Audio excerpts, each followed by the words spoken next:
Welcome to Fiction Audiobooks. If you enjoy the content, like and subscribing would be greatly appreciated. If you have any recommendations for novels, comment below.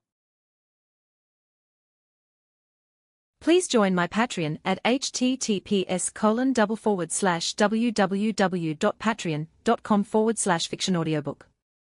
Chapter 1 The Reluctant Heir and the Uninvited Legend. 1991 Autumn. The Cavendish family was no stranger to misfortune. A notorious underworld dynasty in Britain, it had endured a devastating blow a decade earlier. The patriarch vanished in a bizarre car accident, no witnesses, no wreckage, as if every trace had been meticulously scrubbed from existence. His wife perished alongside him. As one of the few bloodlines with a single heir, the family's future rested on their youngest son, Erwin Cavendish. With the aid of loyal elders, he seized control of the empire at just 6 years old. It wasn't easy. Doubts swirled from within, threats loomed from rivals. But Erwin crushed them all with a chilling ruthlessness far beyond his tender years. In the cutthroat London underworld, only the Cavendishes survived. Erwin owed his edge to more than grit. He was a transmigrator, carrying the mind of an adult in a child's body. He devoured countless films and shows in his past life, but nothing prepared him for this. Luck had been his staunchest ally, amplified by erratic supernatural gifts, magic, he now realized, that surged like a protective storm whenever danger loomed. No one saw it coming from a boy so young. In the dim grandeur of the Cavendish manor, Erwin lounged on a leather sofa, newspaper in hand. His tailored suit hung impeccably on his 11-year-old frame, silver hair neatly cropped. He sipped coffee, the picture of refined British nobility. Who could guess the blood on those slender hands? He set the cup down. "Tom," Erwin called to the old butler hovering nearby. "Any leads on my parents?" Butler Tom bowed his head. "I'm afraid not, young master. We've turned over every stone, but nothing." Erwin's brow furrowed. 5 years. I've hunted since the day I took over, and you tell me there's not a whisper. What, did the heavens snatch them away? Butler Tom fell silent, eyes downcast. A frantic shout shattered the quiet. "Young Master Erwin! Young Master!" Erwin's expression soured. "Rivers," he said coolly, "I believe I warned you about bellowing in this house. One more time, and it's your tongue." Rivers froze, trembling. "No, sir. It's urgent this time, I swear." Erwin sighed. "Out with it, then. If it's not worth the noise, you'll regret it." The men gulped. "An old fellow's at the gate, demanding to see you. We couldn't shake him loose, tried with 5 of us, and he wouldn't budge." Curiosity flickered in Erwin's eyes. His retainers were no weaklings, each could handle a brawl against odds. An old man besting them. It smacked of those hidden masters from the stories, come to claim a prodigy disciple. "Bring him in," Erwin ordered. "And arm everyone. Stay sharp." Rivers bolted off. Erwin eased back, drawing a pistol from his waistband. He checked the load, flicked off the safety, and holstered it. Caution was his creed. It had kept him breathing this long. Minutes later, Rivers returned, ushering in a tall figure with a flowing silver beard, half-moon spectacles, and robes that whispered of another era. "Mr. Erwin Cavendish," the newcomer said with a twinkle in his eye. "A pleasure, at last. You're a tough man to reach." Erwin's gaze sharpened, pupils narrowing for a split second. He knew that face. Albus Dumbledore, the century's mightiest wizard, vanquisher of dark lords. Of all the twists, he'd crossed into the Harry Potter world. Years of denial, and here was proof, strolling into his parlor. Not for tea, surely. Magic ran in his veins after all. No more Muggle pretenses. A spark of excitement stirred, tempered by caution. Where was his acceptance letter? Dumbledore's eyes gleamed as he studied the boy. "Your face tells me you recognize me." "How intriguing." Erwin's pulse quickened. That flicker of recognition, damn it, he'd given himself away. Dumbledore was a sly old fox, sniffing out secrets like a bloodhound. And with his mastery of legilimency, one wrong thought, and the old man could pry open his skull. Exposing his time-traveler origins.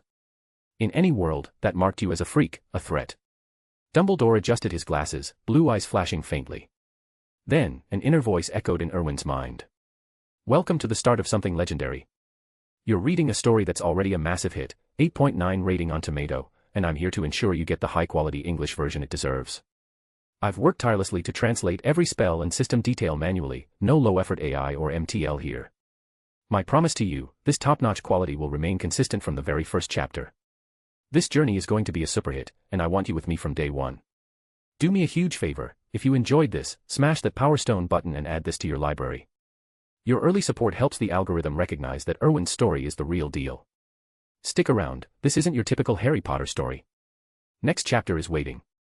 Chapter 2, The Eaten Owl and a Sly Old Fox.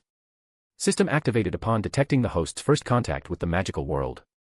Someone has detected spying on your memories. System protection mode is automatically activated. Your memories as a transmigrator will be directly hidden. The memories presented will only be those from when you arrived in this world. This protection mode is only applicable during the beginner phase. Please get out of this trouble as soon as possible. Protection lasts for 3 days. Protection mode is now activated. Erwin suppressed his mounting excitement, eyeing the wizard before him with wary caution. Sure enough, this sly old fox had tried legilimency on him. Erwin had to admit, he was impressed. The men treated mind reading like second nature, eyes blinking, and bam, thoughts snatched away. Utterly shameless. Dumbledore withdrew from the probe, a flicker of surprise crossing his eyes. Erwin's life was colorful, to say the least. Multifaceted, even. But nothing seemed amiss. The boy's surprise at his arrival was natural enough, perhaps astonishment at the beard, whiter than any Erwin had seen. Dumbledore found no better explanation. My boy, he said warmly, you should have received your Hogwarts acceptance letter by now. I've come to take you to school. Erwin feigned bewilderment. Hogwarts? What's that? Some kind of notice. Dumbledore blinked, caught off guard. You haven't received it. It's a pale yellow envelope, addressed in green ink, no stamp. Just your name and address. The back bears the school crest, a lion, snake, badger, and eagle forming an H. Surely you got it. Erwin shook his head. He truly hadn't. If he had, he'd have been over the moon. Dumbledore frowned. That's odd. An owl should have delivered it. Just then, Rivers raised his hand, a habit Erwin had drilled into him to avoid blurting out interruptions. Rivers ignored it most days, but he towed the line around his young master. Erwin could make good on threats to thrash him otherwise. Seeing Rivers about to speak, Erwin felt a twinge of unease. He waved him on. Out with it. Rivers cleared his throat. Young master, I think I know where that old man's letter ended up. Then fetch it, Erwin snapped. Rivers scratched his head. Can't do that, sir. Erwin's brow furrowed. Why not? Rivers shuffled back a step, mumbling, the owl showed up this morning, hooting like mad. Didn't want it waking you, so I caught it. You always say letters from strangers are trouble, burn M or bin M. Real invites come in person. I can't read, as you know. And my stomach was acting up, no paper handy, so well. He trailed off, eyes fixed on the floor. Erwin's face had darkened like a storm cloud. Rivers, Erwin said icily, come here. I've got something to show you. Rivers paled. Do I have to, young master? Not your call. Before Erwin could lay into him, Dumbledore intervened. It's fine, Mr. Cavendish. Just a letter, nothing major. But that owl is Hogwarts property. You'll need to release it. Erwin shot Rivers a cold look. You heard the headmaster. Move. Rivers grimaced. Young master, even the bird won't square us on that debt. Remember lunch. Erwin paused, recalling the unusually flavorful chicken soup. Firm meat, richer broth than usual. He'd even requested seconds for dinner. He coughed. Respected headmaster, you heard all that. How about I cover the cost? Dumbledore went silent, at a loss. In all his years at Hogwarts, from student to professor to headmaster, he'd never heard the like.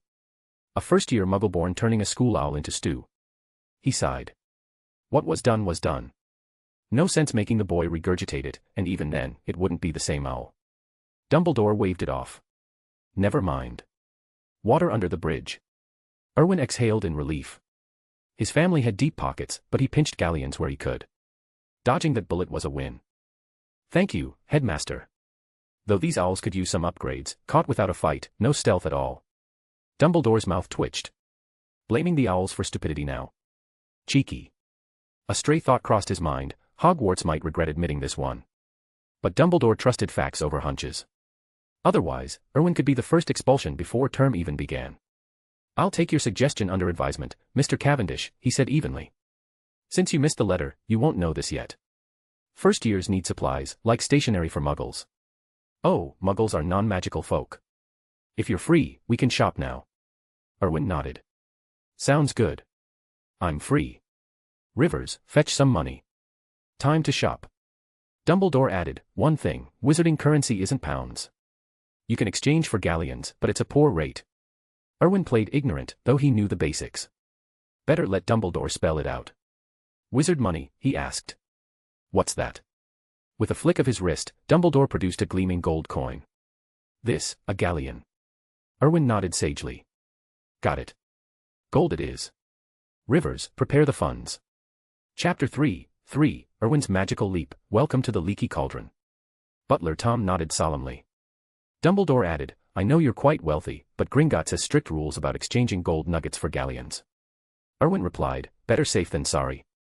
Money isn't everything, but without it, you're stuck. Dumbledore's eyes twinkled. What a refreshingly straightforward view. Simple, yet spot on. Erwin chuckled. Whether it's the wizarding world or the muggle one, the basics never change. The only twist here is the magic. Experience does sharpen the mind, Dumbledore said warmly. Mr. Cavendish, you'll make an exceptional wizard. Erwin inclined his head. Thank you, Headmaster. Moments later, Butler Tom returned lugging 2 sturdy black suitcases. All set, young master. Erwin nodded. Ready when you are, Professor. Mind if I bring along some help? I might need a hand with the shopping, I'm not exactly built for hauling trunks yet. Dumbledore smiled. Not at all. Let's be off. Rivers lingered nearby, his eyes wide with unspoken envy.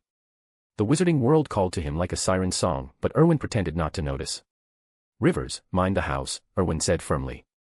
And try using that brain of yours for once. No more blunders, all right. Rivers mumbled an "oh" and fell silent, not daring to argue.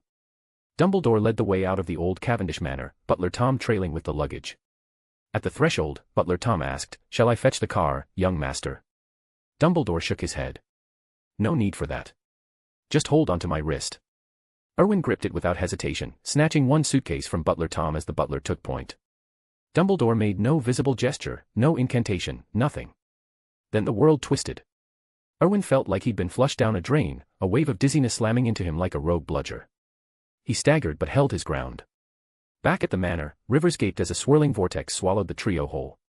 They vanished in an instant. He glanced at the patrolling guards nearby. Did you see that? The men frowned. See what? Rivers shook his head. No one else had noticed. Wizards' tricks, terrifying stuff.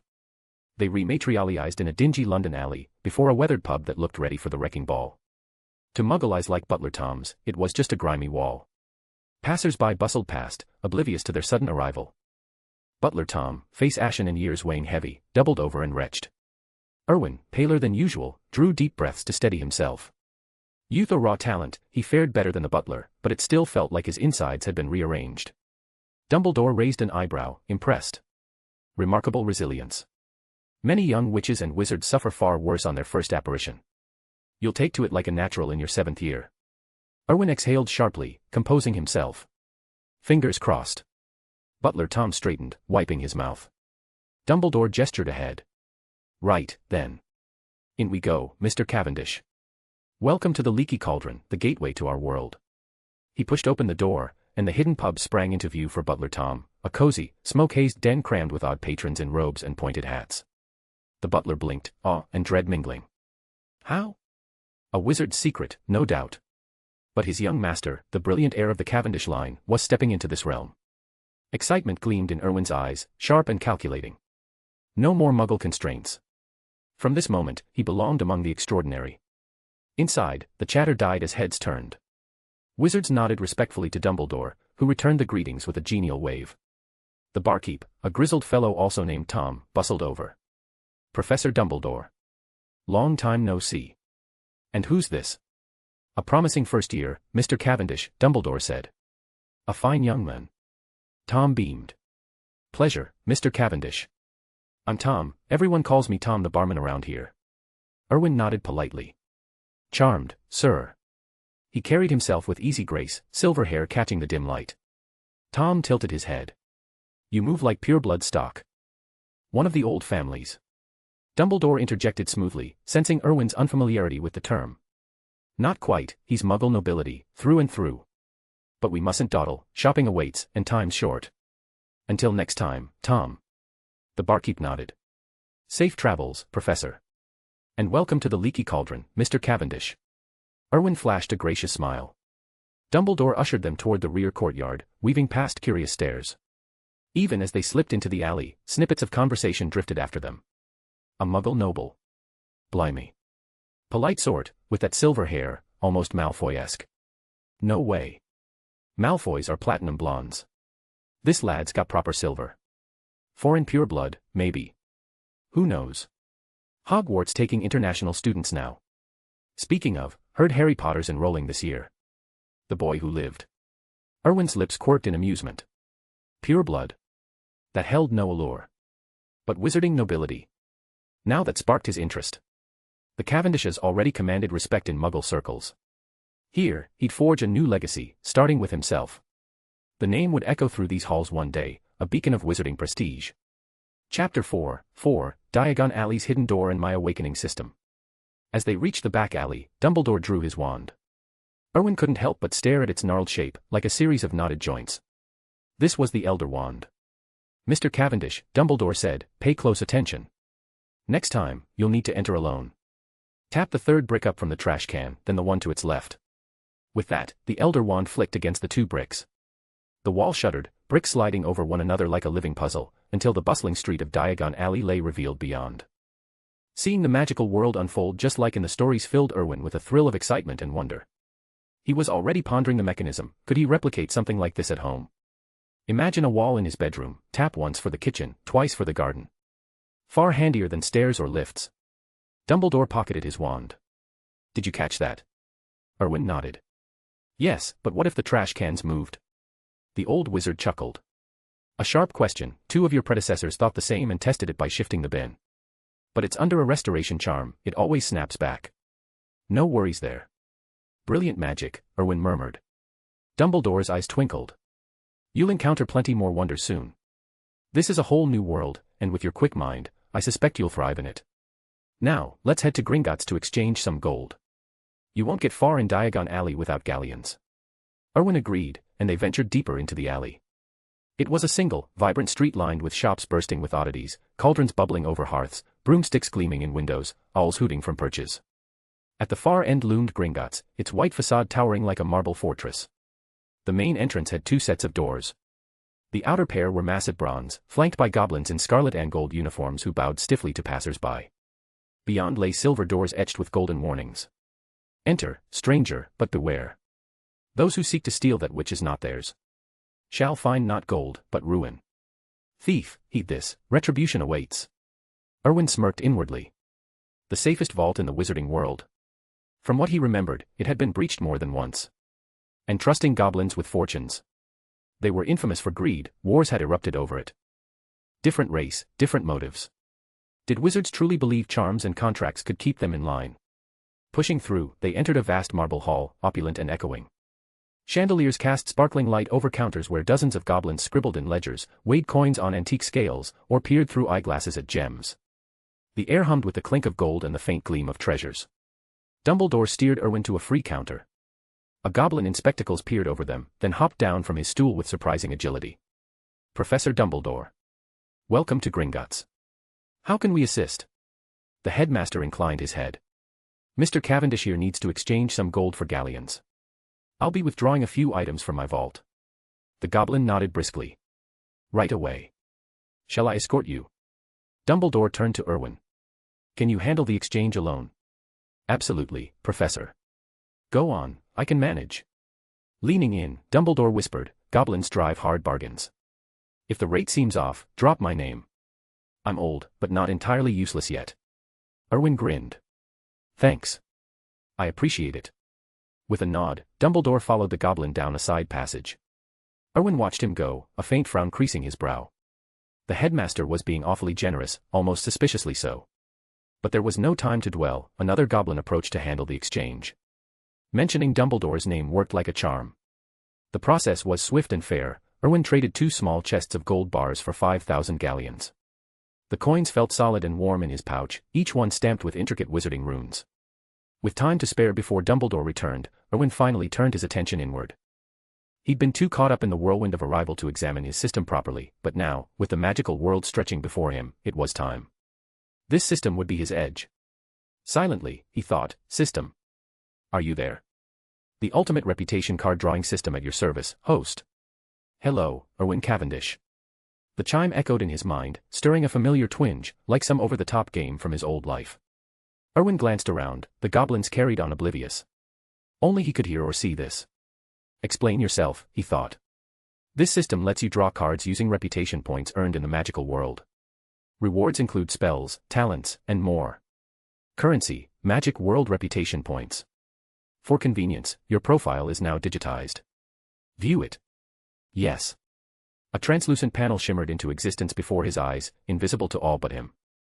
Name, Erwin Cavendish. Age, 11. Identity, current head of House Cavendish, Hogwarts first year. Talents. Transfiguration, 3/10. Charms, 4/10. Talent in the dark arts, 9 out of 10. Potions, 6 out of 10. Ancient magic, /10, locked, requires special activation. Pets, none. Special skill cards, none. Spell mastery cards, none. Items, none. Current reputation points, 50.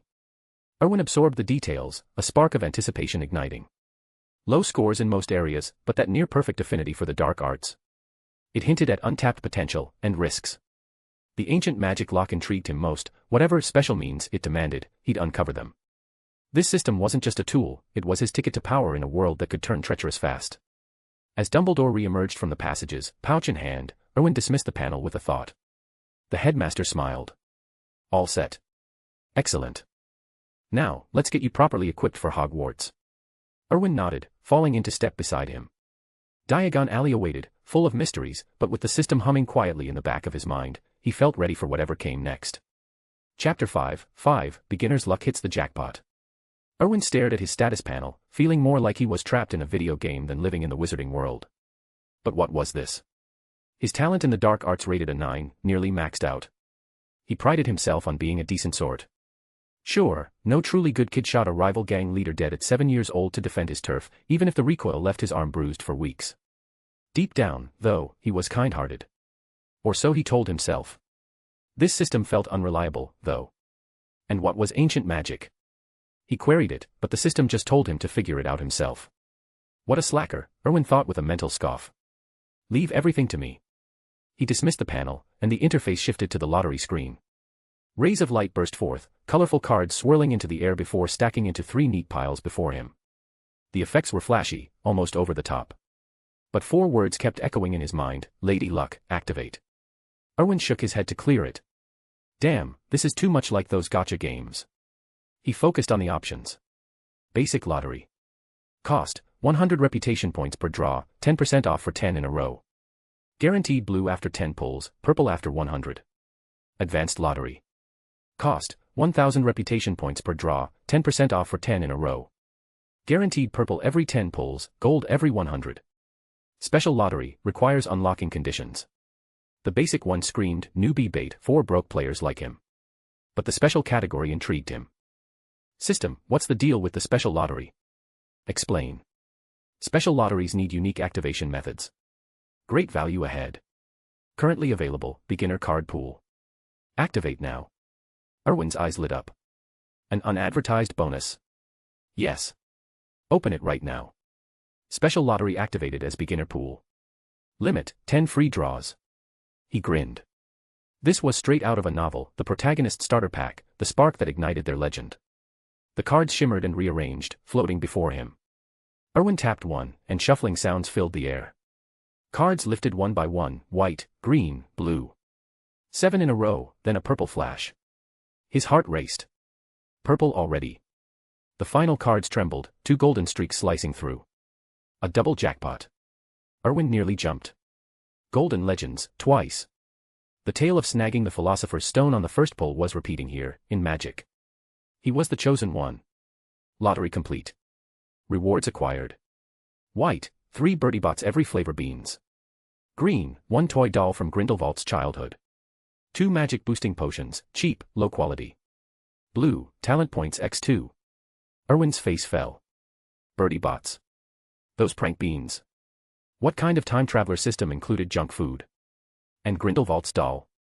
Was it cursed? Hexed? Why pair that with potions? He grumbled inwardly but perked up at the potions.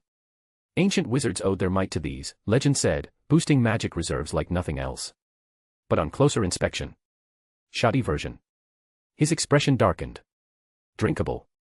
Or deadly. This pool felt rigged. Still, the talent points were blue rarity. In pay-to-win games, they weren't simple. Maybe for upgrades. Host is sharp, the system approves. Talent cap is 10 points. Basic points raise it that far. For more, synthesize advanced points, 100 basic per advanced. Erwin's lips twitched.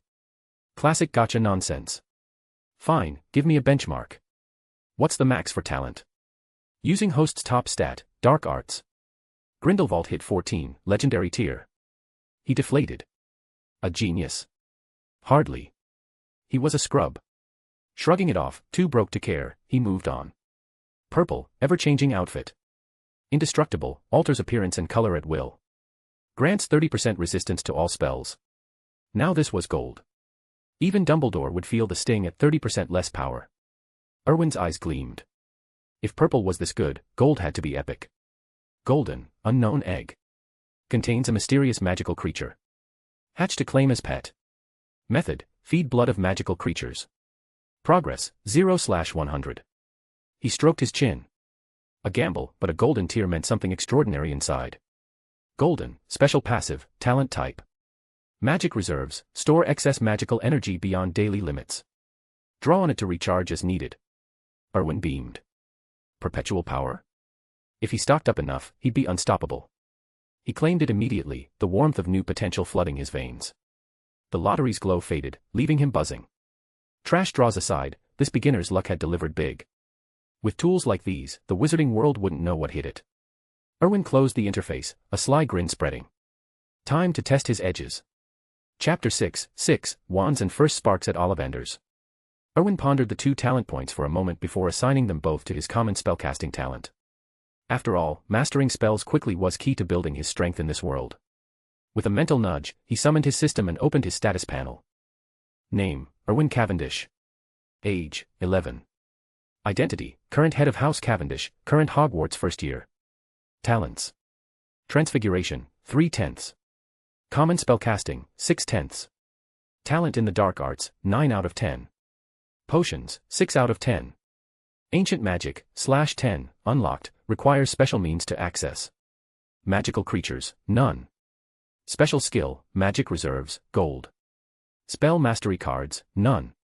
Items, 3x Birdie Bots every flavor beans 2x magic boosting potions, basic, 1x Grindelwald's puppet 1x ever-changing suit 1x mysterious egg. Wizarding acclaim, 50. Erwin nodded in satisfaction. His system setup was solid so far. The random rewards could sit safely in its inventory until he claimed them, no risk of loss or theft. Non-reward items couldn't be stored there, though, which meant no instant personal vault. Still, it was better than nothing. He closed the lottery interface with a mental shrug. The newbie draw had been entertaining, but capping it at 10 pulls felt stingy. Typical of this system, he supposed, generous in bursts, but never overly so. Finishing his black tea, Erwin heard footsteps returning. Dumbledore entered, his eyes twinkling behind half-moon spectacles. Mr. Cavendish, sorry to keep you waiting. Erwin rose quickly. Not at all, Professor. Did the exchange go well? Dumbledore chuckled. Quite. And you? Managed to sort out your currency. With your introduction, it was straightforward. The goblins showed me every courtesy. Excellent. Then let's be off. Erwin followed the headmaster out of Gringotts, emerging into the bustling heart of Diagon Alley. Wizards and witches hurried past, alls hooting from perches and shop windows glittering with enchanted wares. Dumbledore paused at the alley's edge. A young wizard's most vital tool is his wand. It might well serve him for life. Shall we find yours? Excitement stirred in Erwin's chest. In his old life, a wand equated to a trusted blade or pistol, essential, intimate. He nodded eagerly. The headmaster led him down the cobbled street to a narrow, dusty shopfront squeezed between brighter storefronts. A faded sign above the door proclaimed, Ollivanders, makers of fine wands since 382 BC. Erwin's pulse quickened. This was the gateway for every wizard, the spark of magic made personal. Dumbledore gazed at the sign, a wistful smile softening his features. I remember my first visit as if it were yesterday. I was your age, wide-eyed and full of dreams. Time flies, doesn't it? Leaves you wondering where the years went. He blinked, dabbing at his eyes with a handkerchief. Erwin bit back a sigh, elders and their fondness for nostalgia. But he kept his tone warm. No apologies needed, Professor. Memories are the real treasures, they cut deep but endure. Dumbledore's eyes lit with approval. Wise words, Mr. Cavendish. And well put. Now, in we go, you'll meet the wand that chooses you. He pushed open the door, a bell tinkling softly overhead. Dust motes danced in the dim light as they stepped inside, the air thick with aged wood and faint magic. Shelves towered to the ceiling, crammed with narrow boxes that seemed to whisper secrets. A creak echoed from above, followed by the scrape of a ladder. Mr. Ollivander emerged from the shadows, his silvery hair wild, eyes like pale moons fixed on the newcomers. Professor Dumbledore, he said, surprise lighting his gaunt face. It's been ages. What brings you back? A pleasure, as always, Garrick, Dumbledore replied. I've a promising young wizard in need of his first wand. Ollivander's gaze shifted to Erwin, appraising him with sharp curiosity. He descended the ladder with agile grace and approached the counter. Erwin inclined his head politely. Good afternoon, sir. Such refined manners, Ollivander murmured, tilting his head. And from which family do you hail, young man? Cavendish, Erwin said steadily. Ollivander frowned. Cavendish. Not a name I recall from the old rolls. Foreign purebloods, perhaps. Erwin shook his head. Not quite. But you'll hear of us soon enough, I'm here to make my mark in the wizarding world. Dumbledore's eyes flickered with interest, though he said nothing.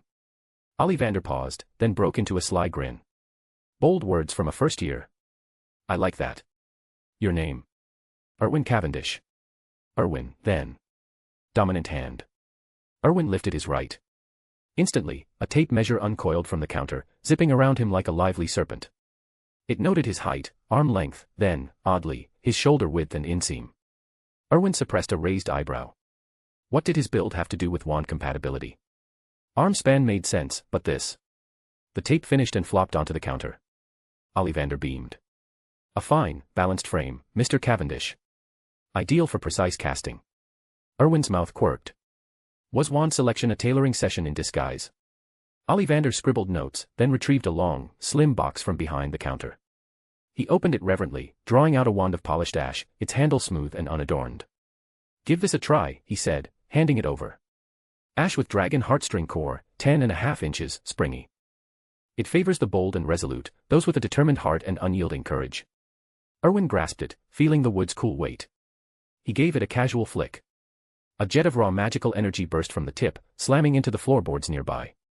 Wood splintered with a sharp crack, shards flying as a scorch mark bloomed. Erwin's brow furrowed. The wand felt off. Like it was pushing back, reluctant to yield its power. Not his. He returned it promptly. I'm afraid it doesn't feel right, sir. There's resistance. Ollivander snatched it up, undeterred, his eyes gleaming with the thrill of the hunt. Not to worry, wands are picky creatures. The right one will sing for you yet. Chapter 7, The Wand That Shook the Shelves. Ollivander's eyes twinkled as he addressed Erwin. Remember, Mr. Cavendish, the wand chooses the wizard, not the other way around. But you're quite right, this one isn't for you. He retrieved another box from behind the counter and withdrew a slender wand. Give this a try, cedar wood with a dragon heartstring core. I must admit, I'm not fond of dragon heartstring, it's notoriously unstable, full of quirks. Still, it pairs beautifully with cedar, suiting those with bold personalities and sharp wits. Erwin gripped the wand and gave it a swish. A burst of flame erupted from the tip, streaking toward the ceiling. Dumbledore, standing nearby, snapped his fingers. The fire snuffed out instantly, but Erwin felt that familiar resistance humming through his arm. Ollivander whisked the wand away, tucking it back into its box. Not quite. Erwin tested a few more, but the resistance persisted each time. Ollivander's brow furrowed. What a demanding young wizard you are. In that case, there's only one option left. Before Erwin could respond, the wandmaker darted to the back room. Erwin blinked, wondering at the old man's boundless energy. Minutes later, Ollivander returned, dusted with grime on his shoulders and in his silver hair. He clutched a dusty wooden box. With a puff of breath, he scattered the dust. Erwin stepped back discreetly, wrinkling his nose. From the box came a peculiar wand, thinner than most, gleaming silver like moonlight, with a handle wrapped in 2 bands of gold. It was exquisite. This, Ollivander said reverently, is acacia wood, crafted by my grandfather. The core. A mystery, even to me. Acacia is rare, it bonds with only one master for life, rejecting all others. It chooses the truly gifted, unleashing devastating power in their hands. Grandfather didn't shape it much, the form emerged naturally when core and wood fused. Have a go. Erwin's gaze locked on the wand. It was stunning, but more than that, a thrill stirred inside him, as if it whispered his name. He extended his hand, and the wand leaped into his grasp. Ollivander's jaw dropped. The instant their cores connected, Erwin felt an extension of his own arm, seamless, alive. On instinct, he waved it. Silver light poured from the tip, arcing across the shop. It danced over every shelf, and under Ollivander's wide-eyed stare, the boxes flew open. Wands rose into the air, hovering in a shimmering cloud. They quivered, as if paying homage to the silver wand in Erwin's hand, a grand procession, or perhaps a triumphant chorus. Ollivander gasped. Incredible. Utterly unprecedented. Outside in Diagon Alley, curious witches and wizards paused, drawn by the spectacle spilling from Ollivander's window. A crowd gathered, murmuring in awe. Dumbledore's expression mirrored the surprise, though his was tempered with deeper intrigue. Even his own elder wand trembled faintly in his pocket. With a subtle flex of will, he quelled it. His eyes fixed on Erwin's wand. Acacia alone couldn't spark this, it had to be that enigmatic core. The throng outside swelled. Mr. Cavendish, Dumbledore urged calmly, best put it away before we're mobbed. Erwin glanced over and froze. Wizards pressed against the door and windows, peering in like spectators at a Quidditch final. No wonder his system had just chimed with a surge of wizarding acclaim. He retracted his arm. The silver light faded, and the wands drifted obediently back to their boxes, as if the whole event had been a dream. Congratulations, Mr. Cavendish, Dumbledore said with a warm smile. You've found a truly exceptional wand. Erwin nodded, barely containing his grin as he admired it. The bond felt unbreakable, deeper than any lock. It carried a loyalty binding, far surpassing mere blood allegiance, no one else could wield it. Ollivander still gaped. In all my years, I've never witnessed the like. To think this old relic found its master today. Thank you, Mr. Ollivander, Erwin replied. It was worth every moment. How much do I owe you? The wandmaker waved a hand. No trouble at all, witnessing magic like that is payment enough. For this one. 10 galleons will do. Erwin agreed, and old Tom, lingering behind him, handed over the coins without a word. Use it well, Mr. Cavendish, Ollivander added earnestly. I sense its immense potential. I look forward to the day you bring glory to the Cavendish family. Erwin chuckled. I won't disappoint. Ollivander fetched a larger box from the counter. A gift from me, a wand care kit, plus this handy holster. Strap it to your arm, flick the catch, and it'll slide into your hand when you need it. Erwin accepted it gratefully. Brilliant, that sorts out a real headache for me. It's my pleasure, Ollivander said, beaming. An honor to serve a promising young wizard like you. Dumbledore cleared his throat. Well, that's one item down. We should move on, textbooks next, for your first year. Flourish and Blots is the place to go, and time's slipping away. Erwin nodded, offering Ollivander a final wave. With Dumbledore leading, they stepped out into the bustling alley, the crowd parting with excited whispers. Chapter 8, Shadows of the Past, A Wizard's Hand in My Parents' Deaths. Erwin rolled his eyes inwardly. It wasn't the only bookstore in Diagon Alley, but with the monopoly, prices were steep. The shops here raked in profits hand over fist. Unlike the wand purchase, buying books, a cauldron, and other supplies went smoothly. Afterward, Erwin acquired his first pet, an owl. Hogwarts seemed to have a tradition of gifting one to new students. Dumbledore had done the same for him back in the day, suggesting the ridiculous name, Cockroach Cluster, which Erwin promptly ignored. He dubbed the bird Bobby instead, and it joined the Erwin household. Their final stop was Madame Malkin's robes for all occasions. Though Erwin already owned the ever-changing suit, he couldn't reveal that to Dumbledore, so he bought the standard robes. With that, his Diagon Alley excursion ended. Dumbledore operated Erwin and old Tom back to the family estate. Well, that wraps up today's business, the headmaster said with a twinkle in his eye. I must be off. See you at Hogwarts, Mr. Cavendish. Erwin nodded. Won't you stay for dinner, Professor? Dumbledore shook his head. Afraid not, pressing matters await. Then we won't keep you. Thank you for today. It's my pleasure. Goodbye. With a crack, Dumbledore vanished. Erwin stared after him, a flicker of calculation in his gaze. Off to deal with the Philosopher's Stone. It felt distant from his immediate concerns, and immortality's allure rang hollow anyway, a false promise at best. After a quick dinner, Erwin retreated to his room. Old Tom, meanwhile, was off with Rivers, peppering the old servant with questions about the wizarding world. Rivers knew better than to bother Erwin with it. Now that he knew this was a magical world, his priorities would shift there. But not yet. He needed to plan carefully. His men were muggles, armed with guns that could drop most wizards, even Dumbledore, if caught off guard by a sniper. Wizards were fragile without their magic, often no match for a fit ordinary person in a scrap. Entering the wizarding world wasn't impossible for him. Slytherin seemed the ideal foothold, packed with purebloods, a network he couldn't ignore. The only hitch, would the Sorting Hat place him there? He was Muggle-born, after all. The books hinted it respected a student's choice, though. Plenty of time to worry about that before term started. Erwin disliked fretting over the uncontrollable. He pulled the ever-changing suit from his system rewards. It started as a simple robe. Slipping it on, he faced the mirror and willed it into a sleek black suit. Perfect. Beyond shrugging off 30% of spell damage, it was dust-proof, never dirtying.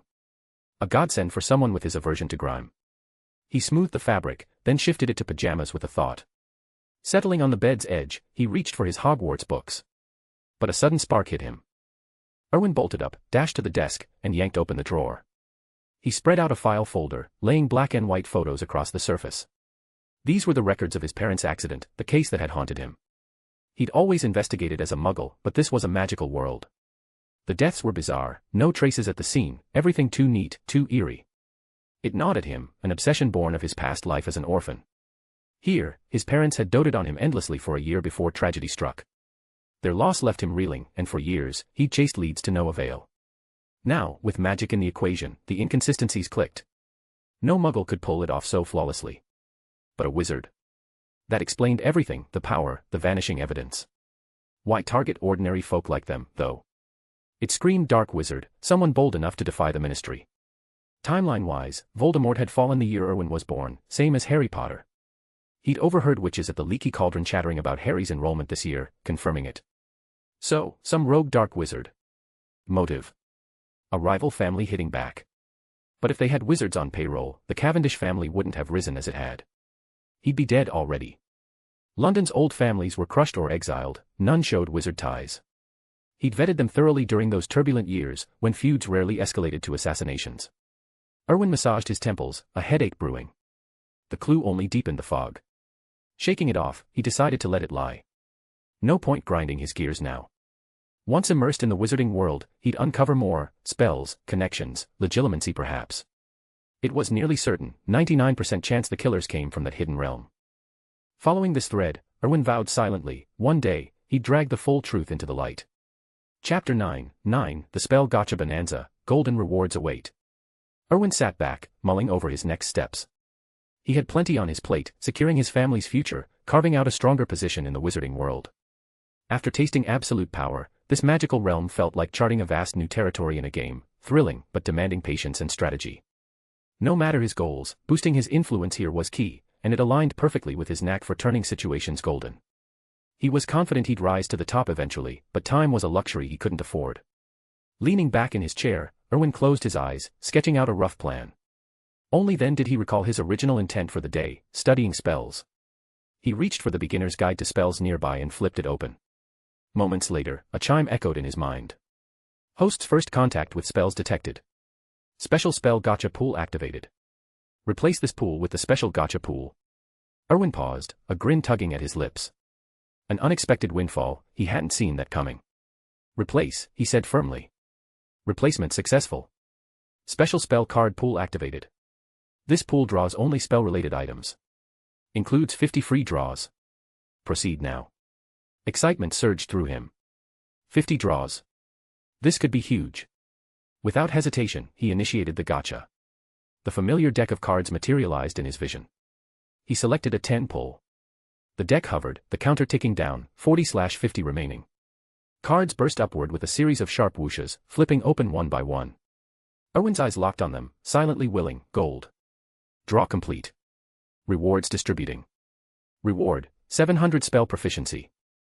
Spell, Summoning Charm, Accio, X2. Spell, Levitation Charm, Wingardium Leviosa, X1. Spell levels unlocked. View details. Before he could gripe about the modest haul, another prompt caught his eye, spell levels. Erwin selected View. Level 1 spell, Basic Mastery, with a risk of failure. Level 2, 100 proficiency to upgrade. Enables perfect casting. Level 3, 1000 proficiency to upgrade. Heightens proficiency for stronger effects with less magical energy. Level 4, 10,000 proficiency to upgrade. Allows wandless casting. Level 5, 100,000 proficiency to upgrade. Enables staff-free casting. Duplicate spell cards convert to 100 proficiency each. It was surprisingly straightforward, like a well-designed simulation. Erwin appreciated the clarity, no wonder duplicates had shown up. They were just proficiency fodder. He absorbed the info and pressed on with the draws. The thrill of the gotcha was addictive, each pull a rush. 40 draws later, his mood had soured. Not a single gold card in sight. Tallied up. Levitation Charm, Wingardium Leviosa, x23. Occlumency x6. Banishment Charm x4. Spell Proficiency x700. Not a windfall, but hardly a loss. And for his current needs, these were gold. The standout was Occlumency. His system's safeguard lasted only 3 days, leaving his mind exposed afterward. Without defenses, anyone could probe with legitimacy. He'd queried the system, even without a wand, a level 3 Occlumency could block over 90% of basic probes via passive activation. But Dumbledore. The old wizard's passive legitimacy was effortless at that level, no wand needed. Full force assault, wand in hand. That demanded level 5 Occlumency to counter. Dumbledore had already glimpsed his mind once, so a repeat seemed unlikely soon. The real threats lurked elsewhere. Legitimacy was a wizarding favorite for prying secrets. 10 draws remained. Erwin sighed, expectations dashed. Whatever. Just get it over with. He tapped the button. The deck shuffled wildly, then, golden light erupted. He bolted upright from his stool. Finally. Lady Luck was smiling. A purple glow followed, and Erwin's spirit soared. The good stuff had been saving itself for last. Draw complete. Rewards distributing. Banishment Charm x3. Shield Charm, Protego, x2. Patronus Charm, Expecto Patronum, x1. Spell Proficiency x200. Special prize, guaranteed purple for 50 draw run, Unforgivable Curse Bundle. Includes Avada Kedavra, Cruciatus Curse, and Imperius Curse, Imperio. The Essential Trio.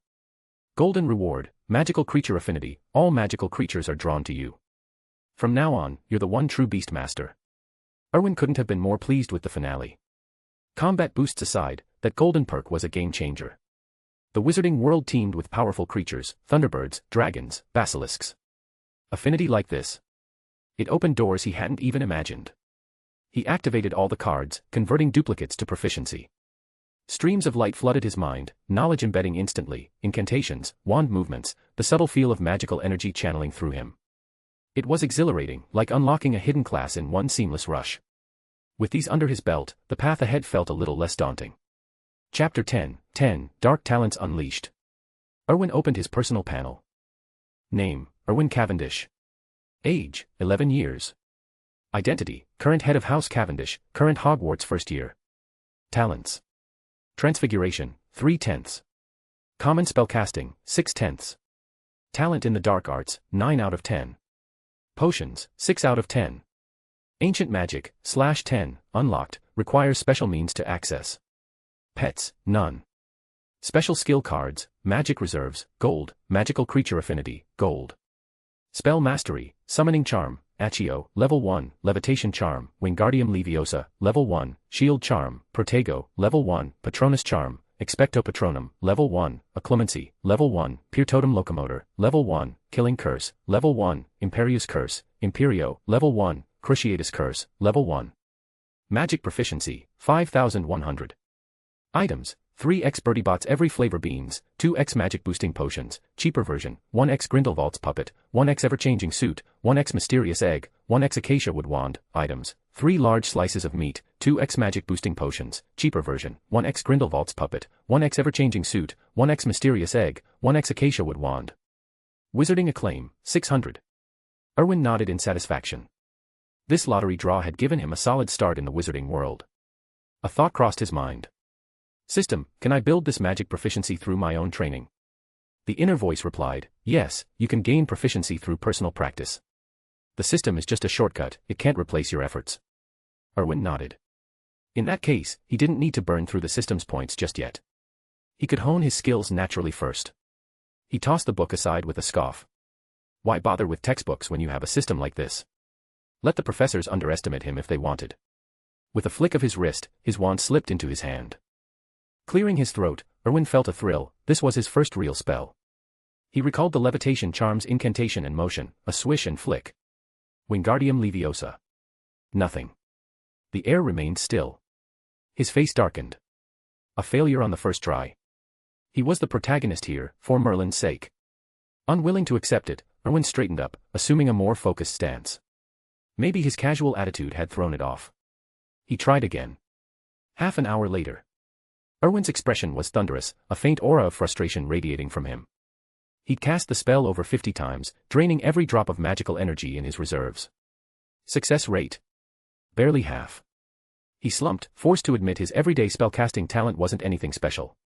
Just then, birdsong pierced the window, chirping relentlessly. It grated on his already frayed nerves. Instinctively, Erwin swung his wand. Avada Kedavra. A jet of green light erupted from the tip. It struck a bird mid-flight, and the creature plummeted, lifeless, to the sill. It wouldn't wake again. Erwin froze, piecing it together. The system's talent assessment was spot on.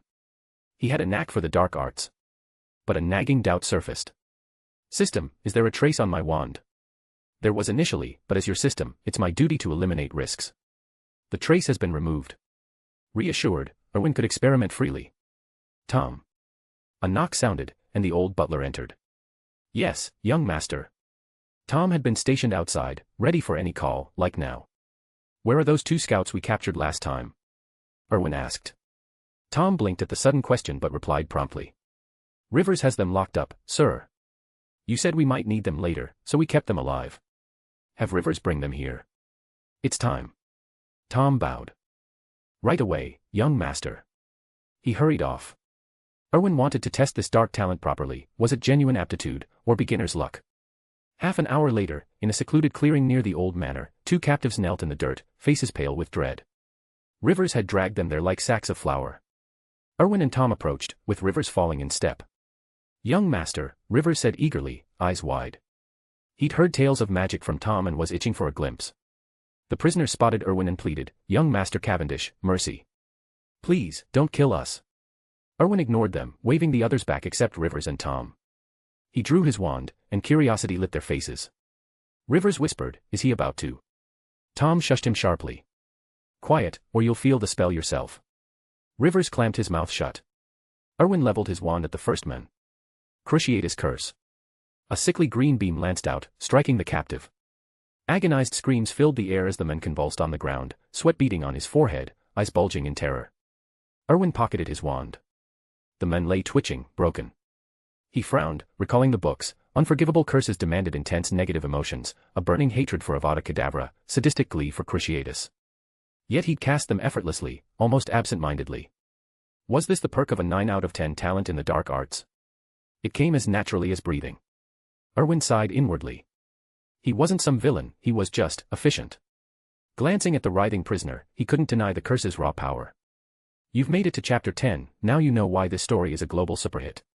To keep your curiosity satisfied, I'm turning up the heat. I will be posting 5 chapters every day to fuel your binge reading. But I'm raising the stakes even further. The goal, get us into the top 100 Power Stone rankings. The reward, I'll drop a 10-chapter megabomb the moment we hit it. The kicker, as long as we stay in the top 100, I'll keep dropping 10 chapters every day on top of our usual 5. My promise, the updates never stop, and the quality never drops. In return, I need you to smash that Power Stone button. You keep us ranked, I keep the chapters flowing. Mr. Grimm. Chapter 11, Dark Arts Grind and a Lucky Satchel Surprise. Erwin pulled up his status panel for a quick check. The Cruciatus Curse and Killing Curse had each been used only once, yet both sat at level 2. Meanwhile, he'd cast the Levitation Charm countless times and it had barely scraped level 2. Baffled, he muttered, System, explain this nonsense. The response came promptly. Spell proficiency depends on the host's talent. Higher talent means more points per cast. Erwin's lips quirked in a wry smile. Fine, message received. It was practically shoving him toward the dark arts. Not that he minded too much, who could stay pure-hearted forever in a world like this. With a sigh, he flicked his wand and unleashed 2 Cruciatus curses at the captives tied in the clearing. Their agonized screams echoed through the woods once more. These fools made perfect training dummies. Half an hour of relentless practice later, both curses hit level 3, a massive leap. One more level, and he'd master silent casting. But Erwin called it quits. The men had finally cracked, their minds shattered beyond repair. Rivers and old Tom, lurking nearby, watched the whole gruesome display. Rivers whispered to Tom, "Does the young master have a new hobby? It's bloody terrifying." Tom shot him a glare that could curdle milk. Why did he always end up with such dim-witted sidekicks? Asking that out loud. Now. He straightened up as Erwin's icy stare landed on them. Undeterred, Rivers tugged Tom's sleeve. "I'm talking to you." Erwin's voice cut in sharply. "Rivers, hit the training hard these days. With your build, you might last a few more cruciatus curses than these two. Don't disappoint me." He froze, eyes wide with horror. Erwin twirled his wand. Avada Kedavra. Twin green flashes streaked out, striking the broken men. Their faces drained of color in an instant, life snuffed out like candle flames. Rivers paled. "Young master, I was wrong. Please." He snorted. "Let's head back." It was just a bluff to rattle him. Rivers was fiercely loyal, Erwin's top enforcer, really, but his loose tongue and lack of brains often landed him in hot water. They left the bodies in the woods, his people would clean up without a trace. Half a month flew by in a blur. By August 30th, Erwin hadn't taken a single break. Days blurred into non-stop spell work, pushing his magic forward at a breakneck pace. His panel now read: Spell Mastery, Summoning Charm, Level 3, Levitation Charm, Level 3, Shield Charm, Level 3, Patronus Charm, Level 3, Acclemency, Level 1, Pure Totem Locomotor, Level 1, Killing Curse, Level 3, Imperious Curse, Level 4, Cruciatus Curse, Level 4, Magic Proficiency, 5,100. The Patronus Charm and Acclemency stumped him, no clear practice method yet. Everything else. Solid Level 3, at least. The Imperious and Cruciatus curses owed their edge to Britain's underbelly. Rivers had rounded up plenty of lowlifes as fodder. Given another month, he'd hit Level 4 across the board, silent spells, no fuss. But time was up. Hogwarts welcomed students on the 31st, with classes kicking off September 1st. Today was for rest, sorting family affairs before the long trip. No loose ends while he was gone. Eyeing his 5,100 proficiency, Erwin spent 2,200 to bump Acclemency and Pure Totem Locomotor to Level 3. Skill points beat grinding any day. The rest of the list offered no upgrades. As he moved to close the panel, he spotted his wizarding acclaim at 2,700, an unexpected windfall. A quick query revealed the source. His wand purchase stunt had rippled through wizarding circles, earning him the points. Perfect for 30 basic draws. Without a second thought, he triggered them. Swish. 10 pull complete. Rewards acquired. Pumpkin Pasties X4. Coca-Cola X3. 2 foul-smelling socks from an unknown source. Guaranteed blue, 1 talent point. Erwin's mood soured. Typical low-tier lottery, grounded to a fault. What even were mystery socks? He yanked the junk from his inventory and chucked it, but kept the pasties. He'd been craving a taste of home. Another 10 pull followed. A purple glow lit his eyes. Incredible luck, host. Purple reward unlocked. Quick Quotes Quill X3. Sleek Easy's Hair Potion X2. Mandrake Scented Bath Oil X3. Guaranteed blue, 1 talent point. Purple, Enchanted Ring, 12 cubic meters capacity. Erwin smirked despite himself. The shampoo and oil were odd, but a purple drop. Score. And an enchanted satchel beat haggling for an undetectable extension charm in Diagon Alley. No more lugging trunks, problem solved. Chapter 12, Purple Shadows, Erwin's Darkening Path. Erwin summoned the enchanted ring with a thought. It materialized in his palm, its face etched with a purple lotus emblem that matched the Cavendish family crest perfectly. He slipped it onto his index finger, where it resized itself for a flawless fit. Impressed, Erwin couldn't help but admire the craftsmanship. Emboldened, he triggered his final 10 draws. To his astonishment, a purple light flared once more. He blinked in disbelief. After the frustration of his earlier pulls, this felt like a stroke of pure fortune. Excitement surged through him, drowning out everything else. The draw has concluded. Prizes distributed. Guaranteed blue reward, 1 talent point. Purple reward, Apparition Set X1. Includes 1 apparition spell card. 1 custom apparition opportunity. 1 exclusive mark. Erwin stared at the purple reward, utterly perplexed. What on earth was this? He selected to claim it immediately. A flood of memories poured into his mind, clarifying everything. The spell card granted instant mastery of apparition, the wizarding art of teleportation.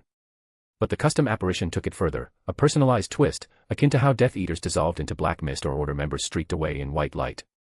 Crafted by a leader for their followers, it combined teleportation with flight, all tailored to the user.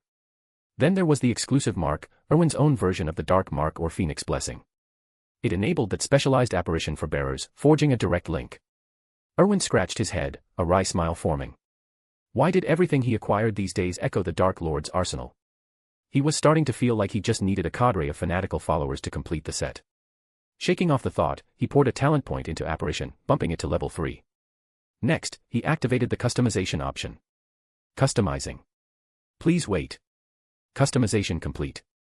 Preview video available. Erwin nodded eagerly. A preview. This system never ceased to surprise him.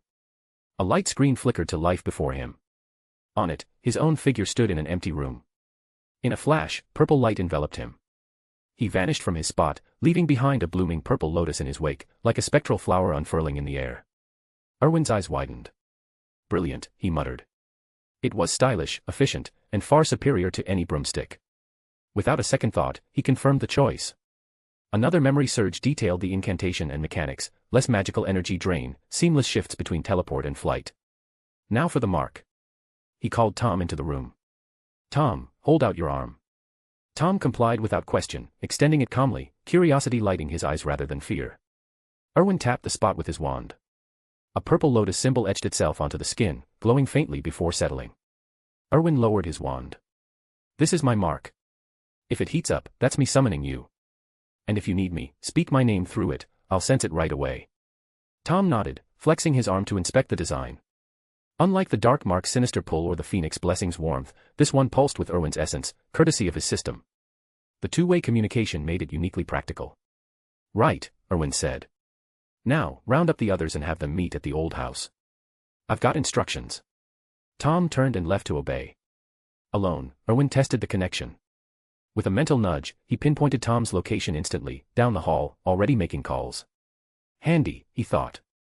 Pity Tom lacked magic, without it, the mark's full potential was wasted. Erwin resolved to probe the wizarding world for solutions once at Hogwarts, potions, rituals, anything to awaken magic in muggles. Or perhaps his system held untapped options. Either way, his loyal Cavendish retainers deserved the chance to rise as wizards, bound by blood allegiance. They were far preferable to recruiting outsiders, their devotion was absolute. The meeting was straightforward. Erwin outlined contingencies, Tom would oversee operations in his absence, escalating to him via owl if needed. For that, Erwin had slipped into Diagon Alley days earlier and purchased a reliable barn owl, swift and discreet.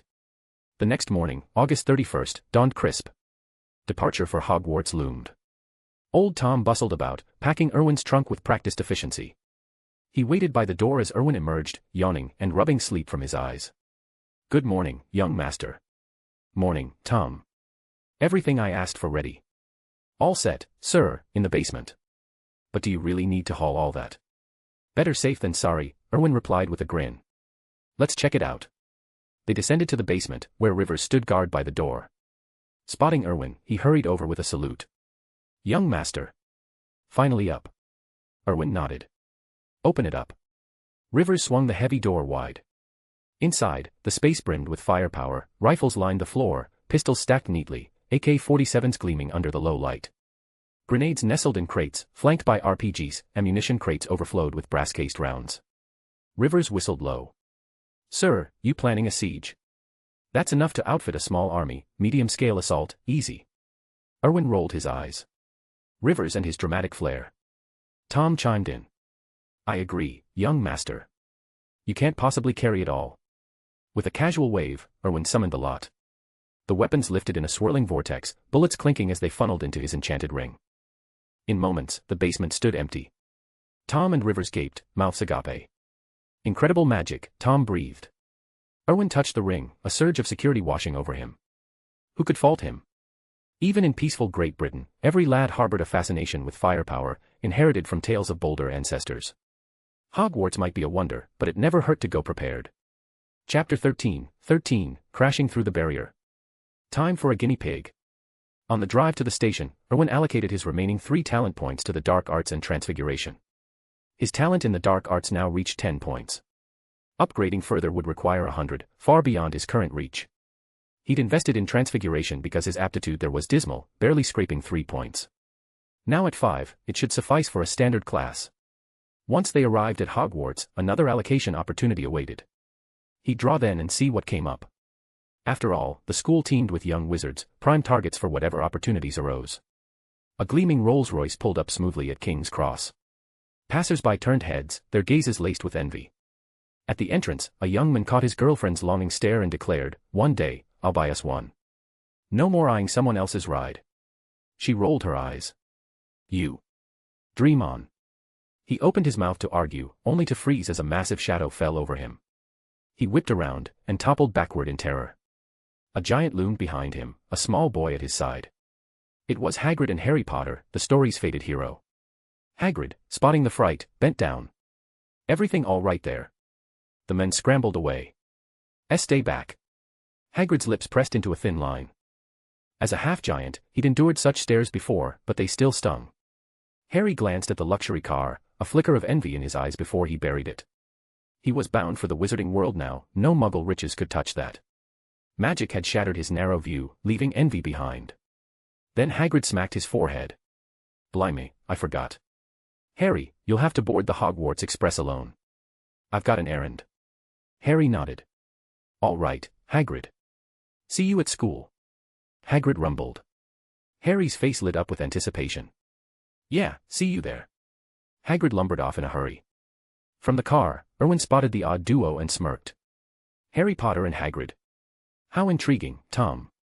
The butler twisted around. "Trouble, young master. Keep tabs on that big fellow," Erwin instructed.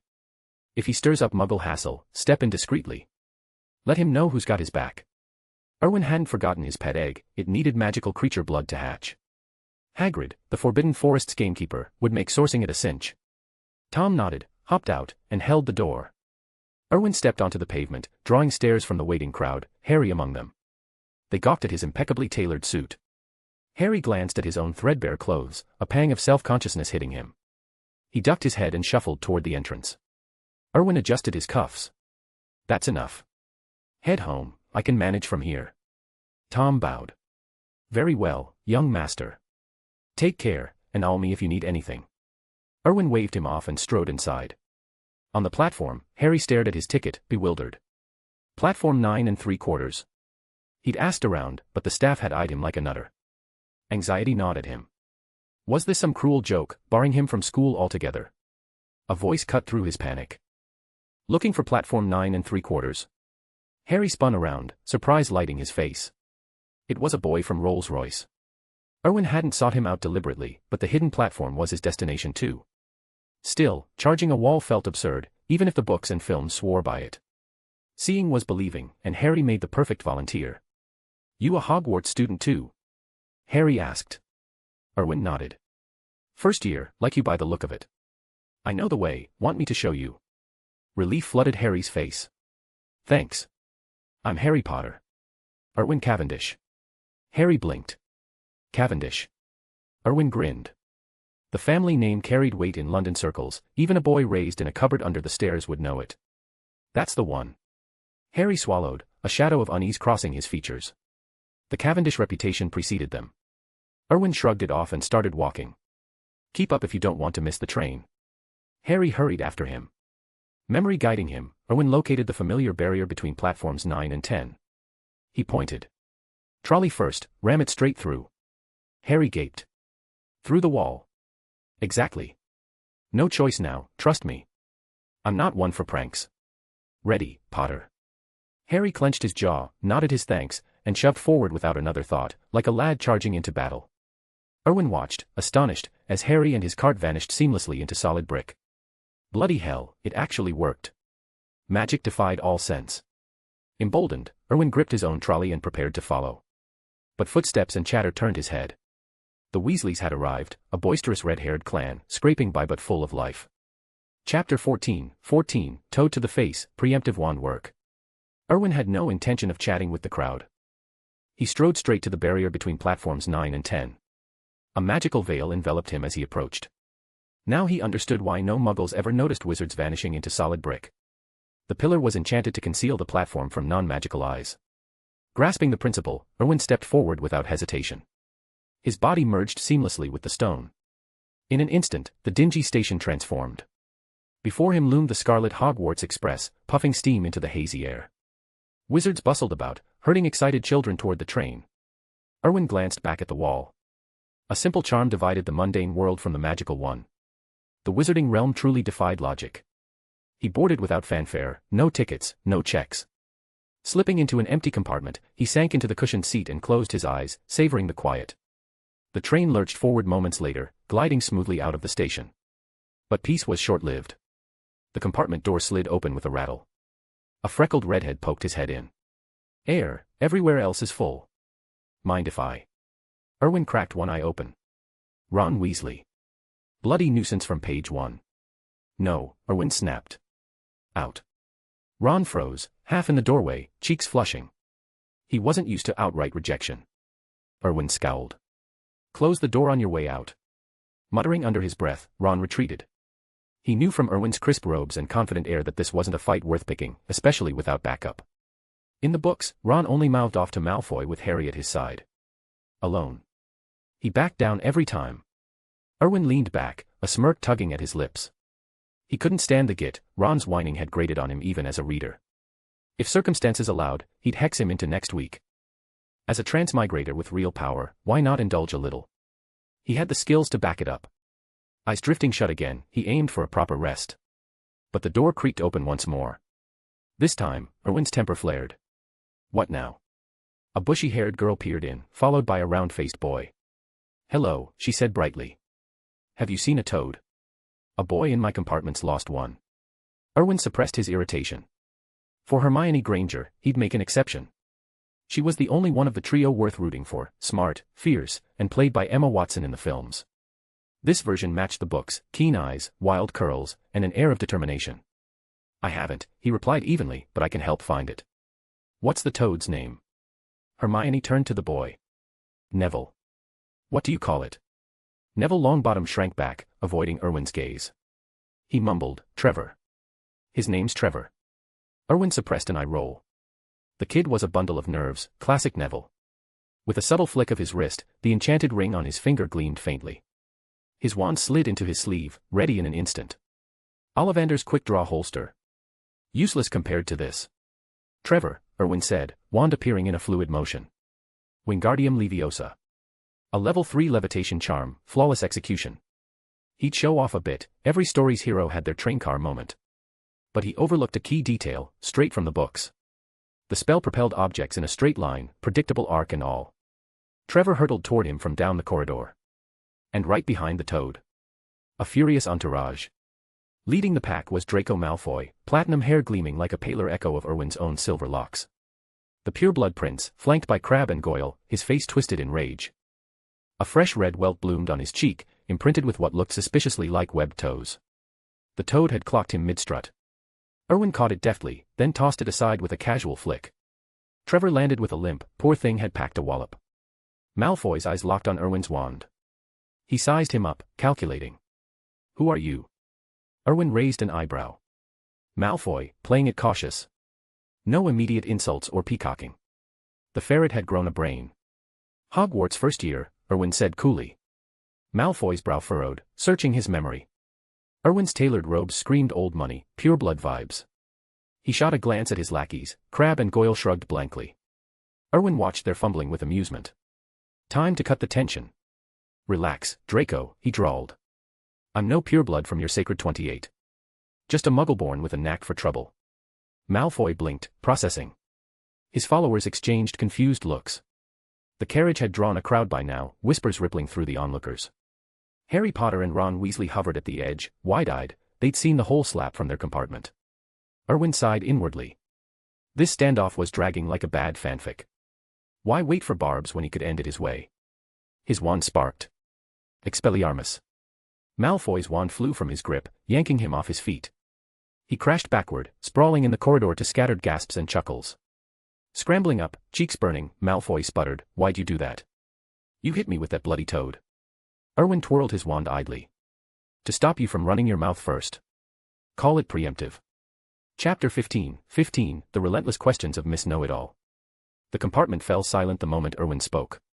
Malfoy gaped at him, utterly baffled. Confusion clouded his eyes, that walnut-sized brain of his couldn't process what Erwin meant at all. True, he'd planned to stir up trouble upon learning Erwin wasn't from a pure-blood family. But curse someone? No, not really. He'd been raised to tailor his words to his audience. Insulting a Weasley was fair game because, in Malfoy's mind, he outranked them. Yet Erwin's presence changed everything. There was an undeniable aura about him, more refined than any pure-blood Malfoy knew. Before he could even speak, he'd been sent sprawling. Ron and Harry, watching from the sidelines, were equally taken aback. Ron had been snapped at by Erwin and mocked by Malfoy, so he lumped them both together as troublemakers. Harry, though, felt the opposite, likely a case of first impressions. Erwin had helped him, and he already despised Malfoy. Seeing Erwin put the git in his place sparked an instant fondness. Erwin, oblivious to it all, would have been livid if he'd known. A savior? More like a walking jinx. Goyle and Crabbe lumbered over to haul Malfoy to his feet. The blond boy glared at Erwin, resentment mingling with a flicker of fear. He'd never been struck before, let alone by someone as unpredictable as this. Erwin arched an eyebrow at the defiant stare. What? Planning to hex me now? He gave his wand a casual flick for emphasis. Malfoy paled. No. I wouldn't, I didn't mean. Terror gripped him. Without a wand, the Expelliarmus would still send him flying, just like that hapless Death Eater Hermione blasted in the films. It wouldn't kill, but the impact stung. Erwin merely hummed. Well. Off you go, then. Malfoy froze for a split second before bolting, his cronies in tow. They vanished down the corridor like they'd spotted a rabid dog. The lingering onlookers dispersed soon after. Erwin stifled a yawn. By his reckoning, it was still 2 or 3 hours to Hogwarts. He started toward his compartment for a nap. An Asian girl approached him instead. Brilliant summoning charm and Expelliarmus. You're really not pure blood. Your magic's far too polished for a beginner. Erwin shook his head. Just some practice before term started. She extended her hand. What talent? I'm Cho Chang, Cho to my friends, though Westerners mix it up. Erwin smiled faintly. It was her, all right, the series sole Asian face from the books, not the films. This world seemed a blend of both, courtesy of whatever quirks the story demanded. He shook her hand gently. Erwin Cavendish. Nice to meet you, Cho. He said it in Chinese. Cho's eyes widened. You speak the language too? Erwin nodded. It is a fascinating country with a rich history. I have always admired the culture and landscapes from afar. She beamed. Exactly. I hope you end up in Ravenclaw, we'd get on brilliantly. Maybe, Erwin chuckled. One of her friends called her over. Erwin watched her go, admiring the youthful energy in her stride. Ah, the vigor of it all. Was that Chinese just now? He turned to find Hermione still there, rooted in place. Beside her stood the timid Neville Longbottom. Erwin nodded. Yes, now that we've found your toad, Trevor, I'm off to rest. Hermione glanced at his compartment. Yours is empty, and I'm not trekking back. Mind if we join you? If you can stay quiet, Erwin replied. He slipped inside without waiting. Hermione didn't bat an eye. She turned to Neville. Coming, or heading back? Neville fidgeted. I'll go back, that Erwin chap scares me a bit. Suit yourself, she said briskly. Just mind Trevor this time. Lose him again, and there won't be another summoning charm to save you. Neville bobbed his head vigorously and shuffled off, unaware that his toad's misadventures were only beginning. The scamp would hop through Hogwarts like a recurring gag. Hermione settled in. Erwin had his eyes closed, but she launched right in. That summoning charm, was it Accio? I read about it, but that's third-year stuff. And Expelliarmus is second year. How'd you manage it so flawlessly? Erwin's temples throbbed. Regret sank in, he'd forgotten Hermione Granger wasn't just a walking encyclopedia, she was a pint-sized interrogator, the queen of why. When he didn't respond, she pressed on. Asleep already? Did I wake you? His expression soured. Splendid. The title fit her to A.T., sighing, Erwin cracked an eye open. For one, a tutor showed me the ropes. For two, remember what I said about keeping quiet. Another 5 chapters down. We are moving at lightning speed, but we aren't at the top yet. Remember the deal, if you push this fanfic into the top 100, I'm prepared to drop 15 chapters a day, 10 bonus plus 5 daily, for as long as we hold that spot. Current objective, smash the Power Stone button. Your votes are the only thing keeping this mass release engine running. Let's get to the top 100. Mr. Grimm. Chapter 16, the legendary Cavendish name. Hermione let out a soft "oh," her mind replaying their conversation before entering the private compartment. Had they talked? She couldn't recall, but it didn't matter much. She pressed on. Did you grow up in the wizarding world? Are your parents wizards too? Erwin sighed inwardly. No chance of sleep now, not with all the chatter echoing through the train. And they were nearly at Hogwarts anyway. No, he replied. I'm Erwin Cavendish. If you live in London, you've probably heard of me. Hermione paused, then her eyes widened. Cavendish. You mean the Cavendish family? Erwin's interest piqued. A chance to impress, or intimidate, her into silence. Perfect. He nodded. That's right. The one and only. What followed caught him off guard. Hermione's face lit up with genuine admiration. I've heard about your family from my dad. They put an end to the dark forces running rampant in London and brought a new order. Things got safer after you took over, much safer. Erwin blinked, caught flat-footed. Had the Cavendish name really gained that kind of shine? He'd grown up in peacetime, steering clear of the shadier dealings. When he inherited the family, he'd shut down the worst operations and cleaned up the gray areas, making them less ruthless. More humane, even. No wonder the old-timers in those trades sang his praises. Hermione, undeterred by his silence, barreled on. Dad says you're the youngest godfather in history, a living legend. How on earth did you pull it off so young? Your dad talks about me? Erwin asked, intrigued. Sounds like he's a fan. She nodded eagerly. He respects you immensely. Before the Cavendishes stepped in, London was a mess. Dad's a dentist, you know, he dealt with thugs shaking him down for protection money, sometimes 4 or 5 gangs a day. But once your family rose up, they set rules, 1 management fee per month, no more harassment. He's been grateful ever since. It clicked for Erwin. With support like that, he could probably run for mayor and win in a landslide. Not a bad reputation to have. Hermione kept chattering. Anyway, do you have a favorite house? I read Hogwarts as 4 houses. You're awfully quiet, don't know much about them. I can explain. First, there's... Erwin raised a hand to cut her off. Such a well-meaning girl. I know the houses, Miss Granger. No introduction needed. Her shoulders slumped slightly, like she'd missed her big moment to shine. Then she perked up. Which one are you hoping for? I'd love Gryffindor. The books say all the greatest wizards come from there, like the headmaster himself. And Professor McGonagall, who took me to Diagon Alley. She's the head of Gryffindor. I admire her so much, strong, refined. I want to be just like her. Erwin gave her a thumbs up. Smart choice. Not everyone could handle turning into an old animagus like her someday. In the original story, Hermione's path led her to Minister of Magic anyway, close enough to her dream. But don't take the books as gospel, Erwin said. Is Gryffindor really the best? Sure, they've got brave souls, but other houses produce powerhouses too. Hogwarts' 4 houses each shine in their own way, what fits you matters most. For you, I'd say Ravenclaw. It's for sharp minds and scholars. Gryffindors are bold lions, but they charge in recklessly, and their grades. Not always top-notch. You need the right environment to thrive. Hermione furrowed her brow, mulling it over seriously. Erwin smirked. Just testing if the Golden Trio could be split up, for the fun of it. He didn't dispute Gryffindor's track record for talent. Slytherin had Voldemort, after all, though no textbook would admit it. The reason was straightforward, the Sorting Hat, named after Godric Gryffindor himself. Erwin had no idea how the old relic worked exactly, but he suspected the founder's biases, Gryffindor's especially, steered the brightest straight to his house. Talented first years funneled in, and voila, a legacy of stars. It was just a theory, of course. You're spot on, Hermione admitted. But I still don't get how the Sorting Hat works, it's not in any book. What if I end up somewhere else? The thoughts got me anxious. Erwin chuckled at her furrowed expression. Only a bookworm like her would fret over this at her age. It's simple, a hat with a mind of its own. It goes on your head and announces your house. A hat. She gaped. Can it really be that precise?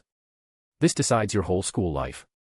Think of it as your great-great-grandfather's antique, older than anyone in your family tree. And it considers what you want. If Ravenclaw's your pick, tell it. Might just happen. Hermione's eyes sparkled. A thinking hat. Blimey, I've got so much to learn about this world. Chapter 17, Hogwarts awaits, and Trevor's still at large. Hermione's eyes widened in surprise. Is that even possible? Erwin grinned. Why not give it a try? What if it works? You've got nothing to lose. She nodded thoughtfully. You're right. But from what you've said, Ravenclaws are all academic geniuses. I'm worried I won't keep up. Erwin rolled his eyes. Good grief, he thought. Miss Know-It-All, afraid of falling behind. The girl who uses a time-turner to cram is fretting over this. What a joke. You don't need to worry, he said aloud. Wizarding schools aren't so different from Muggle ones, just swap the subjects. Plenty of young wizards aren't half as studious as Muggle kids. A wand won't turn a slacker into a scholar overnight. But I'm from a Muggle family, Hermione pressed. Shouldn't wizarding kids get a head start with magic at home? What if I'm miles behind? Erwin chuckled inwardly. She must have been British through and through in another life. Ambitious types like her don't grow on trees in places like America. Trust me, he said. Once you're in, you'll see half those purebloods can't even cast a basic spell. Not everyone's a prodigy like me. Hermione laughed. Modest as ever. Just facts, he replied with a wink. Cavendish stock runs true in any world. She studied him for a moment. If anyone else had boasted like that, she'd have dismissed it as arrogance. But from Erwin, it just fit. He checked his watch. Train's nearly at the station, Miss Granger. Time to change into your robes. Shall I step out? Mr. Cavendish, she said dryly, I shouldn't have to answer that. Erwin shrugged.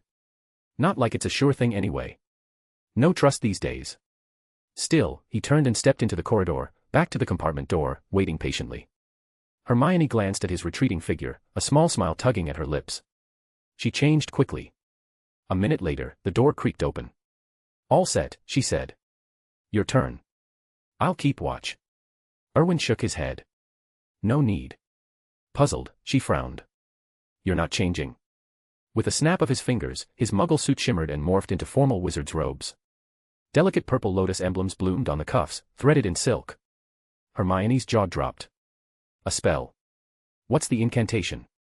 That's brilliant, can I learn it? He shook his head. Afraid not. It's a charmed garment, not proper magic. Disappointment flickered across her face. Oh. Well, that's something. Her gaze lingered on the emblem. What's that? It's stunning. The Cavendish family crest, Erwin explained. Purple lotus. Symbol of resilience. She beamed. A lotus. How elegant. In truth, Erwin had puzzled over it himself. Lotuses evoked a mystical elegance rather than standard British heraldry. Purple held a unique allure here. It had struck him as oddly out of place when he first saw it, like a relic from another era. But he'd shrugged it off. Family quirks were family quirks. The Hogwarts Express began to slow, brakes hissing as it pulled into Hogsmeade Station. Through the window, the castle's turrets loomed against the darkening sky, a silhouette of spires and stone. Erwin's lips curved into a smile. Hogwarts. At last. They disembarked amid the bustle of students. Hagrid's massive form towered on the platform, lantern swinging from one ham-sized hand. Hermione stared, wide-eyed. Blimey, he's huge. In the wizarding world, get used to the unusual, Erwin advised. This is just the start. Stow the awe, Miss Granger, sorting's next. She nodded, squaring her shoulders. From another carriage, Draco Malfoy emerged, pale eyes locking onto Erwin. A mix of fear and fury flashed there, raw and unchecked. The memory of their train scuffle still stung. He'd only just regained his composure in his compartment. Who does he think he is? Draco fumed silently. My father's on the school board. He'll hear about this. He'd pen a letter that very night. Erwin would regret crossing a Malfoy. Erwin caught the glare and turned, meeting Draco's gaze steadily. The boy flinched and dropped his eyes. A sly smile played on Erwin's lips. Little Mr. Malfoy hasn't learned his lesson yet. Time for a proper reminder, perhaps. The Malfoy patriarch was the real prize, after all, far trickier than this pampered brat. Erwin wouldn't let him slip away easily. Hagrid clapped his meaty hands, the sound booming like thunder. Right, then. First years, group up in fours and follow me.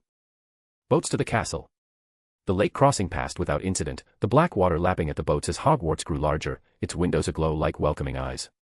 Hagrid handed the first years off to Professor McGonagall at the castle entrance, then lumbered away with a wave. Up to that point, Erwin had assumed the night would unfold smoothly, until Neville Longbottom stooped to retrieve his errant toad, Trevor, from the flagstones. The professor's face darkened like a storm cloud.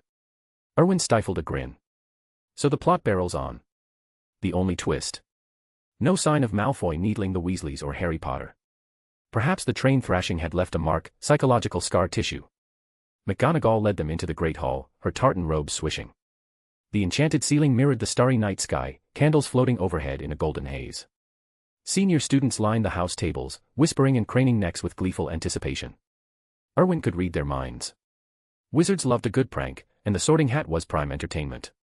No one spoiled the surprise for newbies, no warnings about the old hat's whims or the cheers that followed. Watching first years blanch as it was plopped on their heads.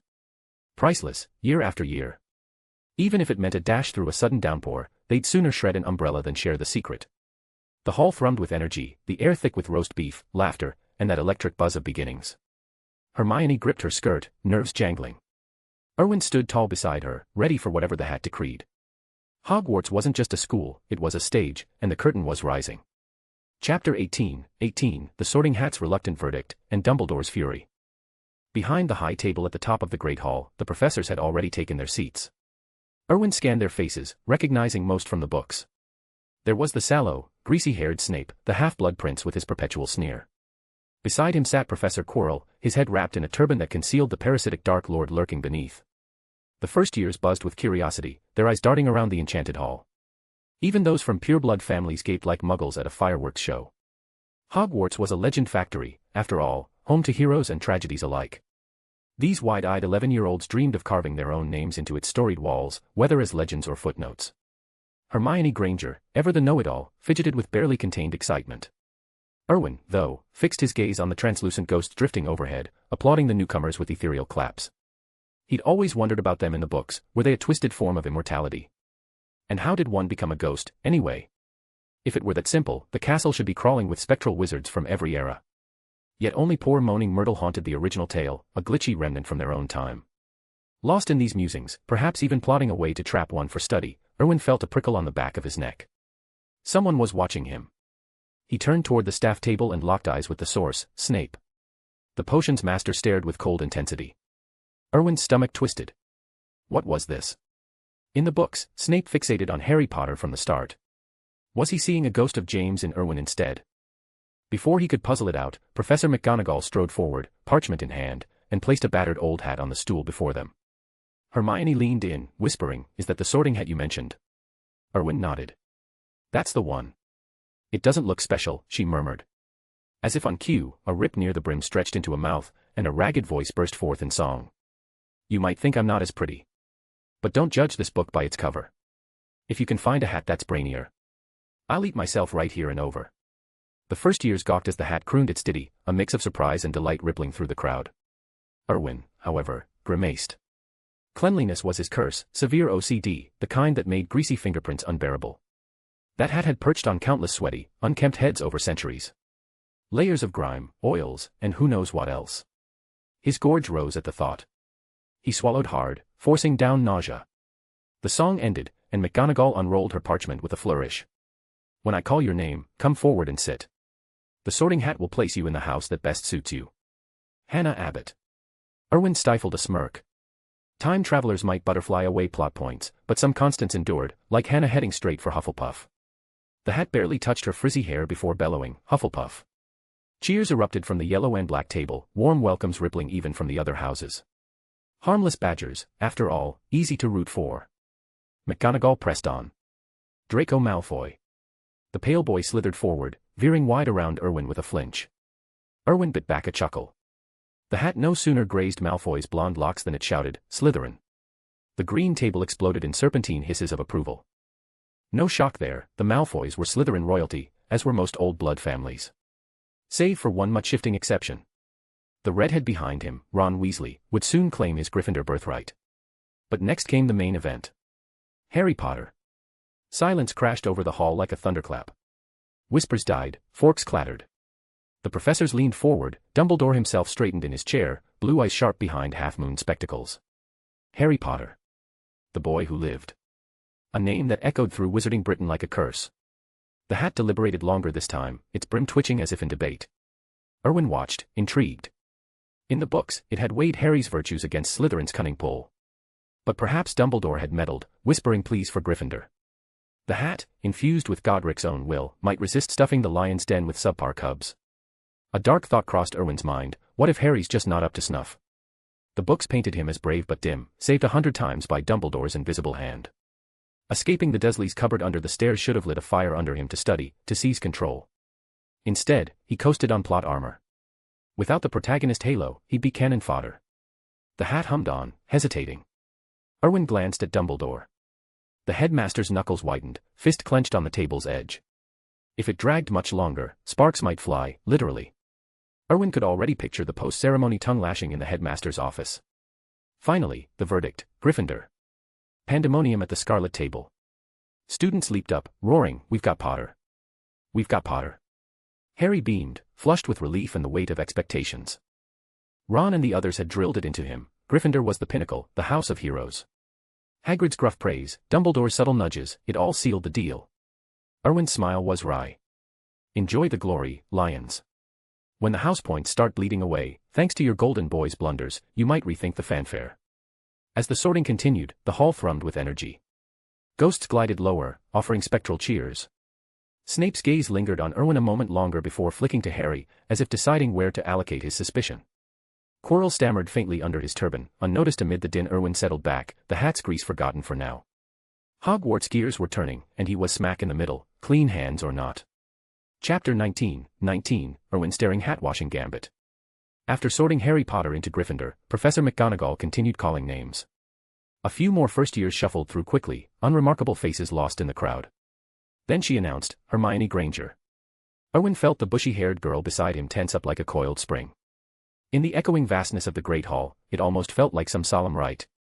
Hermione was practically vibrating with nerves. She shot Erwin a wide-eyed glance. "It's fine," he whispered. "Simple as anything. You've seen it done. Just relax." His words seemed to steady her. The rigid set of her shoulders eased as she climbed the steps to the dais. Professor McGonagall placed the weathered sorting hat on her head. The hat murmured, its brim flopping over her eyes. "A mind like a library, such a thirst for knowledge. Ravenclaw would suit you perfectly. But there's fire in you too, bold and unyielding. Gryffindor calls just as strongly." Hermione fidgeted, her gaze flickering uncertainly across the hall. She cleared her throat. Could I try Ravenclaw?" The hat paused, as if caught off guard. "Ravenclaw. Not Gryffindor. You'd thrive there, surrounded by brave souls who'd match your spirit." She stole a peek at the Gryffindor table, rowdy, a bit boisterous, not exactly the scholarly haven she'd imagined. Then her eyes drifted to Ravenclaw, poised figures, books tucked under arms, an air of quiet intellect. As a Muggle-born, she knew better than most how vital the right environment was for learning. "No, really," she insisted. "I'd prefer Ravenclaw." The hat hesitated another beat. "Very well, if you're certain." "Ravenclaw," it bellowed. Applause thundered from the Ravenclaw bench. Hermione beamed, whipping off the hat and flashing Erwin a grateful nod. She practically skipped to join her new housemates, who enveloped her in cheers and welcoming pats. A spark of triumph lit Erwin's eyes. His little test had worked. The story's momentum held firm, Fluffy's whereabouts still nagged at the plot's edges, but it wasn't ironclad. Change was possible. Relief washed over him. No traverser wanted to battle fate only to watch their plans unravel like a poorly knit sweater, every twist snapping back to the scripted path. He dreaded that trap himself, which was why he'd nudged Hermione sorting. More names echoed through the hall. One by one, the remaining first years took their places. Soon, only Erwin stood waiting. Always the protagonists for last, he thought wryly. Professor McGonagall's gaze settled on him. Erwin Cavendish. A murmur rippled across the 4 house tables. Purebloods might not know the name, but Muggle-borns lit up like fireworks. Cavendish. The Cavendish. Who else? In London, folks might fake being the Queen, but never him. Blimey, I can't believe he's here, as our classmate. What's the big deal? A puzzled pureblood asked. The Muggle-borns launched into hushed explanations, weaving tales of the Cavendish legacy, industrial titans, wartime heroes, a family whose influence stretched from foggy streets to Parliament. Erwin's exploits, prodigy inventor, scandal-dodging heir, sounded like something out of a legend. The purebloods gaped, wide-eyed. Professor McGonagall cleared her throat sharply. Silence. A stern glance from another professor helped quell the buzz. At the Slytherin table, Draco Malfoy caught fragments of the chatter. Erwin was some Muggle world powerhouse, apparently. Impressive, maybe, but to Draco. Mere Muggle nonsense. Wizards didn't need factories or headlines, their blood and magic set them apart. He smirked, dismissing it. Let the frogs croak in their pond. Up on the dais, Erwin eyed the sorting hat with a grimace. It looked grubby, patched and frayed from centuries of sweaty heads. "Oi, young wizard," the hat called cheerily. "What are you dawdling for? Plop on down and let me peek inside that clever skull of yours. I'll sort you right into your perfect house." Professor McGonagall frowned at his hesitation. "Mr. Cavendish. Everything all right? Just take a seat, it's straightforward, as you've observed." Erwin shook his head. "No, Professor. It's not that. The hat's just filthy." The hall went deathly quiet. Even the hat froze. Then its stitched mouth dropped open in outrage. "Filthy. Filthy. How dare you? I'm the pinnacle of enchanted artifacts, centuries old, and you call me filthy." Erwin ignored the outburst, drawing his wand with calm precision. Professor McGonagall's eyes widened. "Mr. Cavendish, what on earth?" "A quick rinse," Erwin said mildly. "It'll do wonders." With a subtle flick, he cast wordlessly. A gentle stream of clear water materialized, swirling up from nowhere to douse the hat like a sudden shower. Dumbledore leaned forward in his seat, twinkling eyes alight with interest. The hat sputtered and flailed under the deluge, its fabric darkening as grime sluiced away.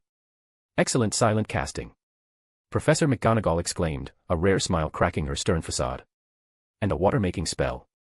You've quite impressed me, Mr. Cavendish." Erwin inclined his head. "Just common sense, Professor." No pristine mountain spring fueled the spell, he'd drawn from a one-time use Aguamenti card he'd won in a board train ride lottery. It felt tailor-made for this moment. The hat sagged, sodden and subdued, its brim dripping onto the stool. The embroidered face twitched in indignation, likely the first proper washing it had had since Godric Gryffindor stuffed it full of spells. Professor McGonagall lifted it gingerly, peering inside. Satisfied it hadn't shorted out, she exhaled. "Whenever you're ready, then." Erwin sat, and the damp hat plopped onto his head with a squelch. Chapter 20, Slytherin's Shocking Secret. "Dumbledore, I demand answers." Professor McGonagall flicked her wrist, and her wand appeared in her hand. With a gentle wave, a soft breeze swirled around the sorting hat, drying it in seconds. Erwin eyed the spell appreciatively, it was far more efficient than any muggle dryer. "Now, Mr. Cavendish," McGonagall said briskly, "shall we proceed with the sorting?" Erwin inclined his head. "Of course, Professor. My apologies for the delay." She nodded. "Take a seat, then." He settled into the chair as she placed the sorting hat on his head. The hat's brim twitched. "What cheek? The rudest young wizard I've sorted in ages. Let's see what's rattling around in that head of yours." The instant it touched him, silence fell. Erwin waited, intrigued. He'd long pondered the hat's mechanics. Was it legilimency, sifting through thoughts and memories? But how did it detect blood status? What if memories were unreliable, like Voldemort's, who only learned of his pureblood heritage later? Yet the hat had placed him in Slytherin without hesitation. It proved the hat delved deeper than surface recollections. A whisper broke the quiet. "Young man, such formidable occlumency. I can barely glimpse fragments.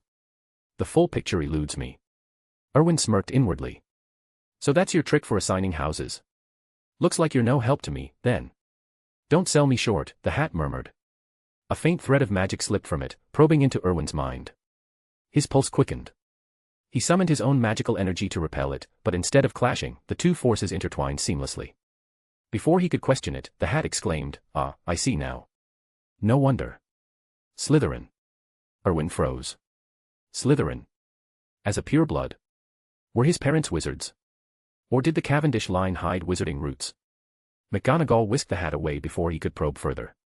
"Well done, Mr. Cavendish. Join your housemates at the Slytherin table. Dinner's starting." Suppressing his questions, Erwin made his way to the green and silver benches amid polite applause from the Slytherins. The sorting wrapped up soon after. As Erwin took his seat, curious stares followed him from every table, especially his own. A blonde girl with a sharp gaze sidled closer. "Heard you're from some fancy muggle family. So how'd you end up a pureblood?" Erwin shrugged. Maybe the hat slipped up. She stifled a laugh. "First time anyone's dared say that. The sorting hat doesn't make mistakes. Even magical artifacts glitch sometimes," he replied lightly. She paused, as if his words struck a chord. Truth was, Erwin was as baffled as anyone. Slytherin suited him, ambitious, cunning, focused on power, but he'd expected Ravenclaw or even Gryffindor. Pureblood status was the snag. Officially, it meant wizard parents on both sides, but Erwin dismissed the notion as nonsense. Bloodlines mixed constantly, Hermione's future kids with Ron would be half-bloods by that logic. What a farce. Hogwarts feasts were legendary, and this one lived up to the hype: roast beef, Yorkshire puddings, treacle tarts steaming on platters. The house elves outdid themselves, their magic making chores effortless, no wands needed, just a snap to summon perfection. Erwin wondered how such capable creatures had ever been subjugated. Slytherins dined with restraint, voices low and conversations measured, unlike the boisterous chatter from the other tables. No spills or shouts here, it was civilized, which suited Erwin fine. Purebloods might be arrogant, but their emphasis on decorum spared him the chaos of rowdier houses, like the difference between a polished dinner party and a playground brawl. Sated, the first years rose as prefects herded them to their common rooms. Slytherins lay deep in the dungeons, once cells for dark wizards and creatures, now a dimly lit haven of green lamps and leather armchairs. Floor-to-ceiling windows overlooked the black lake, its inky depths occasionally rippling with shadowy shapes that set nerves on edge. In the common room, the first years clustered as Prefect Marcus Flint clapped for attention. Listen up, new blood. Time for Slytherin's tradition, selecting a hidden prefect. It's how we keep our edge, discreet leadership from the shadows. Meanwhile, outside Dumbledore's office, a black-robed figure swept in like a storm. Dumbledore, Snape snarled, I need an explanation. Another 5 chapters down. We are moving at lightning speed, but we aren't at the top yet. Remember the deal: if you push this fanfic into the top 100, I'm prepared to drop 15 chapters a day, 10 bonus plus 5 daily, for as long as we hold that spot. Current objective: smash the Power Stone button. Your votes are the only thing keeping this mass release engine running. Let's get to the top 100. Mr. Grimm. Chapter 21, Shadows in the Portrait, the first-year prefect challenge begins. Dumbledore set aside the sweets in his hand and fixed Snape with a steady gaze. Sit down, Severus. No need to rush, I know what you're going to say. But you understand as well as I do that Hogwarts admissions aren't ours to dictate. The castle chooses its own students and sends the acceptance letters. All we do is sign them. Snape's voice was sharp. Don't pretend otherwise. If you don't sign, the boy won't get his letter. He won't set foot in Hogwarts at all. Dumbledore nodded gravely. True enough. But do you really think he can stay hidden forever? The magic inside him demands an outlet. Without it, he'll become an obscurus, and you know the devastation that brings. It's beyond our control. Snape's frown deepened. We promised them we'd keep him out of the wizarding world. Dumbledore shook his head. This isn't in our hands. His bloodline has sealed his fate, just like his parents. They fled the wizarding world to escape theirs, but look how that ended. Do you believe he can do better? Even if he avoids Hogwarts, they'll find him eventually. He's too brilliant, too much like a beacon. When they do, he'll be defenseless. Why not let him come here? At least then, if that day comes, he'll have the power to fight back. He might even achieve what no one's managed before. Sorrow flickered in Snape's eyes. He was their only child, their last hope. They wanted him to live quietly, and they died for it. I couldn't even protect him to honor their wish. Dumbledore sighed. This isn't your fault, Severus. It's the path his blood demands. I'll never forget what they did for us. I swear, as long as I draw breath, no harm will come to him. Snape met his gaze. Even from them. Dumbledore's expression hardened. Especially from them. No one touches a Hogwarts student. No one touches Erwin. That's my vow, and like you, I carry the weight of regret for this boy. Snape released a long, stale breath. Remember that promise. If it comes to it, I'll die before he does. It's the least I owe. Dumbledore's tone lightened slightly. That day won't come. You'll all live, mark my words. Now, head to the Slytherin common room. The Shadow Prefect selections are about to start.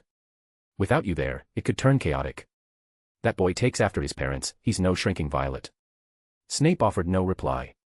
With a swirl of his robes, he swept from the room. Once alone, Dumbledore sank back into his chair.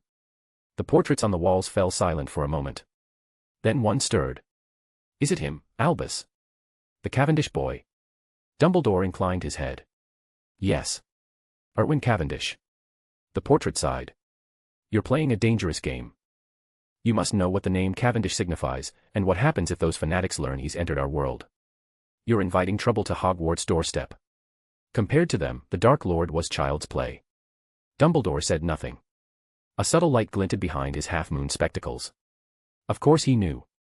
But choices had been made. From the instant he'd laid eyes on Erwin, he'd sensed it: the boy would succeed where others failed, ending the Cavendish curse in this generation. It was the only way to save his life.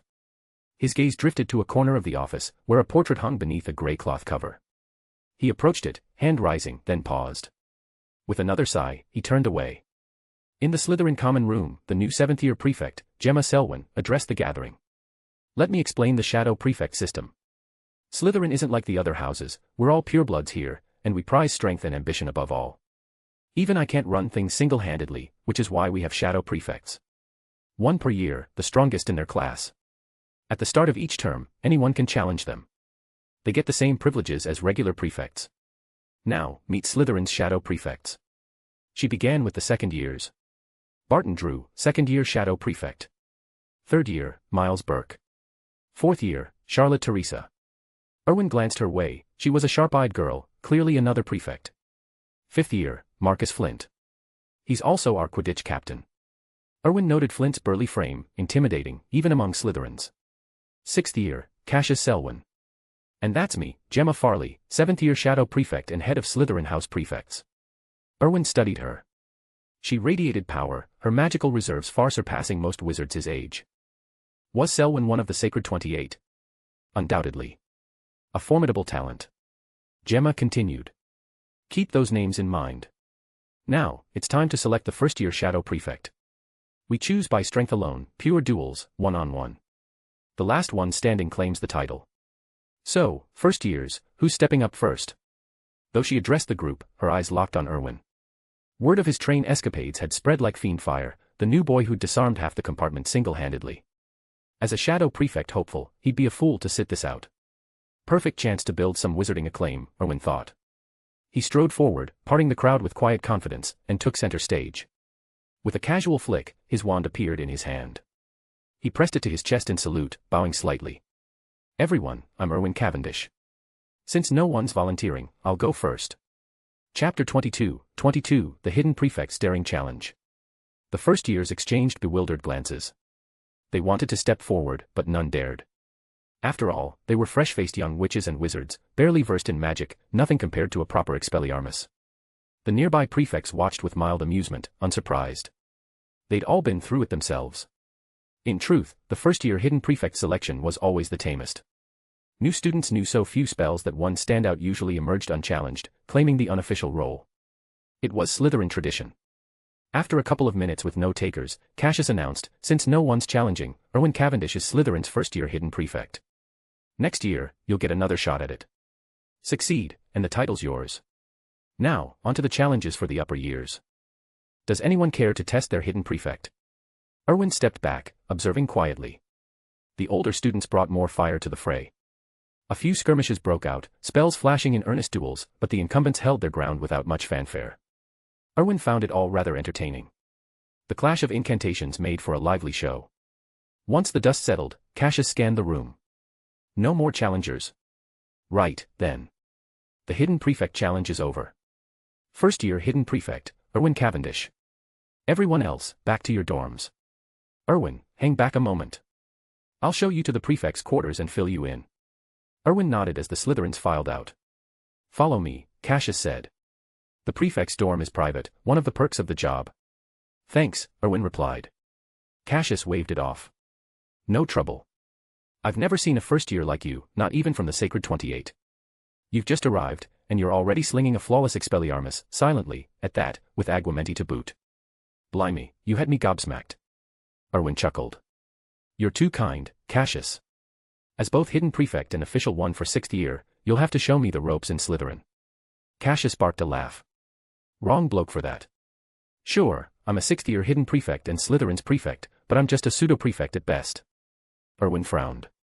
Pseudo-prefect. What's that mean? Just what it sounds like, Cassius explained. Slytherin's all about power. Prefects here respect strength above all. But aren't you the strongest? Erwin pressed. Cassius shrugged. I'm in my 6th year, age gives me the edge. So even if I'm top dog now, it's not true merit. That's why I'm only a pseudo-prefect. Erwin knit his brow. If that's the case, does Slytherin even have real prefects? Cassius grinned. That's the beauty of it. The title's mostly for show. But speaking of which, there's this Slytherin legend you ought to know, the Prefect Challenge. It's the only way to earn genuine respect from every snake in the house. Erwin leaned in. Sounds intriguing. How does it work? It's the stuff of whispers, Cassius said. No one's sure if it's ever been done. Only a first-year hidden prefect can start it. You'd have to take down every hidden prefect, year by year, before moving up to second. Succeed, and you're Slytherin's undisputed head prefect, the real deal, acknowledged by all. But good luck, it's near impossible. In practice, it doesn't exist. Erwin's eyes lit up. I like the sound of that. Can I kick it off whenever? Cassius paused, eyeing him. You're actually considering it? Why not? It's a first-year exclusive. Might as well have a go. Cassius clapped him on the shoulder. Spoken like a true Slytherin, mate. You're the second one's ever tempted fate like this. Who was the first? Cassius's voice dropped. He who must not be named. Erwin knew exactly who. Voldemort. The rumor was he'd placed a taboo on his own name to sense anyone saying it, like some dark tracking charm. Erwin dismissed it as nonsense, a myth to spread terror. Voldemort would have no life otherwise. Did he pull it off? Erwin asked. Cassius shook his head. Nope. Erwin smirked. Then it's my turn to try. They reached a dormitory door. Cassius pushed it open. I'll spread the word tomorrow. You've got a full year to challenge the hidden prefects whenever you like. Can't wait to see if you rewrite history. Looking forward to facing you myself. Erwin nodded. Won't be long. Night, Cassius. Cassius studied him for a moment, a flicker of hope in his eyes. For the first time, he sensed a genuine Slytherin prefect might emerge. Then he shook it off. Impossible, really. A first year toppling the upper years. Pure fantasy. Back in his new quarters, Erwin took stock. Simple setup, a sturdy desk, comfortable bed, plenty of space. Spotless, too. He freshened the linens and settled in. True Slytherin prefect. The idea intrigued him. His gaze drifted to the house crest on the wall, a sleek silver serpent coiled in elegant loops. In his mind's eye, it shifted, twisting into a blooming lotus. Erwin smiled. The lotus suited it better. Slytherins, prepare for your real prefect. Chapter 23, Erwin's potion-fueled chaos. Achieving victory in a duel against older students without resorting to the dark arts was no simple feat. Erwin couldn't just unleash a barrage of spells and turn the common room into a battlefield. Doing so would land him in Azkaban by dawn. Without forbidden magic, his spell repertoire was limited, and his reserves were running low after sizing up the Slytherin prefects. From his earlier observations, Erwin figured he could hold his own against a fifth year at best, provided he stuck to clean magic. The unforgivable curses were off-limits in this hypothetical, but if he bent the rules, these overconfident upperclassmen wouldn't stand a chance. Still, Erwin wasn't short on options. Precision in a few key spells could turn the tide. After all, even Harry Potter had faced down Voldemort with little more than Expelliarmus in their final showdown. Right now, Erwin's go-to moves were straightforward, the shield charm for defense and the disarming charm for offense. Master those, and they formed a solid foundation. The real issue was his magical reserves, which paled compared to the prefect's deeper wells of power. Then it hit him, the 2 cheap magic-boosting potions he'd won in his last lottery draw, tucked away and forgotten in his system inventory. He pulled out the pair of murky black vials, staring at them with a grimace. An unwelcome image flashed in his mind, a hag-faced old witch cackling over a cauldron of bubbling sludge, stirring with a ladle nearly as tall as she was. Erwin shivered. Could he even stomach this? It looked more like poison than potion. System, he muttered, are you sure this won't do me in? Rest assured, host. This is a system product, quality guaranteed. No issues. Down it in one go for maximum effect. With a deep breath, Erwin uncorked the first bottle and sniffed cautiously. No acrid stench assaulted him, instead, a subtle, almost pleasant aroma wafted out. His eyes widened. Ah, they've laced it with some muggle flavor enhancer, he realized, chuckling to himself. It tasted surprisingly decent, like a watered-down treacle tart, innocent enough. He paused, waiting for the rush. Nothing. Shaking his head, he grabbed the second vial and swigged it down without hesitation. This time, the effect hit like a bludger. Magical energy surged through his veins, boiling over as if his body were a kettle left too long on the fire. His face flushed hot, and he clenched his fists, struggling to contain the torrent. The power raced wildly, threatening to spill out. Magical reserves increased. You've reached the threshold for system magical energy materialization. Activating now. Current magic level, level 2. Rising steadily. World's highest magic level, level 9. Erwin forced down the chaos long enough to whisper, highest level. That's Dumbledore, right? Dumbledore's magic level is 7. Stronger than the headmaster. But before he could press further, his focus slipped. The magical energy rebelled, erupting from him in an uncontrollable wave. It blasted outward, appending furniture and shattering goblets in the Slytherin common room. The first years, who had just nodded off in their dormitory chairs, were flung across the room before they could even yelp. Wails and shouts filled the air as the disturbance rippled through the Lakeview windows, the greenish light flickering wildly. Moments later, footsteps thundered from the corridors. Professors burst through the entrance, McGonagall, Flitwick, and the others, wands at the ready. The air shimmered with a soft pop, and Dumbledore appeared at the doorway, his half-moon spectacles glinting. Snape was first inside, his face a mask of fury. The common room was pandemonium, chairs overturned, tapestries torn, and students scrambling for the exit like rats from a sinking ship. They didn't know the cause, but instinct drove them toward safety. Quiet. Snape bellowed, amplifying his voice with a flick of his wand. Prefects. Evacuate the students, now. The hidden prefects snapped to attention, herding the younger ones out in orderly lines. Only the first years lagged, wide-eyed and confused. Snape's eyes narrowed. Where's Cavendish? Cassius glanced around frantically. Professor, it felt like the surge came from his room. Snape's jaw tightened. Get the first years out. Everyone else, upstairs. The professors ascended swiftly, converging on Erwin's door. Dumbledore's brow furrowed as residual magic crackled in the air. A magical surge? Here. And this power. It's as potent as a 7th years on the cusp of graduation. Every wizard experienced a magical surge once in their life, a wild outburst when uncontrolled magic wreaked havoc, typically around age 5 or 6 as innate power first awakened. Schools like Hogwarts taught control from there on, preventing repeats as magic grew steadily under guidance. But Erwin's surge was artificial. The potions had flooded his system too quickly, overwhelming his novice grasp and triggering a second eruption. Snape gripped his wand tighter. Will he be all right? Dumbledore raised a hand calmly. No need for alarm, Severus. It's just property damage, nothing fatal. It'll burn itself out shortly. Inside the room, Erwin wrestled the energy back under control, sweat beading on his forehead. The surge peaked and faded, leaving him drained but invigorated, his magic humming with newfound depth. He slumped against the wall, heart pounding. That had been too close. Downstairs, the professors exchanged uneasy glances. McGonagall pursed her lips. A first year causing this. We'll need to investigate immediately. Flitwick nodded vigorously. Indeed. Such raw potential, and at his age. Snape shot a sharp look toward the door. Potential or not, if he's meddling with unstable potions, heads will roll. Dumbledore's eyes twinkled faintly behind his spectacles, though his expression remained grave. Let's not jump to conclusions. Retrieve young Mr. Cavendish and sort this out properly.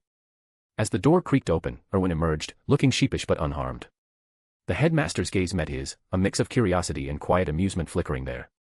No hee-hee from Dumbledore yet, but the old wizard clearly sensed more to this than a simple accident. Chapter 24, A Magical Surge Shakes Hogwarts. Dumbledore had barely finished speaking when another wave of magical energy swept through the room. He didn't even have time to react before it engulfed everything, rippling out across the entire castle. His expression darkened. Aura-level magic. Heads of the houses, return to your houses at once. Evacuate all students and maintain order. Professor McGonagall and the others nodded grimly and hurried off. Dumbledore frowned at Erwin's door. How could a first year suddenly wield power like that? Snape's scowl deepened. What's happening here? Dumbledore stroked his beard thoughtfully.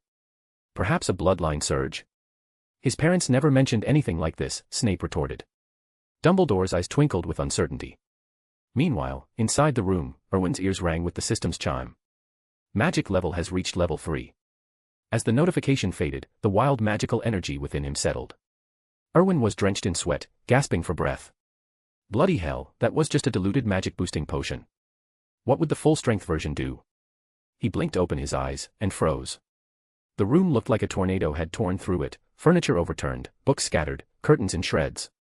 Shaking his head, he pulled up the system panel via the Erwin communication system. There, under his stats, a new line glowed. Magic level, level 3. System, Erwin muttered, how do these levels work?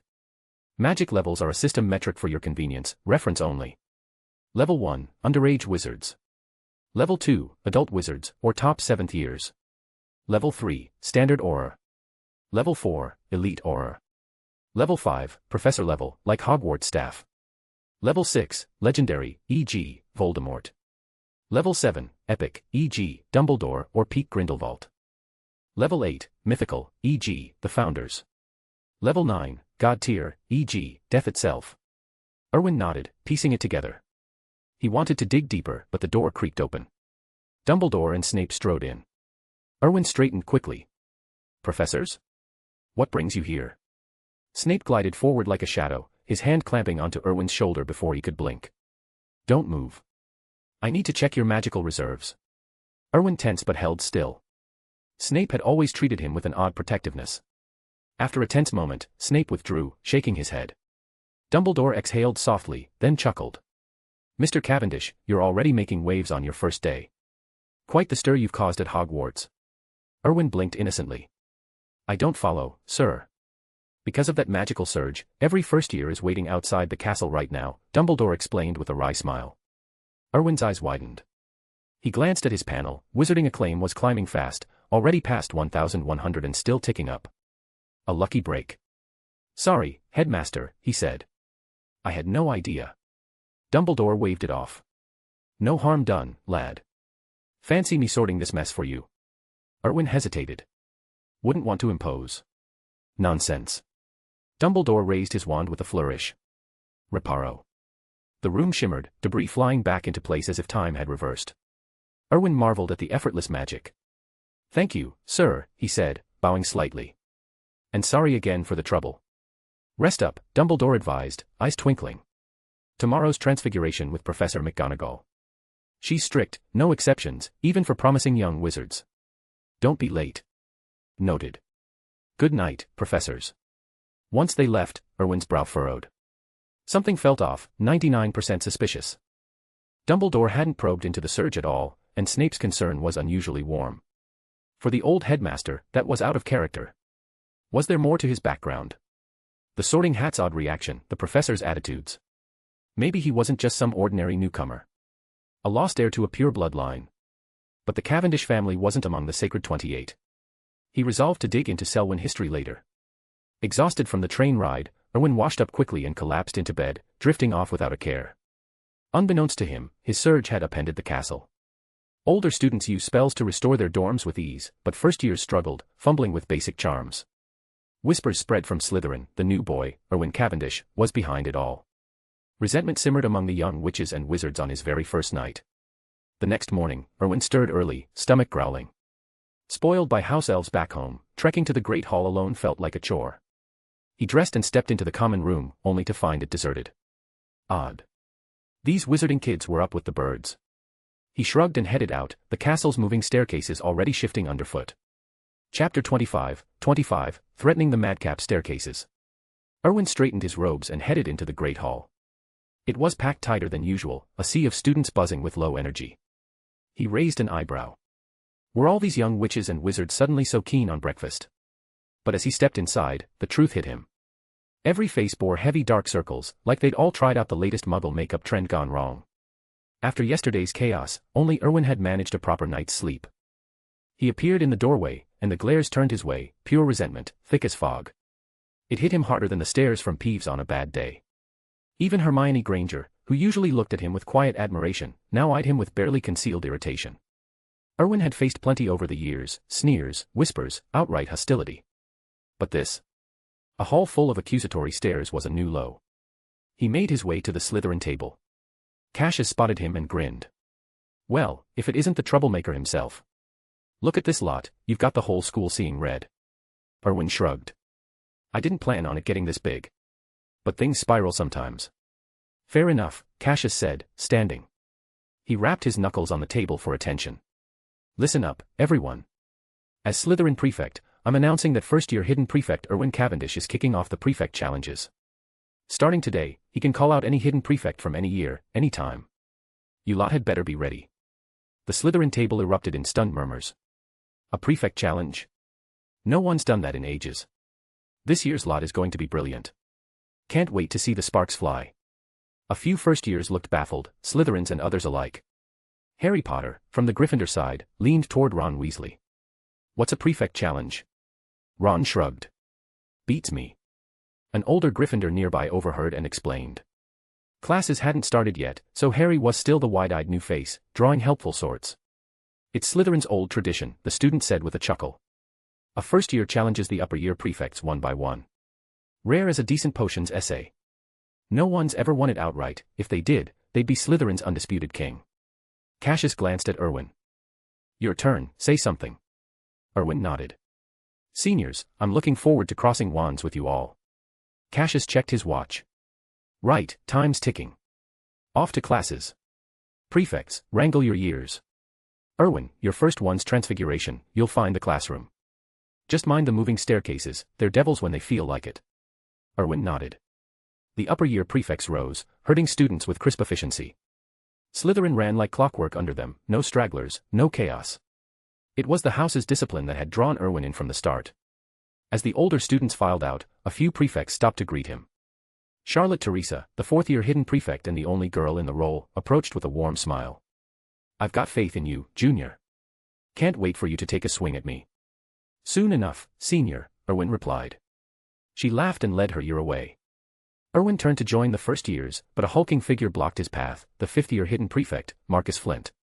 His crooked grin, framed by those infamous braces, twisted into something menacing. Big talk from a cocky first year, Marcus growled. Prefect challenge, eh? Come at me if you dare. I'll show you what real power looks like, arrogance won't save you. Erwin's temper flared, but he kept it leashed. Strength. Yours looks a bit lacking. Move it, we're late for class.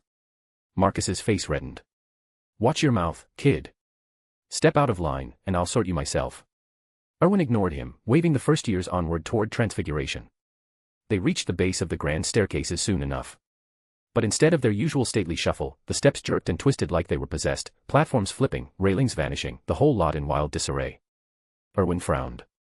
Weren't these things supposed to follow some enchanted pattern? This was pure mayhem. The other first years stared, bewildered. What's wrong with them? How do we even get up there now? Anyone know the way? All eyes turned to Erwin. He paused, a suspicion forming. Could the castle be toying with him? He drew his wand. The group watched curiously. Listen up, Erwin said firmly.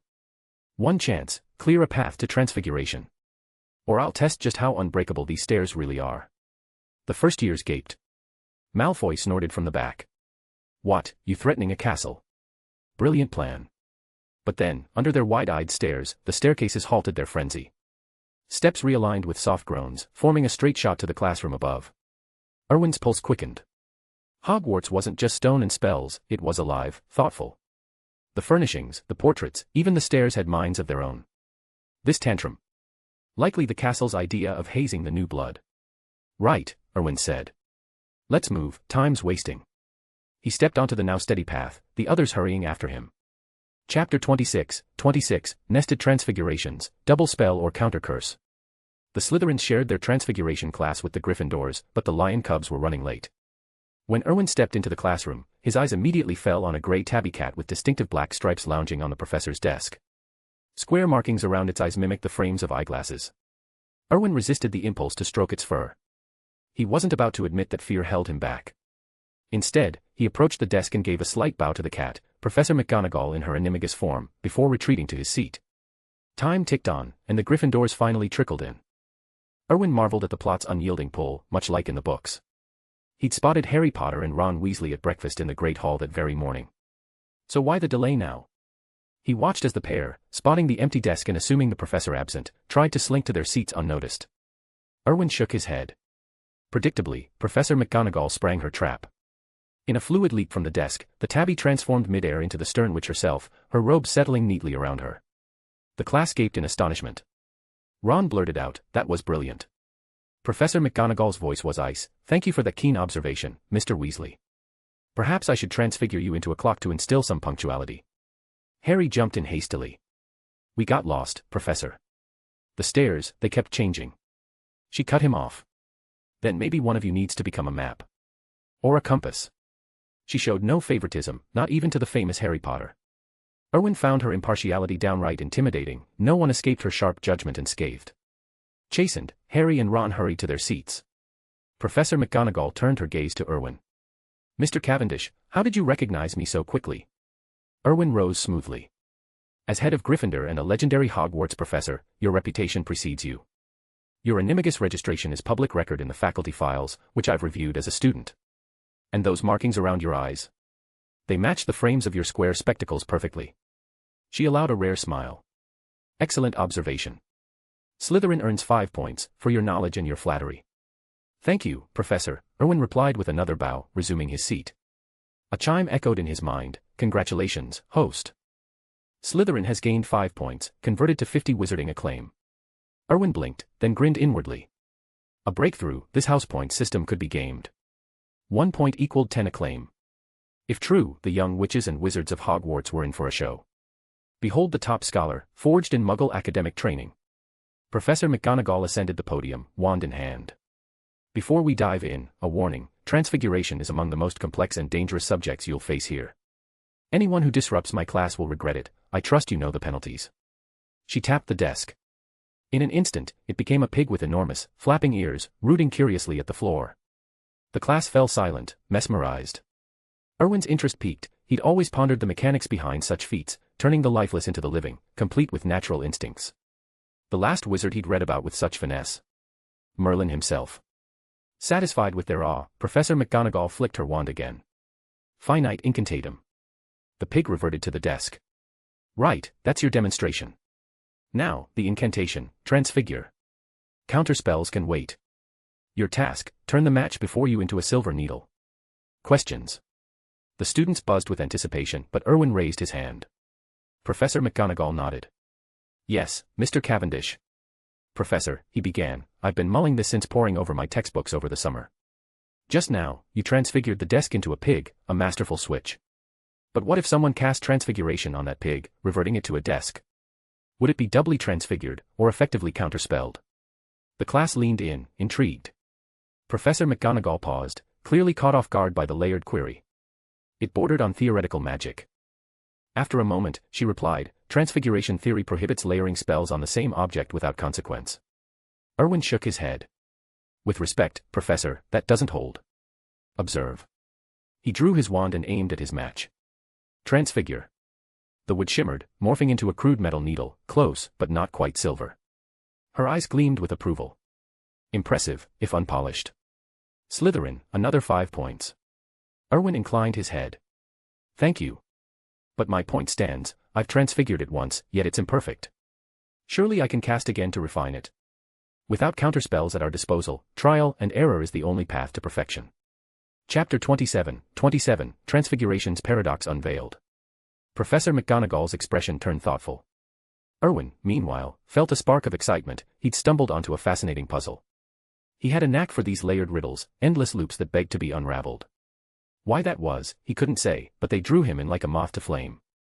So, Erwin ventured, if that's the case, what if I cast transfiguration 5 times on a matchstick until it becomes exactly what I envision? As he spoke, he flicked his wand. The matchstick's form shifted gradually, elongating and refining until it gleamed as a slender silver needle, etched with delicate patterns. Have I layered multiple transfigurations to build the effect, Erwin continued, or simply grown more skilled with each attempt, from barely altering half the match at first to perfecting it on the final cast? McGonagall paused, considering. Mr. Cavendish, that's a question I haven't truly pondered. But it's an intriguing one. With a swift wave of her wand, she demonstrated. The silver needle shimmered and reverted to a plain matchstick. Precisely. Erwin exclaimed. I transfigured it 5 times, and now you've done it once more, that's 6 in total. Yet it looks perfectly ordinary. Transfiguration must allow repeated casts without issue. And when you reversed it, did it truly return to its original state, or is it just another transfigured form? If it's the former, does that imply every transfiguration spell has its own incantation and counter? His eyes gleamed. This was magic's true thrill, a delicious paradox. McGonagall's interest piqued. To her knowledge, no one at Hogwarts, or in the wider wizarding world, had ever framed it this way. She folded her arms, momentarily forgetting the classroom around them as she mulled it over. The first years gawked in stunned silence. Is this really first-year transfiguration? One muttered. I must have wandered into the wrong room. A first-year debating theory with McGonagall. And it sounds downright advanced. Did anyone catch what Erwin just said? Erwin said something. I didn't hear a thing, it's all Greek to me. He's a proper Slytherin through and through, another whispered. Forget the Muggle-born rumors. No one from that world grasps magic like this. Agreed. Bet he's some secret heir from an old pure-blood line. Ooh, that's a thought. Read the books yet? What books? The class had veered entirely off course. Harry Potter stared at Erwin, whispering to himself, is this what a real wizard sounds like? I haven't understood a word. He glanced at Ron, hoping his wizard-raised friend might make sense of it. But Ron sat there, jaw slack and eyes bulging, clearly as lost as anyone. Harry sighed, already questioning his choice of company. Professor McGonagall, Erwin pressed, could you try finite incantatem? She snapped back to the moment. Of course. Brilliant idea. Her wand tapped the matchstick lightly. Nothing happened. McGonagall's brow furrowed. As a transfiguration master, counterspells were second nature to her. Failure wasn't an option. The match remained stubbornly unchanged. Erwin's face lit up like he'd charted new territory. This proved it, transfiguration wove magic and countermagic into one intricate spell. Mr. Cavendish, McGonagall said, her voice laced with awe, you've hit on something extraordinary. If this holds under scrutiny, the rewards will be beyond your imagining. You're wrong about that, Professor, Erwin replied. I only spotted it because of your teaching. She smiled warmly. Just then, the bell tolled, marking the lesson's end. McGonagall blinked, reality crashing in. The other students buzzed with chatter as they packed up. She let out a quiet sigh, Erwin's insight only highlighted everyone else's gaps. No comparison, no judgment, but the contrast was stark. Class dismissed, she announced. If you wish to practice, do so only with an older student supervising. No solo attempts, it's far too risky. The first years nodded vigorously. Private practice. They'd sooner face a troll. They grumbled enough during lessons. McGonagall eyed them knowingly. At least safety was assured. Such compliant students made her job straightforward. As the room emptied, she turned to Erwin. Mr. Cavendish, I'm off to speak with Professor Dumbledore. You clearly have a gift for transfiguration, and a curiosity to match. If you're keen, stop by my office after your next class. We can delve deeper into your theory. Erwin's pulse quickened. Private guidance from McGonagall. That was gold. I'd love to, he said. If it's no imposition. Not at all, she replied with a chuckle. I'm eager to continue. He nodded, beaming. Oh, and your potions lesson starts soon, she added. Best not dawdle. Erwin's enthusiasm deflated. Potions. With Snape. The thought of the old bat's sneer made him gulp. Late to that class. He'd be hexed on the spot. Chapter 28, Late to Potions, Snape's Icy Interrogation. Erwin felt like he might actually die today. For the first time since arriving at Hogwarts, he'd completely lost his cool. He'd told Professor McGonagall he had to go. Now, Erwin bolted from the Transfiguration classroom on the 7th floor, heart pounding as he raced toward the potions dungeon on the 1st. Glancing at his watch, he cursed under his breath. This called for desperate measures. Drawing his wand, Erwin jabbed it at the nearest moving staircase. Give me a path to the potions classroom, now. The stairs twisted obligingly, forming a steep, straight slide. Erwin leaped onto the banister and whooshed downward, wind whipping his robes. Portraits along the wall gaped in shock. Merlin's beard. What in the world is that boy doing? Looks thrilling. Someone fetch an artist, I want one just like it. Erwin rolled his eyes. Thrilling. More like suicidal. As the ground rushed up, he braced for impact, and snapped his fingers. His body lifted into the air on a cushion of magic, leaving a shimmering purple lotus in his wake. He dissolved into a trail of violet smoke, reappearing lightly on the flagstones below with a satisfied grin. Hogwarts banned apparition for students, of course, only registered wizards like Dumbledore could manage it. But the flight extension of a modified phantom shift. That was fair game. Shaking off the thrill, Erwin sprinted the final stretch to the dungeon door. But he was still late. He shoved it open, and every head in the room swiveled toward him. Snape's dark eyes narrowed from the front of the class. Sorry, Professor, I'm late. Erwin blurted, stomach twisting. The man was terrifying, like a bat straight out of a nightmare. To his surprise, Snape's scowl eased almost imperceptibly. Enter. And mind the time of the next lesson. Erwin blinked, slipping into a seat. That was easy. He half wondered if his surname had been Snape all along. Erwin Snape. It had a certain ring. The other first years exchanged baffled glances. They'd only been in class a few minutes, but Snape's aura alone had the room on edge, his face a mask of perpetual frost that chilled the air. In the back corner, Ron muttered hotly to Harry, who was doodling absent-mindedly on parchment. Why's Snape going easy on Erwin? Harry shrugged, blowing gently on his fresh ink.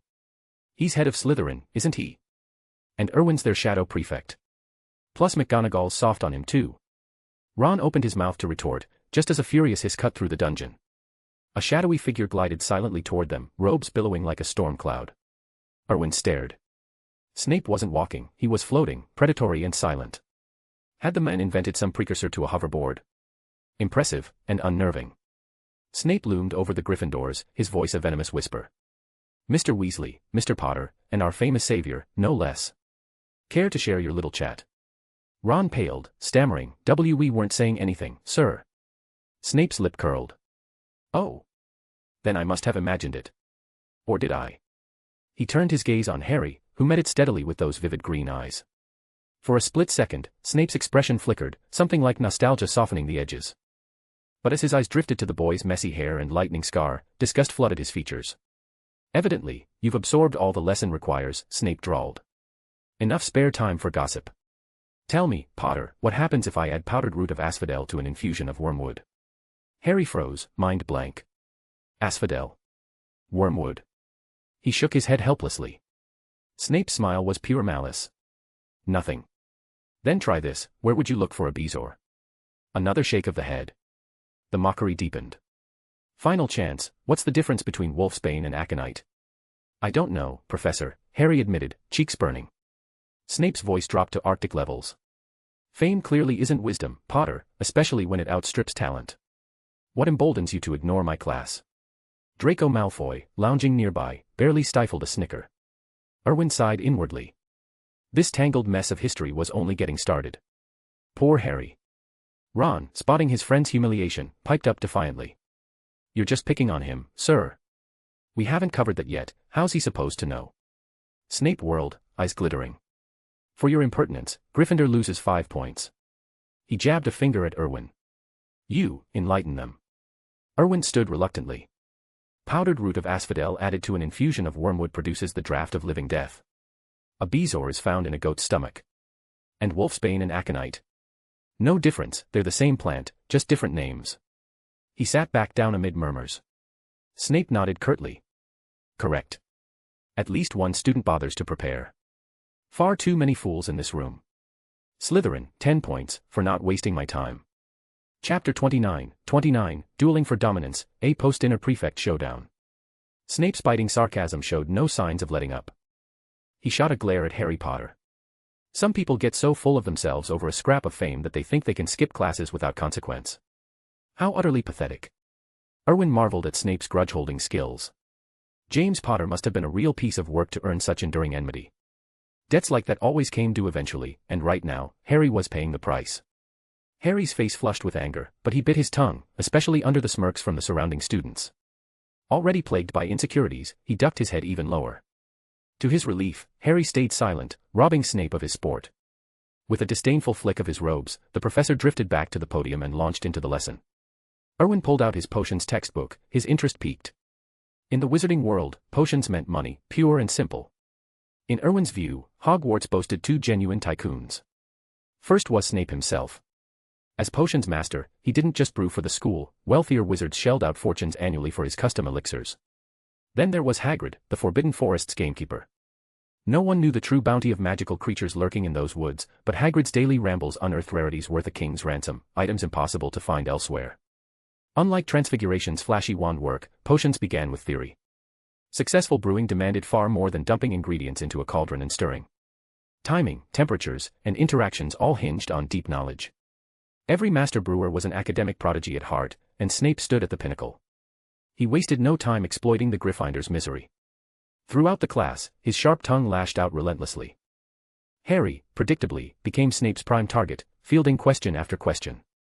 Truth be told, Harry had only himself to blame. He'd tuned out from the start, leaving himself wide open. When Harry floundered, Snape turned to Erwin with a question. Erwin answered flawlessly, earning 5 points for Slytherin while Gryffindor dropped 5. The pattern repeated, looping through the young witches' and wizards' minds like a curse. In a single lesson, the old bat awarded Slytherin 30 points, a blatant abuse of authority that had Erwin grinning inwardly. No skin off his back, he was profiting handsomely. The Gryffindors endured it all in grim silence, while the Slytherins stifled laughs. When Snape finally dismissed them, the lions bolted from the dungeon like hounds after a fox. The snakes filed out more leisurely, buzzing with triumph. Once the room cleared, Erwin approached the podium. Snape was stowing his materials. Spotting him, the professor raised an eyebrow. Erwin. Something on your mind? Erwin nodded. I wanted to explain why I was late this morning. Snape snorted. Professor McGonagall already filled me in. You've got a gift for transfiguration, and you uncovered something remarkable. Erwin blinked in surprise. McGonagall had gossiped. When? Had they formed some professor's chat circle? Shaking it off, he replied, "Thank you, Professor." Snape waved dismissively. "If that's all, head to the Great Hall. You've got afternoon classes." Erwin paused, gauging the man's mood. Emboldened, he ventured, "I'm keen on potions, sir. If I have questions, could I consult you sometime?" Snape stilled, his dark eyes assessing. Erwin's pulse quickened. Potions tied directly into his long-term ambitions, Snape's mentorship could be a game-changer. The man was a genius in the field, prejudices aside. After a beat, Snape finished packing. Dragon's blood. Erwin frowned. "Pardon. I didn't catch that." "My office password," Snape clarified curtly. "Dragon's blood. Come by after dinner. You can assist with some basic brews." With that, he swept from the room. Erwin's face split into a grin. A private tutor, make that 2 in one morning, counting McGonagall. Jackpot. Whistling, Erwin gathered his things and headed for lunch. At the Slytherin table in the Great Hall, he piled his plate high, digging in with gusto. He missed home cooking, the British fare at Hogwarts left him cold. Back home, he'd employed private chefs for familiar flavors, but perhaps it was time to chat with the house elves. If they could whip up some hearty recipes, even better, he was craving spicy sausages right now. Sated and rubbing his full stomach, Erwin eyed the table. A good meal called for some excitement to burn it off. Why not kick off the prefect challenges today? His gaze settled on the second year's end of the bench. Barton, the shadow prefect for their year, was holding court with his peers. Suddenly, a prickle ran down Barton's spine. He turned, locking eyes with Erwin. Draco's stomach twisted. Was this nutter about to call him out? Erwin rose and strode over. "Evening, Barton. Erwin Cavendish, unofficial first-year prefect here. I challenge you for the position." Barton managed a tight smile. "Of course." Erwin's reputation had spread like fiend fire, the flawless Expelliarmus on the train, the silent Scour Jiffy on the Sorting Hat, and that eerie magical surge last night. All of it painted him as a force. As a mere second-year shadow prefect, Draco felt outmatched, but rules were rules. He couldn't refuse. Standing, he inclined his head. Challenge accepted. The exchange rippled through the Slytherin table, drawing stares from the other houses. For bored young witches and wizards, this was prime entertainment. No Quidditch or exploding snap could top a live duel. Up on the staff dais, heads turned. Professor McGonagall scowled. "I've said it before, Slytherin's prefect challenges need scrapping. Far too reckless." Snape remained silent, lips twitching faintly. Dumbledore chuckled softly. "Ah, but isn't this the spark of youth? Slytherin's spirit is unmatched. Shall we observe?" Chapter 30, Duel by the Lake, a Hidden Heir's Desperate Bid. Even without Dumbledore's nudge, Snape would have attended anyway. This was a prefect challenge, after all, and first years could get carried away in the heat of a duel. As head of Slytherin, he had to supervise. By the Black Lake, a crowd of students had already gathered, buzzing with anticipation. Snape stood with the other professors, arms crossed, watching intently. Barton turned to glance at his head of house. Snape gave a curt nod. Cassius stepped to the center of the makeshift arena. Slytherin Prefect Challenge. Challenger, Erwin Cavendish. Erwin emerged from the crowd and took position to Cassius's left. Cassius nodded, then announced, challenged, Barton Drew, second-year hidden prefect. Barton moved to Cassius's right. A cluster of second years cheered him on. "Give it to him, Barton. Yeah, don't let Cavendish walk all over you." Laughter rippled through the group. Barton's face darkened further. The duel hadn't even started, and they were already counting him out. Frustration boiled in his chest. He had to prove them wrong, hold off at least 2 spells, show he wasn't a pushover. Deep down, though, he knew victory was a long shot. Cassius waved the 2 forward. They met in the center, wands drawn. He stepped back. Erwin and Barton raised their wands to their chests and bowed formally. Then they turned and retreated to opposite ends of the clearing, about 20 paces apart. As Erwin walked back, a ridiculous image flickered in his mind, Tom and Jerry, facing off like gunslingers in a western. But while Jerry played fair, Tom snuck a shot from behind. The memory almost made him chuckle, classic lack of sportsmanship. The 2 turned to face each other. Barton opened his mouth. Protego. Expelliarmus. The red jet streaked from Erwin's wand before Barton could finish. It struck true, wrenching the wand from his grip. The wood arced through the air and embedded itself, point down, in the muddy bank by the lake. It happened in a blink. Most of the younger students blinked in confusion, stunned silent. Only the fifth years and professors had caught the full exchange. Dumbledore's eyes twinkled with approval. A flawless disarming charm. Such speed and precision, remarkable. Erwin's basic spells had long since hit advanced levels. With wandless, silent casting, he could refine them to perfection. Snape's gaze sharpened with faint surprise. Cassius eyed Erwin appraisingly. He could pull off an Expelliarmus like that too, and just as cleanly. But Erwin's version felt effortless, almost casual. Yesterday, Cassius had pegged this as a token effort from the first year, a long shot at best. Now, he wondered if Erwin might actually pull off the impossible. Barton stared at his empty hand, dazed. Lost. Already. One spell, and it was over. He shook his head with a bitter laugh. I yield. Erwin grinned. No need for flattery, senior. Barton snorted. I wasn't holding back. You're just too good. Erwin shrugged, letting the modesty stand. The crowd around them deflated. They'd hoped for a drawn-out clash, not an instant rout. Whispers spread, though. Erwin didn't duel like a first year. The kid was a force. Cassius approached Erwin. Well. Ready for the next round. Erwin considered it, then shook his head. Pass for now. Lunch break's short, and I could use the downtime. Cassius smirked. Fair enough. Your call, challenge me whenever you're set. I'll be waiting.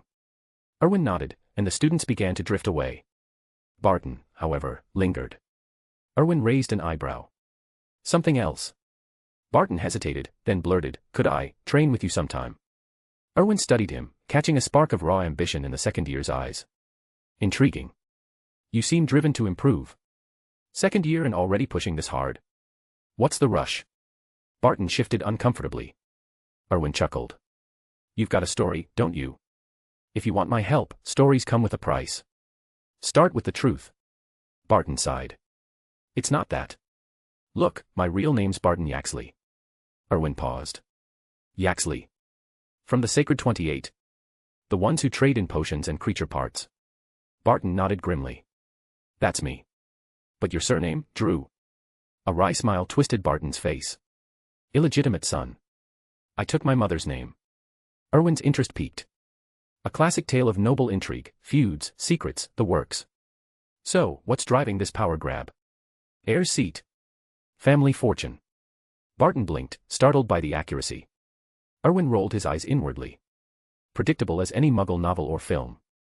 Not the wealth, Barton admitted. I just want recognition.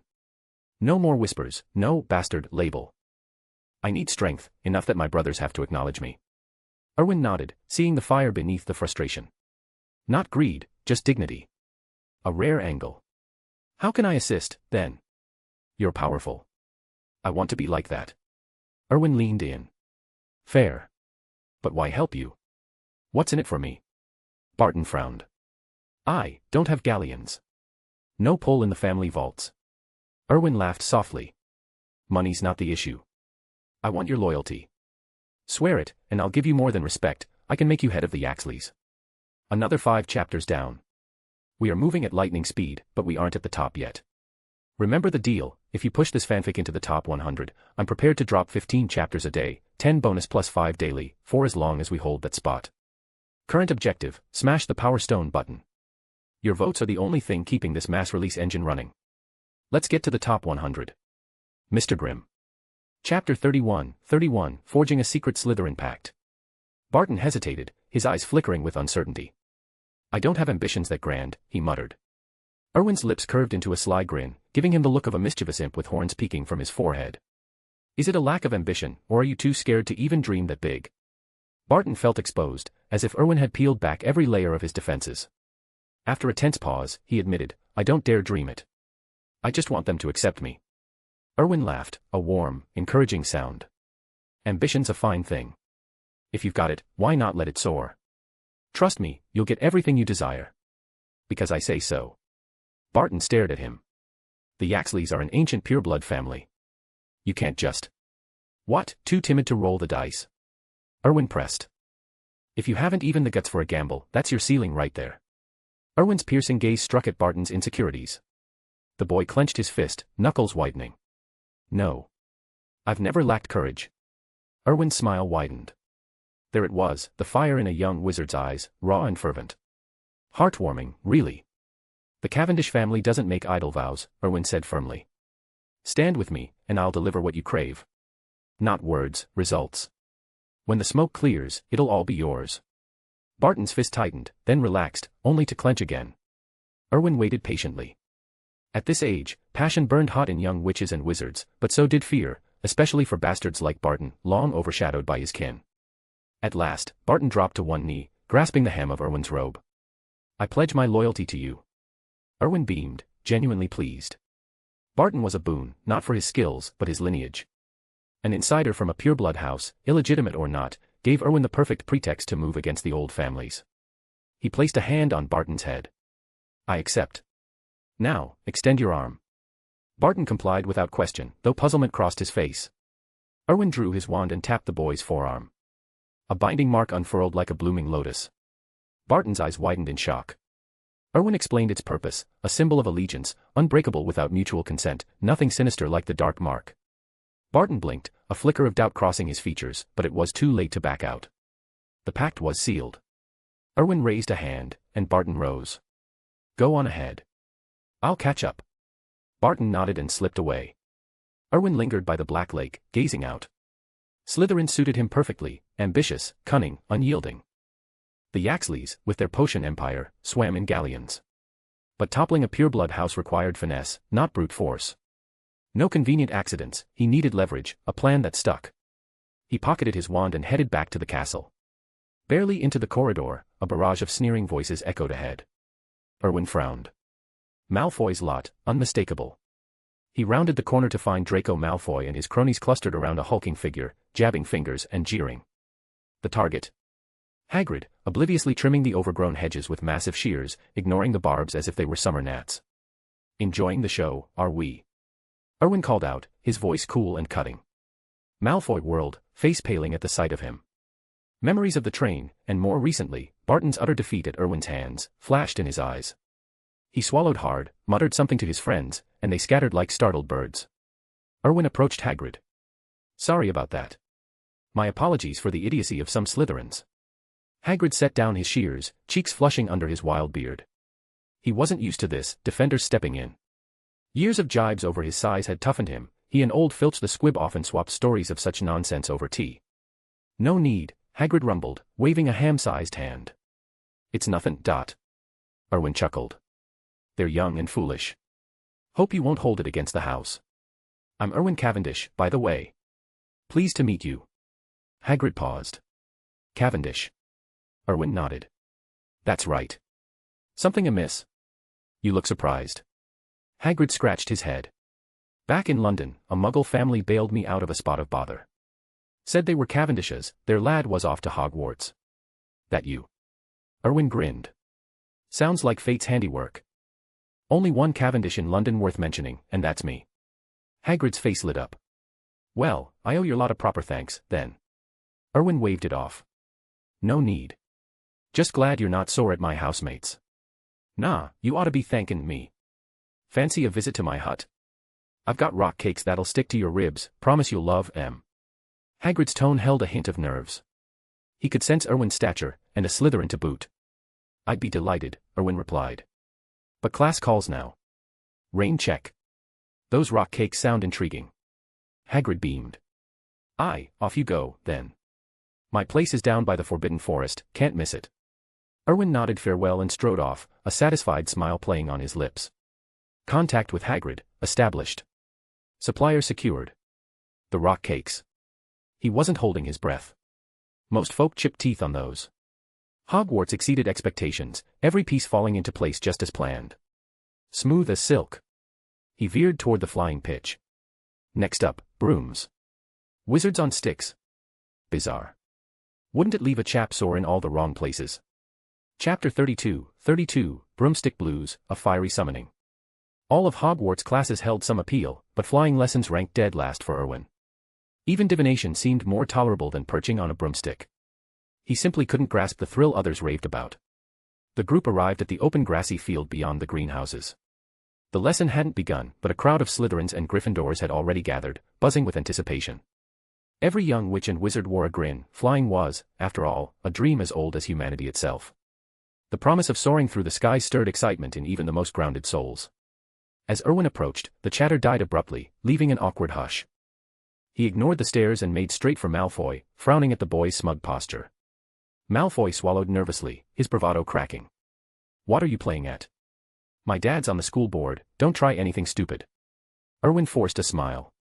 This kid had a real talent for digging his own grave when Daddy wasn't around. "Malfoy, Draco Malfoy," Erwin said evenly, "I need to set something straight. I don't give a canut what you're like at home or whether your father's on the board. You're a Slytherin now, and everything you do reflects on the house. Think about your place here.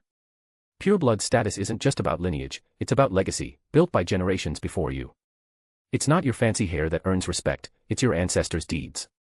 So for Slytherin's sake, and your family's, watch your manners. Nobility shows in your words and actions, not just your name." Malfoy dropped his gaze, mumbling nothing. He wanted to snap back, but Erwin's words hit too close to home. More than that, he knew better than to push. Erwin scanned the other Slytherins. "This isn't just for you, Malfoy, it goes for all of you. Don't drag Slytherin through the mud or shame your families. Enough with the hot-headed Gryffindor antics. Remember who you are, Slytherins." That did the trick. Slytherins might tune out most lectures, but anything trashing Gryffindor got their full attention. They straightened up, nodding eagerly. "Yes, Prefect," they chorused, dipping their heads in unison. Erwin nodded, pleased. As he turned, he caught a pack of Gryffindor's glaring daggers. His eyes locked on Ron. "See something you like?" Erwin drawled. "Or just practicing for the mirror?" Ron gaped, momentarily speechless. Where was the polished prefect from the common room? This was outright cheek. He opened his mouth to fire back, but froze. Erwin had drawn his wand without a sound. Ron ducked his head, cheeks burning with resentment. Why him?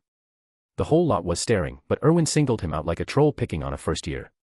Erwin rolled his eyes. Ron just rubbed him the wrong way, always yapping, always grating. It was a crime against decorum, really. The Weasley deserved a good hex for it. In the distance, Madame Hooch approached, a cluster of battered cleansweeps trailing behind her like reluctant pets. Erwin clapped his hands sharply. "Right, lessons starting soon. Line up, everyone, Slytherins first." His housemates snapped to attention, forming neat rows in seconds. The Gryffindors, by contrast, milled about like lost sheep, shoving and joking. Madame Hooch observed the contrast with a faint smile. Slytherins did excel at discipline, she'd give them that. She flicked her wand, and the broom scattered, settling at each student's feet. "Right, then," she said briskly. "Welcome to your first flying lesson at Hogwarts.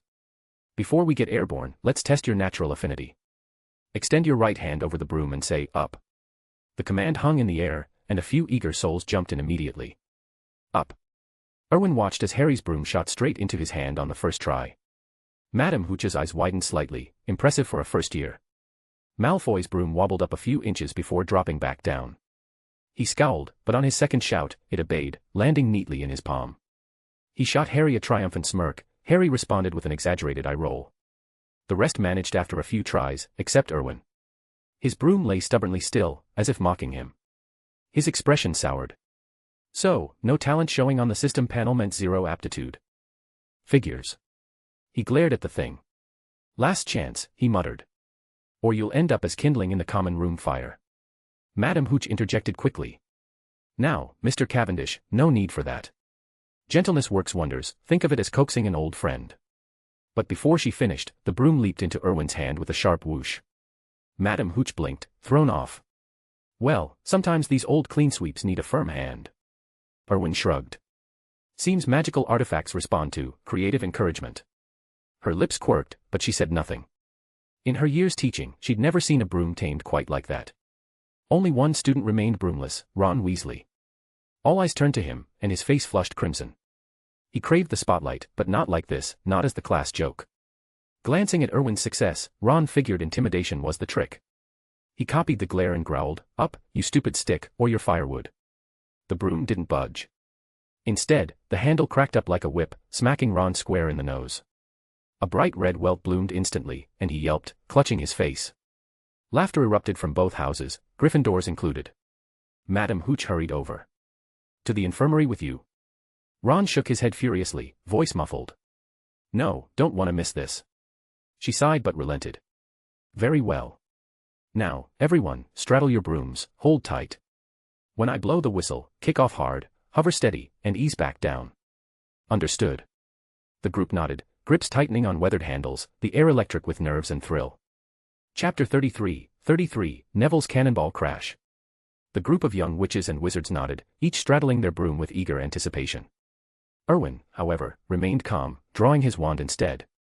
If things followed the usual script, their dear Neville Longbottom was about to stir up trouble once again. True to form, Neville never disappointed. He'd barely settled on the broom when he wobbled into the air. Madame Hooch had just reached for her whistle but hadn't blown it yet. Startled, Neville panicked. Mr. Longbottom, she barked. What are you doing? Get down here at once. The other students grumbled, their own flying lesson delayed by the mishap. Madame Hooch's sharp command only worsened Neville's nerves. Instead of descending, he shot upward in a wild spiral due to a fumbled grip. Erwin sighed. As expected. He flicked his wand. Accio Neville. The summoning charm was the quickest fix he could muster. As the incantation left his lips, an invisible force yanked Neville through the air like a rag doll on a string. The spell didn't warp space directly, it guided along a path, which, strictly speaking, made it versatile enough for offense. Right now, it was turning Neville into a human projectile. The Slytherins, ever quick on the uptake, scattered instinctively, especially after witnessing Malfoy's earlier toad-slapping fiasco. A few sharp Gryffindors followed suit. But not everyone was so perceptive. Ron Weasley, too busy grinning at the chaos, didn't budge. Harry tried to shout a warning, but it was too late. Neville's plump form slammed straight into Ron with a thud. Ron yelped, tumbling backward as the impact knocked the wind out of him. Erwin cut the spell mid-cast and stepped aside. With a heavy crash, Neville hit the ground where Erwin had stood moments before, kicking up a cloud of dust. Erwin waved his wand to dispel the haze. All eyes turned to the scene. Neville blinked in confusion, still dazed. Madame Hooch exhaled sharply. Mr. Cavendish, you've just saved Mr. Longbottom from a nasty tumble. Slytherin, 10 points. Erwin dipped his head. Thank you, Madame Hooch. But Neville's fine, it's whoever's under him who might not be. Her eyes widened as she spotted the problem. Harry shouted, Ron. Beneath Neville's considerable weight lay Ron Weasley, eyes rolling back, wheezing faintly. The fall from height, plus gravity's cruel assist, had left him battered. Erwin figured only the Weasleys' hardscrabble life had toughened Ron enough to survive. Poverty built character, after all, unlike the perils of excess wealth. Neville finally noticed the squirming beneath him. No wonder the landing had felt soft. He even shifted experimentally, drawing a strangled groan from Ron, whose eyes threatened to vanish entirely. Erwin stared, half amused, half incredulous. Did these two have some hidden feud? Or was Neville's bumbling honesty just a front? Neville. Erwin called. Get off him before you squash the life out of poor Ron. Neville scrambled up with a startled yelp.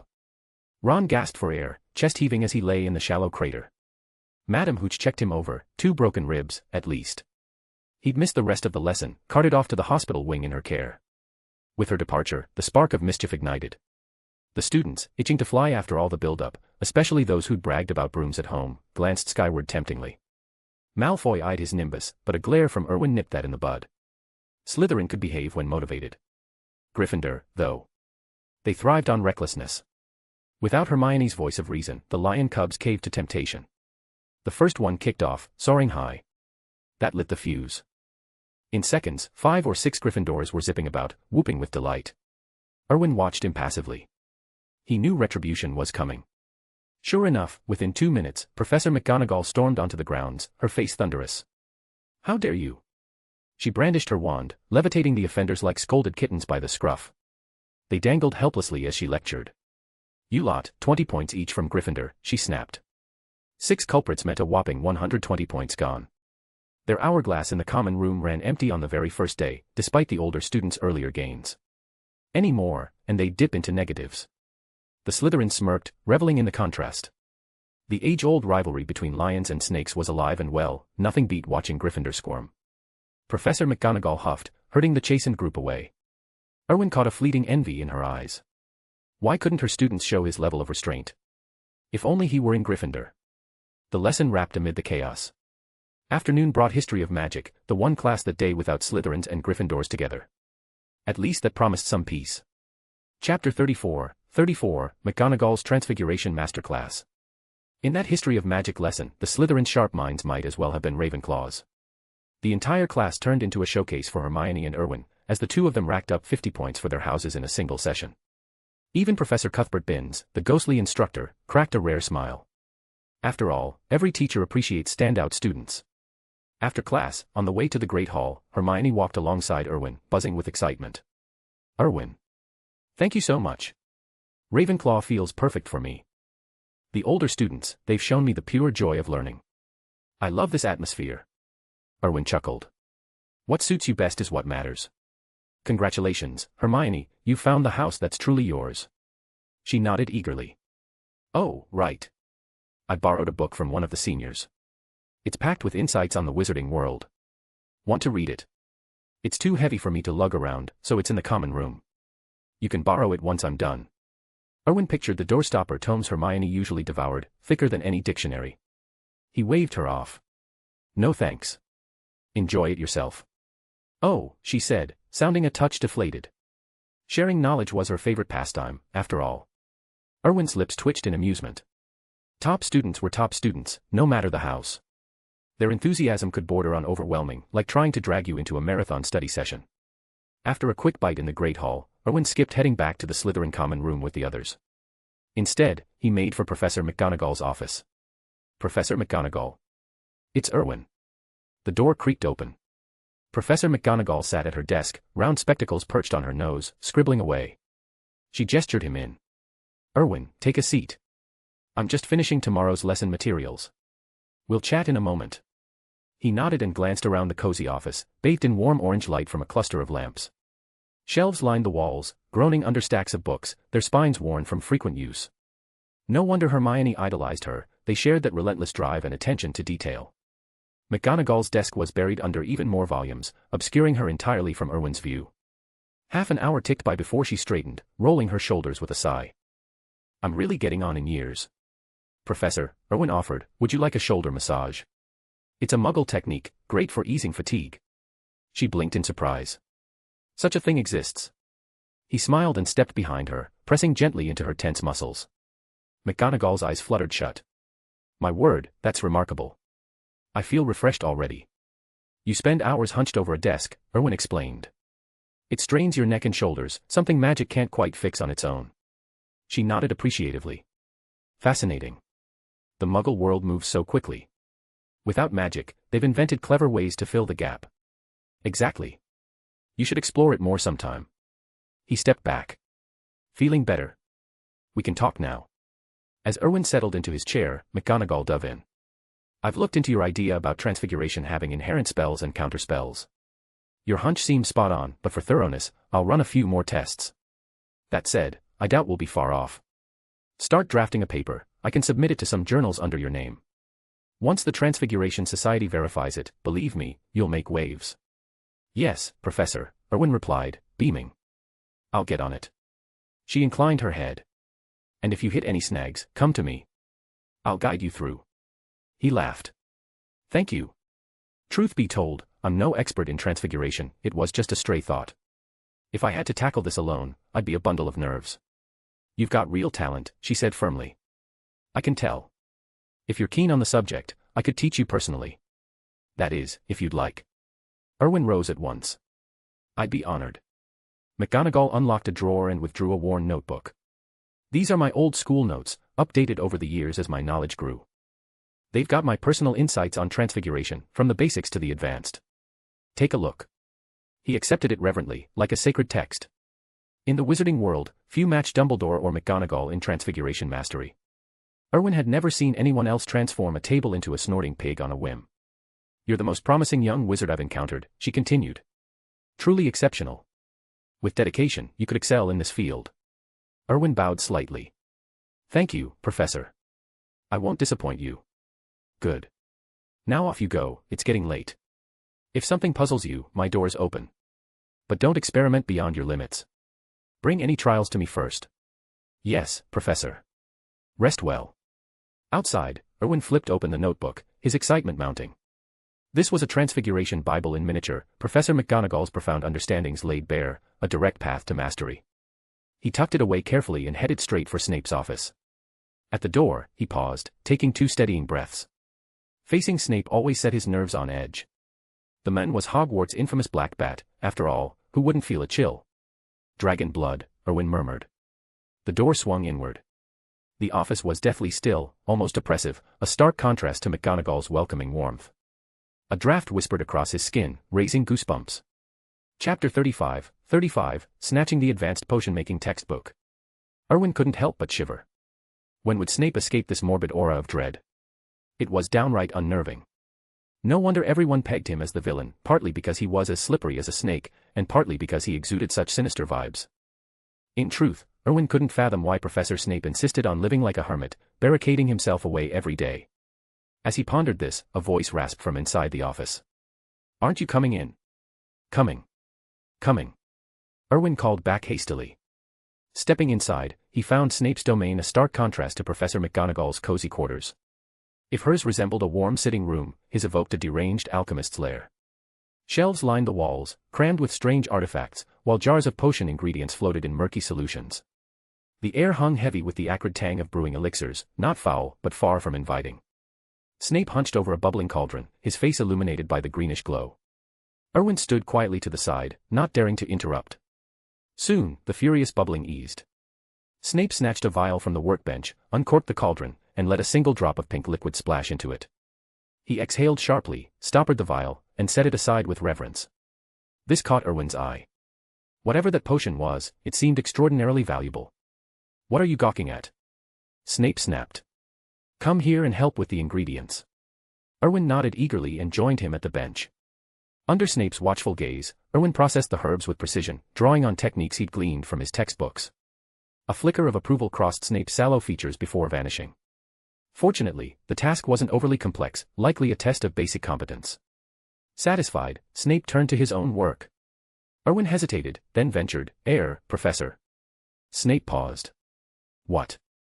"I've been wondering, is there a potion that could grant magic to someone without it?" Snape's lip curled in disdain. "No. If such a thing existed, it would be outlawed on sight." "Why do you ask?" "Just curiosity," Erwin replied, shaking his head. "Imparting magic to a squib, or worse, a muggle, is beyond potions," Snape said curtly. "Legends from Merlin's era speak of ancient wizards bartering with otherworldly forces through prayer or pacts. Some supposedly gained power that way. But that's hearsay." "Merlin's time." "Sounds like myth," Erwin murmured. "Perhaps," Snape allowed. "Though whispers persist that Grindelwald once bestowed magic on a muggle friend in his youth. Who knows if it's true?" Erwin's eyes narrowed slightly. Grindelwald. He posed the question with the Selwyn family in mind. Their loyalty was already secured through blood allegiance. If he aimed to reshape the wizarding world, starting with a devoted pureblood house like theirs made perfect sense. Snape's gaze sharpened. "Don't even entertain such notions. These are depths you can't plumb, and if they exist, they're forbidden. Want a one-way ticket to Azkaban?" "Drop it." Erwin nodded vigorously and refocused on the ingredients, slicing and stirring with renewed concentration. Snape watched him sidelong, a shadow of memory clouding his eyes. Once, he'd shared this very bench with the previous Selwyn patriarch, brewing potions side by side. Those rare moments of camaraderie had been Snape's brightest. But everything had unraveled. The family's foes were too powerful, even Dumbledore's influence had only shielded Erwin from direct harm. No one could steer this cursed fate. Not Dumbledore, not Snape. The thought twisted like a knife in his gut. Yet now, the boy had re-entered the magical world, reigniting the cycle. Snape's jaw tightened. This time, he'd guard Erwin with his life, come what may. For a long-buried promise. For a friendship worth dying for. Even if it meant flying straight into the flames. Erwin felt the intensity of that stare and glanced up. "Is something wrong, Professor? Did I muck up the prep?" Snape averted his eyes. "No. It's adequate. You should go, it's late." Erwin peeled off his gloves. "Can I return tomorrow, Professor?" Snape inclined his head. "If you must. But your form is sloppy. Take this." He thrust a slim book into Erwin's hands. "Study it. I expect better tomorrow. I won't have my bruise ruined by amateurish hands." Erwin accepted it with a grin, bid Snape good night, and slipped out. In the corridor, he flipped it open under a conjured light. Sure enough, the advanced potion-making textbook. Brilliant. In one evening, he'd gleaned expertise from both mentors. If that didn't set him ahead, what would?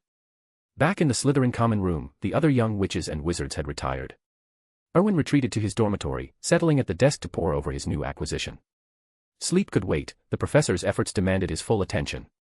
He was a diligent sort at heart. Hours slipped by in a haze of notes and diagrams. Then, a sharp tapping rattled the window pane. Erwin looked up to see an owl pecking insistently.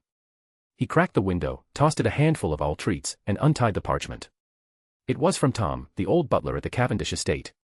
As instructed, he'd acquired a shop in Diagon Alley. What were Erwin's next orders? Another 5 chapters down. We are moving at lightning speed, but we aren't at the top yet. Remember the deal, if you push this fanfic into the top 100, I'm prepared to drop 15 chapters a day, 10 bonus plus 5 daily, for as long as we hold that spot. Current objective, smash the Power Stone button. Your votes are the only thing keeping this mass release engine running. Want to jump ahead? You can now read 50 advanced chapters right now on my Patreon. patreon.com/MrGrim_. Let's get to the top 100. Mr. Grimm. Chapter 36, Hagrid's Forbidden Forest Goldmine. Ever since Tom received the dark mark from Erwin, he'd become impervious to ordinary muggle-repelling charms. No magic in him, true, but he was proving handy in other ways, much like a squib, really. That meant Tom could safely handle errands in Diagon Alley, keeping Erwin's new shop running smoothly. Erwin folded the letter and leaned back, staring out the window of his Hogwarts dorm. He still hadn't pinned down a solid plan for the place. Perhaps it was in his English blood, wherever he went, the itch for a proper business venture followed, the only thing that ever settled his restless mind.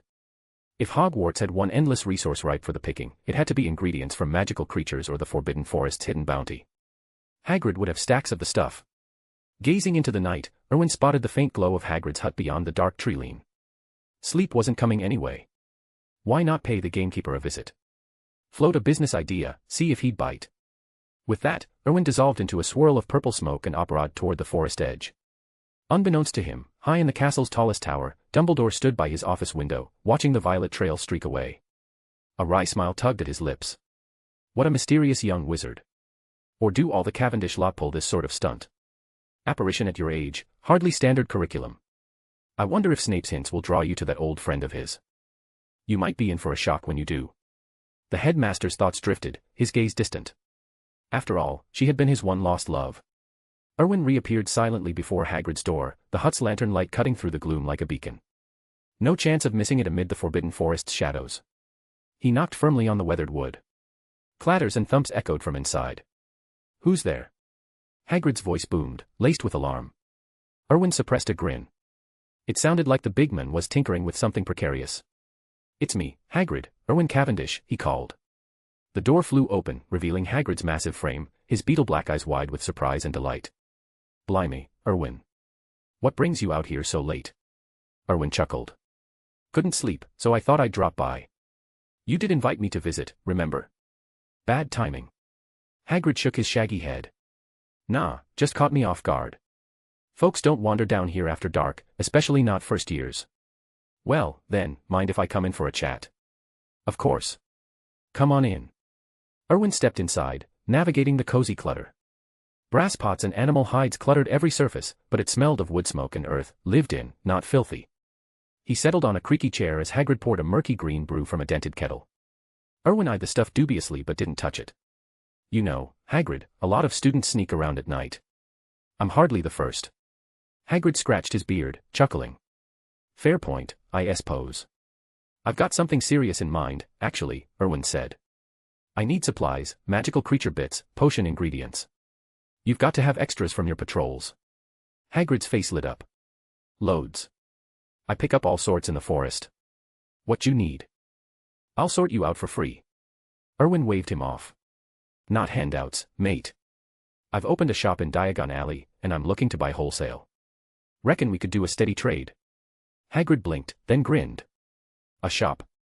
Well, I'll be. Might not be enough stock for a full go, but let's see. He lumbered to his feet. Follow me. They ducked out to a lean-to shed beside the hut. Hagrid shoved the door open, and Erwin borrowed the lantern to peer inside. His jaw dropped. The place was a treasure trove on the verge of hoarding disaster, overflowing crates of bundled herbs, shimmering vials of dried potions, and pelts in every size. Some had lost potency from poor storage, left to molder in heaps. But gems shone through, a cluster of pristine white hairs, still faintly luminous with an ethereal glow. Unicorn hair, bundled like it was nothing special. Merlin's beard, Erwin muttered. This is incredible. But some of it's spoiled. Why not sell it off? Hagrid shrugged his massive shoulders. Those Diagon Alley shops. Mostly run by pureblood outfits. They lowball me something fierce, trying to squeeze the little guy. You get the picture. Erwin nodded. Greed didn't discriminate between worlds. I'll take it all, at market rate. Sound fair? Hagrid waved his hands frantically. Too generous. You'd barely turn a profit. Don't worry, Erwin said with a smirk. I've got the margins figured. From now on, I'll buy your whole haul weekly. Patrol a bit extra if you can. Easy as pie. The forest's full of it. Erwin's mind raced. Hagrid was sitting on a fortune, just hadn't cashed it in. This deal was a steal. If I need specifics from deeper in the woods, Erwin added, could you track M down? Most things, yeah. Name it. Not yet, just testing the waters. Back in the hut, they tallied the lot. Erwin paid up front in galleons, watching Hagrid's eyes widen at the sum. But transport was the snag, how to shift this mountain to Diagon Alley without raising eyebrows. Hagrid caught his frown. Problem, Erwin. Getting it to the shop without a flu or all-post nightmare. The gamekeeper scratched his chin. I could handle delivery. Got my ways. Erwin's face brightened. Brilliant. You're a lifesaver. Here's the address, drop shipments weekly, and I'll have someone meet you. Hagrid pocketed the note with a nod. Deal. Looking forward to it. As Erwin slipped out into the night, a quiet satisfaction settled over him. Hogwarts secrets were about to line his pockets, and Hagrid's too. Chapter 37, Snape's Midnight Ambush. After leaving Hagrid's hut, Erwin abandoned his plan to explore the Forbidden Forest that night. Truth be told, if it weren't utterly pointless, he wouldn't dream of venturing there under cover of darkness. The Forbidden Forest was Northwest's stroll in the park, it was Hogwarts' deadliest spot, bar none. With Voldemort slinking around the castle, who knew what chaos might erupt? In the original story, Voldemort had no interest in hunting unicorns there yet. But Erwin had already proven the plot could shift. He headed back toward the castle, skirting the Black Lake and the courtyard. Night transformed Hogwarts into something ominous, like a beast lurking in the shadows, jaws parted for the unwary. Erwin knew better than most, the castle itself was a colossal enchanted artifact. They reached the corridor, lined with stern statues on either side, the backbone of Hogwarts' defenses. In the books, Professor McGonagall could animate them to crush intruders. Their power was formidable. As Erwin studied them, his instincts flared.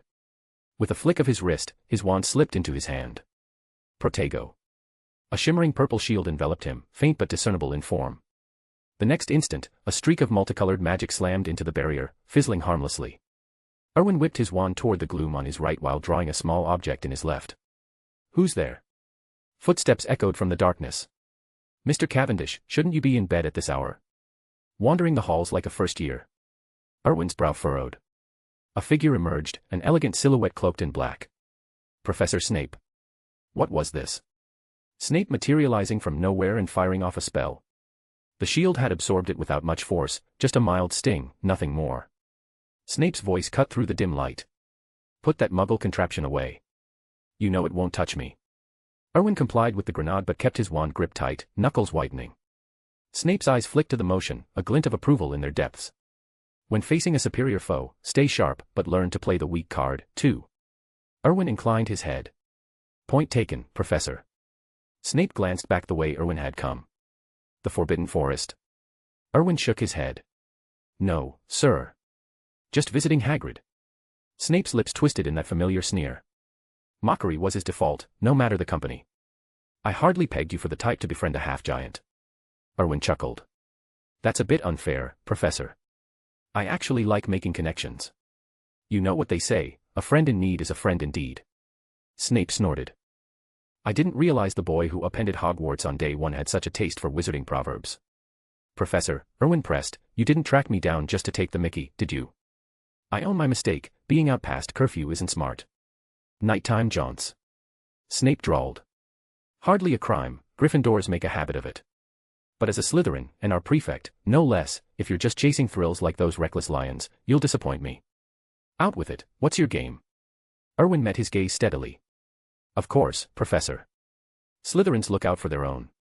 I've just bought a shop in Diagon Alley, so I need to offload some magical creature parts or potions. Hagrid, as gamekeeper, has access to plenty. No point hiding it, nothing shady about a bit of enterprise. And if this drew Snape closer as an ally, that could prove invaluable, though alliances like that took time. Snape exhaled almost inaudibly, tension easing from his frame. Good. At least you remember your house. Night wanderings are one thing, but parading about like this.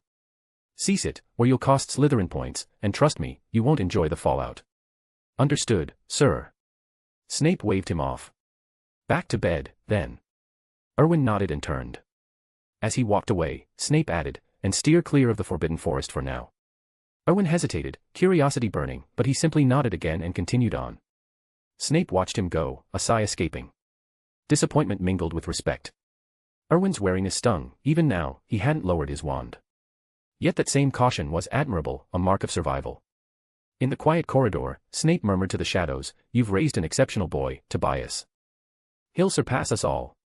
At last, Erwin reached the entrance to the Slytherin common room and allowed himself to relax. He stowed his wand. Snape had always treated him decently, but Erwin never dropped his guard. It was second nature. To thrive in London's cutthroat wizarding scene at his age, to elevate the Cavendish name from the brink, that demanded vigilance, not blind trust. Luck had nearly killed him once, he wouldn't tempt it again. Ruthless. Perhaps. But it kept him breathing. Chapter 38, Shadows of a Forgotten Wizarding Legacy. Erwin didn't hurry back to his dormitory after reaching the Slytherin common room. Instead, he sank into the sofa by the fireplace, replaying Snape's words in his mind. Since arriving at Hogwarts, everything had grown increasingly odd, Snape's unexpected warmth, Dumbledore's subtle watchfulness. Dumbledore's behavior made sense enough, based on what Erwin knew of the men. The headmaster had a soft spot for Harry Potter, practically playing the role of guardian. But factoring in Snape, that muddied the waters. Only one explanation fit: his parents weren't ordinary muggles. Perhaps they, or their forebears, had been wizards themselves. How else to account for his own sorting into Slytherin, or Snape's inexplicable kindness? Yet if they were wizards, why abandon the magical world? From what Erwin understood, life after Hogwarts wasn't always enchanted. Not every graduate stayed, job prospects were limited. Top students might land spots at the ministry, as aurors or desk-bound officials, but for most, the wizarding economy offered slim pickings. Plenty ended up scraping by, too attached to their wands to let go. They'd haunt places like Nocturne Alley, dodging poverty's bite. Others snapped their wands, registered with the ministry, and vanished into the muggle world as ordinary laborers, spells forever forbidden. Don't dismiss the quiet ones, then. That unassuming clerk at the bank could have once hurled hexes with the best of them. His parents must have chosen exile like that, though not from desperation. The Cavendish fortune alone could have sustained them, swapping muggle wealth for galleons without lifting a finger. No one bought Erwin's tale of bootstrapping the family name, the old money ran deep. Without it, he couldn't have built what he had in mere years. But that left a glaring puzzle. Erwin was certain magical hands had engineered his parents' deaths. Wizarding code was clear: once a wand broke, old scores stayed buried. Wizards scorned muggles on principle, viewing them as beneath notice. No self-respecting witch or wizard would stoop to vengeance against the non-magical. So why target his family? The contradiction gnawed at him, and with no one to confide in, answers stayed elusive. Dumbledore and Snape knew something, no doubt, but if they'd meant to share, they would have by now. It was part of why Erwin had opened shop on Diagon Alley: information was power, and he craved the full picture. He leaned back, rubbing his temples as a headache bloomed. He'd landed in what should have been a light-hearted tale of young witches and wizards, yet it twisted into something far murkier, like a web of courtly betrayals. Unsettling. He loathed the unknown. "Oi, Erwin. What are you doing skulking about?" The voice pulled him from his thoughts. Cassius sauntered over. Erwin managed a wry smile. "Not asleep yet, Prefect. It's late." Cassius dropped onto the facing sofa. Says the one wide awake. "Just finished rounds, thought you'd turned in. Didn't spot you in the dorms." "Couldn't sleep," Erwin replied with a shrug. "I needed a breather. Not like some first years moping over crushes." Cassius chuckled. "Fair point. Seen my share of that nonsense." Erwin tilted his head. "By the way, you're Selwyn, right?" Cassius nodded. "Yeah. Surprised you know the name." "I've heard of the Sacred 28, Erwin said lightly. Cassius snorted, waving it off. "Ancient history, mostly. Barely a whisper left. Take us Selwyns, I'm the last of the line this generation. We've got 2 shops limping along, that's it. A bitter edge crept into his tone, and Erwin raised an eyebrow. The heir apparent, scorning his own bloodline. Intriguing. It tracked, though. The sacred 28 clung to faded glory. A handful still thrived, wealthy holdouts with real enterprises. The rest. Teetering. Abbott came to mind. Hannah, the current successor, sorted into Hufflepuff. Already half-blood by blood status. The Blacks. Finished after Sirius's fall. Only Malfoys, Yaxleys, and a scant few others carried real weight now. Less than 8 families retained their old prestige. Malfoys even snagged a Hogwarts governorship. Yet they strutted like kings of an empire in ruins. Pride without foundation, baffling. Cassius leaned forward. Enough about that. What's your story, first year? Surname. Cavendish, Erwin said. Cassius frowned. Never heard of it. Check the records, no Cavendishes in wizarding history. Not even among Hogwarts alumni. Erwin laughed. Maybe the sorting hat slipped up. Stranger things happen. You've joked about that before, Cassius said, eyes narrowing. Hat doesn't air. Fine, keep your secrets. It's late, I'm off to bed. You should too. Defense against the dark arts tomorrow. Trust me, it'll stick with you. As Cassius vanished up the stairs, Erwin stretched, a spark of anticipation cutting through the fog. Defense against the dark arts. Voldemort, well, that ought to be enlightening. Chapter 39, Unicorn Blood Secrets and a Potion-Making Windfall. Back in his dormitory, Erwin first replied to Tom, updating him on Hagrid's situation. The owl carried the message away, and then Erwin pulled the mysterious pet egg from his enchanted ring. He also retrieved several porcelain vials, gifts from Hagrid, containing blood from various magical creatures. One small vial held unicorn blood, collected years ago when Hagrid found an injured unicorn in the Forbidden Forest. Hagrid had handed it over without a second thought, his trust in Erwin absolute. Erwin shook the vial, watching the silvery liquid swirl inside, clinging to the glass like fine vintage wine. In the books, unicorns were sacred beings, their blood accursed to those who spilled it unjustly. Only desperate souls like Voldemort dared touch it. But what if? A sly thought crossed his mind. Could a single drop, slipped unnoticed onto an enemy, trigger the curse? It might make a potent weapon, or poison. Erwin shook his head, pushing the idea aside. He was starting to sound like a proper villain. Uncorking the vial, he watched starlight from the window dance toward the blood, as if drawn to it. He dripped a drop onto the egg. The silver liquid vanished on contact, absorbed instantly. Checking the system, mysterious egg, requires the blood of a magical creature to hatch. Current progress, 2 out of 100. 1 drop equaled 2%. Unicorn blood was rare, and this vial held only 7 or 8 drops. He added more, but after 5, reaching 10%, the 6th slid off harmlessly. Quick as a flash, Erwin caught it in an empty vial. Stuck at 10%. Perhaps each creature's blood had a cap. Testing with blood from other magical creatures confirmed it. Unicorns maxed at 10%, 2% per drop, while lesser ones contributed 1% each, up to 5% total. Stronger creatures yielded more, but no more than 5 drops per type. The egg now sat at 20%. With ordinary blood, he'd need 16 more vials, with unicorn grade, just 8. Easier than expected. Erwin stowed the egg, buzzing with curiosity. System rewards are never disappointing. What creature would emerge? He lay in bed, mind racing, sleep elusive. Sighing, he opened the system panel. Name, Erwin Cavendish. Age, 11. Magic level, level 3. Identity, current head of the Cavendish family, Hogwarts first year, hidden Slytherin prefect. Talents. Transfiguration, 5/10. Common spellcasting, 6/10. Talent in the dark arts, 10 out of 10. Potions, 6 out of 10. Ancient magic, /10, unlocked, requires special activation. Pets, none. Special skills, magic reserves, gold, magical creature affinity, gold. Spell mastery, summoning charm, level 3, Accio, levitation charm, level 3, Wingardium Leviosa, shield charm, level 3, Protego, patronus charm, level 3, expecto patronum, occlumency, level 3, pure totem locomotor, level 3, apparition, level 3, killing curse, level 3, imperious curse, level 4, imperio, cruciatus curse, level 4. Magic proficiency, 1800.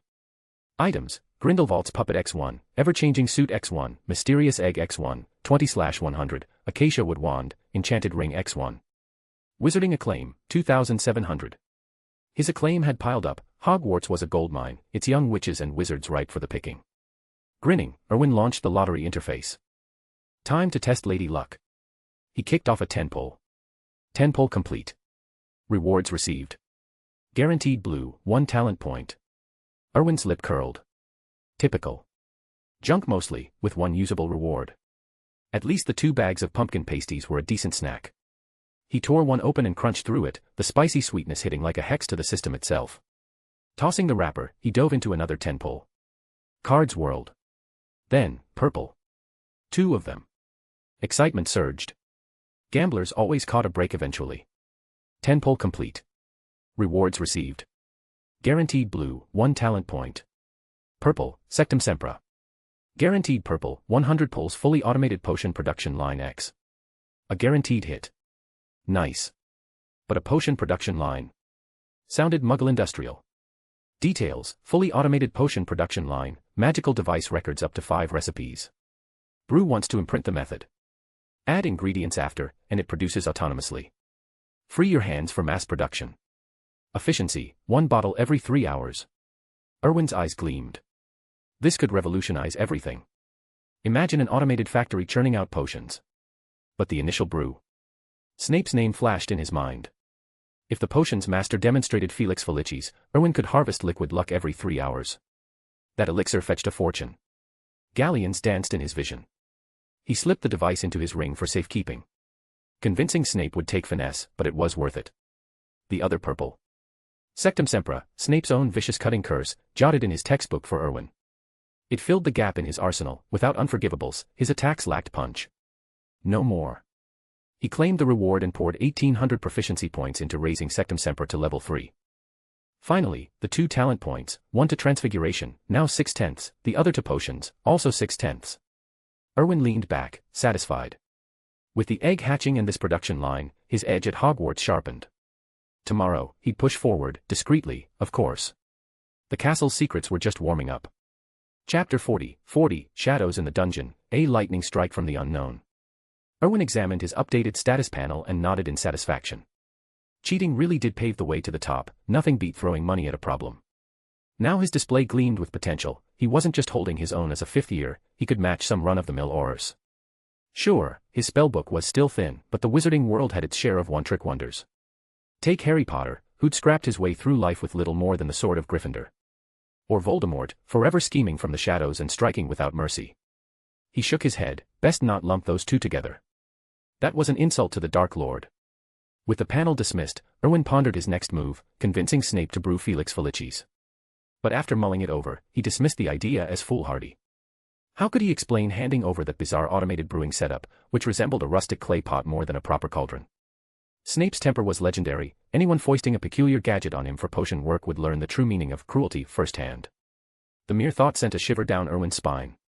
Brewing it himself. His talent had improved, but he was no match for Snape's mastery. Potions varied wildly by brewer and method. Snape's reputation as the potions master stemmed from his brew's unmatched potency and purity, endorsed by the entire market. Worse, Erwin lacked ingredients. The Forbidden Forest didn't stock everything, and many rarities weren't even sold openly. Only Master Poti Oneers dealt in them, sourcing from daring adventurers who braved perils for a fair price and solid reputation. Erwin had neither the connections nor the trust. Would some nameless wanderer, risking life and limb with no backup, really approach him with precious materials? Strictly speaking, Erwin was an outsider, no ancient lineage to lean on. And the Felix Felicis recipe demanded extravagantly rare components: Ashwinder eggs, squill bulbs, murtlap antennae, thyme tincture, rue powder, and alchemy eggshells. Demand outstripped supply, driving prices sky high. If Snape could produce even 1 batch, sales would handle themselves. Erwin would just supply the materials, letting the automated line hum along. The more he dwelled on it, the more galleons danced in his mind's eye. No shop carried Felix Felicis openly, those that did treated it like buried treasure. Refining it was a nightmare, and the ingredients near impossible to procure. But the real game-changer was the production line speed, 1 bottle every 3 hours, regardless of complexity. Wolfsbane potion took a full month by hand, here, just 3 hours. Mass-producing Felix Felicis wasn't a pipe dream anymore. In Erwin's eyes, this purple-tier reward rivaled any golden one. Lost in visions of wealth, he drifted into a deep sleep. In his dream, Erwin found himself in a dank dungeon. Torches flickered along the stone corridor in twin rows, their flames casting long shadows that stretched into the gloom. He couldn't control his body, some unseen force tugged him forward, deeper into the labyrinth. At last, they reached the heart of the prison. Erwin pressed himself into the shadows, peering out cautiously. Iron cages lined the walls, most yawning empty. But 3 adjacent cells held huddled figures, their forms obscured in darkness. Bloodstains marred their ragged clothes, clear signs of relentless torment. At the cell block's entrance stood a cluster of black-robed figures. One broke the silence. Still no extraction. Another shook his head. Not yet. This is uncharted territory, no guarantees it'll work. There's no time left. That boy, he's already at Hogwarts. Word is he's exceptional, outshining even his parents. Among his peers, Northwest one comes close. Not even them. They feel the threat.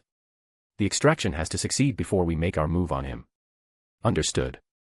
These subjects won't last much longer. I need fresh ones, round up more. Consider it done.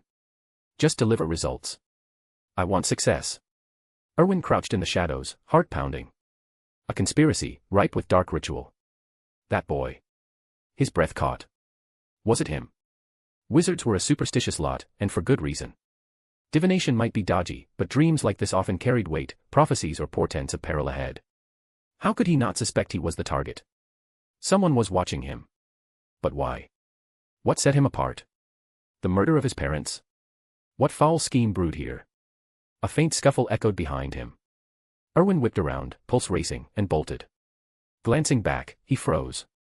The black-robed men had drawn long staves, crystal orbs gleaming at their tips. Lightning crackled across the surfaces. In an instant, a jagged bolt lanced toward him. No escape.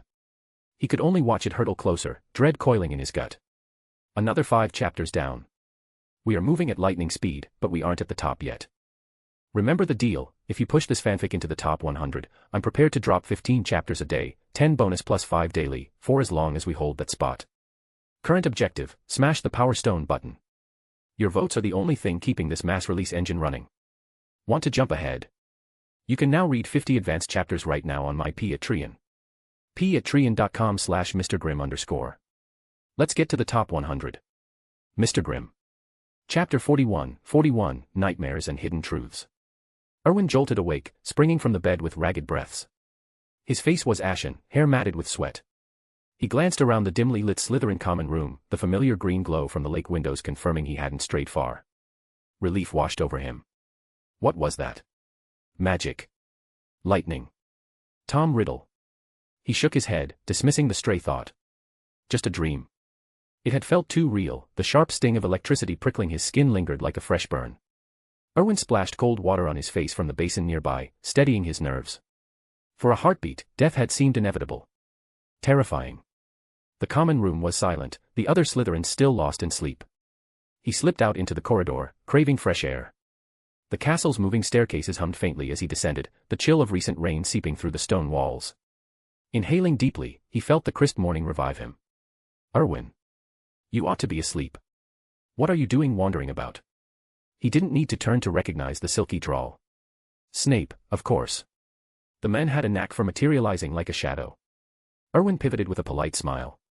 Professor. Good morning. Snape's dark eyes narrowed. You're far too young for insomnia. Just woke up early, sir. Couldn't drift off again. Snape studied him, lips thinning. Your emotions feel unsettled. Something wrong. Erwin hesitated, then ventured, Professor, if a wizard has a dream that's vivid and complete, like it's really happening, what could that mean? Snape's brow furrowed. Prophetic talent, perhaps. Seers glimpse fragments of the future, but they're hazy visions, not realism. A clear dream like that. It suggests interference, legilimency, a potion, or some artifact forcing a glimpse of events elsewhere. But your occlumency is solid, that shouldn't be possible. Erwin nodded slowly. So no natural prophet would dream so sharply. Snape opened his mouth to confirm, then paused, his expression shifting. What exactly did you see? Erwin recounted the nightmare, the cloaked figure with the scepter-like wand topped by a crystal orb, hurling lightning from the shadows. Snape's face hardened. You're certain of the wand? Like a scepter with a crystal. Crystal clear, Professor. Why? Is it significant? Drop it, Snape snapped. Focus on your studies at Hogwarts. Improve yourself. That's all that matters now. Erwin met his gaze steadily. Professor, do you know something? About my parents. Were they wizards? Snape paused, eyes flickering. Yes. Exceptional ones. Then why did they return to the Muggle world? Why were they attacked? Who killed them? Snape sighed, staring at Erwin's silver hair and determined face. For a moment, it seemed he might unburden the truth. Not so fast, Severus. The voice slithered from the gloom behind them. Dumbledore, his half-moon spectacles glinting as he approached. Snape straightened, composure snapping back. Dumbledore smiled benignly. The wake-up bell will chime soon. Best prepare. With a final, lingering glance at Erwin, Snape swept away. Erwin's jaw tightened. Professor Dumbledore, you're keeping him from telling me. Dumbledore's eyes twinkled. Am I? I just arrived, haven't a clue what you mean. Erwin didn't smile this time. His voice was steel. I respect you, sir, but this is my life. I deserve the truth about my parents. The headmaster's amusement faded.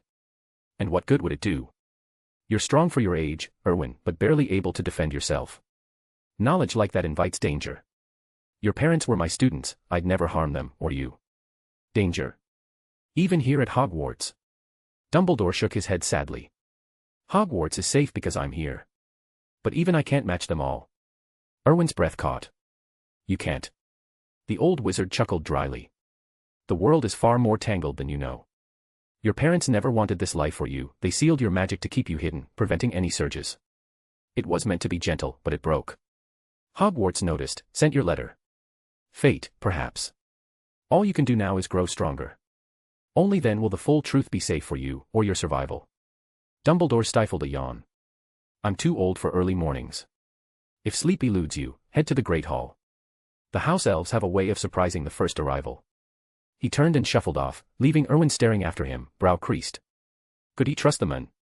On the surface, Dumbledore was the kindly headmaster, all lemon drops and wisdom.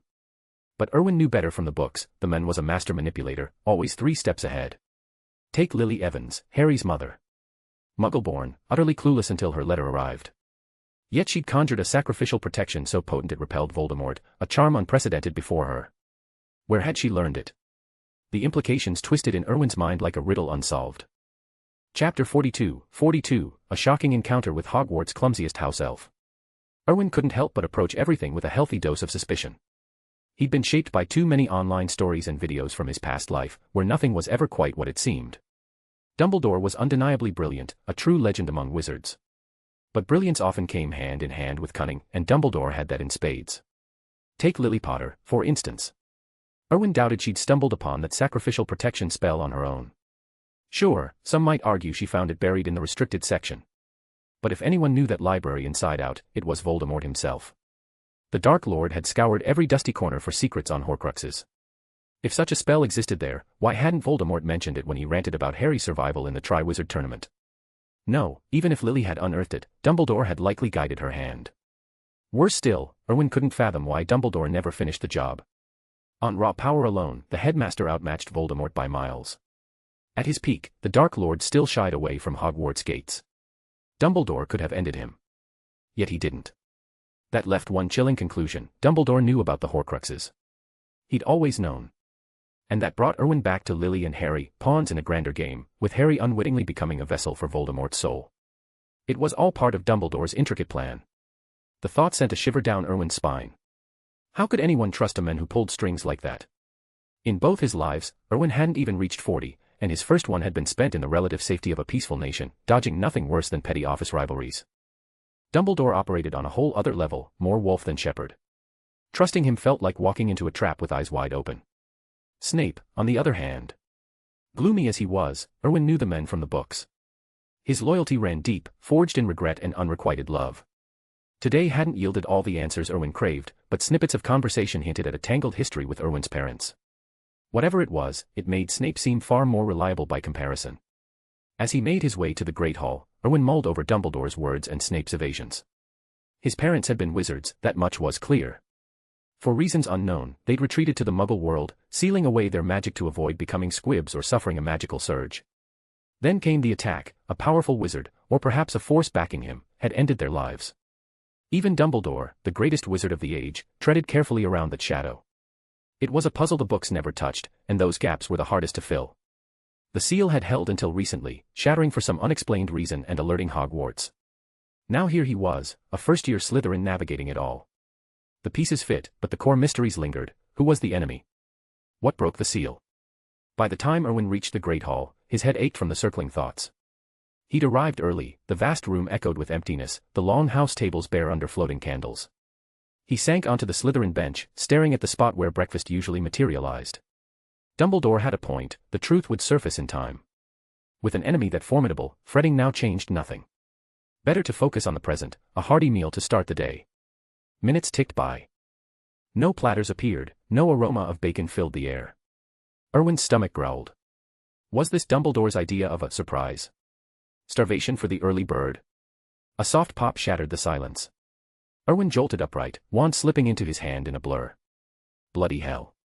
Starlight, or whatever magic these elves used, faded, revealing a diminutive figure with enormous ears and bulging eyes wide with fright.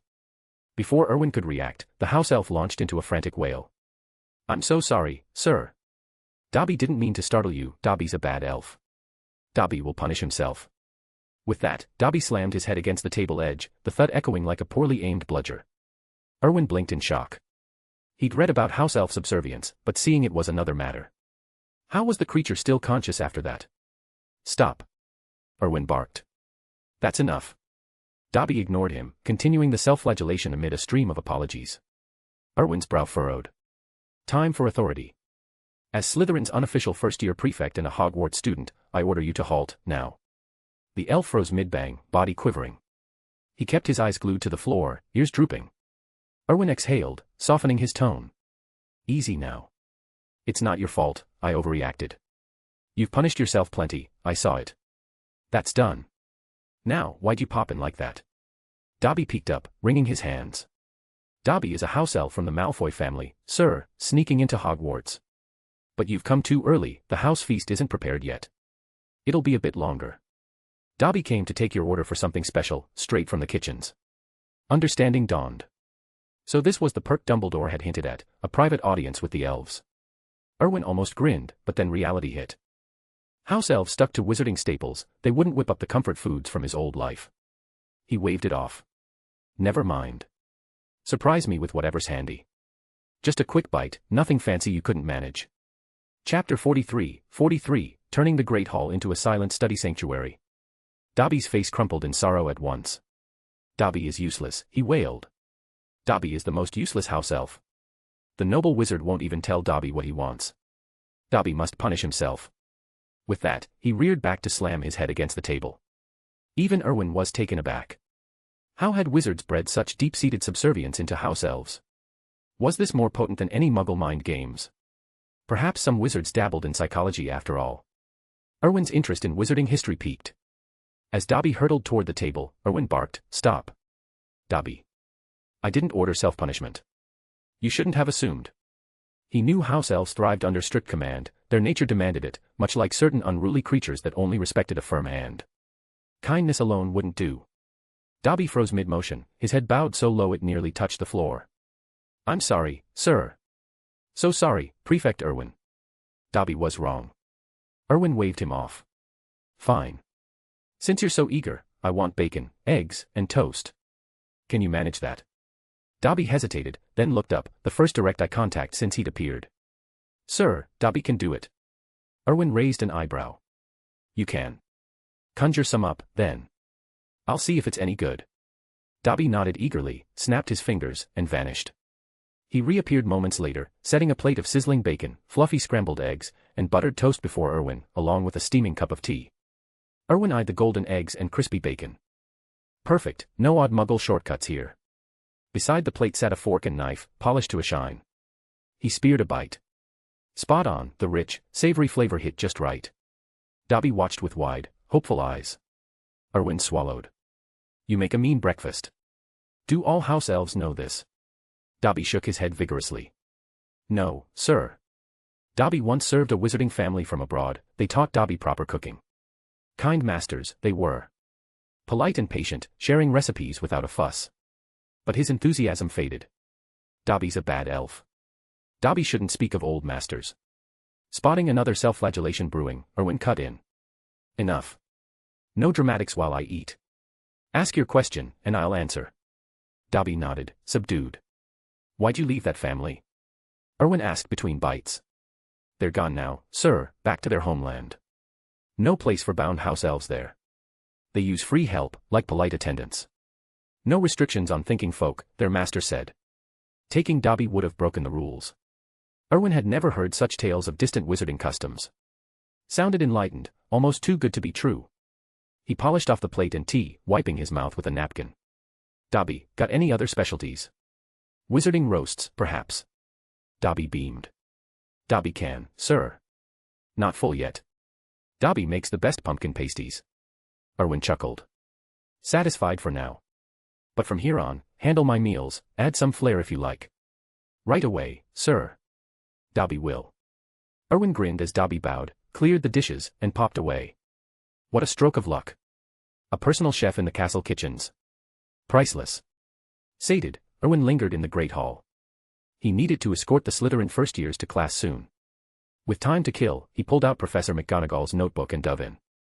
His ongoing transfiguration project demanded focus, a paper to draft and submit. He'd have her share it, no sense wasting the acclaim. Students trickled in, the hall filling steadily.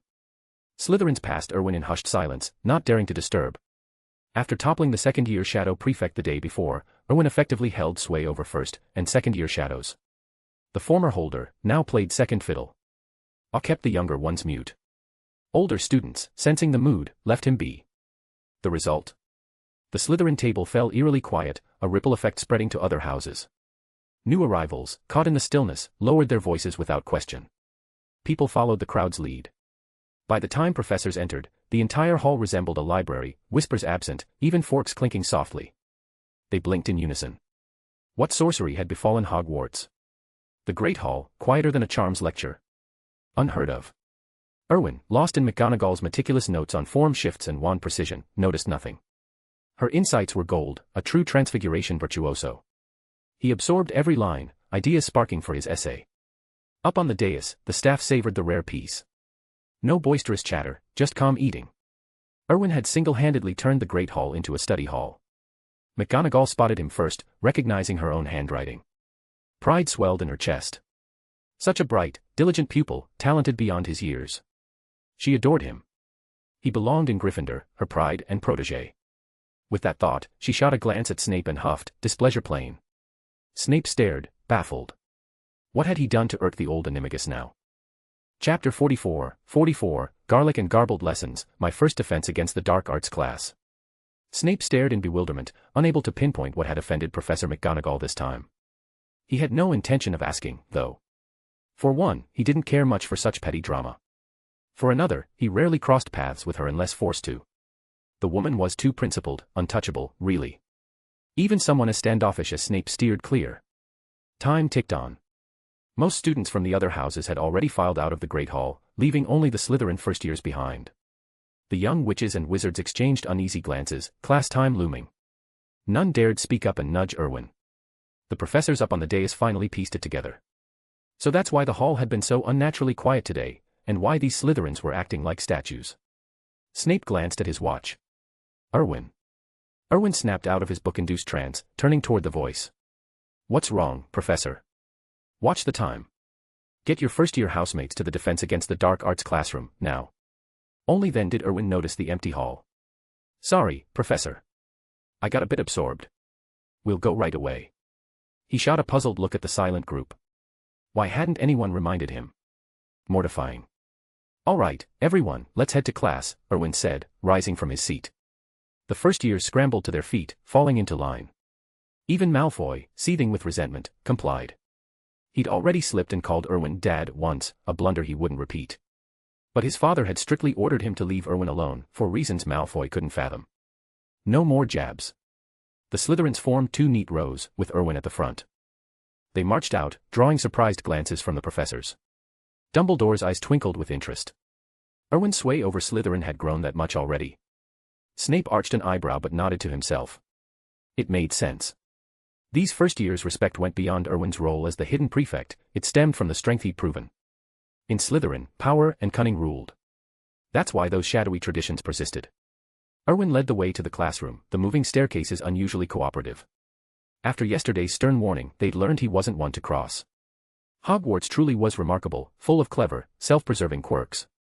Erwin appreciated that. He preferred diplomacy over threats, civilized as he was. Once inside, the first year settled into seats, half the room already filled with Ravenclaws. Today's lesson was joint, as Hogwarts often paired houses to foster inter-house understanding. It was one of the school's strengths, blending rivalry with reluctant camaraderie. Erwin directed his housemates to spots, then scanned for his own. Only one prime location remained, right next to the ever-curious Miss Granger. Too far forward, and the garlic reek from Quirrell, Voldemort's hapless host, would overwhelm him. Too far back, and he'd miss easy opportunities to shine. Tough luck. They sat, and Hermione leaned in. What had you so absorbed in the Great Hall? Just some transfiguration notes, Erwin replied. Fascinating stuff. Oh. By the way, my prefect says defense against the dark arts is the most exciting class, practical spells and all. It's intriguing, no doubt, Erwin said. But keep expectations low. The professors rotate yearly, and while past ones were solid, Quirrell, well, you'll see. I've heard rumors, Hermione murmured. Erwin let it drop. Hogwarts' defense curse was infamous, Quirrell in first year, the fraudulent Lockhart in second, Lupin in third, the impostor Moody in fourth, Umbridge in fifth. Pitiful lineup, small wonder Harry's era was a low point for the subject. No student could thrive under that. The bell chimed, signaling the start. From a side door shuffled Professor Quirrell, trailing a pungent garlic haze that wrinkled noses across the room. Erwin grimaced but held his tongue. Some students whispered outright. Hermione pinched her nose. I know it's rude, she whispered, but why does he smell so strongly of garlic? Erwin shrugged. It's not just garlic, really. Something about his condition. He suspected it masked Voldemort's own foul aura, conveniently suiting Quirrell's timid facade. Quirrell's story was tragic, really. Unlike the parade of incompetence to follow, he had genuine promise. A rising star in the wizarding world, lauded for his talent and deep theoretical knowledge. The books painted him as an exemplary defense professor, before everything unraveled. Quirrell cleared his throat, stuttering through introductions. Welcome to D Defense against the D Dark Arts. Today, we'll discuss basic C counter spells. The class dragged. His lessons meandered into tangents, vampire lore 1 minute, poorly explained hexes the next. Students fidgeted, the garlic fog thickening the air like a poorly brewed potion. Malfoy smirked at a classmate's stifled cough, but even he looked bored. Erwin jotted notes sparingly, already miles ahead. Quirrell's grasp of theory was sound, buried under the stammer and stench, but practical demos. Non-existent. When a Ravenclaw asked about the shield charm, Quirrell fumbled, waving his wand in vague circles that produced nothing but a faint shimmer. Hermione raised her hand eagerly. Professor, could you demonstrate a proper protego? The textbook mentions variations for physical threats. Quirrell paled. Perhaps and next time. Let's review the H-history instead. Disappointing, but predictable. Erwin exchanged a knowing glance with Hermione, who deflated slightly. The Ravenclaws murmured in frustration, Slytherins just tuned out. As the bell rang again, Quirrell dismissed them with a limp wave. Homework, I'll read Chapter 3 on werewolf defenses. The students bolted, gasping fresh air in the corridor. Erwin lingered a moment, pitying the men. Talent wasted on a parasite's whim. See. I warned you, he said to Hermione as they walked. She sighed. It's not what I expected. But we'll make the best of it. Erwin nodded. Hogwarts had its charms, and its curses. This class was firmly in the latter camp. Still, with the right push, even a garlic-choked disaster could yield lessons worth learning. Chapter 45, Miss Know-It-All's Classroom Blues. Quirrell was ambitious, and that very ambition proved his undoing. Before taking up his post at Hogwarts, the professor had prepared meticulously for his role. He dreamed of excelling as an educator, which drove him into the dark forests of Albania, a place teeming with shadowy creatures and rogue wizards. There, Quirrell ran afoul of vampires and a witch whose dark dealings left him broken. Whatever torment he endured, it shattered him, turning him into Voldemort's puppet. By the time he arrived at Hogwarts, the once brilliant man was a stuttering shadow of himself, flinching at every noise. Hagrid, who knew Quirrell from school days, called him clever and accomplished back then, a top student with brilliant marks. But fate had dealt him a cruel hand, twisting his personality into one of timidity and helplessness. Still, Quirrell managed the first year's defense against the dark arts lessons without much trouble, even if the students snickered at his nerves. He shuffled to the front of the class, voice trembling. Hello, everyone. Please turn to page 2 of your books. His stutter and faint accent drew peals of laughter from the young witches and wizards. Erwin frowned and shot a sharp glance at the Slytherins. The room fell silent at once. Even the Ravenclaws, who had joined in, quieted down, exchanging uneasy looks. Quirrell caught Erwin's eye and offered a quick, grateful nod. He'd grown used to mockery, but this was the first time anyone had stepped in. He knew Erwin's intervention had silenced the room. The lesson proceeded smoothly, thanks in part to Erwin's steady presence. Quirrell took a shine to him, awarding Slytherin 30 points when Erwin answered a question effortlessly. As the bell rang, the professor hurried out, "Turban Askew." Hermione pouted, arms crossed. "That's so unfair." Erwin gathered his books, amused. "What's unfair this time, Miss Granger?" "I knew the answers to half those questions. I had my hand up the whole time, but he called on you instead. You didn't even raise yours." Erwin chuckled. "Is that all? It's frustrating being around you. All the professors adore you. You're just too brilliant sometimes. Don't read too much into it. Quirrell's shy, he probably couldn't bring himself to pick you.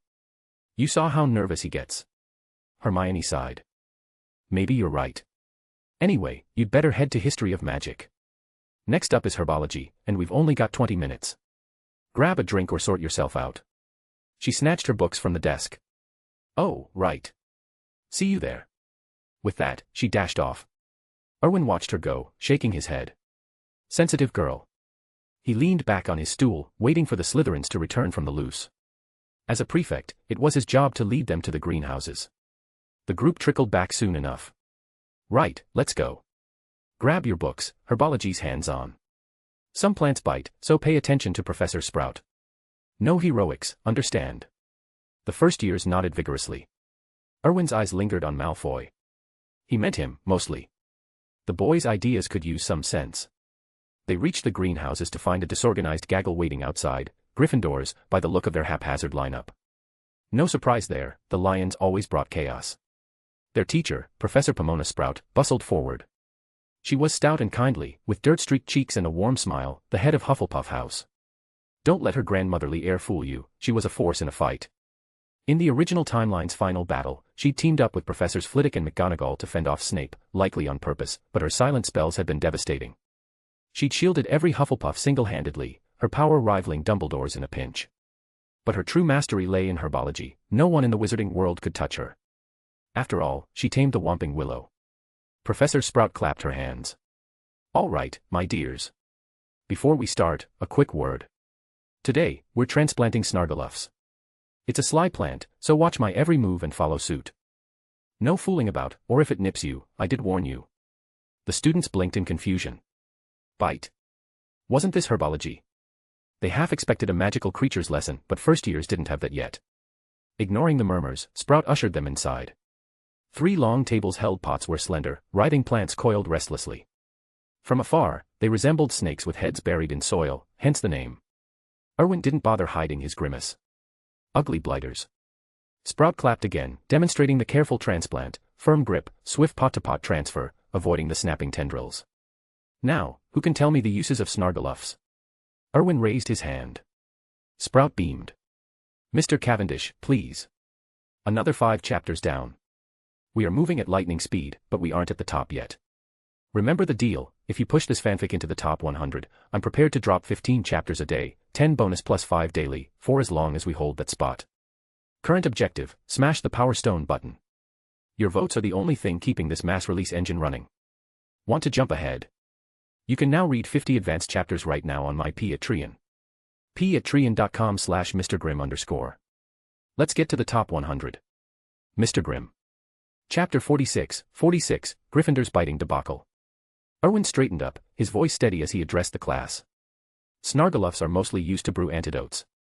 While they can't neutralize every poison outright, they can delay the effects of over 70% of toxins, buying time for help to arrive. Professor Sprout clapped her hands in delight. "Excellent, Mr. Cavendish. Spot on. That earned Slytherin 5 points for your keen knowledge." Erwin dipped his head politely. "Thank you, Professor." She waved off the praise with a warm smile. "Right, then. As Mr. Cavendish has explained, many adventurous wizards carry Snargaluff potions to counter unknown venoms.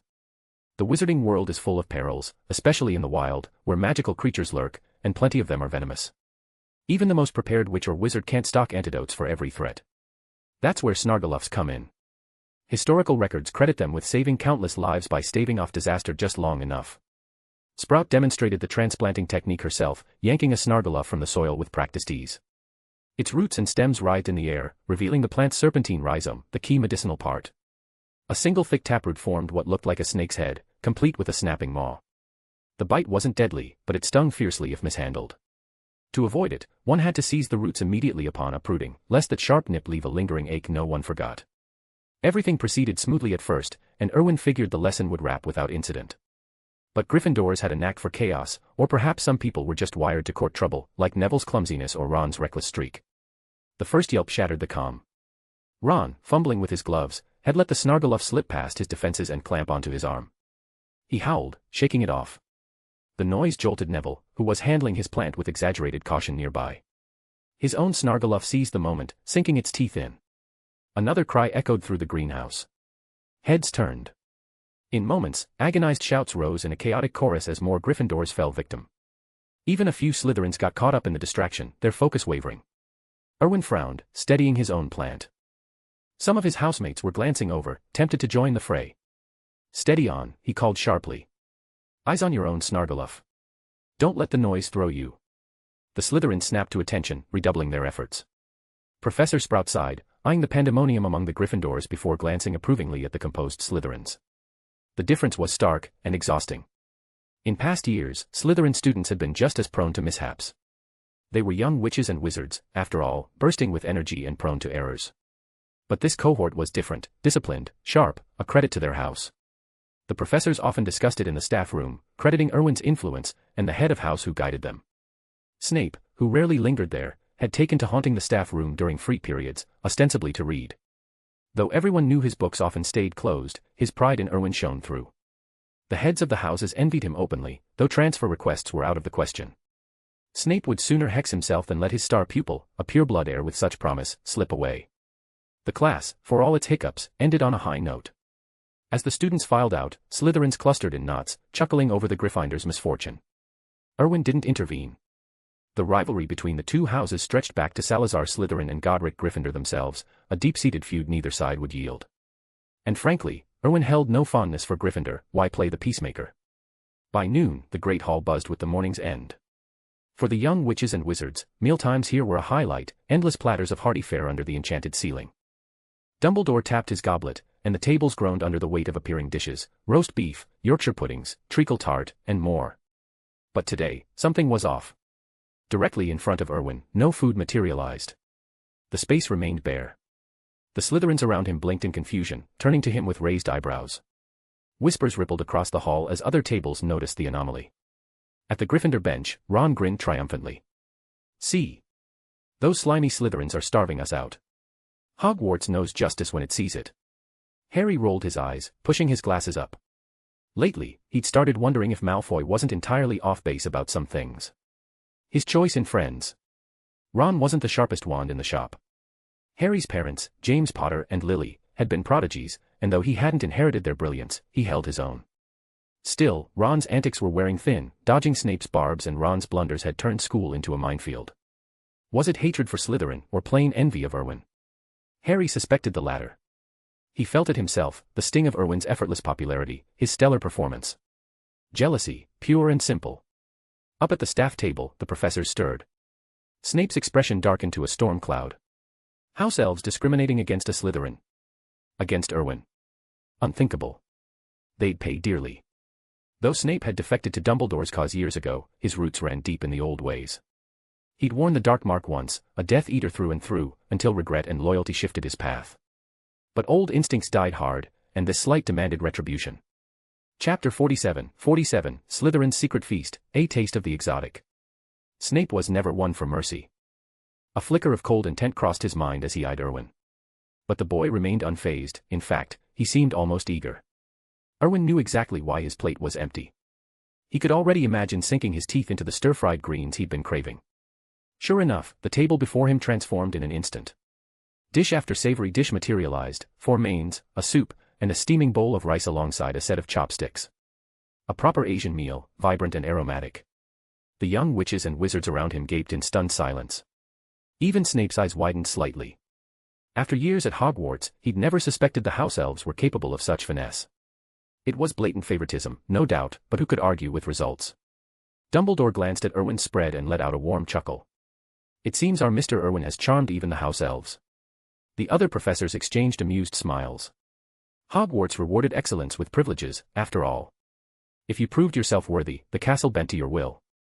Asian cuisine was all about balance, color, scent, and bold flavors. Though the nearby students couldn't sample it, the mouth-watering aroma alone set stomachs rumbling. At the Gryffindor table, Ron's face flushed green with envy. Those sneaky Slytherins, now they've got the house elves in on it. It's not fair. Harry nodded fiercely. Yeah, that's unfair. I want that kind of unfairness. Harry had his share of admirers since entering the wizarding world. People whispered of him as the boy who lived. He pictured himself shining at the sorting ceremony, standing out as someone special. But reality had bitten hard. In just 2 days, he'd already docked Gryffindor points from the House Cup. Meanwhile, Erwin glided through like the real hero of the hour. Staring at his own plate, usually a feast in its own right, Harry felt a pang. What had seemed lavish now paled in comparison. Erwin inhaled deeply. Authentic, right down to the spices. House elves pulling off stir-fried greens. Impressive. He speared a piece and popped it in his mouth.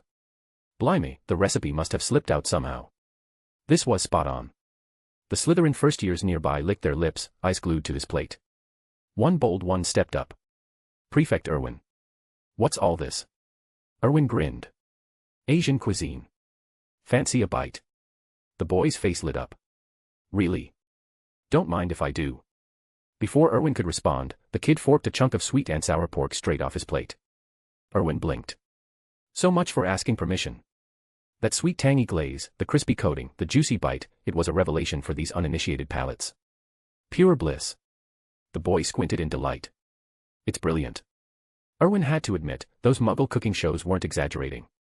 Some folks did tear up over a good meal. Poor kids, they'd been missing out. The rest of the Slytherins crowded closer, gazes hungry.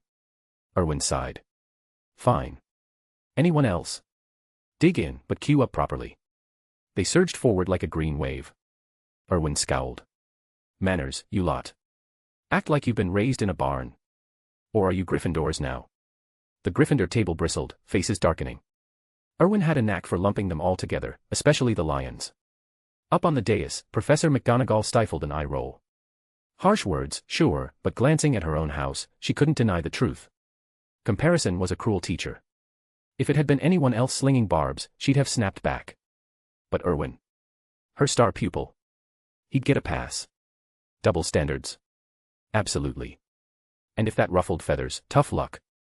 Slytherin was packed, though, and one plate of sweet and sour pork vanished fast. The pureblood heirs kept it civil, no shoving, but they weren't shy. Malfoy snagged a piece on the sly, while his oafish sidekicks Goyle and, well, the other one, stabbed at 2 chunks with 1 fork. Utterly shameless. By the time Erwin looked down, everything was gone, even the soup. Dozens of hopeful eyes turned his way from the queue. He sighed again. All right, hold your horses. Erwin drew his wand and tapped the table twice. A small figure popped into existence with a crack. Greetings, Prefect Erwin. Dobby is here to serve. Prepare more stir-fried greens and set them out, Erwin instructed. You saw what happened, they polished off my lunch before I got a bite. Dobby bobbed his head eagerly. Right away, sir. Just a moment for the esteemed witches and wizards. With another pop, he vanished. Students at the other tables watched, wide-eyed. Could the tables really summon food like that? Ron, at Gryffindor, was first to test it. I want a chicken leg, a massive one. He jabbed his wand at the wood. Nothing. Seconds ticked by. Minutes. Ron's cheeks burned crimson. He pounded harder. Come on. Out with it. Onlookers from Ravenclaw and Hufflepuff smirked. The Weasleys shifted uncomfortably, even the twins looked pained. Then a sharp voice cut in. Your wand's about to poke someone's eye out. And you're not Erwin. Ron whipped around, fuming. The speaker was Hermione. Mind your own business, you know it all. Chapter 48, Clash in the Great Hall, Wands and Words Fly. Hermione's temper flared at Ron's words. She'd never liked him much, especially after overhearing his snide remarks about Erwin more than once. Finally, she couldn't hold back. What? Did I say something wrong? You're just desperate for attention. And comparing yourself to Erwin. That's ridiculous, you're not even in the same league. Ron's face flushed crimson. He was already on edge, and her outburst only deepened his embarrassment. The other young witches and wizards around them whispered and chuckled, making it worse. Ron, the type to dream of glory but cling to Harry Potter's fame for scraps, had long resented Erwin for stealing the spotlight, even from the boy who lived. But Ron knew better than to confront Erwin directly. He was all talk behind backs, like a rat skulking in shadows, no money, no talent, no wit. In a verbal spar, he was no match for Hermione's sharp tongue. She'd honed it through years of isolation at Muggle school, where her know-it-all attitude had earned her few friends. Before Ron could muster a retort, Hermione pressed on, her words slicing straight to his insecurities. His ears practically steamed with rage. Snapping, he yanked out his wand. "I'll teach you a lesson." Hermione froze, caught off guard. She'd never dueled anyone before. But Erwin didn't hesitate. Expelliarmus. Ron flew backward, slamming into the Great Hall wall with a thud. The Slytherins erupted in cheers as he crumpled, dazed. Erwin's expression hardened. The Weasley brothers, Prefect Percy, and the twins Fred and George, rushed to Ron's side. "You all right, Ron?" Percy asked, concern etching his face. Ron nodded weakly, his color draining. The twins grinned. "What was that, little brother? Fancy spell you've got there." Pulling your wand in the Great Hall, brilliant move. On the staff dais, the professors leaped to their feet. Phileas Flitwick, Ravenclaw's diminutive head, looked thunderous despite his usual cheer. He'd taken a shine to Hermione, her brilliance had racked up points for Ravenclaw all term, a rare feat for a first year. How dare he point a wand at a classmate? Flitwick bellowed. Snape sneered from his seat. Outrageous. Threatening violence over a petty spat, in the Great Hall, no less. Hogwarts hasn't seen such idiocy since its founding. Though I doubt that Weasley Oaf knows a single spell worth the name. Professor McGonagall's lips thinned in disapproval. Ron Weasley. How dare you? 50 points from Gryffindor. Ron's blood ran cold. He hadn't earned a single point yet, and now this. The Gryffindors shot him furious glares, their house pride wounded. Even Percy winced. Ron shivered under the weight of their stares. McGonagall turned to Erwin, her gaze softening slightly. As for you, Mr. Cavendish, your quick action averted disaster. 30 points to Slytherin. Erwin inclined his head in thanks. He'd half expected Ron's bluff to fizzle anyway, the boy was hopeless with spells, too dim to learn even the basics. Still, better safe than sorry. But Erwin wasn't done. He fixed Percy with a steely look. Prefect Weasley, I'd advise you to rein in your brother. If he pulls this again, I won't hesitate to intervene, and I can't promise he'll walk away unscathed. Consider this a warning from Slytherin's prefect. Percy swallowed hard, his face tight. He knew Ron was in the wrong. Understood, he muttered. Erwin shot Ron one last contemptuous glance. Pathetic. Then, raising his hand, he commanded, seats. Back to the feast. The Slytherins obeyed in perfect unison, sinking into their benches like a well-drilled unit. Dobby, the eager house elf, soon bustled over with platters of new dishes, rich, savory flavors that filled the air with mouth-watering aromas. The young Slytherins dove in eagerly, savoring the bold spices and hearty portions. This is brilliant, Prefect Erwin, one called out between bites. Can we have these every meal? Erwin chuckled.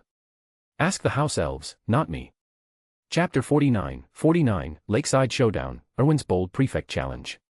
Erwin tapped the table once more. Dobby popped into existence with a crack. The house elf bowed low. Sir. Dobby is here to serve you. What can Dobby do for you? Erwin smiled. Those pumpkin pasties of yours, they're a hit. Why not teach the other elves the recipe? We could add them to every table. Good things are worth sharing, after all. Dobby hesitated, then beamed. Of course, sir. But, to the other houses as well. The surrounding students froze. Was he really announcing this favoritism so openly? What about the rest of them? Erwin chuckled. Absolutely. We're all in this together, might as well enjoy the feast as one. Dobby nodded eagerly. Right away, sir. It's Dobby's honor. Erwin waved him off. Go on, then. Get to it. With a snap of his fingers, Dobby vanished. Students from the other houses shot Erwin grateful looks. The scent of fresh-baked pumpkin pasties lingered in the air, teasing their senses. They'd been eyeing the treats for weeks, and now Erwin was sharing the wealth. They didn't quite grasp that house elves served Hogwarts, not just one family. Still, their thanks poured in freely, and no one batted an eye at the oddity. Outrageous, but effective. Soon after, Dobby coordinated with the other elves, and platters of pumpkin pasties appeared at every house's table. Students devoured them with gusto, the flaky, spiced filling winning over even the pickiest eaters. Professors weren't immune, several quietly requested their own batches to sample. Erwin hadn't anticipated his simple request sparking a menu overhaul. Little did he know, these humble additions would one day delight some very unexpected visitors. But that's a tale for later. Satisfied and stuffed, Erwin let out a contented belch. It had been ages since he'd indulged like that, the pasties were irresistible, though he knew better than to overdo it. With dinner winding down, he craved some excitement. Erwin rose from his seat, drawing every eye in the great hall. Anticipation hung thick in the air, they all sensed what was coming. Except for one student, whose stomach twisted with dread. That was Miles Burke, Slytherin's third-year hidden prefect. Erwin strode along the Slytherin table to the third-year section, stopping before Miles. "Greetings, Senior Burke. Erwin Cavendish, first-year hidden prefect, hereby issues a prefect challenge." Miles sighed inwardly. The moment had arrived. He knew he was outmatched. Erwin's Expelliarmus would slice through any defense he mustered. But forfeiting without a fight? That would be mortifying. Miles stood. "I accept." Cheers erupted from the crowd. This was prime entertainment, the clashes they lived for. Cassius Selwyn jumped up, brilliant. "Same rules as before. Meet us by the Black Lake." Slytherin surged toward the exit, with students from the other houses hot on their heels. Up at the staff table, Snape scowled. "I'll handle this." He swept from the great hall like a bat in flight. Professor McGonagall turned to Dumbledore. "Shouldn't we join him?" Dumbledore popped the last bite of treacle tart into his mouth, savoring the sweet tang. Far superior to those wretched cockroach clusters, he mused. He was half tempted to summon another round. "No need," he replied calmly. "Snape can manage. Though if you're curious, by all means go." Erwin's shaping up to be Slytherin's next true prefect. The other professors filed out, drawn by the spectacle. Hogwarts was magical in every sense, but the routine could grow stale. A good duel spiced things up. Once alone, a spark lit in Dumbledore's eyes. Perfect. He snapped his fingers, and a house elf appeared with a fresh plate of treacle tart, steaming hot. Dumbledore tucked in with gusto, his appetite as hearty as ever. By the Black Lake shore, a throng of students had gathered. The professor's presence kept things orderly, claiming the prime vantage points while leaving the center clear. Erwin and Miles faced off amid the circle, wands at the ready.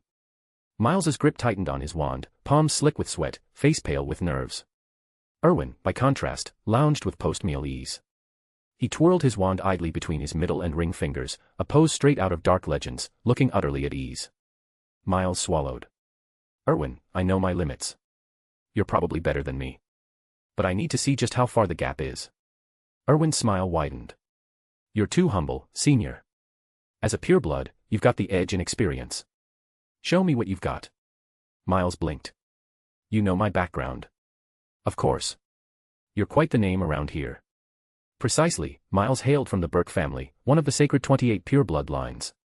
His mother was Muggle-born, though, making him a half-blood by blood status. The Burkes had fallen on hard times, with her as their sole heir, and their old prejudices had crumbled under necessity. No one batted an eye at outsiders anymore. They were barely clinging to pureblood status anyway. Miles, not taking the Burke name through his father, simply nodded. He bowed to Erwin, who returned the gesture. They paced back to their marks. Cassius raised his hand. "Begin." Erwin struck first. "Expelliarmus." Miles countered swiftly. "Expelliarmus." His spell outpaced from before, faster, more forceful. The red jets collided midair with a crackle. But Erwin packed more punch. The explosion shoved the impact closer to Miles. Erwin didn't pause, firing another Expelliarmus on the rebound. Miles's eyes widened, he couldn't track it. Protego. His shield charm flickered up, but it was sloppy, too thin to hold. The disarming spell pierced through. Miles flew backward, wand sailing into the grass as he hit the ground hard. Chapter 50, Clash with Slytherin's mysterious female prefect. Erwin let out a slow breath. They had skill, but not much. Still, they were far stronger than the average first-year wizard. After all, this was a Slytherin shadow prefect. Erwin bowed slightly. "You're too kind. I won."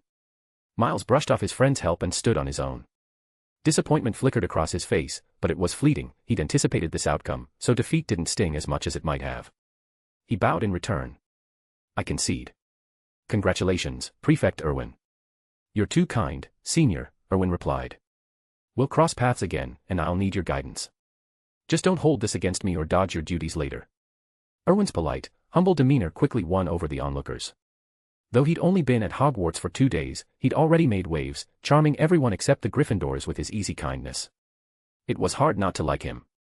Cassius approached, clapping Erwin on the shoulder. "Well done, Junior. You're on a roll. The day you face me won't be long off. Take a breather, classes start this afternoon." "Thanks, Head Prefect Cassius," Erwin said. "But it's still early. I plan to challenge another Shadow Prefect." He turned to the Slytherin cluster, his eyes locking on a young witch, Charlotte Teresa. Slytherin's only female Shadow Prefect, and the sole one not from the sacred 28 pureblood families. Charlotte smiled and stepped forward. "I figured I'd wait until tomorrow. Didn't expect the challenge today, Junior." Erwin chuckled. "Best to make the most of the day. If I can't keep up, at least I'll have the energy to take a hit." She covered her mouth with a laugh. "Too modest, just like those reserved folk from Great Britain. I couldn't beat you if I tried, your Expelliarmus is downright frightening." "You're too kind, Senior." Her smile faded into resolve. "But I'm a fourth-year Shadow Prefect. I won't go down without a fight." Charlotte Teresa, fourth-year Shadow Prefect of Slytherin, accepts your challenge. A rare seriousness settled over Erwin. Among Slytherin's 7 Shadow Prefects, excluding himself, only 2 truly worried him. Cassius needed no explanation, 6th-year seniority, plus his upbringing as the Selwyn family's eldest son.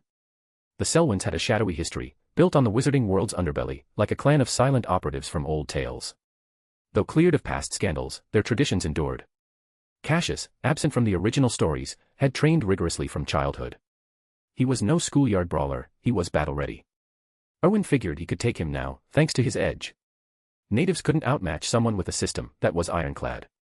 The other wild card was Charlotte Teresa. Not pureblood, yet she thrived in Slytherin's cutthroat hierarchy, polite to all, unassuming. But from their first meeting, Erwin's instincts had screamed danger, honed from years of hard lessons. Like a beast sensing a predator, he felt it with her. A non-pureblood should rely solely on Hogwarts' curriculum, yet she'd claimed a prefect spot amid blood purists. Purebloods, even without formal tutoring, benefited from generational whispers and family lore. Hard work couldn't always bridge that gap. Charlotte's rise defied logic, and Erwin had always respected the puzzle she presented. Today, he'd test her mettle. They bowed, stepped back, and took positions. Cassius raised his hand. "Begin." Charlotte struck first, her voice a rapid whip, Incarcerus. Diffindo. 2 spells hurtled toward Erwin in succession, ropes to bind, blades to slice. His eyes narrowed at her blistering speed. He flicked his wand. Protego. The shield charm barely formed in time, a shimmering purple barrier solidifying just as the Incarcerus ropes wrapped around him, pinning his arms. The Diffindo slashed against the shield with a dull thud, sending him staggering back 2 steps. The ropes vanished the instant the spells clashed. Erwin twisted aside. Expelliarmus. A red beam scorched the spot he'd vacated, cratering the stone floor. The watching students gaped. This was wizard dueling, spells flying faster than thought, incantations blurring into a frenzy. Even the professors stirred. Snape's frown deepened, his eyes on Charlotte. Was she holding back all this time, or had no one pushed her to her limits? This power rivaled a standard auror's. Cassius shot her a sidelong glance, surprise etching his features. He'd underestimated her too. Erwin pressed the attack. Expelliarmus. Purple light arced toward her. Protego. Charlotte's shield bloomed swiftly, but she didn't stand firm, instead, she darted sideways. The spell clipped her shoulder anyway. She skidded to a halt, wand still in hand, and shot Erwin a startled glance. Her eyes widened in genuine surprise. Another 5 chapters down. We are moving at lightning speed, but we aren't at the top yet. Remember the deal, if you push this fanfic into the top 100, I'm prepared to drop 15 chapters a day, 10 bonus plus 5 daily, for as long as we hold that spot. Current objective, smash the Power Stone button. Your votes are the only thing keeping this mass release engine running. Want to jump ahead? You can now read 50 advanced chapters right now on my Patreon. patreon.com/MrGrim_. Let's get to the top 100. Mr. Grimm. Chapter 51, Erwin's Deadly Shadow Strike. Though Charlotte could sense Erwin's power from his earlier moves, she hadn't anticipated just how formidable his magic truly was. The spells he unleashed packed a punch that even her battle-hardened shield charm couldn't fully deflect. Erwin didn't let up. His wand still hummed as he fired off another Expelliarmus. Charlotte dodged to the side with practiced speed. Erwin mirrored her, pressing the attack. Incarcerus, she cried. Vines erupted from the ground ahead of him, blocking his path. Erwin frowned. This was the downside of a limited spellbook. He had only two choices, blast through the vines or veer off course. But Charlotte wasn't about to let him decide. Petrificus totalis. The curse streaked from her wand, aimed squarely at his back. Turning now would send him straight into it. Erwin marveled at her tactical savvy. No choice, then, he'd drop the pretense. Sectum sempra. The spell targeted the vines.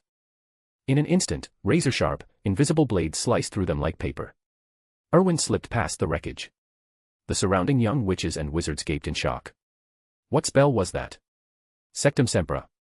I read about it in a book. Professor Snape invented it. I've heard whispers about it, but it's deadly. Who knew Erwin had mastered something so advanced? A ripple of envy spread through the Slytherins. As purebloods, they all knew the spell's infamous reputation, Snape's own creation.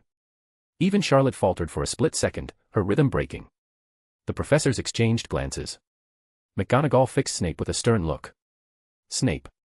Erwin's brilliant, but teaching him something that vicious now. Unacceptable. Snape said nothing, though inwardly he was baffled. He jotted the incantation in his notes, but those were for later. Erwin shouldn't have seen them yet. Had the boy skimmed ahead? McGonagall pressed on. We need to end this duel. Sectum sempra's too risky. No, Snape countered coolly. Slytherin tradition demands we let it play out. Besides, it has a counter-curse. Erwin's no fool, he won't turn it on Charlotte. If he meant to, he'd have done so already. McGonagall hesitated.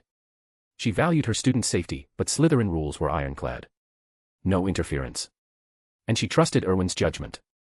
Erwin, having evaded the assault, kept up the pressure with yet another Expelliarmus. Charlotte anticipated it this time and sidestepped smoothly.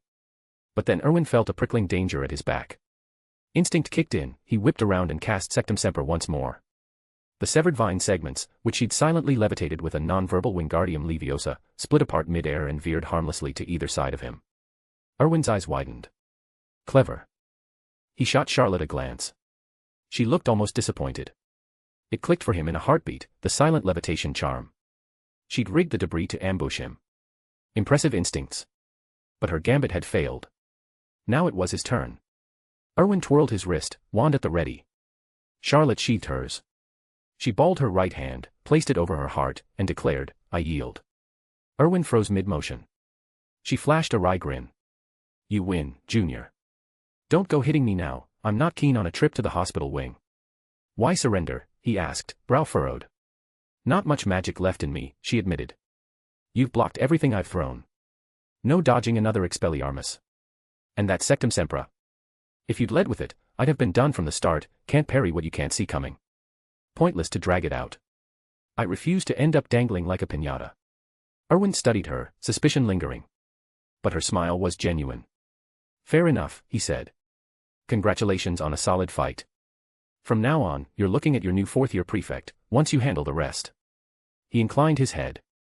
Thanks, senior. Charlotte chuckled and rejoined the Slytherin ranks. The other students now eyed her with a mix of awe and wariness, fear of her spell synergy, her casting speed, that silent levitation charm. Few could match it. Erwin turned to Marcus Flint, whose scowl deepened. Tomorrow at noon, senior. Marcus hesitated, then huffed and stalked off. From the sidelines, he'd seen enough, neither Charlotte nor Erwin was a pushover. To cling to his prefect spot, he'd need a plan. A smirk tugged at Erwin's lips. He remembered Marcus's earlier jabs all too well. Now, payback loomed, no mercy. Cassius sidled up. Mastered Sectum Sempra already? That's a shocker. Looks like you're out of my league. Erwin chuckled. Don't sell yourself short, senior. I catch hints of your real power. Question is, will you unleash it when we square off? I'm dying to see. Cassius grinned. You'll find out soon enough. Their easy banter masked the rivalry ahead. To an outsider, they might have seemed old mates. As the crowd dispersed, the duel wrapped, a sleek black owl swooped down before Erwin. Come with me. Chapter 52, Slytherin's Brutal Forge of Ambition. Erwin shrugged as the dungeon door creaked open. Their dear Professor Snape had arrived, right on cue. He'd half expected this after unleashing Sectum Sempra in that skirmish, but the reality still sent a shiver down his spine. Snape had always treated him decently, better than most, really. But you didn't cross Snape lightly. Everyone at Hogwarts knew there were two people you never wanted on your bad side. First was Madame Pomfrey, the matron whose potions and spells held your fragile life in her capable hands. Hogwarts was a minefield of hazards, Quidditch dives, wayward spells, or pranks from mischief makers like the Weasley twins. Some dangers were deliberate, others just bad luck. The second. Snape himself.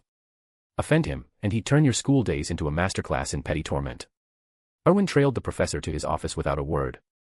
Snape flicked his sleeve, and the heavy door slammed shut behind them, a neat bit of wandless magic that made Erwin's eyes widen in admiration. Snape settled into his high-back chair, his dark eyes piercing. Tell me, when exactly did you learn Sectum Sempra? Erwin scratched his head, feigning casualness. Last night. Snape's lip curled. You only received my old notes yesterday. And you skipped straight to that. No, Professor, it's my memory. I skimmed and memorized the key parts. I'll go back and digest the rest later. That's how I study. Anyway, I spotted the spell you jotted in the margins and gave it a try. How long did you practice? Erwin hesitated. 10 minutes. Maybe 20. An hour at most. Snape's face darkened like a brewing storm. The evasion hung in the air, but the professor knew better. Erwin hadn't labored over it for days, the boy had grasped it in a flash.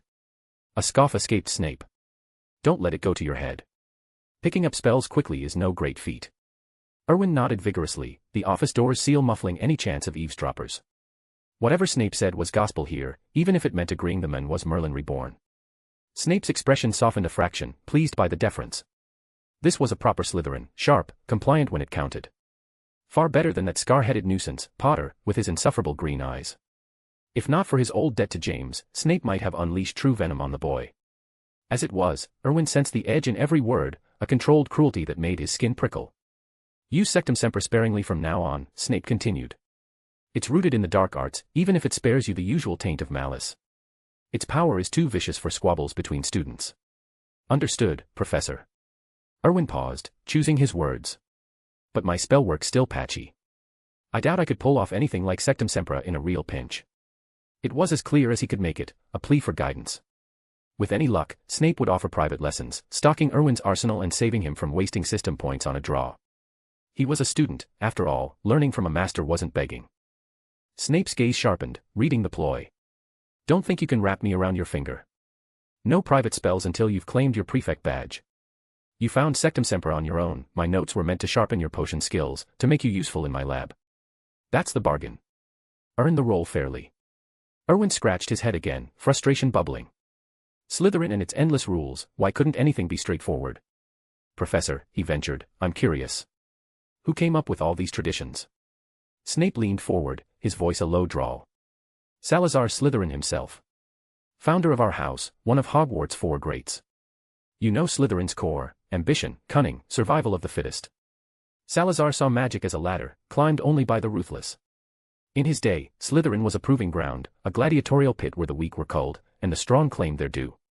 Erwin blinked, caught off guard. Salazar sounded like a tyrant from some dark legend. No wonder the other founders had sidelined him.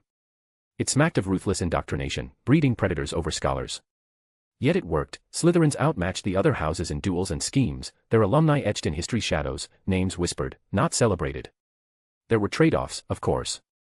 That cutthroat edge forged titans but left scars, a house obsessed with power, where alliances crumbled under self-interest. Still, as Erwin mulled it over, he couldn't deny the appeal. In a world of wands and wonders, weakness was a luxury he couldn't afford. Chapter 53, the system's sinister promotion, Dark Lord Heir. Erwin nodded. Understood, Professor. Snape paused, then asked, you hold a grudge against Marcus Flint, the 5th year? It's not a grudge exactly, Erwin replied. He's just rude. And ugly as sin. Snape spent a few minutes puzzling over that last bit. He wondered if age was dulling his grasp on the younger generation's mindset. Don't go overboard, Snape warned. In a duel between prefect candidates, excess won't serve you well. Erwin grinned. Of course not. Don't worry, I'm easygoing by nature. I prefer talking things out over fighting. But if someone won't listen to reason, a firm hand might be necessary. After all, isn't power meant to make others pay attention? Snape had never heard it put quite that way. It felt off, yet oddly logical. He waved Erwin off. Fine. Get some rest. Don't be late for afternoon classes, or Slytherin loses points, you know the penalty. Got it, Professor, Erwin said with a shrug. He turned to leave.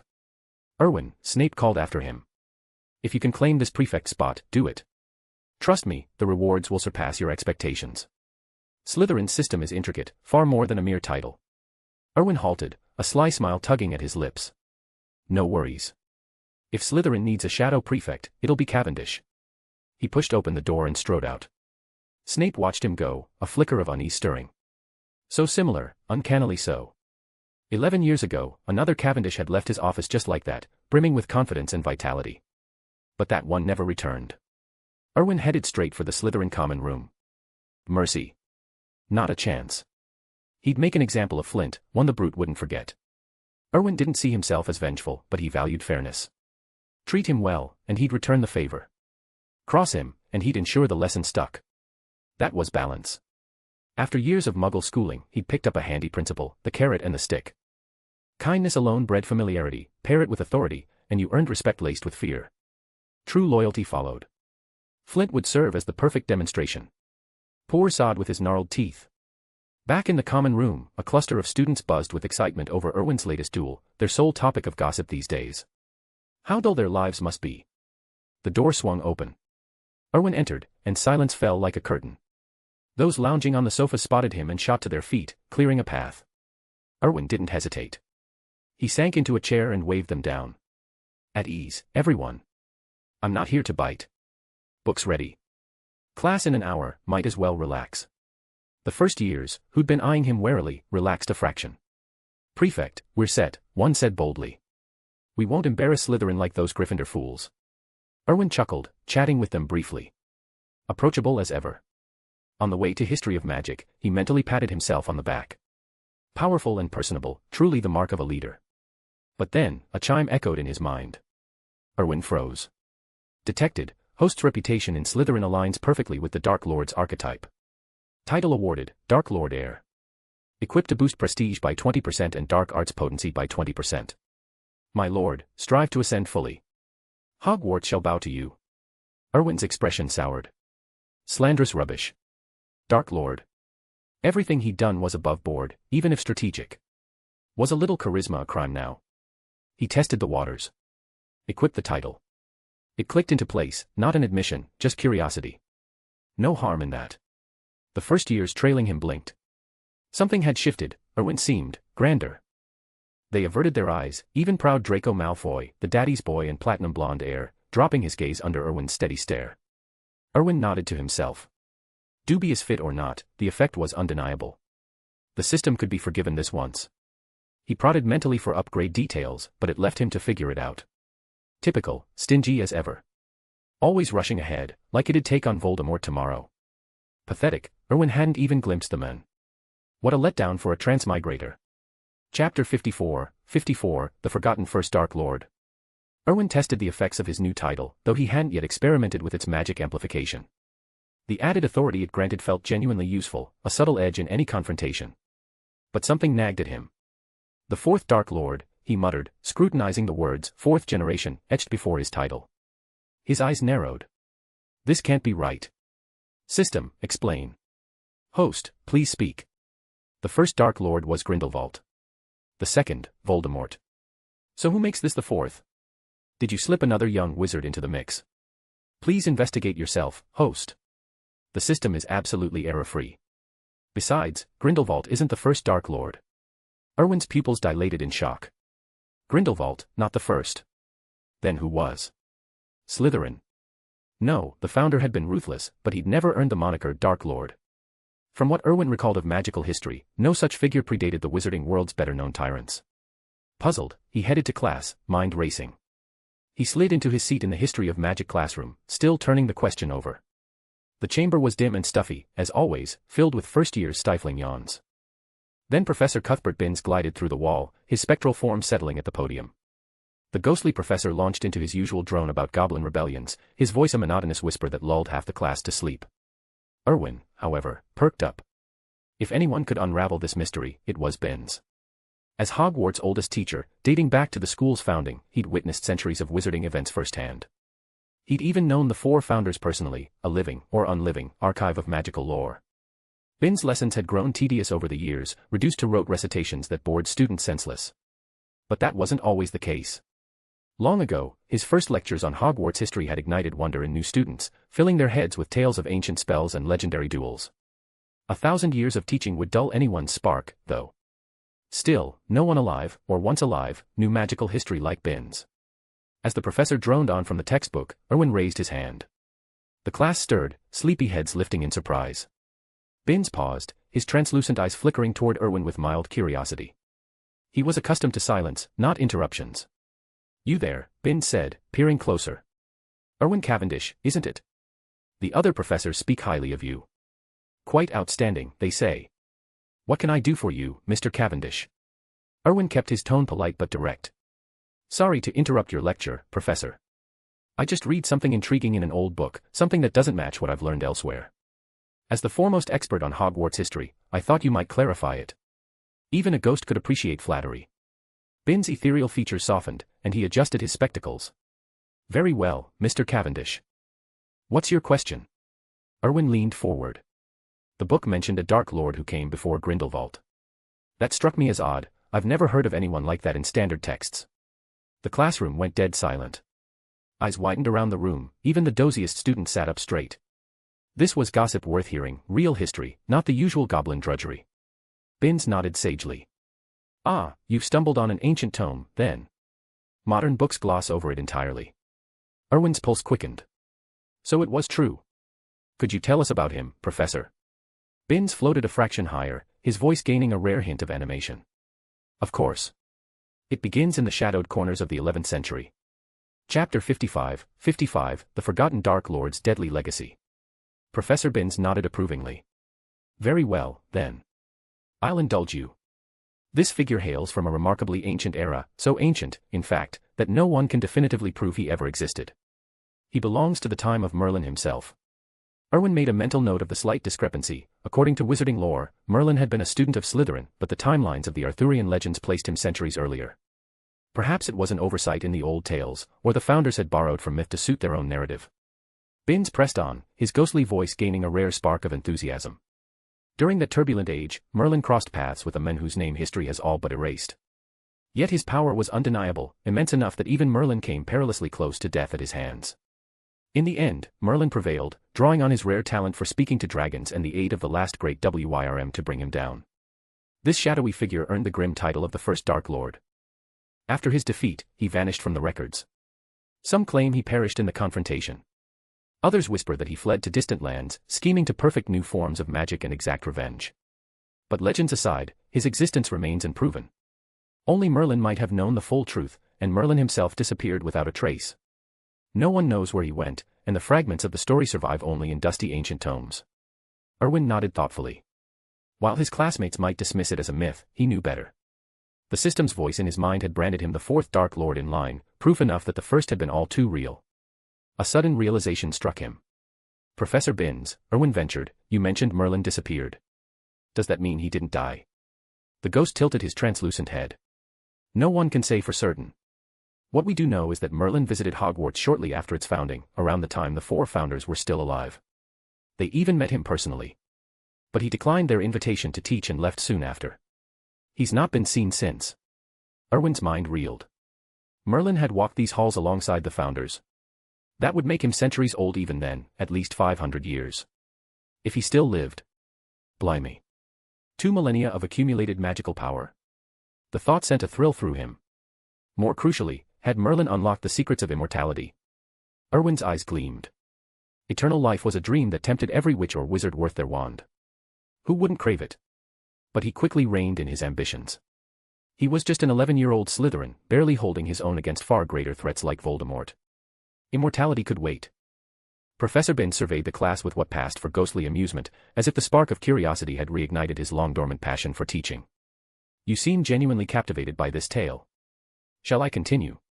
The students nodded vigorously, their faces alight. They didn't care about the subject, really, anything beat the usual drone of history of magic. "Very well," Binns said. "Then let's delve deeper into that nameless enigma. Much of this ventures beyond what first years typically learn, but a bit of advanced lore never hurts. You're familiar with the Unforgivable curses, I presume. Mr. Cavendish, care to elaborate?" Erwin rose smoothly.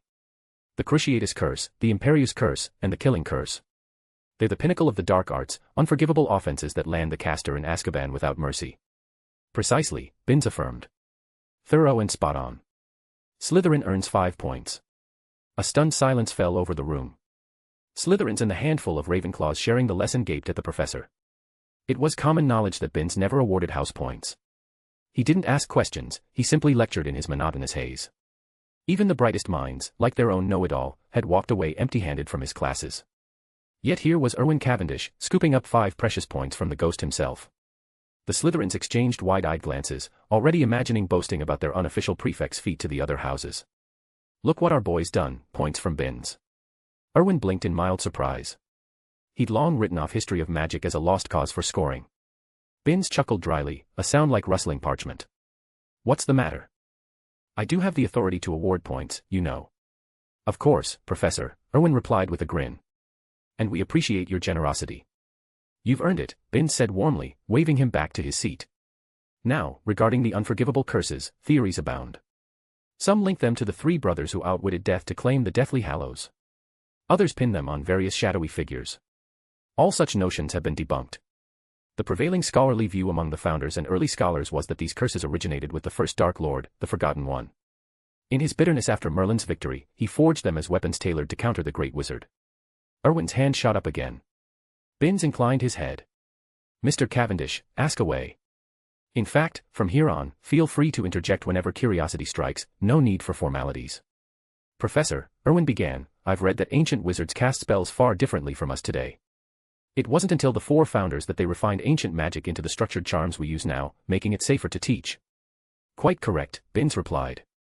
When Hogwarts opened its doors, the founders, alongside the first staff and select allies, distilled the raw potency of ancient magic into our modern incantations.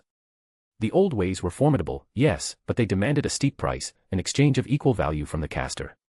Life for power, essence for effect. Erwin leaned forward. Then why bother inventing the unforgivable curses? Ancient magic outstrips them in raw strength. The first Dark Lord wouldn't have wasted time on something lesser. Binns paused, his ethereal form flickering slightly. That's the question, isn't it? No one living can say for sure, the gap in eras is too vast. But these curses represent a pinnacle of malevolent ingenuity in the dark arts. Only a master of that forbidden path could have birthed them. In that distant time, no other figure fits the shadow quite so well as the first Dark Lord. Another 5 chapters down. We are moving at lightning speed, but we aren't at the top yet. Remember the deal, if you push this fanfic into the top 100, I'm prepared to drop 15 chapters a day, 10 bonus plus 5 daily, for as long as we hold that spot. Current objective, smash the Power Stone button. Your votes are the only thing keeping this mass release engine running. Let's get to the top 100. Mr. Grimm. Chapter 56, Flitwick's not-so-subtle favoritism. Erwin nodded, still processing the lesson's revelations. Just then, the bell rang, signaling the end of class. Professor Binns paused, his translucent form flickering slightly. Today's session flew by, I haven't felt this lively in ages, he said with an uncharacteristic chuckle. Erwin, if you have more questions, drop by my office. Just knock first, no password needed. I tend to drift through walls, and I doubt you'd fancy picking up that habit yet. Erwin's lips twitched. A ghost professor cracking jokes. That was a first, and downright bizarre. He bowed politely. Thank you, Professor. Binns waved a spectral hand and glided through the classroom wall, vanishing like mist. Being a ghost had its perks, Erwin mused as he packed his textbooks and headed out. Convenience without the mess of corporeality. The afternoon's second period was Charms class, Erwin's first since arriving at Hogwarts. Flitwick typically started with theory, not practical spells. Charms could be tricky enough without rushing into the dangerous ones. Take Neville Longbottom, whatever spell he attempted usually turned into an exploding spell. Terrifying, really. Though Erwin had to admit, in a twisted way, it showed a spark of raw talent. Still, he'd keep his distance. No need to get caught in the blast radius. At least he was sharing this class with Ravenclaw. As the bell tolled, Erwin ushered the Slytherins into the room. The left side was already packed with blue-trimmed robes. They were late, but he couldn't take the blame, not when Draco's dim-witted sidekicks had gotten lost en route to the loo. 2 days into term, and they were still bumbling about like lost first years. Erwin figured their pureblood status was a mercy, otherwise, with brains like theirs, even the Forbidden Forest's beasts might spit them out, worried about catching second-hand stupidity. The Slytherins claimed the remaining seats, Erwin sliding into the one next to Hermione without a second thought. Professor Flitwick entered through the front door, barely reaching the podium's edge. No matter, he tapped his finger lightly, and with a subtle flick of magic, he levitated himself onto the desk atop it. Erwin's eyes widened. Impressive. A silent, wandless levitation charm, on himself, no less. The precision screamed master-level control. Hogwarts did know how to pick its staff. Lockhart notwithstanding, of course. The students gawked, jaws dropping. Even Erwin had to admit it was slick. Flitwick stood tall, or as tall as he could, hands clasped behind his back. Right then. Young witches and wizards, though we've met before, allow me a proper introduction.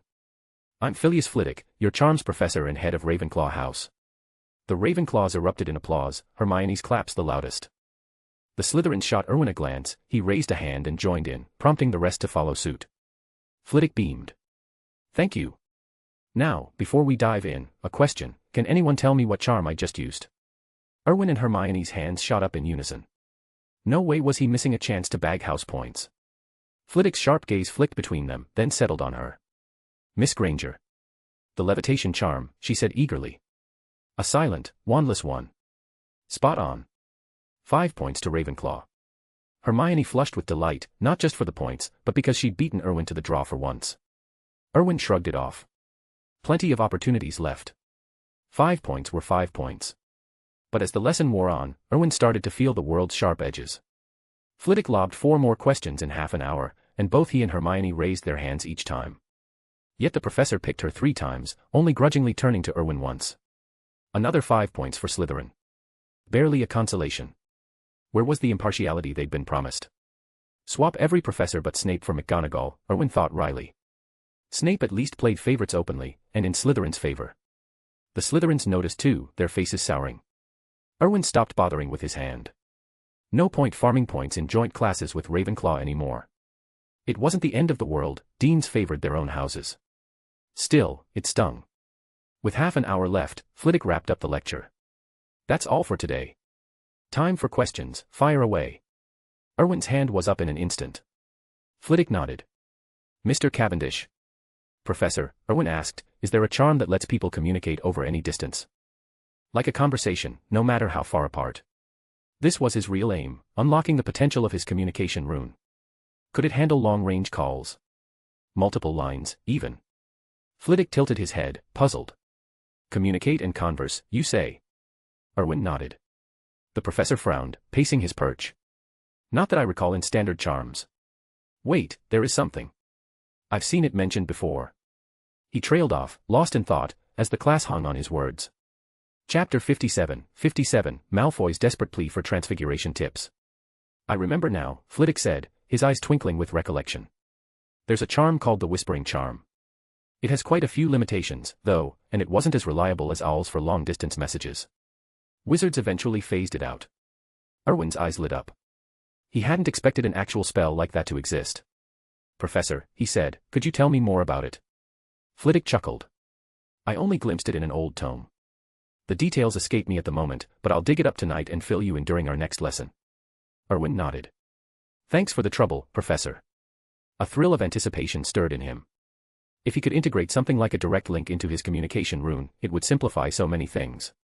As for those limitations Flitwick mentioned, Erwin figured he'd cross that bridge when he got there, overcome them outright or hack around them if needed. And owls. Honestly, these wizards and their lack of innovation. If Erwin cracked this and made it viable, he could launch a rival owl service and shake up the whole communication racket. Monopolies were ripe for disruption, after all. Class ended, and Erwin packed his bag, heading toward the Great Hall for dinner. That's when the platinum blonde heir, the eternal daddy's boy Draco Malfoy, slunk over to his table. Erwin's brow furrowed. With a subtle flick of his wrist, his wand slipped into his hand. Malfoy flinched, eyes darting as memories of that disastrous train ride flooded back. Prefect, I come in peace. Spotting Erwin's skeptical expression, he added hastily, no insults intended, I swear. Out with it, Erwin said curtly. Malfoy exhaled in relief. Look, I need your help. Erwin nearly dropped his wand. Was he hearing things? Or still dreaming in class? The haughty Malfoy, admitting he needed aid, and asking him, of all people. It had to be a trap. The Malfoy scion didn't beg, he lorded. Surely this was some ploy to save face for the family name. Malfoy caught the doubt in Erwin's stare and flushed crimson. If you're not interested, fine, I'll ask someone else. He turned to go. Hold up, Erwin called. Spill it. I'm listening. Curiosity burned through him like fiend fire. Whatever it was, it must eclipse their mutual grudge for Malfoy to swallow his pride like this. It's Professor McGonagall's homework, Malfoy muttered. Turning a match into a needle. I've been at it for hours, nothing. So. Erwin got it. Malfoy wanted a few pointers. The Slytherin prince, hitting the books. Something smelled off. Then it clicked, transfiguration tomorrow, joint class with Gryffindor. Malfoy aimed to show up that scar-headed git, Harry Potter. Classic. The two were locked in an eternal rivalry, thick as thieves in their disdain. Erwin almost smirked, they were made for each other, really. If push came to shove, he'd brew a love potion himself to seal the deal. Malfoy squirmed under Erwin's appraising gaze, edging toward the door. Hang on till tonight, Erwin said. Meet me in the common room after I wrap up with Professor Snape. I'll walk you through it. Malfoy blinked. You mean it? You'll actually teach me? Erwin grinned. What, you think I'd pass up the fun? Come on, dinner's starting. Let's head to the hall. He didn't voice the real kicker, Erwin lived for this sort of drama. Picturing Malfoy lording it over Potter tomorrow. Pure gold. Hogwarts days dragged without a spark of mischief, so why not stoke the fire? Though if word got out, someone might accuse him of bootlicking Malfoy.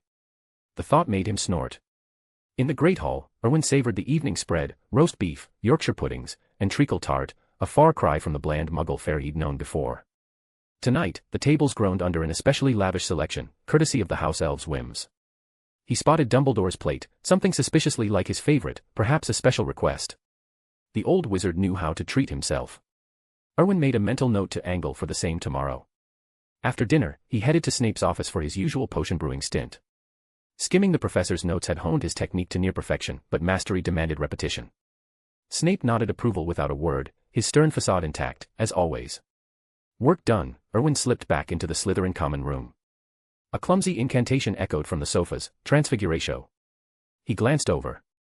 Malfoy hunched there, staring at a mangled match on the table, half silver needle, half splintered wood. Pathetic. But the bond between these rivals. It ran deeper than grudges, touching on something almost poetic. Erwin dabbed at his eye, fighting a yawn. Not that he'd admit to being moved, of course. Malfoy jumped up as he approached. Sit, Erwin said, waving him down. Show me your casting. Malfoy nodded eagerly and raised his wand. The tip tapped the match, and a faint shimmer rippled through it, one end gleaming metallic, the other stubbornly wooden. Erwin shook his head. Incantation and motion are spot on. It's your magical energy, you're skimping. Not channeling enough. Malfoy perked up. So if I pour in more? No, Erwin cut in flatly. Malfoy's face fell. Was this a joke? Did his pride even matter anymore? Erwin pressed on. You're missing proficiency. Deep down, you know a surge could shatter the match, so you're holding back. Start small, ramp up gradually until you hit the sweet spot. It's trial and error, practice builds the feel. He pored over McGonagall's lesson notes, spotting the flaw was child's play. Malfoy was just too timid, playing it safe. Take Hermione, she'd blast through attempts, explosions be damned, but at least she pushed boundaries. Malfoy absorbed it, eyes narrowing in focus.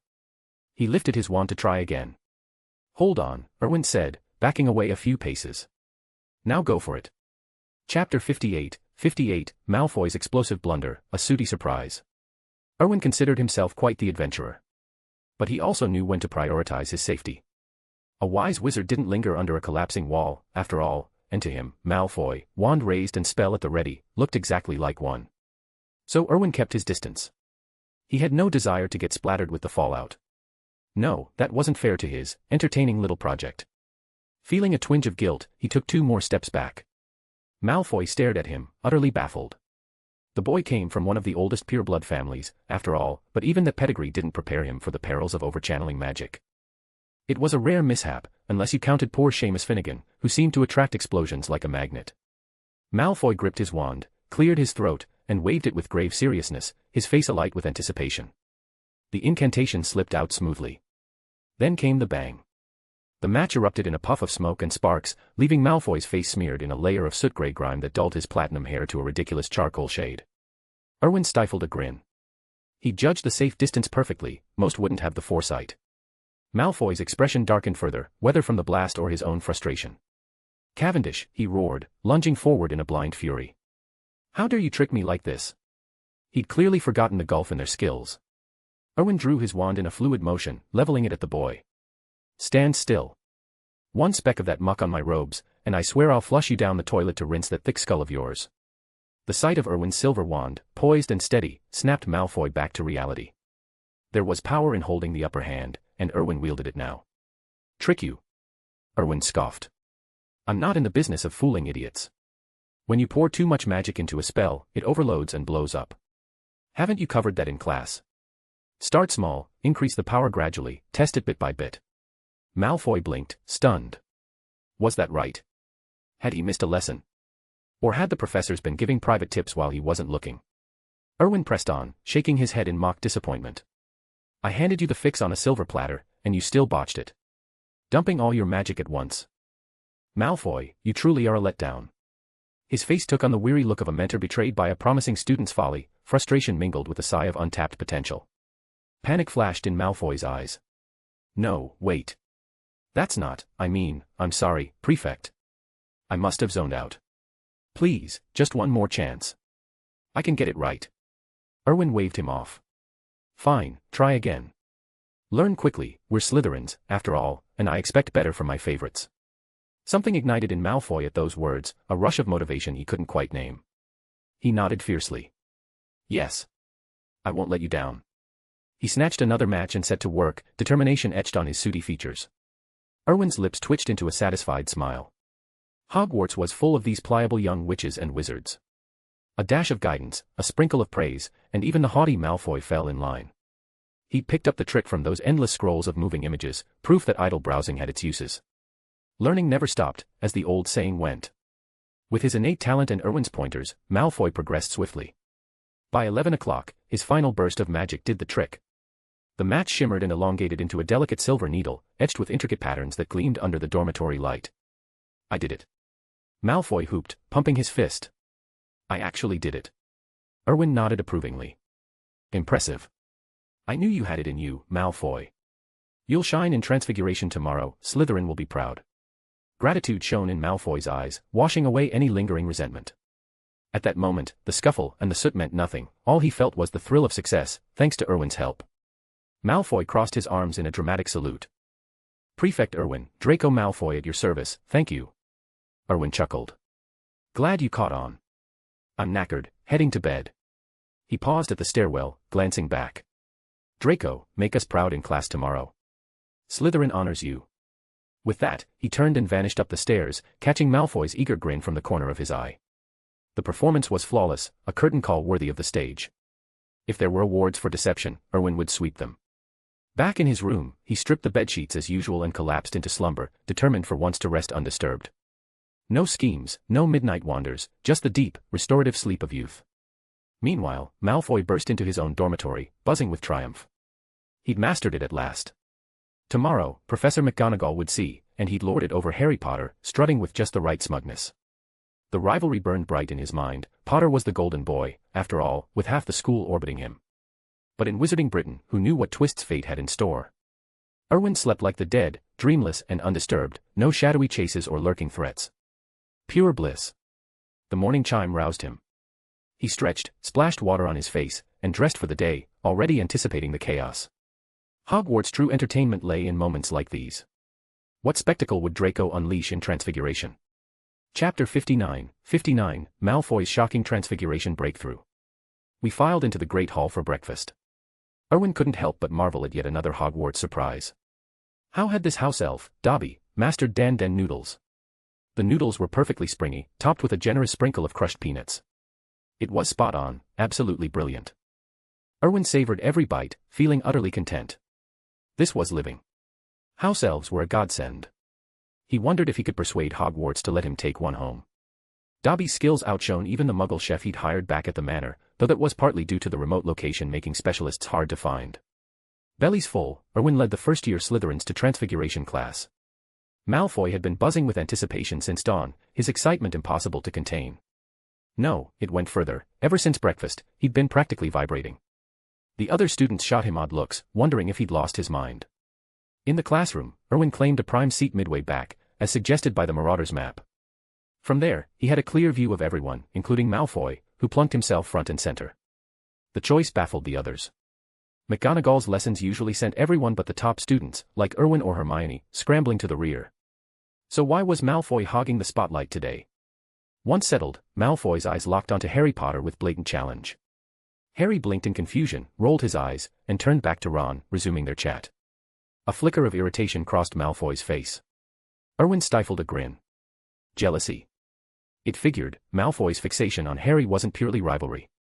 The underlying tension screamed hidden crush. Erwin could already picture the fanfiction, it was right up his alley. Professor McGonagall swept in moments later, silencing the room. Before we begin, she announced, let's review your homework. I'd like to see how you've practiced the matchstick transfiguration. No one's required to complete it, but I do hope for a pleasant surprise. Her gaze lingered on Erwin. After all, he was the only one in the room she'd seen pull off a flawless transformation. But then, to everyone's astonishment, including McGonagall's, Malfoy's hand shot up like a rocket.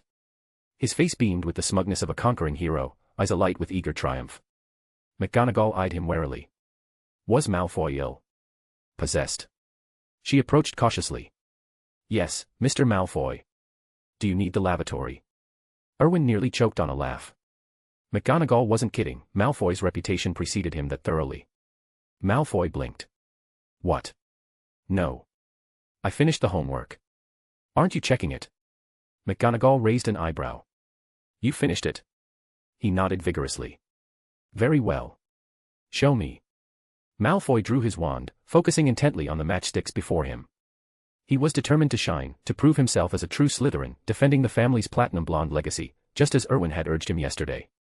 From the Gryffindor side, Ron whispered to Harry, watch this. The slimy Slytherins are up to their usual attention-grabbing nonsense. He'd picked up the phrase from Hermione's scolding the day before, life's funny that way, throwing in unexpected lessons. Harry smirked. He didn't buy it either. Erwin's success. Fair enough. But Malfoy? No chance. Deep down, Harry nursed his own pride as the boy who lived. If he couldn't outdo Erwin, no way would Malfoy leapfrog him. He didn't realize his talent placed him mid-pack among the first years, solid start, middling aptitude, and effort that lagged behind the pack. Malfoy flicked his wand and murmured the incantation. McGonagall watched, impressed despite herself. His form was textbook perfect, no stumbles. The matchsticks shimmered, then morphed into sleek silver needles. Malfoy's grin widened to Cheshire proportions. McGonagall inspected them closely, her surprise evident. Flawless. Malfoy had actually done it. Gasps rippled through the class. The Slytherins exchanged stunned glances, their resident slacker had been grinding in secret. Crabbe and Goyle looked outright betrayed. Ron and Harry gaped. Malfoy succeeded. Malfoy swiveled triumphantly toward them, eyes gleaming with mockery. Harry dropped his gaze, cheeks burning. Malfoy's victory tasted sweet. Outstanding, Mr. Malfoy, McGonagall declared, setting the needles down. Slytherin awards 10 house points. Malfoy beamed, he'd actually contributed to the house. Erwin chuckled, pleased for the lad. Then, a familiar chime echoed in his mind, Malfoy has earned 10 house points under the host's guidance. The host gains 100 fame points. Keep up the excellent work. Chapter 60, Erwin's bold bid to boost house points. Erwin's eyes widened. What? Was there really a way to game the system like this? System, what does this mean? Does this rule apply to everyone, or just to Malfoy? This applies to everyone. As long as young witches and wizards earn house cup points under the host's guidance, the host will receive achievement points as a reward. It's not limited to individuals, houses, or even schools. Erwin's eyes lit up. Brilliant. He hadn't realized there was such an angle. If that was the case. He chuckled to himself. Erwin felt he'd uncovered the perfect path to rack up points. As for any extra pressure on the students, he brushed the thought aside. This was for their own good, sharpening their skills while fueling his own growth. A win-win, really. He even fancied himself a bit of a hero for it. Still, he needed to plan carefully to maximize the gains.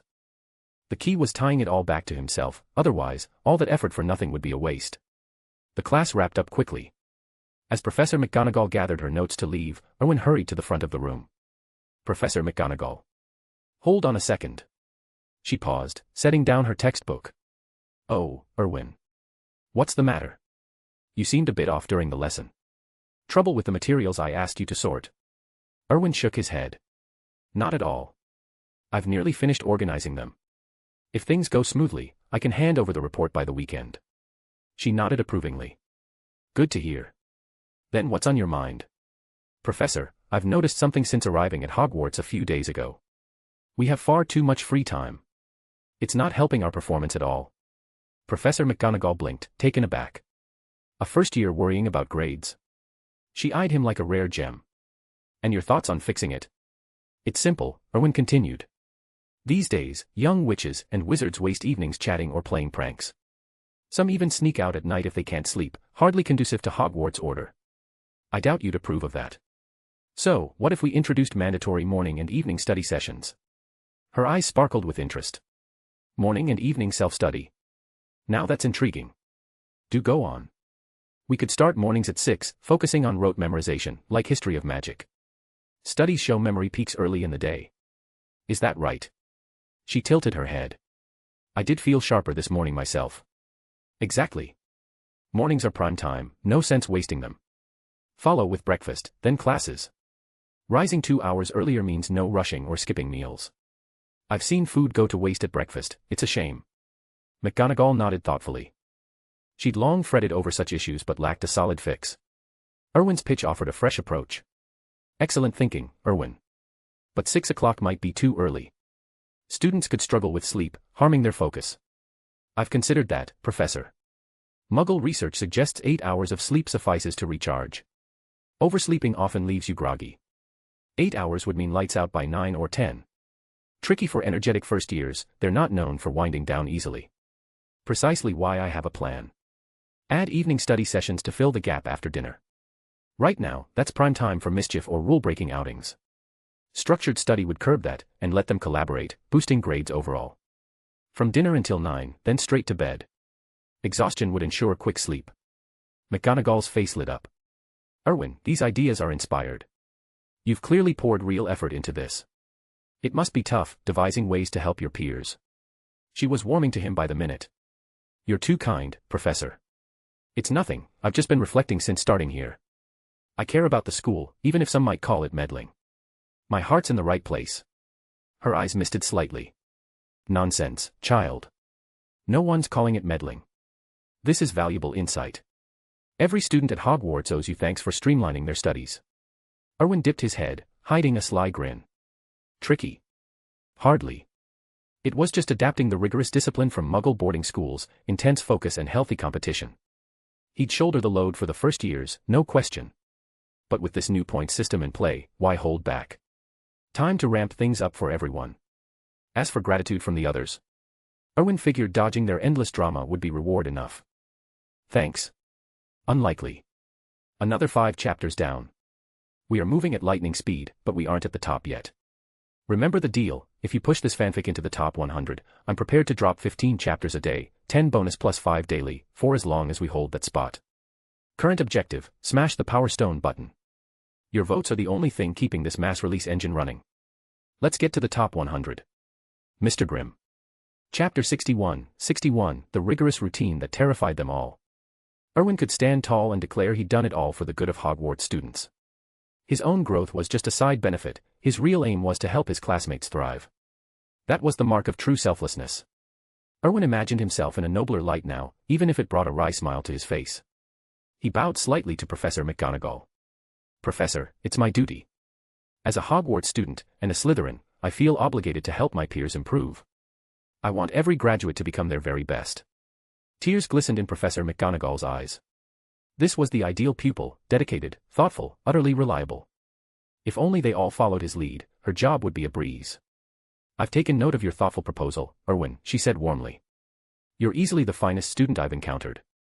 I'll raise it with the other professors, and we'll discuss implementation. Erwin nodded. I'm sure they'll agree, it's for the house's benefit. Of course they will. Now, it's nearly time for your next lesson. Potions, if I'm not mistaken.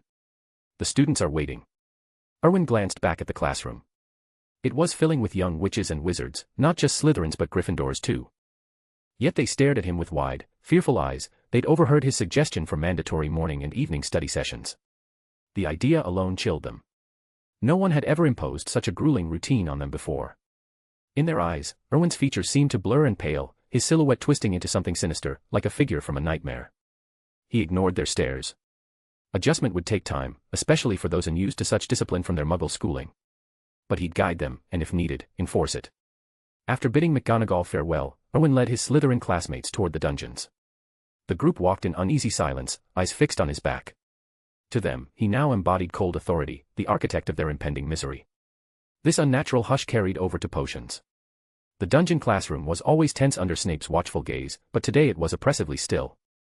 Even the Gryffindors, rattled by Erwin's proposal, kept their heads down. Snape noticed immediately, his lip curling in faint approval. No disruptions meant fewer headaches. Quiet, however, didn't guarantee success. Neville Longbottom's cauldron soon bubbled over with a foul, corrosive sludge, splashing Harry and Ron nearby. They grimaced as their robes singed. Erwin knew no counterspells like finite incantatum, so he stayed put. Besides, a little hardship would toughen the Gryffindors. He'd already paid dearly for his own growth, and he wasn't about to undermine it by playing savior. The lesson proceeded without further incident. Gryffindor's mishaps were par for the course, drawing no real surprise. Erwin, meanwhile, earned another 30 house points for his flawless brew, a routine now expected of him. If he ever failed to shine, that would be the shock. Snape's bias was blatant, awarding points with lavish praise that even made Erwin flush. Flitwick might split favors evenly, but Snape didn't bother with pretense. After critiquing the class, he simply nodded at Erwin's cauldron and added the points, efficient, if shameless. Glancing at his system interface, where his wizarding acclaim ticked up to 2,700, Erwin felt a surge of pride. His success stemmed from effort, not handouts. As the bell rang, Erwin packed his ingredients. A long shadow fell over his desk, Snape, looming as usual. Erwin flashed a disarming smile. "Something on your mind, Professor?" Snape's eyes swept the room. The remaining students paused, sensing drama. Still dawdling. Snape drawled, his voice like ice. "Has that Gryffindor dimness infected you all? Or are my instructions too complex for your feeble minds? Clean those cauldrons properly, or do you prefer detention?" Hands flew into action, scraping residue with frantic haste. Snape's gaze locked on Harry. "Mr. Potter. Is your wand hand-stricken?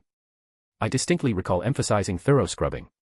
Clearly, you were too busy daydreaming." 5 points from Gryffindor. Harry's face drained of color, anger flaring in his eyes. It was blatant unfairness, the others' cauldrons were no cleaner. Malfoy smirked from across the room, but Harry, burned by past outbursts, bit his tongue.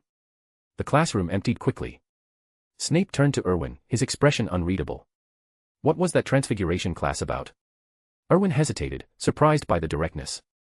He recounted his conversation with McGonagall, outlining the study sessions. Snape's eyes narrowed suspiciously. "And what game are you playing now, Mr. Cavendish?" Chapter 62, the first-year melee, 100 points obliterated. Erwin's heart skipped a beat. "Professor, that's not fair. I was only thinking of the house's best interests. What could I possibly be scheming?" Snape fixed him with a piercing stare. "You're a true Slytherin, Erwin. Selflessness isn't in our nature, whatever your motives. But mark my words, this is Dumbledore's Hogwarts. Don't push your luck." With that, Snape turned and glided away, yes, glided, like some spectral figure. Erwin blinked in disbelief. Was there no professor at this school who could just walk in like a normal person? Some phased through walls, others levitated, a few transformed into animals, and one even tumbled like an enchanted hoop. "Sorry, Professor Sprout, he hadn't meant that as an insult." Once Snape had vanished, Erwin let out a long breath. Even in the man's presence, the air had thickened, pressing down like an invisible weight. He whistled softly as he packed up, scrubbing the cauldron spotless. It had cost good money, after all, a badge of thrift in these lean times. The leftover potion would have eaten through the metal otherwise. What a shame to waste it. Everything tidied, Erwin shut the classroom door behind him. A model student, through and through. By now, nearly half an hour had slipped by. The young witches and wizards were probably finishing dinner. He wondered if Dobby had saved him a plate. But the moment he stepped into the great hall, Erwin froze. Every eye in the place turned to him, first years, older students, the lot. Confusion clouded some faces, fear etched others, and a few burned with outright hostility. What in Merlin's name? He headed to the Slytherin table, where Charlotte scooted closer, eyeing him up and down like he was a peculiar potion ingredient. Erwin rapped the table, summoning a spread of dishes. He grabbed a napkin, wiped his cutlery clean, and asked lightly, "What's with the stare? Do I have potion on my face?" Charlotte smirked. Nothing. Just wanted to look at the devil spawn. Erwin paused mid-bite. My father's got some dark secret. She chuckled. The whole school's buzzing about it now. No one sane suggests morning and evening study halls. How'd you dream up something so diabolical? Ah, that explained it. Word spread like fiend fire among these kids. Don't tell me you don't see the value in structured study time, Erwin replied. Charlotte shrugged. Speak for yourself. Though Ravenclaw seems thrilled, they live for that sort of thing. He glanced over at the Ravenclaw table. Sure enough, Hermione beamed with enthusiasm, her housemates chattering animatedly beside her. See. It's brilliant, Erwin said. She just shook her head, lost for words. He speared a piece of roast pork. Where's Malfoy and the rest? The table's half empty. Fewer first years than usual. Charlotte hesitated. They skipped the hall altogether. Aren't you overseeing the Slytherin first years? I thought you assigned them extra duties. Erwin nearly choked. I did no such thing. His gaze flicked to the Gryffindor table. A few of their first years were missing too. A cold dread settled in his gut. This couldn't end well. Right on cue, Professor McGonagall stormed into the hall, her face thunderous, fury radiating like heat from a wand tip. Trailing behind her were 2 lines of disheveled first years, 1 row of Slytherins, led by a battered Malfoy, his face a patchwork of bruises and swelling. The Gryffindors followed, with Harry Potter at the front, glasses cracked, but otherwise intact. Ron Weasley brought up the rear, his features so puffed up he resembled a grotesque caricature. Without that telltale red hair, Erwin might not have recognized him. The others sported various cuts and scrapes. The hall plunged into silence. McGonagall's voice cut like a severing charm. These students dared to brawl, with their fists, no less. In all my years, I've never seen such barbarity. Hogwarts has stood for centuries without this nonsense. Erwin's jaw dropped. A proper scrap. And they hadn't dragged him in. He'd missed the fun entirely. To vent his frustration, he shoveled a hasty forkful of rice. Dumbledore's serene expression faltered. Group fights among first years. Unprecedented. He set down his fork, sweet and sour pork half-eaten, and turned to Snape. Severus, your thoughts? Snape's features were carved from ice. Erwin. The call snapped Erwin from his daze. Him? He shot to his feet. Yes, Professor. This is your year group, Snape said flatly. Erwin reeled. How was this his fault? Snape had dismissed them himself, then held him back. Why the scapegoat routine now? But one glare from those obsidian eyes silenced any protest. I'm sorry, Professor. I'll deal with it. Snape merely sniffed. McGonagall shot Erwin a sharp look before rounding on the culprits.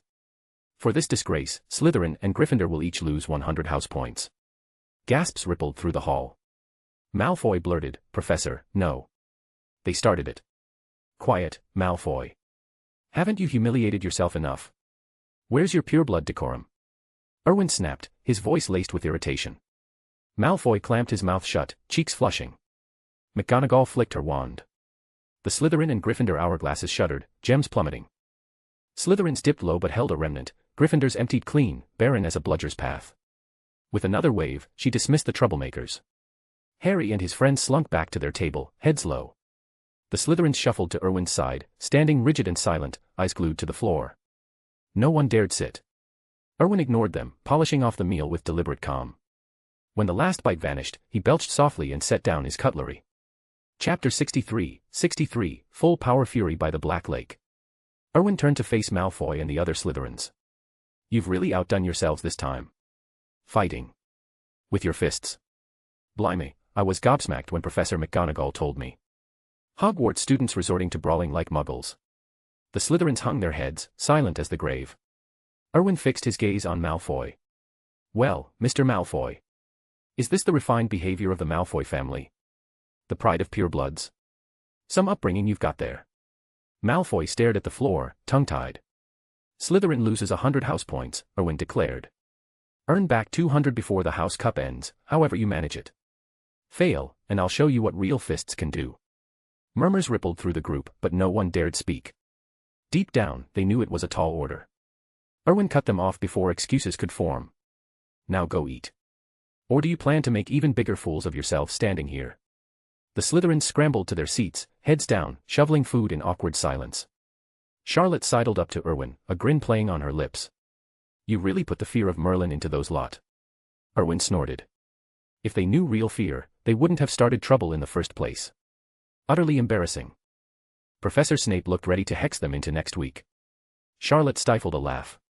Over at the Gryffindor table, Percy watched Erwin command the Slytherins with barely concealed envy.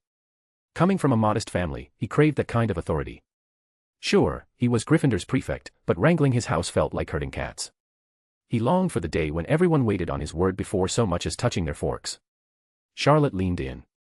So, continuing the prefect challenge today? Half the school's buzzing about it. Absolutely, Erwin replied. I promised yesterday, and right now, I'm itching to let off some steam. She chuckled. Someone's about to regret crossing you. Proper Slytherin move. Of course, Charlotte had no clue Erwin's foul mood stemmed not from the house's disgrace, but from the Slytherins excluding him from the scrap. He'd missed all the fun, watching the chaos unfold was half the thrill. That omission irked him most. Erwin shot to his feet, eyes locking on Marcus Flint at the far end of the Slytherin table. Flint's face was a storm cloud. You, Erwin barked. Black Lake. Now. Flint's scowl deepened. He rose slowly. Think you've won already, Cavendish? Your arrogance will be your downfall. With that, he stormed out. The fifth years trailed after him like shadows. Erwin smirked. All bark, but they'd shown up anyway. The other students itching for a spectacle surged toward the doors. Soon, the great hall emptied by 2/3. Malfoy and his cronies wolfed down their meals to catch up. Erwin stood, smoothing the wrinkles from his robes, and strode out. Charlotte fell in step behind him. He glanced back, brow furrowed. Why are you tailing me? I lost the challenge, she said simply. You're my prefect now. Following you comes with the territory, doesn't it? Erwin's suspicion flickered. She didn't strike him as the loyal type, more like someone angling for an angle. Lusting after his looks. Probably. He'd always turned heads, even before arriving at Hogwarts, he'd never met anyone half as striking. Save for vague whispers of some elusive readers from his old life, of course. Handsome faces brought complications, including unwanted admirers of either sort. He shook it off with a sigh. Time to throw punches, or spells, at least. They headed for the Black Lake, where the prime viewing spots were already staked out by eager students. The crowd parted as Erwin approached. He pushed through to the center, where Marcus and Cassius waited. Marcus glared daggers, his face a mask of barely contained rage. Draco offered Erwin a sly smile. Erwin took position to Cassius's right. Right, Cassius announced. The challengers are here. Let's kick off the 5th round of the prefect challenge. Bows, if you please. Marcus spat, not bowing to him. Get on with it. A dangerous glint sparked in Erwin's eyes. This idiot was begging for it. Thank wizarding laws and Azkaban for keeping things civil, otherwise, a flash of green light would end this farce. Cassius's brow creased. Marcus, it's the rules. Flint ignored him, wand already twitching. Cassius's expression hardened. Erwin stepped forward. I've got this, prefect. Cassius nodded, leaning in with a whisper. Make him regret it, Erwin. Don't worry, Erwin replied, grinning. He won't forget this anytime soon. Cassius stepped aside. Marcus whipped out his wand. Cavendish, your arrogance ends here. Erwin inclined his head. Understood. Now bow. In your dreams, Marcus snarled. Erwin sighed. There was always one who tested limits. His face darkened in an instant. With a fluid twist of his wrist, his wand materialized. Magic erupted from him in a torrent, surging skyward before slamming toward Marcus like a tidal wave. When Erwin cut loose, his power was a force of nature, raw, overwhelming. The targeted burst pinned Marcus in place. His face drained of color. Bow, Erwin commanded, voice like ice.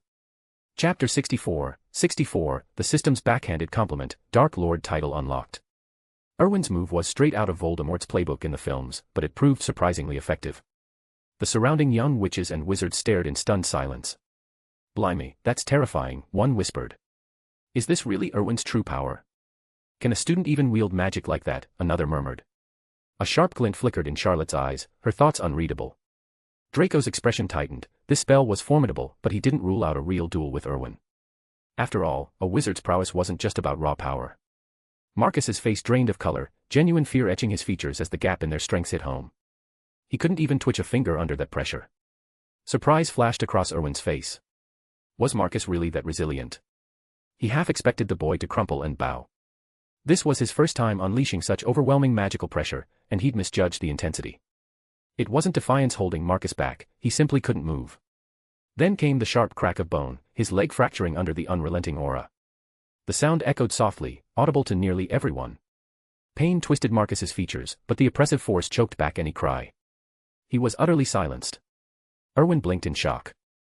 Marcus's bones were tougher than he'd imagined, not at all like the minor characters in the books. Slytherins had grit, even the bit players. A grudging respect stirred in him. The lad was made of stern stuff. Impressive. With a subtle shift, Erwin eased off the pressure.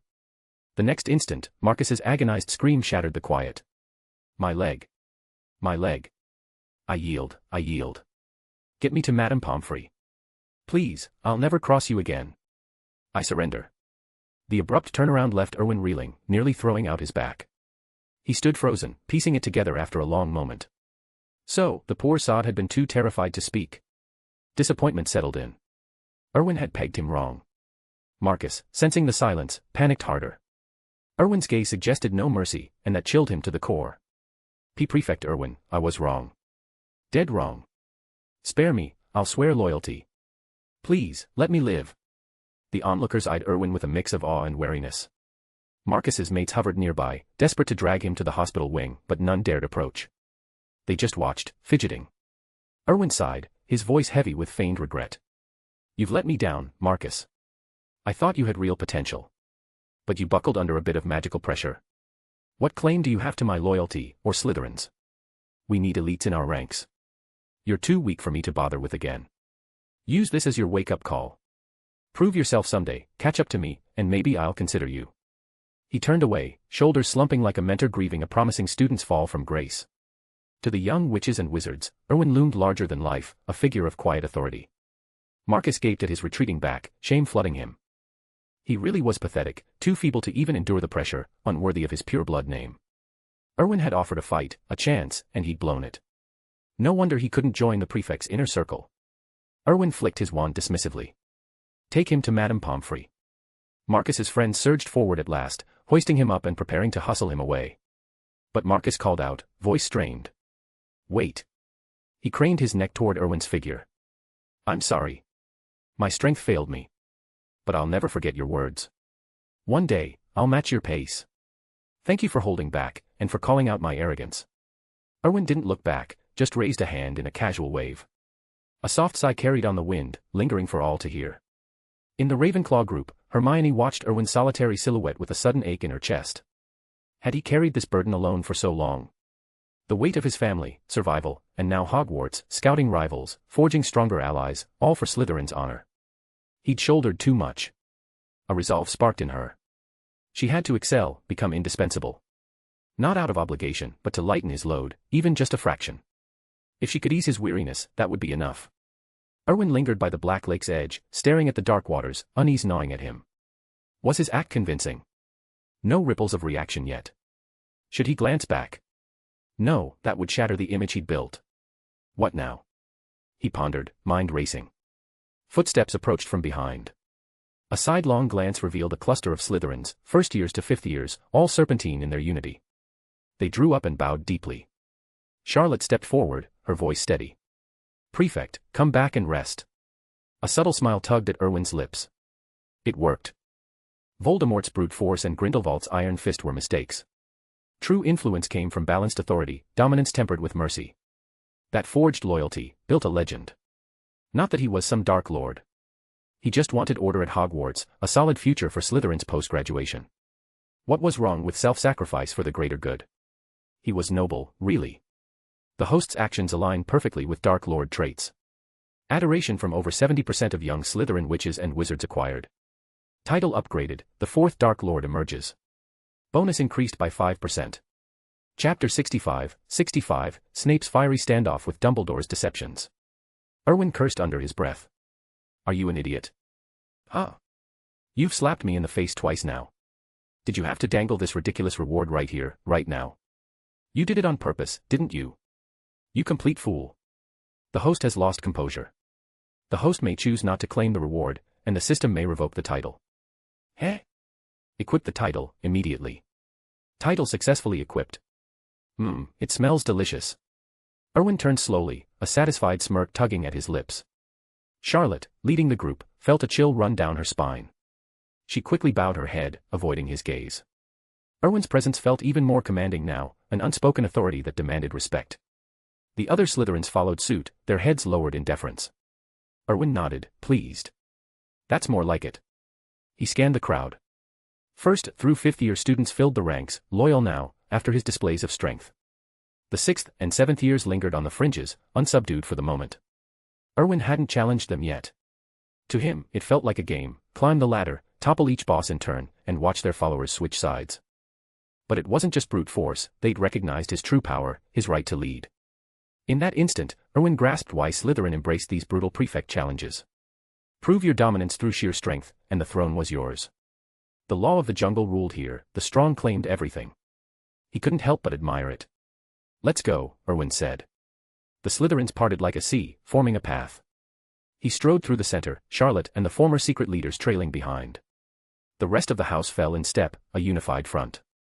Onlookers from other houses scrambled aside, unwilling to block the procession. Slytherin's cohesion burned brighter than ever. The older Slytherins exchanged uneasy glances, a flicker of recognition stirring within them, like seeing their own potential futures in the march. The Gryffindors, who'd been trading blows with the Slytherins moments before, scattered like startled birds.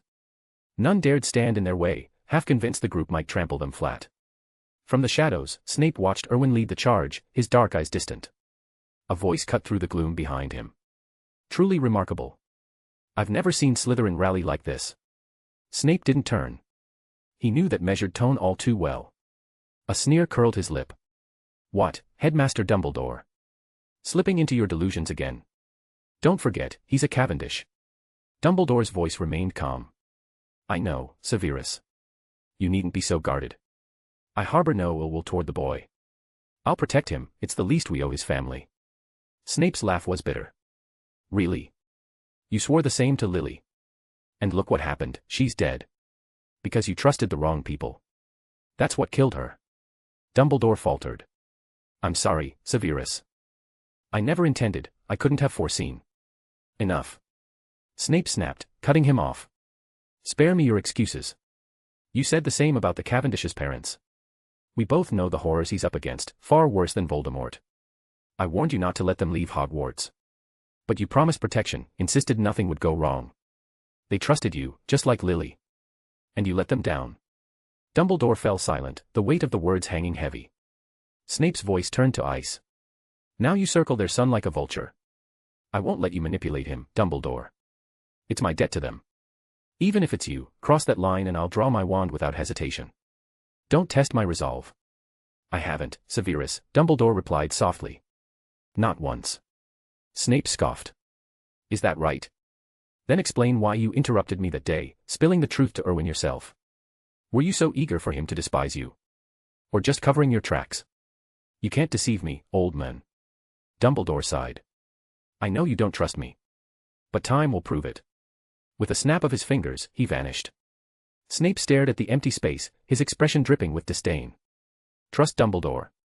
When it came to Erwin, never. The man had too much blood on his hands. He flicked his robes and glided away.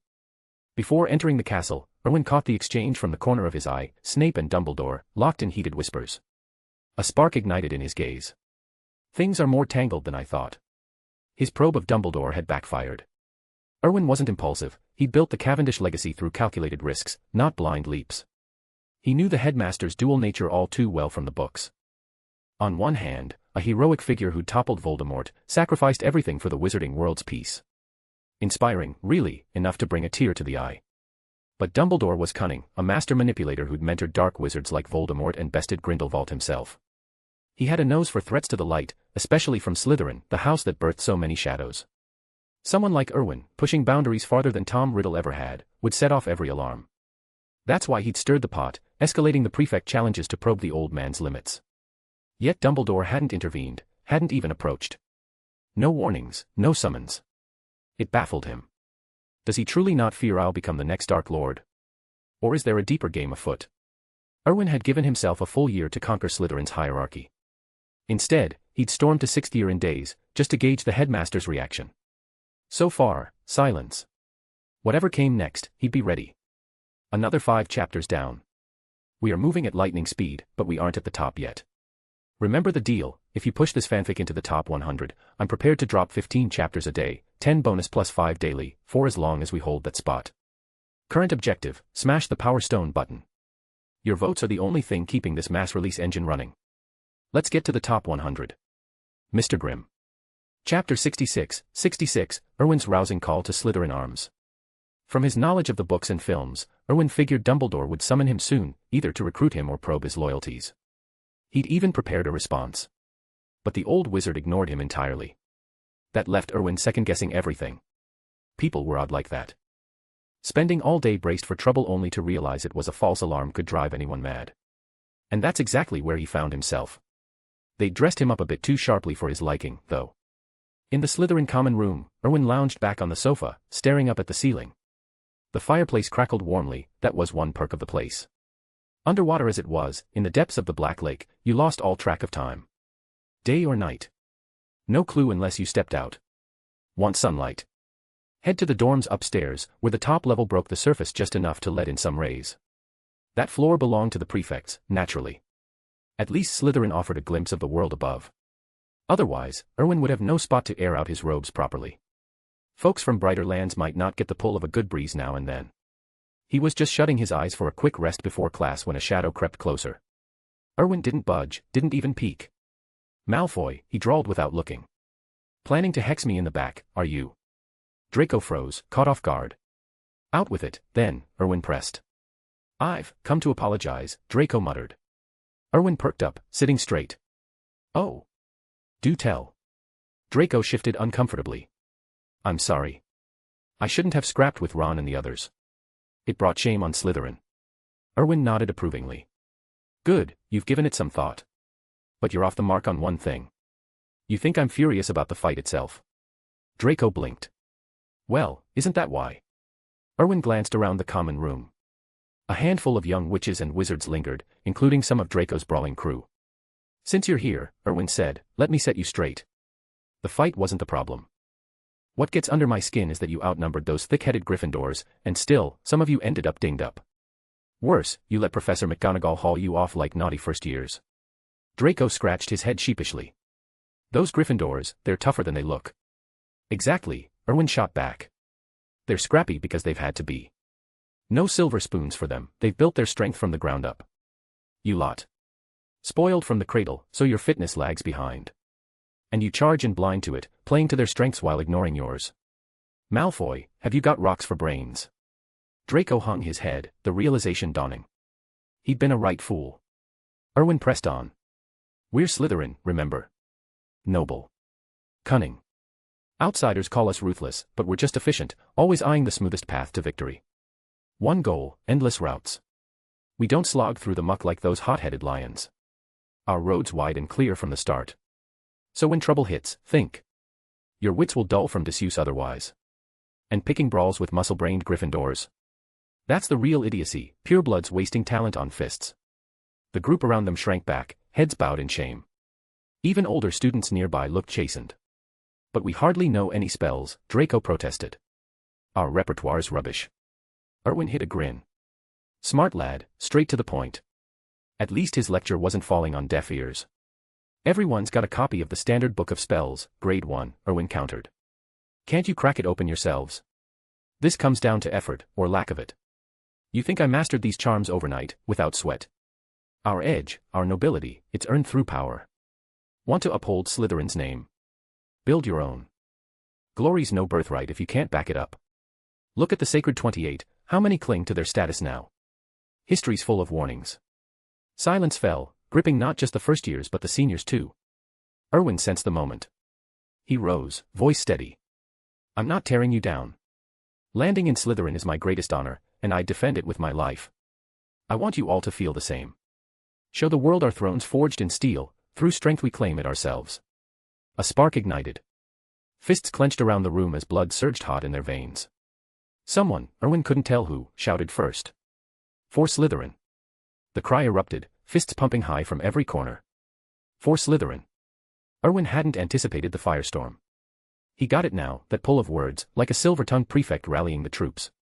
He raised his own fist to his chest. Friends, for Slytherin, we grow stronger.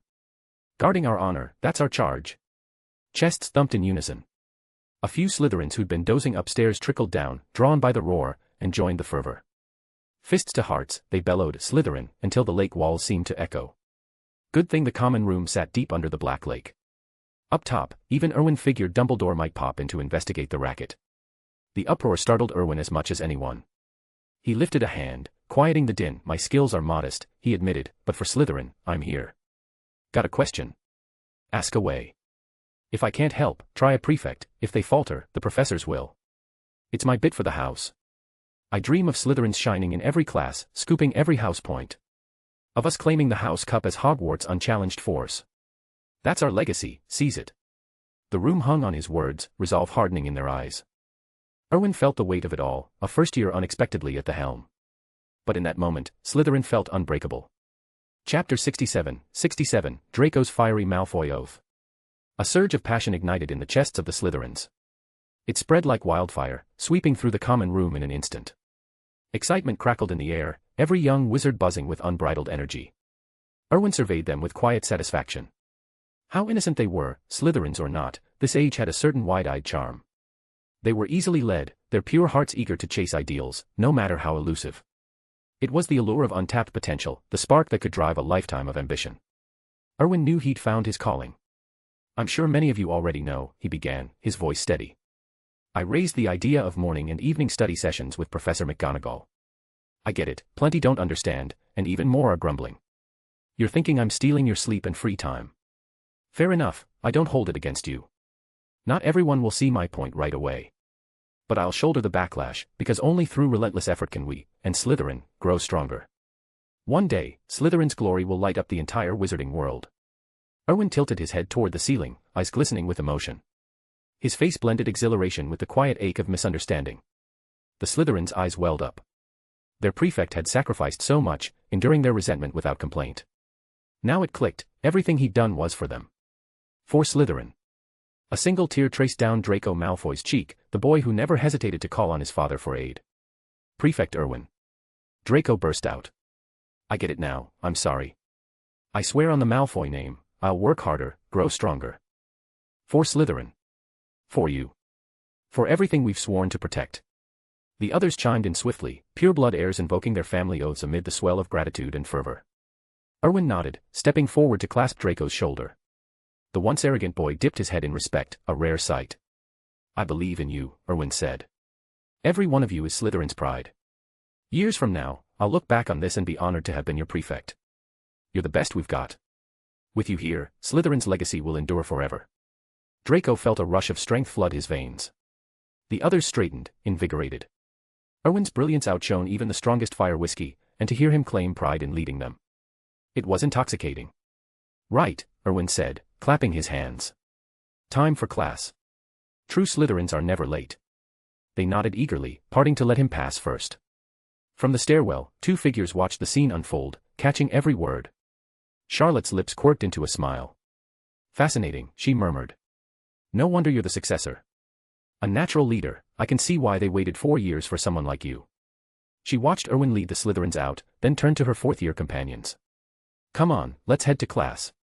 Another observer lurked nearby, Gemma, the seventh-year shadow prefect and Slytherin's official head. A fellow seventh-year stood beside her.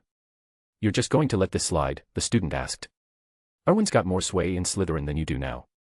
Gemma chuckled. What did you expect? He earned it through the prefect challenges, climbing step by step. Anyone who masters those rules has to be him. You're awfully calm. Not worried he'll topple you. It's bound to happen, Gemma replied. His magic's formidable. I hold my own with more spells and quicker reflexes, but once he catches up, he'll crush me. Seriously. If you'd had another year as a second year, you could have claimed the role. Gemma shook her head. Exactly, I'm no second-year prodigy. Erwin's a born unifier. In 7 years at Hogwarts, I've never seen Slytherin this tight-knit. We're ambitious, sure, but our pride makes us sloppy, divided. We should dominate the houses, yet we don't because of it. With Erwin. I see our green banners flying alone in the Great Hall come end of term, for years to come. So I'll have a new boss before graduation. Fine, but I draw the line at calling a first-year prefect for long. Gemma grinned. You might be stuck with it all year. Now, class awaits. She descended the stairs. Her companion froze, eyes widening as the implication hit. Wait, Erwin wouldn't challenge Gemma by semester's end. And from Gemma's tone, he couldn't win anyway. That meant a first year leading the 7th years soon.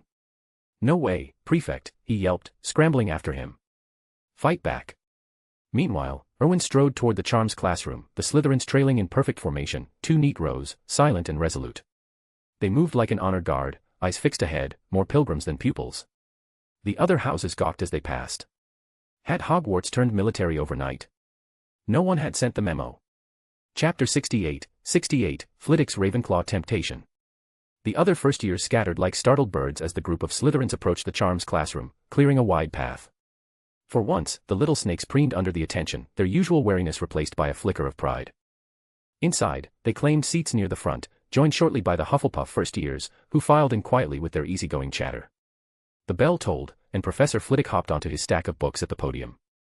True to form, he wasted no time, flicking his wand with a silent flourish that sent a feather soaring effortlessly across the room. Erwin watched with a faint smile. Flitwick always started with the levitation charm, Wingardium Leviosa, perhaps because it was the simplest spell for beginners, or maybe because it showcased the professor's own mastery. Either way, it was a sight to behold. As expected, this was the second lesson on the charm, and actual wand work would come later. The young witches and wizards first needed to drill the incantation and wrist flick until muscle memory took over. Flitwick called Erwin forward to demonstrate once more, the feather dancing upward at his precise wave. Satisfied, the professor released them to practice on their own, content to perch on his pile and observe. Erwin leaned back, eyeing the class. Some students were already waving their hands in mock spells, mimicking the motion without wands. A few Slytherins struggled with the swish and flick, their feathers twitching but refusing to lift. Erwin, a word, Flitwick called, beckoning him to the front. Erwin's interest piqued.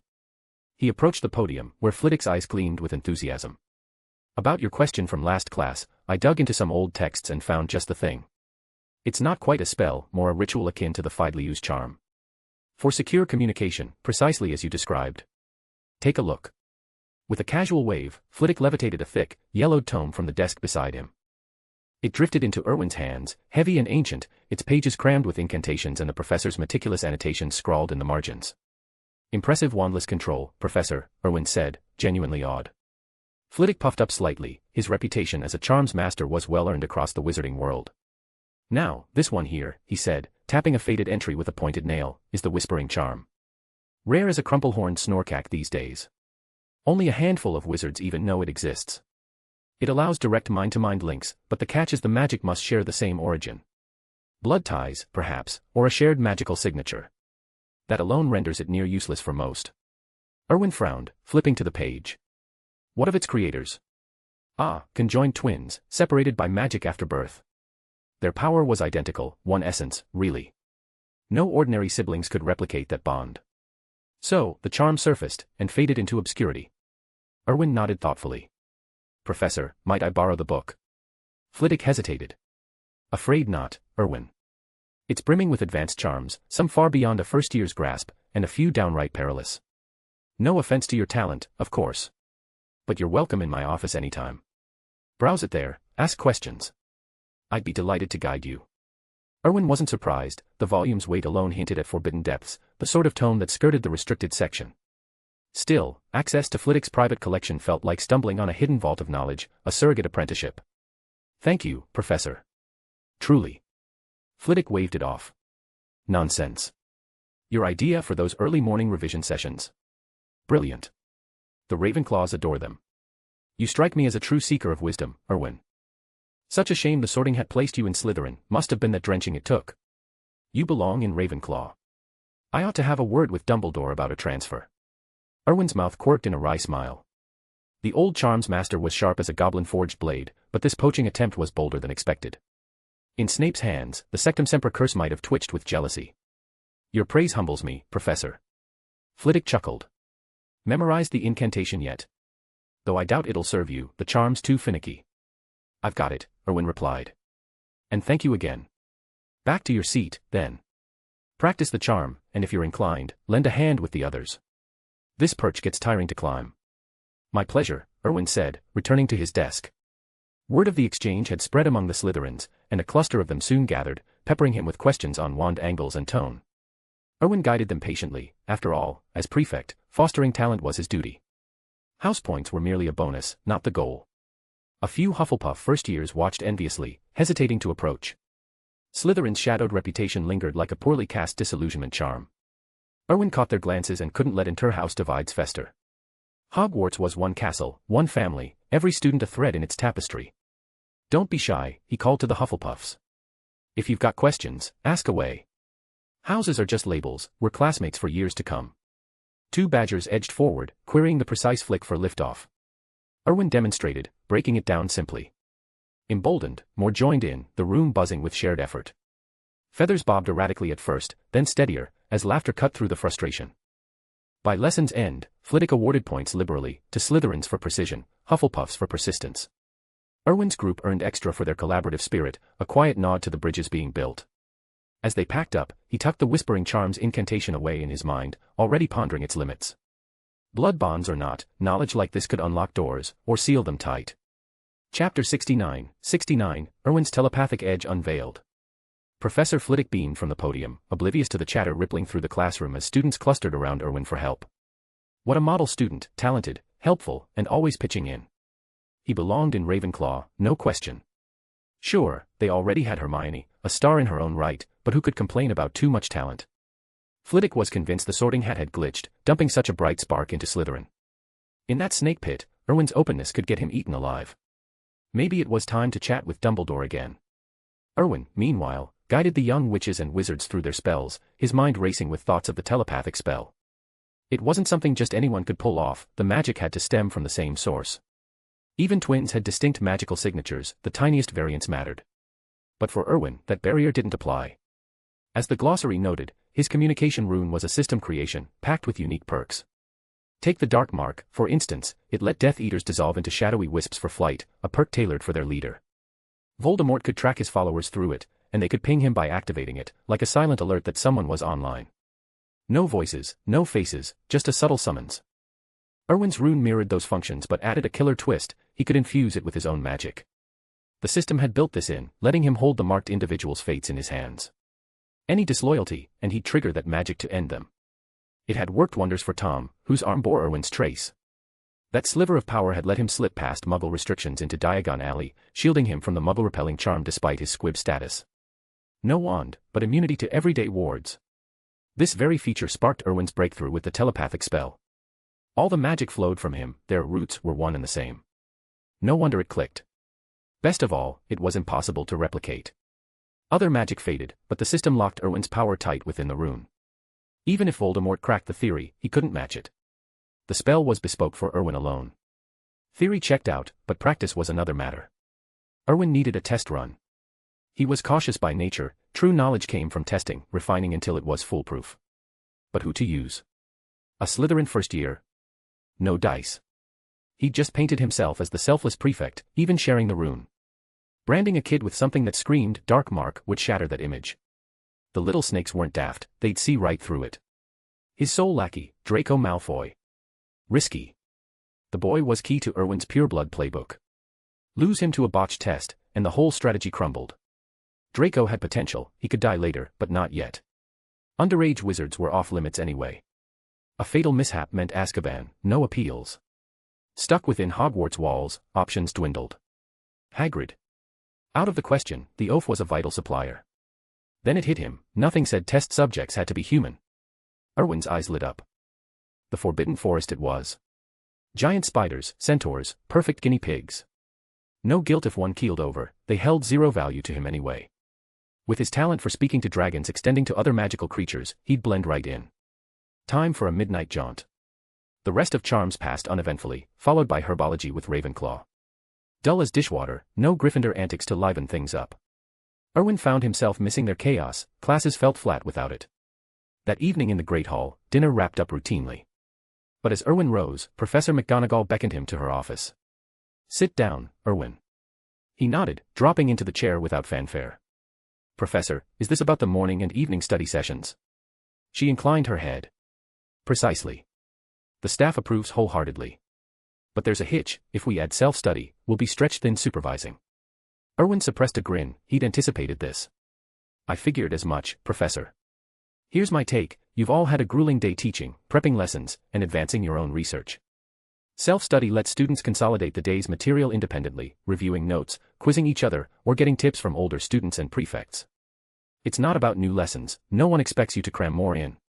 The goal is reinforcement, so knowledge sticks without overwhelming anyone. McGonagall's eyes sharpened, then softened with approval.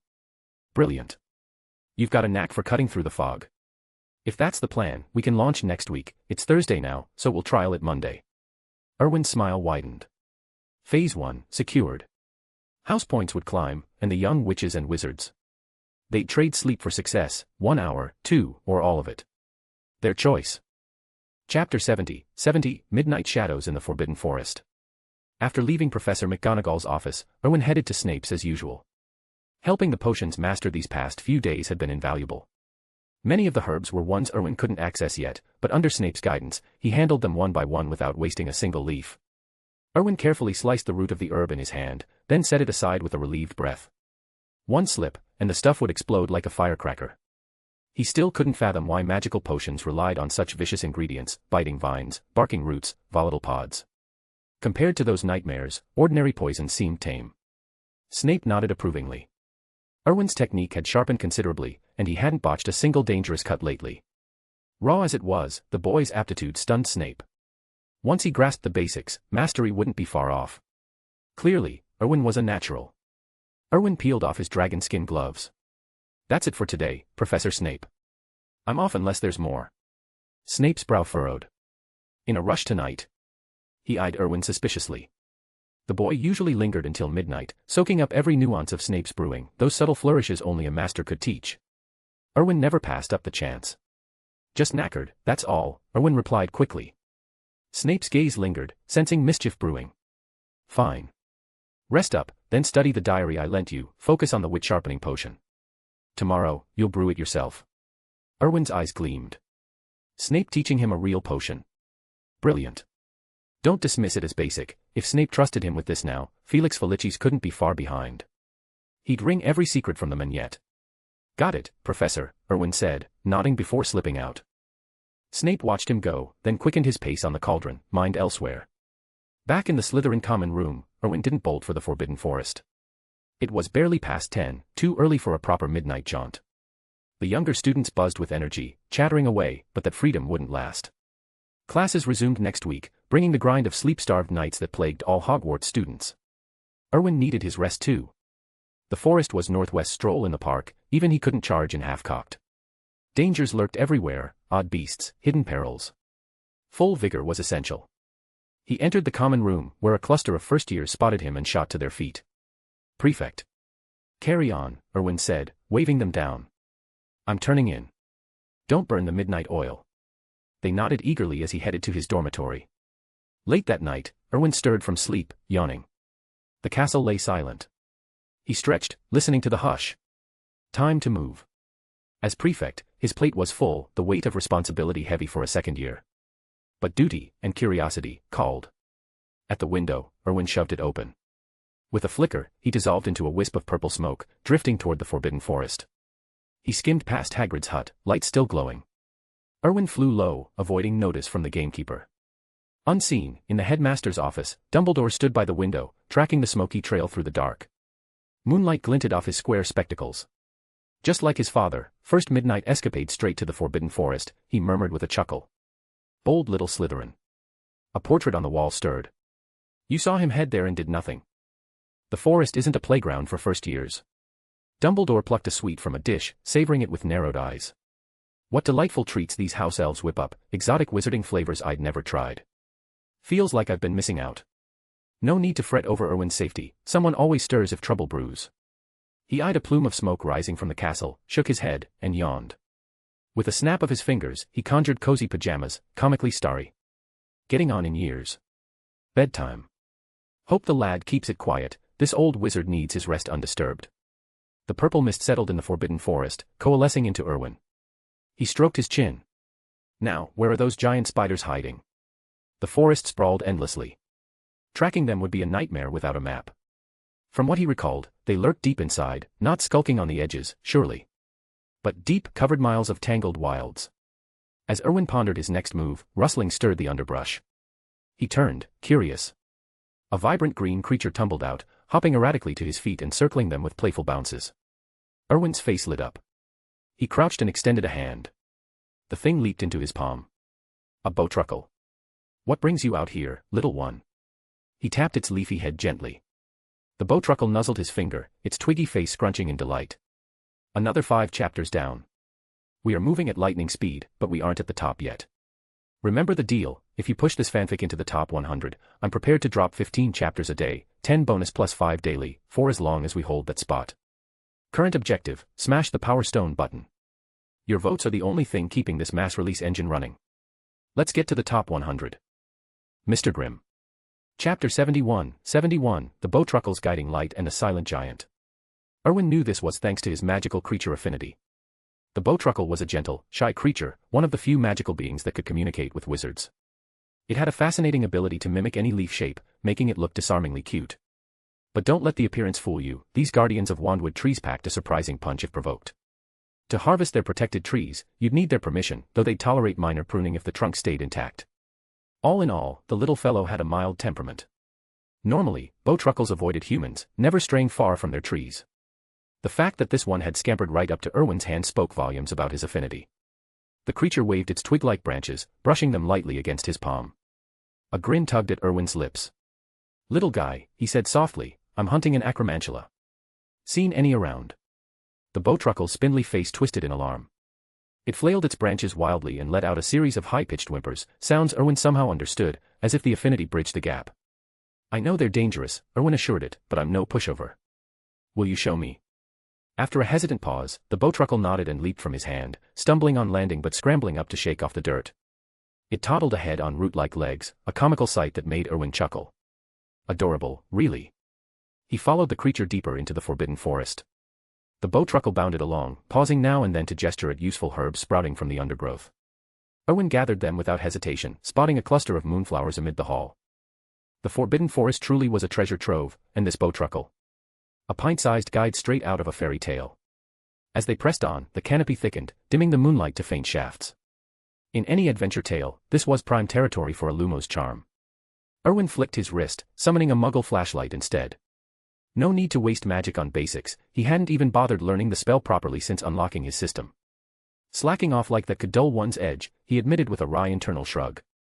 The bowtruckle hopped onto his hand, peering curiously at the device. It emitted a couple of inquisitive chirps. Oh, this. Just a flashlight, Erwin said. Too bulky for you, though. Here, try this smaller one. He pulled a tiny novelty light from his enchanted ring, clipping it to the creature's branch. Press the button, and it'll glow. The bowtruckle tapped it eagerly. A soft beam flickered to life, and the little guardian bounced in delight, branches fluttering like excited applause. Erwin scanned the gloom. Spider silk glinted here and there, signs they were closing in on the acromantula's lair. All right, little friend, head back now.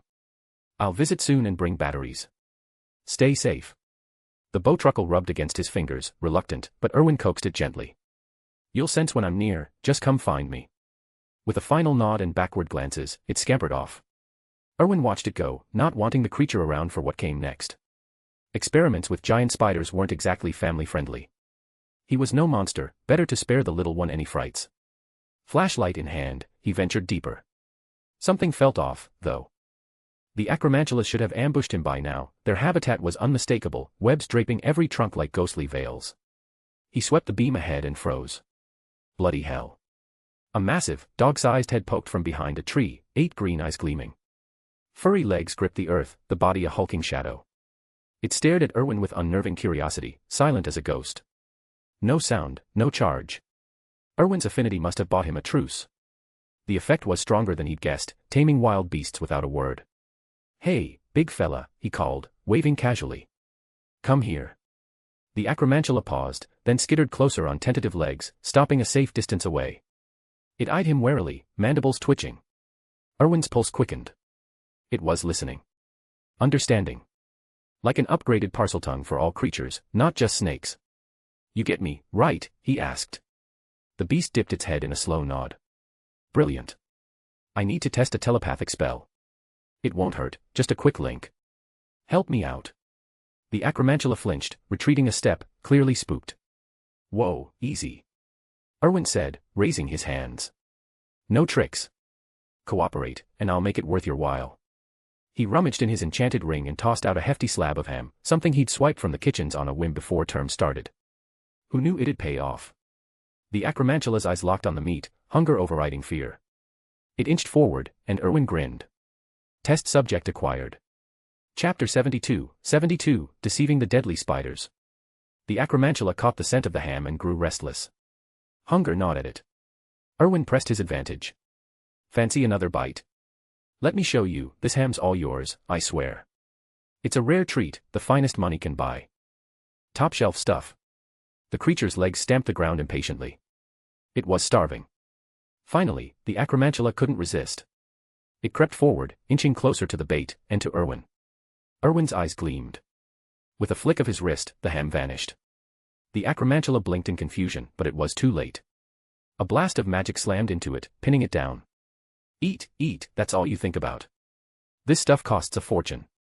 What kind of glutton are you? The acromantula's tiny eyes widened in bewilderment. Everything had seemed fine moments ago, but now this human's face had twisted into fury. Why? It wasn't one to go quietly, though. Jaws parted, it spat a web of sticky silk straight at Erwin.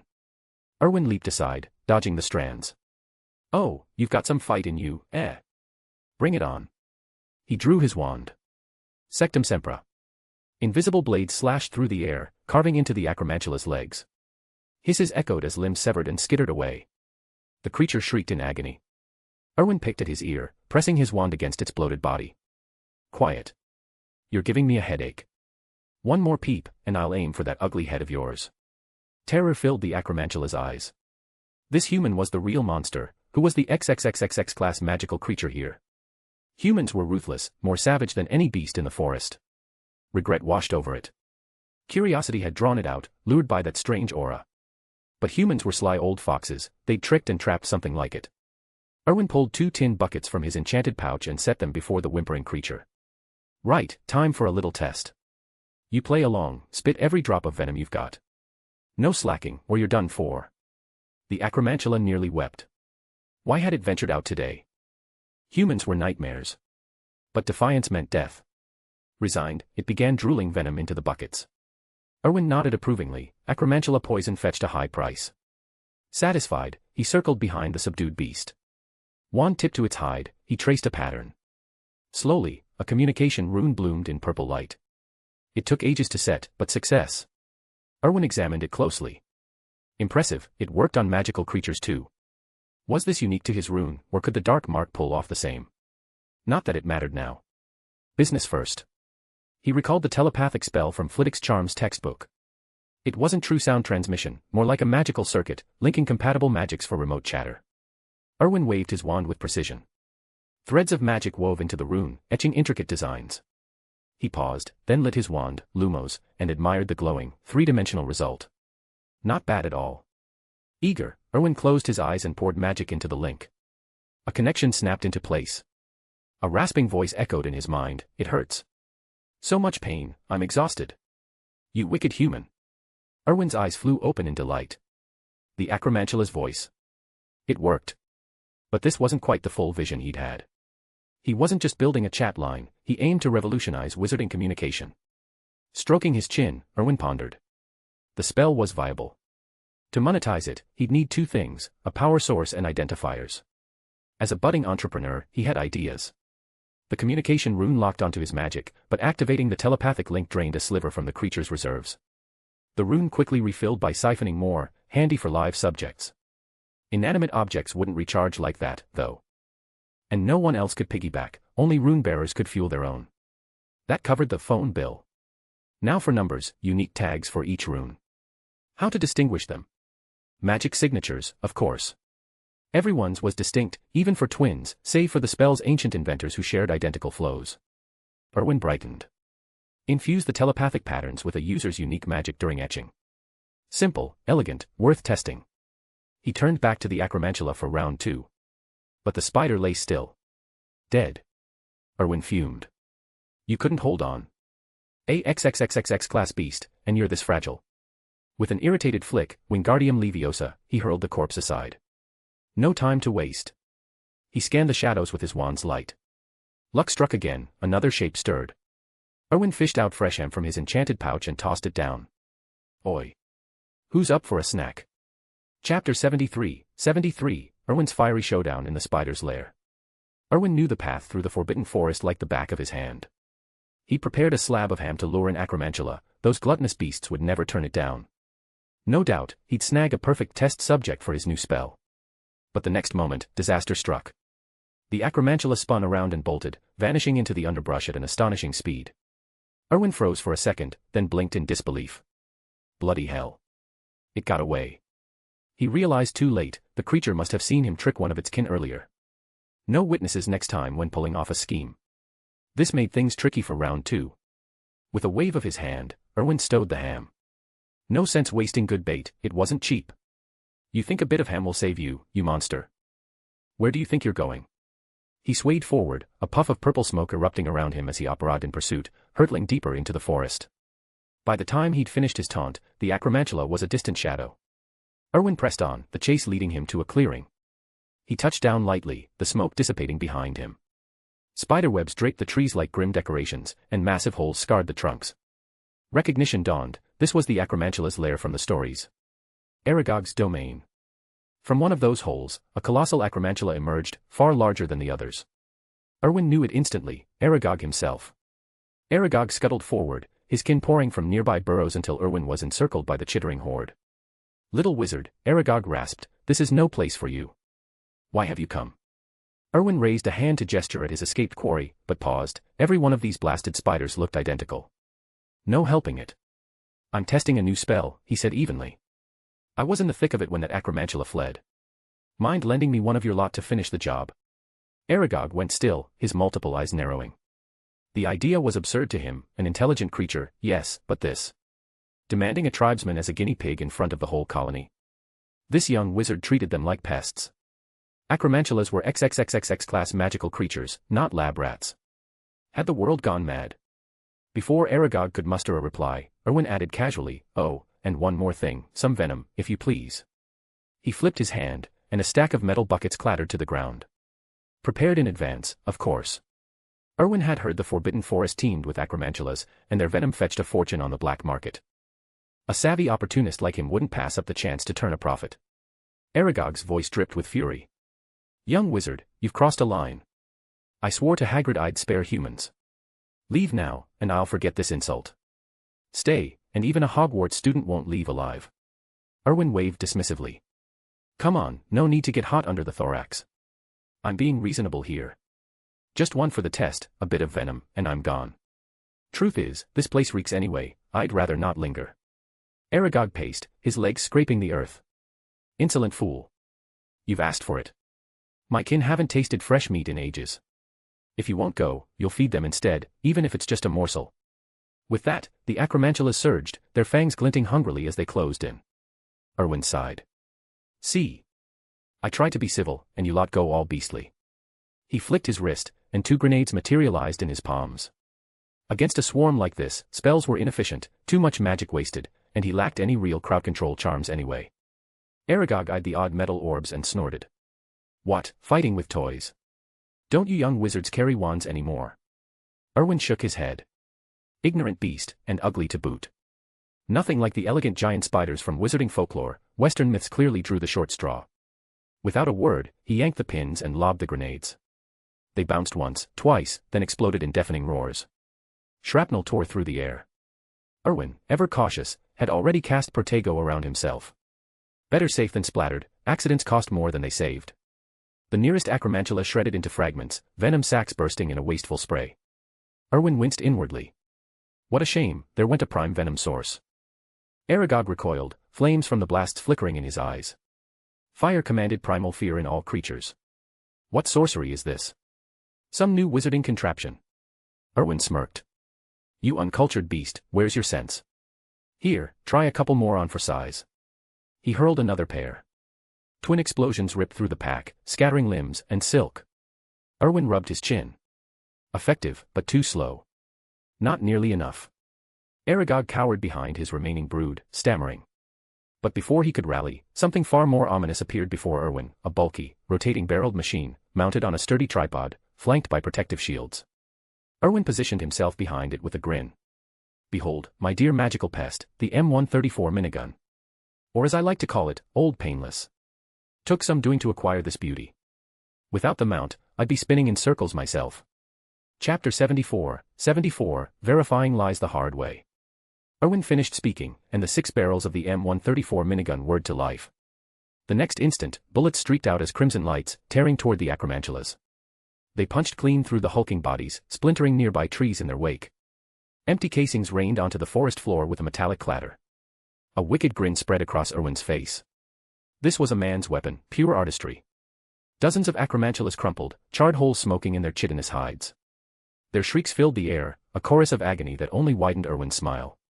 He was exhausted from Hogwarts' endless rules, the constant tiptoeing around consequences. For once, he needed to unleash without restraint. These beasts were doing him a favor. He kept the fire rate modest, around 200 rounds per minute, to maintain control. Even trained soldiers struggled with the full barrage of 2,000, it could only sustain for a couple of minutes against aerial targets. Still, Erwin let it rip for over a minute, his hands numb from the recoil. Finally, he stepped from behind the shield. The ground ahead was a wasteland of pockmarked earth and shattered trunks, strewn with acromantula fragments. Erwin scowled at the mess. The survivors huddled, quivering. Is that giant still alive? Show yourself, he barked. Aragog lifted his massive head from the dirt, legs trembling. You're a monster. Erwin shrugged. Maybe.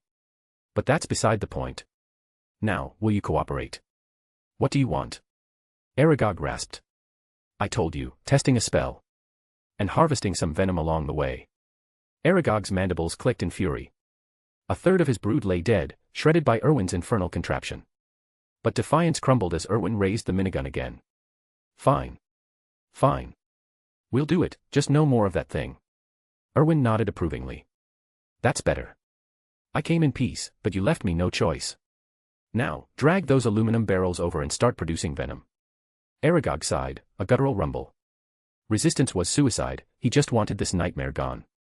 Several acromantulas scurried to the barrels, webbing them close. They began regurgitating venom inside. Erwin frowned.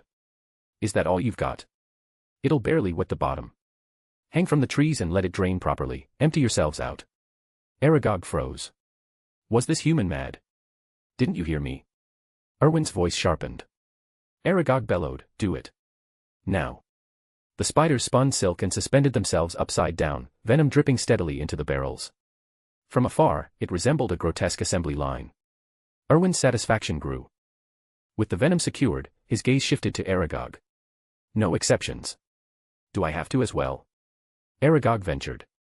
Erwin blinked. You're an acromantula, aren't you? Grudgingly, Aragog complied, hoisting himself up. Watching the spiders dangle and produce, Erwin felt a surge of triumph. He selected one at random. You, come here. It shuffled forward on shaking legs, flattening itself submissively. Smart fellow, Erwin murmured. Magical creatures were far more straightforward than people. He drew his wand and began the experiment. First, he siphoned a thread of the acromantula's magic, blending it with his own to form a shimmering pigment. With precise strokes, he inscribed the telepathic spell onto its carapace. Moments later, the runes glowed complete. Erwin patted its head. Hey, big guy. You with me? The acromantula lifted its head and nodded eagerly. Erwin chuckled. Genius, as expected. Success. Good job, he said, stroking it. You've been a big help. The creature vibrated with relief, it had survived. Then Erwin tapped its head with his wand. Sectum sempra. Invisible blades slashed through, ending it in a spray of ichor. Aragog thrashed. Why? They cooperated. Why slaughter my child? Erwin pressed a finger to his lips. Quiet. You've got plenty more where that came from. One less won't break the nest. Aragog quivered with rage. Easy now, Erwin warned. Spill a drop of that venom, and I swear your whole kind vanishes. Aragog stilled, knowing the threat was real. Better. It's late, keep filling those barrels. I'm off to bed. Erwin turned to leave. Impossible, Aragog protested. Those barrels are massive. No single spider holds that much. But with all of us. Erwin paused, skeptical. You're lying. I need to check. How? Simple. Erwin waved his wand. Sectum sempra. A nearby acromantula's chest burst open. It spasmed once and went still. Erwin approached, extracting the venom sac with a flick. He emptied it into a barrel and watched it fill to the brim. See, he said, laughing. Liar. Aragog fell silent, the forest echoing with the drip of venom and the weight of defeat. Erwin sealed the barrels, slinging them onto his shoulders with a levitation charm. As he vanished into the shadows, the acromantulas hung there, broken and compliant, the night swallowing their despair. Chapter 75, The Miserable Acromantulas and Snape's Shadowy Warning. Aragog hissed urgently, removing all the venom from the sack would kill me. You can't do that. Erwin smiled, his expression bright amid the gloom of the forbidden forest. But what does your death have to do with me? Still, you've been cooperative today, so I won't push too hard. Just fill these aluminum barrels, and we'll call it even. I'm a generous sort, after all. Aragog exhaled in relief, pushing aside the fresh loss of another child to Erwin's wand. It could always breed more. Soon, waves of acromantulas took turns squeezing out their venom. The barrels filled steadily. Fresh acromantula venom was a rare commodity, worth a fortune on the black market. Aragog rasped, "Now you can leave." His voice carried a faint weakness, producing that much venom took its toll. Erwin tilted his head, feigning confusion. Leave. But you haven't filled these buckets yet. Aragog hesitated. We have. They're full. Erwin waved his hand, vanishing the barrels into his enchanted pouch. Oh, my mistake, I wasn't clear. I've got more here. Another flick, and twice as many barrels materialized on the damp ground. Aragog's eyes gleamed with fury. You. Erwin's smile vanished, replaced by a cold stare. Me. What's the problem? Aragog swallowed his rage. Nothing. Is this the last batch? Erwin nodded cheerfully. Of course. I keep my word, everyone knows that. Aragog fell silent, seething. Half an hour later, Erwin stored the final barrels with a satisfied grin. The acromantulas sprawled exhausted, barely stirring. Excellent. Thanks for your generosity, Aragog. I'll be back next week, eat up and stay healthy in the meantime. Erwin turned and strode away. Aragog glared after him, hatred burning in his multifaceted eyes. But he was powerless against the boy. He had to relocate his colony, now. Whistling a jaunty tune, Erwin exited the acromantula lair. Today's haul was a goldmine. That venom could fetch galleons aplenty, maybe even drive up prices across the wizarding world. He pondered expanding his operations. Unbeknownst to him, a shadowy figure emerged from the underbrush moments after he left. Aragog recoiled, then froze in alarm. Snape. The potion's master ignored him, crouching to examine the spent cartridge casings Erwin had left behind. With a flick of his wand, they vanished without a trace. Snape's gaze followed Erwin's path, his face a mask of conflicted emotions. He sighed softly, then rounded on Aragog. Keep your mandibles shut. Know what to say and what to bury. Otherwise, I'll eradicate your entire nest myself. Understood. Aragog nodded frantically. Snape dissolved into black mist and apparat away. Aragog nearly whimpered. What had his colony done to earn such torment? Even if Dumbledore himself intervened, relocation was inevitable. Meanwhile, oblivious to the encounter, Erwin mulled over his telecommunications venture. Cavendish Communications could revolutionize everything, owls might finally retire. He did miss owl stew, though, it had a certain savory charm. If this panned out, he could indulge more often.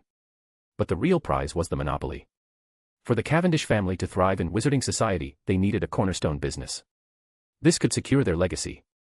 Back in his dormitory, Erwin retrieved the pet egg and dripped acromantula blood onto it. The progress bar ticked up another 5%. Solid gains. He'd already enlisted Hagrid to gather more magical creature blood from the Forbidden Forest's bounty. The egg's full potential intrigued him endlessly. Exhausted from the night's exploits, Erwin changed his sheets and collapsed into bed, sleep claiming him swiftly. In his office, Snape deposited the vanished casings into a locked drawer and slumped into his chair. Staring at the ceiling, his mind replayed Erwin's wild grin in the forest. Is that your true face? He murmured, eyes drifting shut. He dozed off right there. Friday brought cheer to Hogwarts' young witches and wizards, weekend freedom loomed, capped by Saturday's first Quidditch match of the term. For Erwin, it was just another day, albeit a hectic one. He juggled his transfiguration essay, due before dinner, while maintaining top marks in classes. No one worked harder at the school. As Professor Binns droned through history of magic, Erwin scratched out the final lines of his paper. Multitasking drained him, but his focus held. Binns, the spectral professor, didn't mind the off-topic scribbling, unlike Snape, whom Erwin wouldn't dare test. Before the evening meal, Erwin knocked on Professor McGonagall's door and handed over the essay. She scanned it, nodding approvingly. Well done, but some sections lack depth, and the arguments need tightening. No matter, I'll refine it for you. Thank you, Professor. I'd be lost without your guidance. McGonagall's stern features softened slightly, flattery from a star pupil warmed even her Gryffindor heart. Off to dinner, then. Friday feasts are always extravagant, plenty to your liking. Yes, Professor. Erwin left with a smug inner smile. The essay's imperfections. Deliberate bait, ensuring her revisions and a co-authored credit. The wizarding world wasn't all duels and potions, it thrived on alliances and subtle favors. Even McGonagall, pillar of integrity, appreciated a nod to her expertise. Like dragons hoarding gems, wizards guarded their reputations.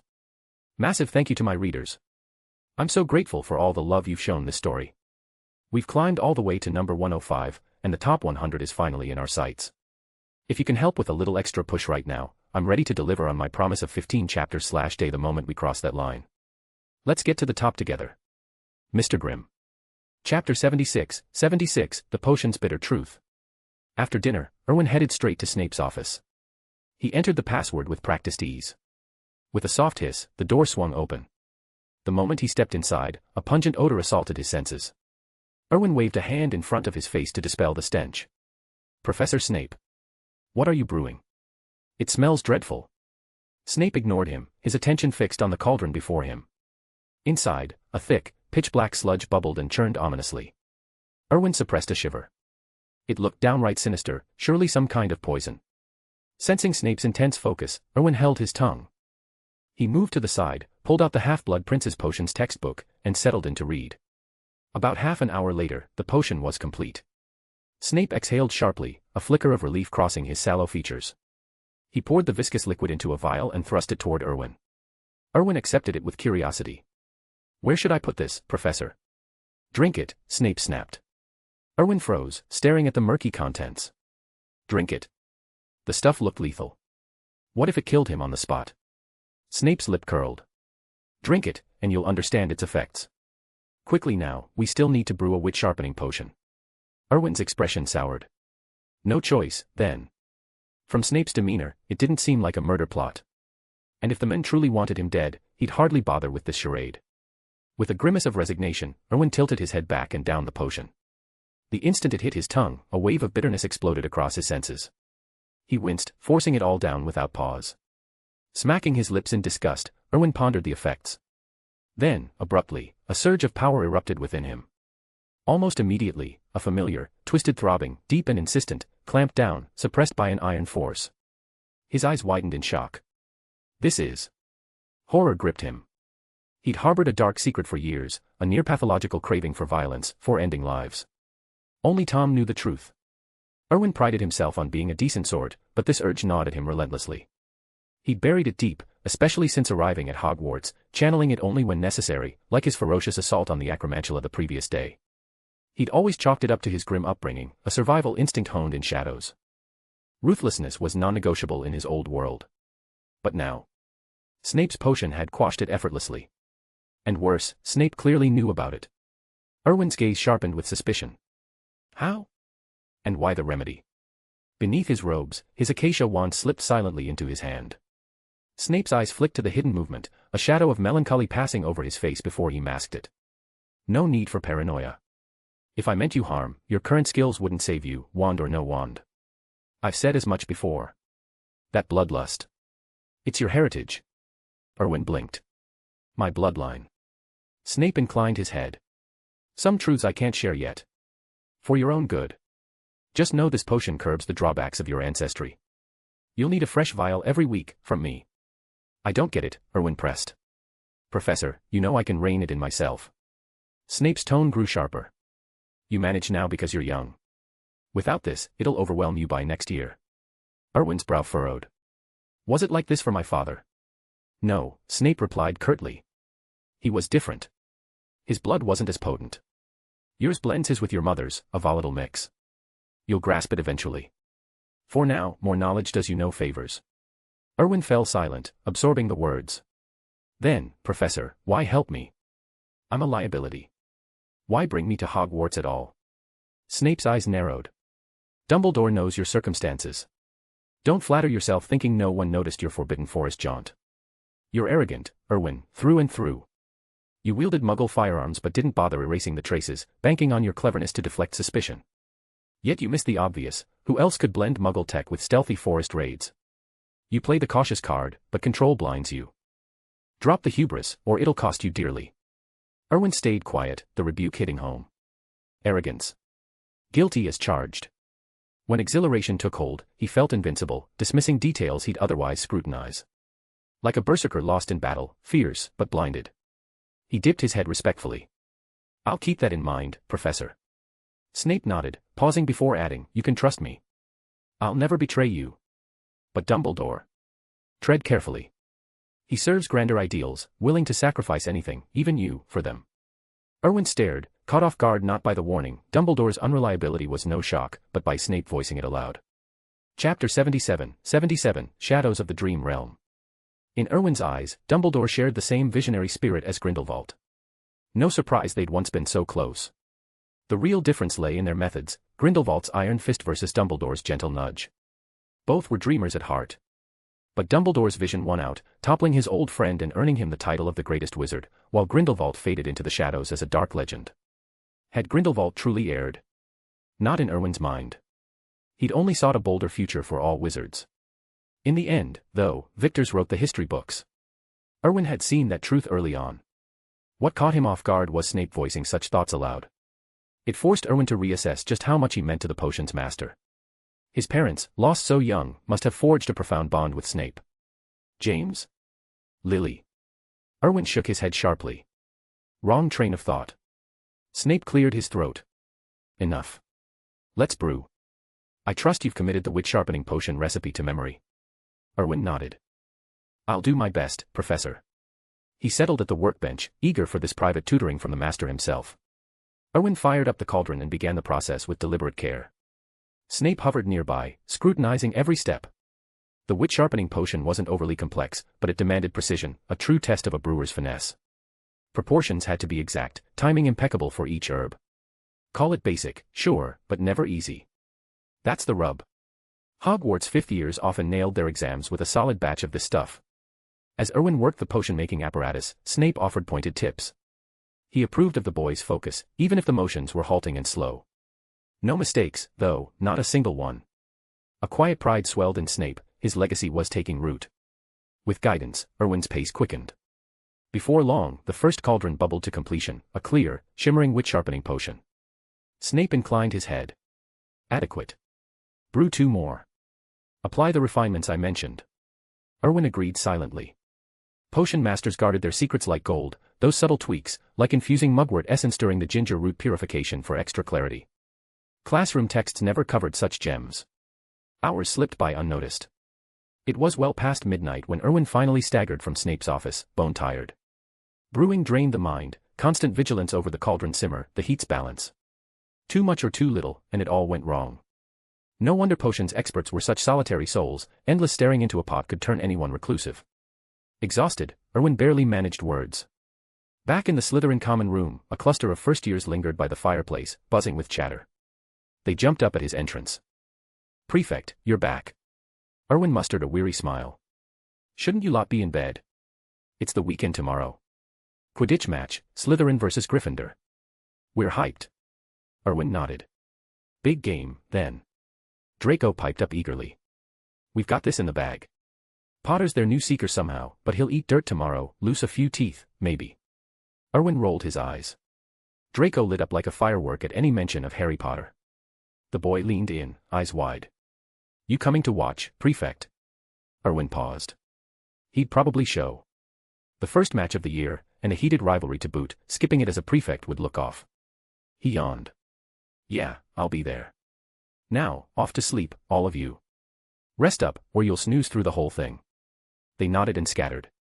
Erwin waved them off, trudged upstairs, and collapsed into fresh sheets. Sleep claimed him swiftly. In the haze of dreams, Erwin returned to that shadowy corridor from before. He blinked, stunned. Could a dream pick up right where it left off? The passage stretched dark and foreboding ahead. He hesitated, then shrugged. You couldn't die in a dream, after all. What was there to fear from some dark figure in his own subconscious? Curiosity burned. What did this place mean? Erwin steeled himself and plunged in. Familiarity hit like a chill. As he advanced, torches flickered to life along the walls, eerie, but he pressed on, ignoring the glow. He reached the corner from last time and peered around. Silence. No movement, no sounds. Heart pounding, he listened longer. Nothing.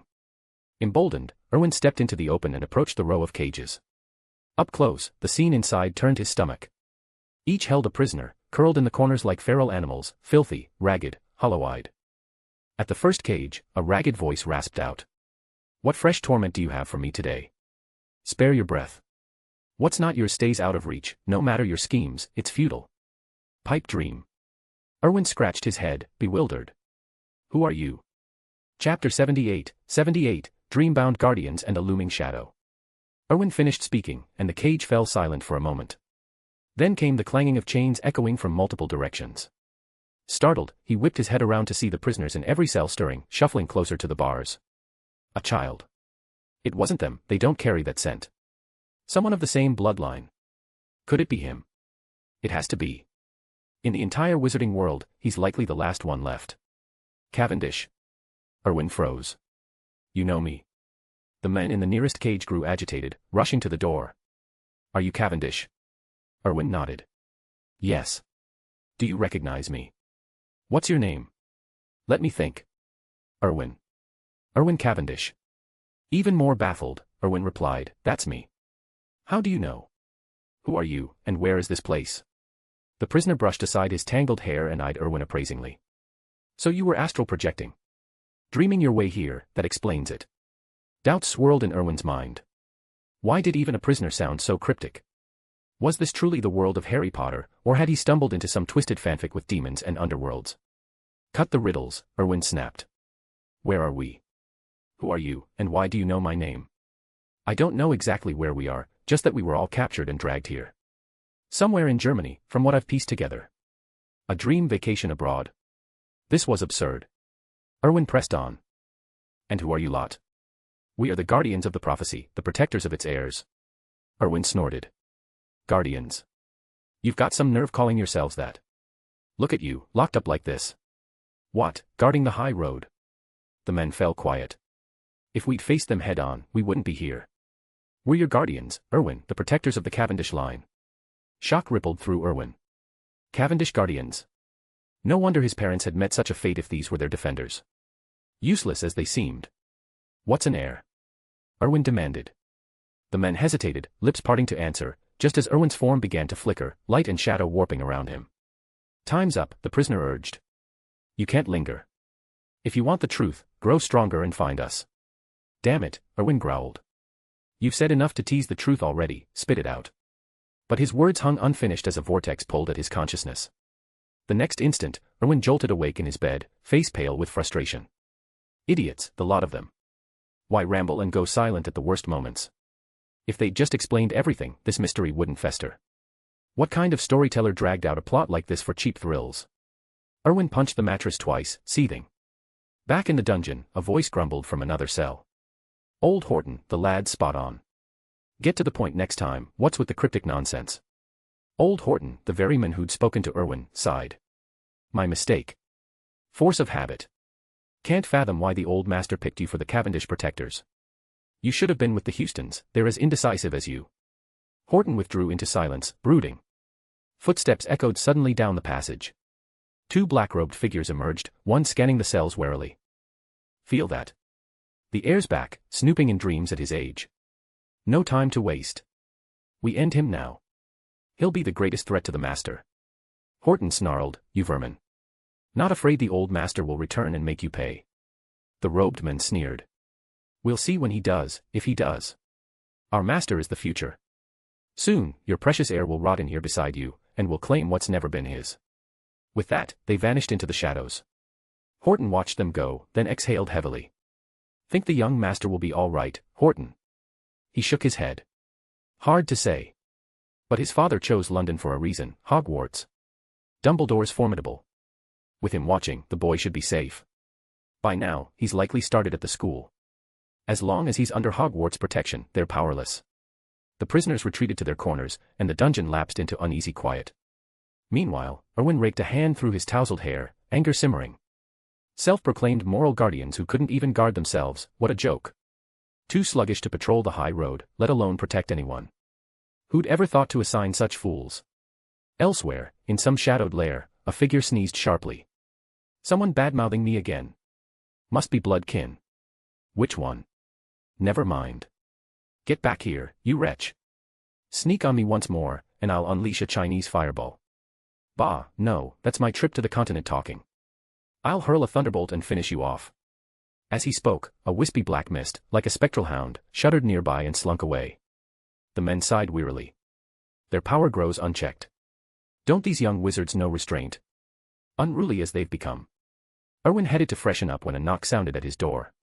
He opened it to find Charlotte waiting. Something wrong, he asked. Quidditch match today, she said with a grin. The other first years said you promised to watch. They're all gathered in the common room, waiting for you. Came to check if you're up. Erwin rolled his eyes. I know the way. She shrugged. Can't blame them, they're keen for you to lead. Must be nice, commanding such respect in Slytherin after just a week. At this rate, you'll have the whole house rallied by term's end.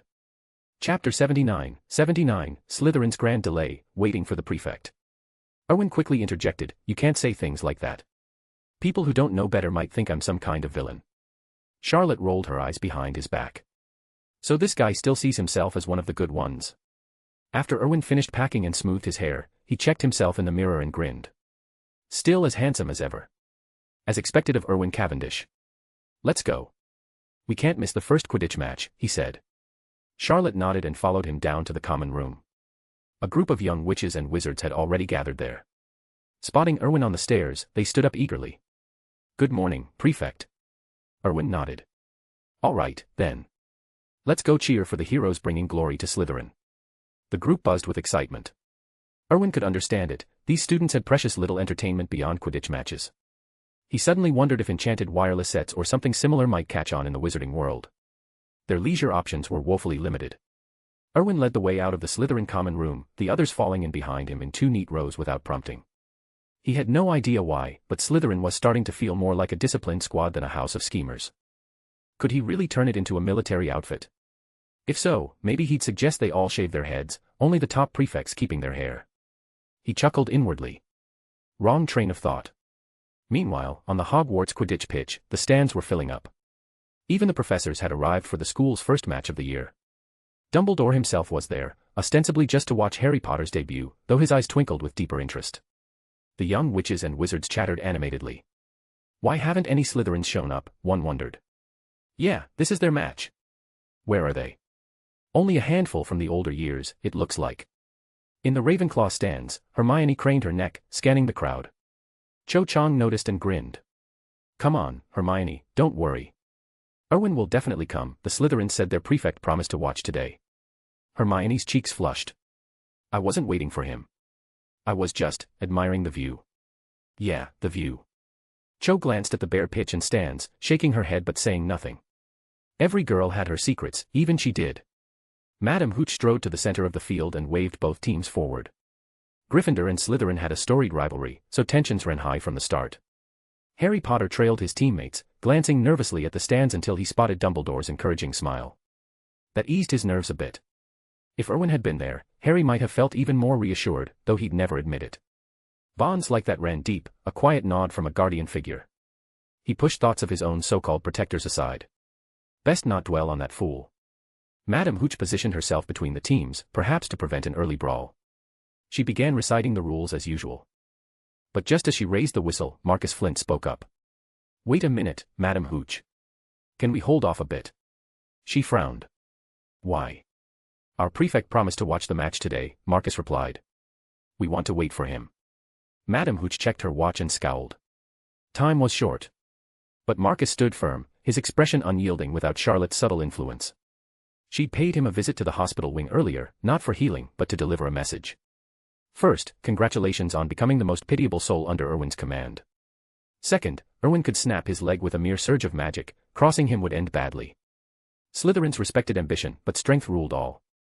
Erwin's power had humbled the brash Marcus, and Charlotte's warning painted him as merciful. Marcus had to admit, in Erwin's shoes, he'd have unleashed something far worse, like a sectum sempra.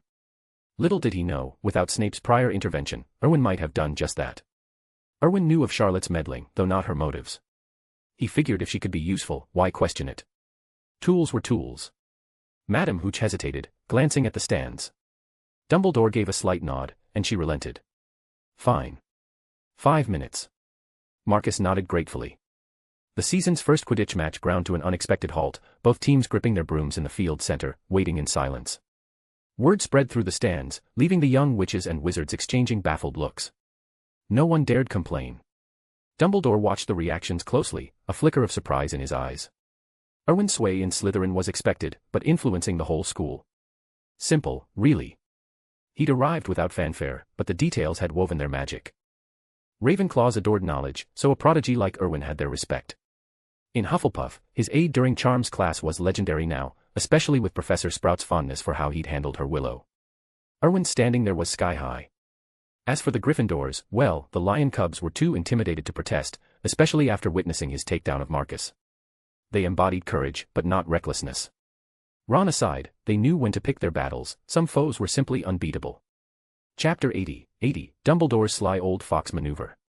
Just then, a figure emerged from the spectator corridor.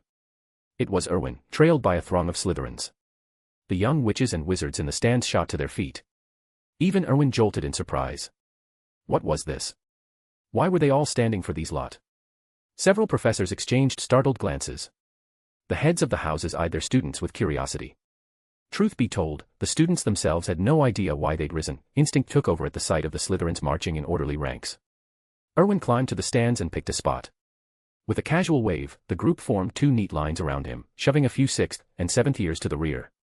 The displaced students traded looks. A 6th year muttered, "When's Erwin challenging Cassius? I can't wait to see it." The others nodded eagerly. Cassius Selwyn, Slytherin's 6th year prefect, scowled. Fine, he couldn't match Erwin, but did they have to discuss it right in front of him, like he wasn't there? 7th years managed wry smiles. Who'd have thought they'd get a new leader just before graduation? Gemma hadn't shown her full hand yet, so they weren't sure if she could stand against Erwin. Once seated, Marcus Flint and the rest of Slytherin's Quidditch team twisted around, offering slight bows. "Prefect," they called. Erwin rose. "Go on, lads, for Slytherin's glory. You're the real warriors." An intangible surge of energy coursed through the players. They had to uphold Slytherin's honor. "For Slytherin," they roared. The Slytherins in the stands caught the fervor. "For Slytherin." Students from the other houses gaped. Was this how you fueled a Quidditch match? They were all Hogwarts pupils. How did Slytherins know all these off-book tricks? Ron Weasley couldn't stomach Erwin stealing the spotlight. He bellowed, "For Gryffindor." No one so much as glanced his way. Even the Gryffindors shot him pitying looks, like he'd lost his marbles. Ron's face burned crimson. Oliver Wood, Gryffindor's captain, furrowed his brow. They matched Slytherin in skill, but this morale boost had their side deflated before the whistle. What chance did they have now? The professors turned to the Slytherins, eyes widening in reluctant admiration. Even the stern Professor Snape, a flicker of pride crossed his face before he masked it. Erwin settled back. Keeping up appearances was draining. Madame Hooch strode to the pitch's center. With a sharp gesture, both teams mounted and soared skyward. She nudged the box at her feet. Commentator Lee Jordan's voice boomed. "Both teams ready. Here we go, the match begins." Madame Hooch scanned the players. "Play fair and fierce, both sides." She kicked the box. Lee Jordan yelled, "Balls away." And there's the golden snitch. Harry Potter locked eyes on the tiny gold blur fluttering toward him. It zipped off, wings a frantic hum. Madame Hooch lobbed the quaffle high. Game on. The teams dove into action. As in the tales Erwin recalled, Angelina Johnson snagged the first quaffle for Gryffindor, slotting 10 points through the hoop. Erwin folded his arms, unimpressed. Quidditch held no thrill for him. What was the appeal in this chaos? His real curiosity lay elsewhere. Without Hermione's interference, would Harry meet his end amid the Quirrell-Snape scuffle? No, Dumbledore was watching. The boy was safe. Still, Erwin wondered, would anything else intriguing unfold? The match heated up, players darting like arrows past the stands. Erwin grimaced inwardly. Barbaric, the lot of it. Perched so high, one stray bludger could topple the supports. Everyone would plummet. Utterly reckless, small wonder wizards were a rare breed, forever courting disaster. Marcus's first 2 shots bounced off Wood's guard. Gryffindor led 20-0. Slytherin shifted uneasily. Erwin sighed. Unless something drastic shifted, Marcus would improvise.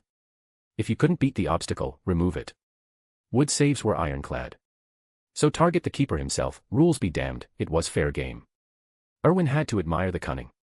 The boy thought on his feet. Sure enough, Marcus next rammed straight into Wood. The keeper crumpled midair, tumbling off his broom. Slytherin capitalized, knotting the score at 20-20. A smirk tugged Erwin's lips. Now the real show began. His eyes flicked to Harry, who spotted the snitch and rocketed after it on the nimbus McGonagall had gifted him. But the broom bucked wildly, jerking like a thing possessed. Erwin scanned the faculty box. There, Snape and Quirrell, murmuring incantations. No Hermione to set Snape's robes ablaze this time. What now for Harry? Erwin glanced at Dumbledore. The headmaster's gaze sharpened toward Quirrell, then met Erwin's. A knowing smile curved his lips. Erwin looked away. As expected, Dumbledore was onto it. Hogwarts was his domain, Quirrell's oddities wouldn't slip past.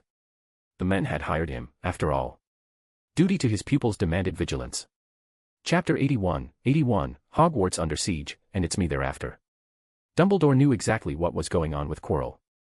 Voldemort was just a tool in his grand scheme, a way to temper Harry Potter, forging him into a weapon against Horcruxes. That sly old fox was the perfect name for him. As Harry's broom bucked wildly in the air, Erwin watched with keen interest. Would Dumbledore step in? Quirrell might outmatch Snape in raw dark arts, but even Snape's subtle interference from afar gave him trouble. Keep that up, and Harry would plummet to the ground. But then, a sudden stir erupted from the professor's box. Erwin glanced over just in time to see a bludger veer off course and slam into Quirrell. The defense professor staggered, nearly tumbling from his seat. Erwin blinked in surprise. What luck? He frowned a moment later. No, that was too convenient. Bloodjares didn't just wander like that, they had targets. His gaze flicked to Snape, catching the faint twitch of the potion's master's sleeve. A wand tip had slipped out, quick as a flash. Erwin's respect deepened. Impressive. Casting under the nose of a dueling opponent. That was elite wizardry. The match played out much as expected. With reckless Gryffindor bravery, Harry dove like a madman and snatched the golden snitch in his mouth. Erwin grimaced as the boy spat it out. Revolting. How many germs lingered on that thing? As a stickler for cleanliness, Erwin could hardly stomach it. Madam Hooch's whistle pierced the air, ending the game. Gryffindor wins. Harry Potter catches the snitch. The Gryffindor stands exploded in cheers. Ron Weasley shot smug looks at the Slytherins, even arching a brow at Erwin in challenge. Erwin ignored him entirely, which soured Ron's triumph in an instant. Quidditch held no thrill for Erwin anyway, Ron's opinion mattered less than dust. Marcus Flint's face was thunderous as the Slytherin team drifted to their stands. Their seeker, Terence Higgs, hung his head. Sorry, Prefect. I let you down. I'm sorry too, Terence mumbled. I got scared. Marcus scowled, but Erwin rose smoothly, clapping a hand on the seeker's shoulder. Enough of that. Wins and losses are fleeting. The snitch is unpredictable by nature, Terence, you made the smart call. Slytherin thrives on ambition, but only if we're alive to chase it. Safety first, always. The team nodded, absorbing his words. Erwin addressed the stands. The same goes for all of you. Preserve yourselves, no matter the odds. Plan for the long game. Don't throw your lives away for trifles like a single match. Terence's eyes glistened.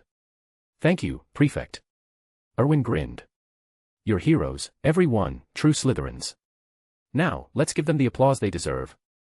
Thunderous cheers rose from the green and silver section, drowning out the Gryffindors. Harry stared, a pang of envy hitting him for the first time. He wondered if he'd made a mistake ignoring the Sorting Hat's whisper about Slytherin. Other houses joined the clapping, caught up in the moment. For all their victory, the Lions faded into the background. Right, off to change, Erwin said. Lunch awaits, don't miss Saturday's feast on my account. Marcus nodded and led the team away. Erwin grabbed the newspaper from his stool, ready to join the departing Slytherins. Then the sky darkened abruptly. Thunder rumbled through the clouds. Erwin froze, looking up. Dumbledore's face tightened. In a blur, the headmaster launched into the air. All students, clear the grounds. Now. Snape spun toward Erwin. Erwin, get them out. Erwin nodded sharply. Slytherins, move, out of the stands. He hurried down, finding Snape waiting below. Professor, what's happening? No time, I'll escort you. Another bolt of lightning cracked down. Dumbledore flicked his wand, conjuring roaring flames that swallowed the strike hole. His voice was ice. This is Hogwarts. You dare. Erwin felt the headmaster's magic surge like a storm. Dumbledore was furious. Black-robed figures materialized in the air, hovering without brooms or spells to aid them. They encircled him. Dumbledore, their leader, snarled, hand him over. The headmaster's expression hardened. This is Hogwarts, not your playground. Leave now, and I'll overlook this trespass. We don't seek war with you, the men pressed. But he comes with us. Erwin's mind raced. Revenge seekers, bold enough to storm the castle. Impressive guts. Who was the poor sod drawing this heat? He scanned the group, and his blood ran cold. One clutched a metal staff topped with a glowing crystal orb. Bloody hell. These thugs were after him. Chapter 82, Trapped by Lightning, Snape's lightning-fast save. Erwin quickened his pace, his mind racing. The wizard in the sky clearly knew how to wield those wards, powerful ones, too. But why linger outside when revenge was obviously on the menu? He wasn't daft enough to play the hero. These attackers commanded lightning like it was an extension of their wands. Was it even part of the wizarding world's magic? Erwin racked his brain through every spell in the Harry Potter books, but nothing matched this. Even if he could win, and that was a big if, he wouldn't bother. A smart wizard didn't stand under a falling wall. Hogwarts was a fortress, with Dumbledore at its heart. Anyone bold enough to storm it had to be formidable. Look at Voldemort, even at his peak, when the wizarding world crumbled, he waited until Albus Dumbledore was gone before daring to strike. Why? That old wizard was a force of nature. Erwin glanced up at Dumbledore hovering in the air, his wand spitting flames like a dragon's breath. The sky had shifted from noon to dusk under the barrage, yet the headmaster showed no signs of weakening. Old. Declining. Hardly. Even if Dumbledore ditched his wand and halved his power, Erwin figured he could still crush Voldemort. As for the book's plot, Dumbledore's death at Draco Malfoy's hand. A masterful ruse. The headmaster sacrificed himself to manipulate the Elder Wand's allegiance. It passed to Malfoy without a fight, then to Harry when he disarmed the boy. Voldemort later unearthed it from Dumbledore's grave, but it never truly obeyed him. He slew Snape, thinking him the master, only to unravel his own forces. The Malfoys, desperate to save Draco, fed him false leads. In the end, the wand betrayed Voldemort in his duel with Harry, sealing his doom. Erwin had to admire the sheer cunning. Dumbledore couldn't erase Voldemort outright, not with those Horcruxes, but he orchestrated everything so Harry, the final piece, could finish it. Bold didn't begin to cover it. The man was a legend. By the time Erwin and Snape herded the last Slytherins into the castle, the aerial standoff had collapsed. Dumbledore's words hadn't swayed the intruders. The black-robed figures slammed their wands down, and a shimmering blue barrier snapped into place around the headmaster, trapping him like a fly in amber. Erwin's stomach dropped. Protego horribilis, it had to be. The air hummed with raw power, straight out of some ancient defensive ward. Dumbledore's eyes narrowed. You fools think this can hold me? You're outmatched. Leave now, and I'll let it go. As long as I'm here, you won't touch him. One of the robed men sneered. This alone? No, headmaster. Our fight's never been with you. Dumbledore's face twisted in alarm. His gaze shot downward to Erwin and Snape, just steps from the castle doors. In a blur, a black-robed assailant appeared behind them, lunging straight for Erwin. Instinct screamed danger. Erwin tensed, but before he could draw his wand, Snape shoved him aside. The potion's master whirled, his wand materializing in a flick of his sleeve. Silent spells erupted in rapid succession, vines burst from the ground, coiling to block the attacker's path. Then, 3 curses streaked forward in a deadly arc, sectum sempra. Protego. Expelliarmus. Erwin gaped. Snape's casting was a storm, his wand a blur, firing spells like a barrage from AM-134 minigun. Multicolored beams lanced toward the intruder, who barely dodged in time. Inside the castle, now. Snape barked, his voice edged with urgency. Erwin didn't hesitate. He bolted through the doors, heart pounding. The situation had spiraled faster than he'd expected. Brushing past a cluster of professors in the entrance hall, McGonagall, Flitwick, and Sprout, Erwin skidded to a halt. Erwin. McGonagall snapped, her tartan robe swirling. Get to the common room and keep the students calm. We'll sort this outside. He nodded sharply, a spark of awe igniting in his chest as the 3 heads of house charged past. The defense of Hogwarts was underway, the final battle kicking off years early. Chapter 83, Dodging Assassins and Detonating the Trap. Though Erwin yearned to spectate the unfolding chaos, he knew better than to dive into that fray. This was no skirmish he could join without courting disaster. Even before they breached the castle, he'd glimpsed the crystal orb on the black-robed intruder's scepter flare to life. A shimmering magical shield snapped into place, snuffing out Snape's barrage like a candle in the wind. Erwin had to admit, it was impressive. His own shield charm couldn't muster that kind of resilience. Did these intruders truly believe they could take on Snape as if he were some alley cat? The potion's master wasn't one to trifle with. Then, a seismic surge of magic ripped through the air. A commanding voice boomed, "You've gone too far. Dumbledore." Erwin finally grasped the headmaster's raw power firsthand. If his own magic resembled a pond, Dumbledore's was an endless sea, vast, unyielding, and utterly overwhelming. Peering through the corridor's windows, Erwin watched the sky ignite in crimson fury. A piercing cry echoed, and a phoenix wreathed in flames plummeted from the heavens. "Fox," Erwin murmured, intrigued. In the tales he'd read, the bird seemed more like a glorified turkey, its feats glossed over. But this was something else. Fox beat his wings toward the barrier, only for another black-robed figure to intercept him. The intruder's scepter glowed, unleashing a lance of obsidian light. Fox shrieked, flames erupting in a protective inferno that swallowed the curse whole. Erwin swallowed hard. No wonder the phoenix could decimate half a dozen Death Eaters single-handedly. The stories had undersold it. As Erwin edged toward the Great Hall, the clash outside escalated.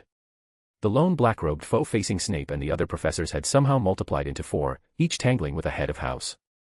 Spells streaked like comets, far beyond any Muggle film's pyrotechnics. But where had they all come from? 6 holding off Dumbledore, 1 tangling with Fawkes, 4 against the professors, that tallied 11. If more lurked, Hogwarts might crumble. The grim thought had scarcely crossed Erwin's mind when his inner voice blared a warning. "Host, get out of here." Erwin dove sideways on instinct. A jagged bolt of lightning scorched the floor where he'd stood, drawing a muffled curse from the shadows. "Interesting. You dodged that," a voice sneered. "Perhaps you're not entirely useless after all." Cold sweat drenched Erwin's back. His earlier jinx had rung true, there was another. A pallid figure in black robes slithered from the gloom. "Who are you? Why target me?" Erwin demanded.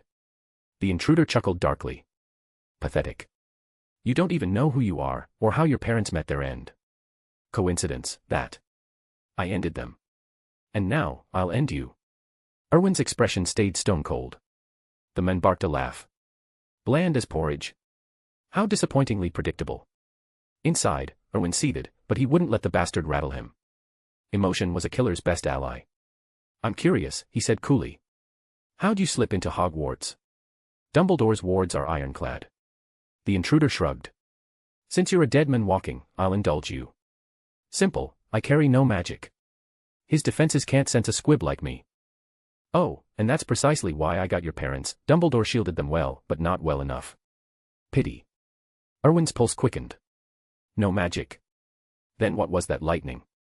"Enough chatter," the men growled, raising his scepter. "Hold on," Erwin pressed. "You're not just here to kill me, are you?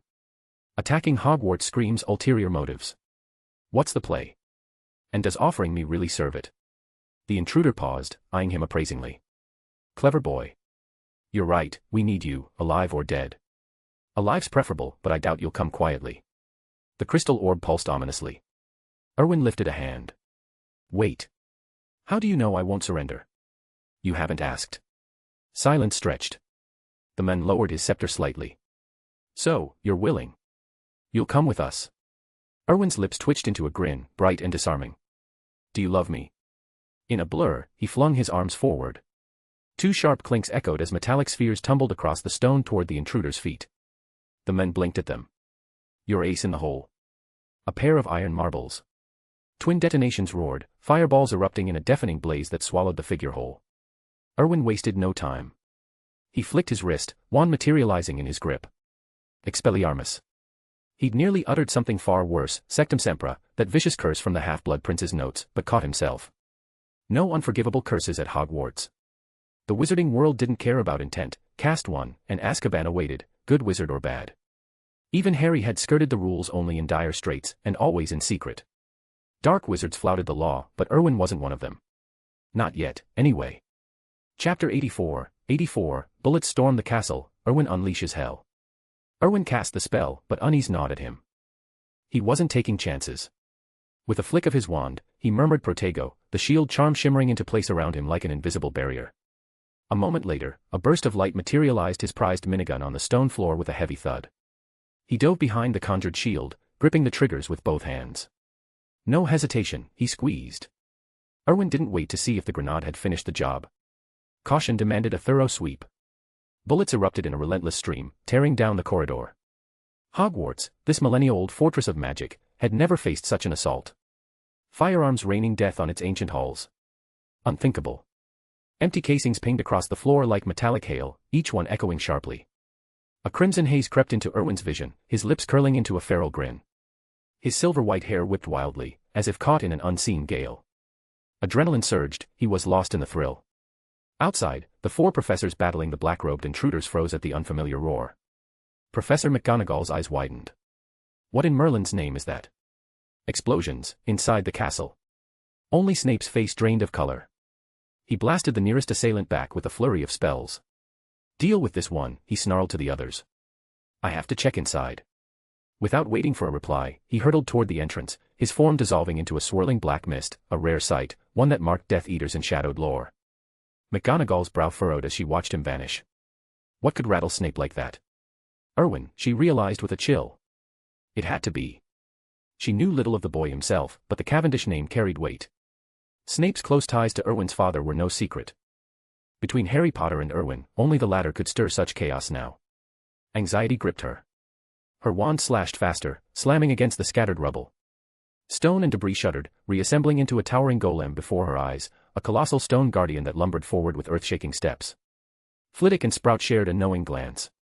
Minerva's not holding back, Flitwick said, his voice tight with admiration. Sprout nodded grimly. Let's end this quickly, then. They unleashed havoc. Spells streaked from their wands like fireworks, Flitwick's the most dazzling. He cast wandlessly and silently, sometimes layering 2 charms in a single flourish. The black-robed figures staggered, overwhelmed. They'd underestimated the fury of senior professors, these weren't mere teachers but guardians of the castle's heart. Deep in the corridor, Erwin's frenzy peaked. The floor was carpeted in spent casings, the passage ahead a wreckage of splintered stone and swirling dust, as if a tornado had carved through it.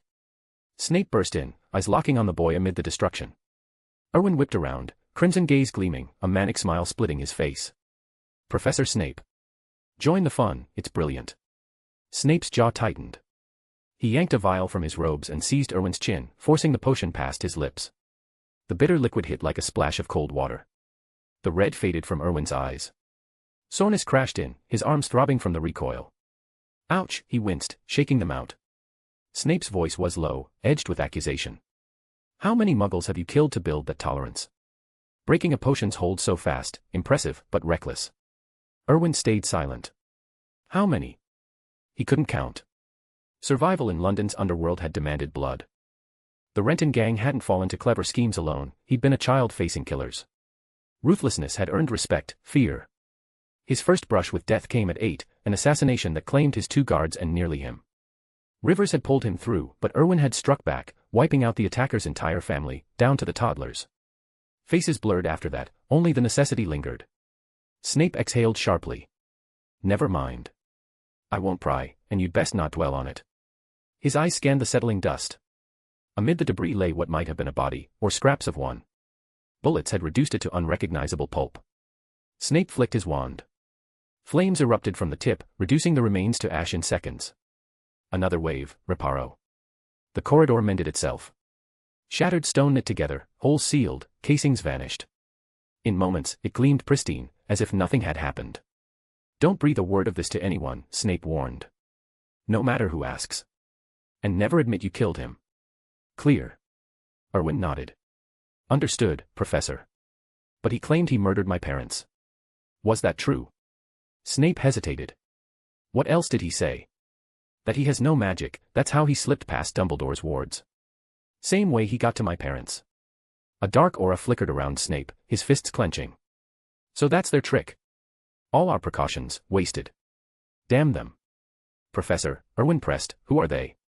Why target me? What do they want? Snape's gaze hardened. Too soon for that. You're not ready. Defeat the Slytherin prefect, prove yourself, and maybe I'll share a piece. For now, head to the Great Hall. And remember, silence. Erwin turned away, the weight of secrets pressing down as he slipped into the shadows. Chapter 85, Sherbet Lemon, Dumbledore's Sweet Secret. Erwin didn't say anything more after hearing this. He shrugged. In fact, he was already getting used to the constant shroud of mystery that hung over everything. Of course, he could understand Snape's caution. Look at today's scene, the enemies they faced were no doubt formidable. As the saying goes, knowledge can be dangerous, so Snape probably held back details to keep Erwin from rushing off in revenge. But Erwin wasn't impulsive. He never acted unless he was absolutely certain, even if it was only 99% sure. Especially not with his life on the line. At that moment, Professor McGonagall and the others entered the castle. The black-robed intruders outside had clearly been dealt with. Spotting Erwin, she hurried over. "Erwin. Are you all right? Did you run into any trouble?" He nodded. "I'm fine, Professor. A black-robed man sneaked into the castle and attacked me, but Professor Snape arrived just in time and handled him." Professor McGonagall let out a relieved breath. "Good. Then let's head to the Great Hall. The students must be frightened out of their wits." Erwin frowned in confusion. "Shouldn't we help Professor Dumbledore?" "Don't worry about him, he can take care of himself," she replied firmly. "To the Great Hall we go." Erwin nodded, though he noticed the faint confidence in her expression. She didn't seem overly concerned about the attack. Was it their combined strength that made them so fearless? All of Hogwarts students were gathered in the Great Hall, as per tradition. In times of danger, the professors always rounded everyone up, for protection and to prevent chaos from spreading. It had happened during the Chamber of Secrets crisis and the Death Eater assaults. Erwin made a beeline for the Slytherin group. The young witches and wizards stood quickly. "Prefect," they called. He gave a nod. "At ease, everyone. Sit down and wait for lunch, it's nearly time." The Slytherin settled back into their seats with murmurs of agreement. Not long after, Dumbledore swept into the hall. Heads turned his way. He chuckled. "Looks like I made it just in time for the meal." Striding to the staff table, he tapped his fingers lightly against the wood.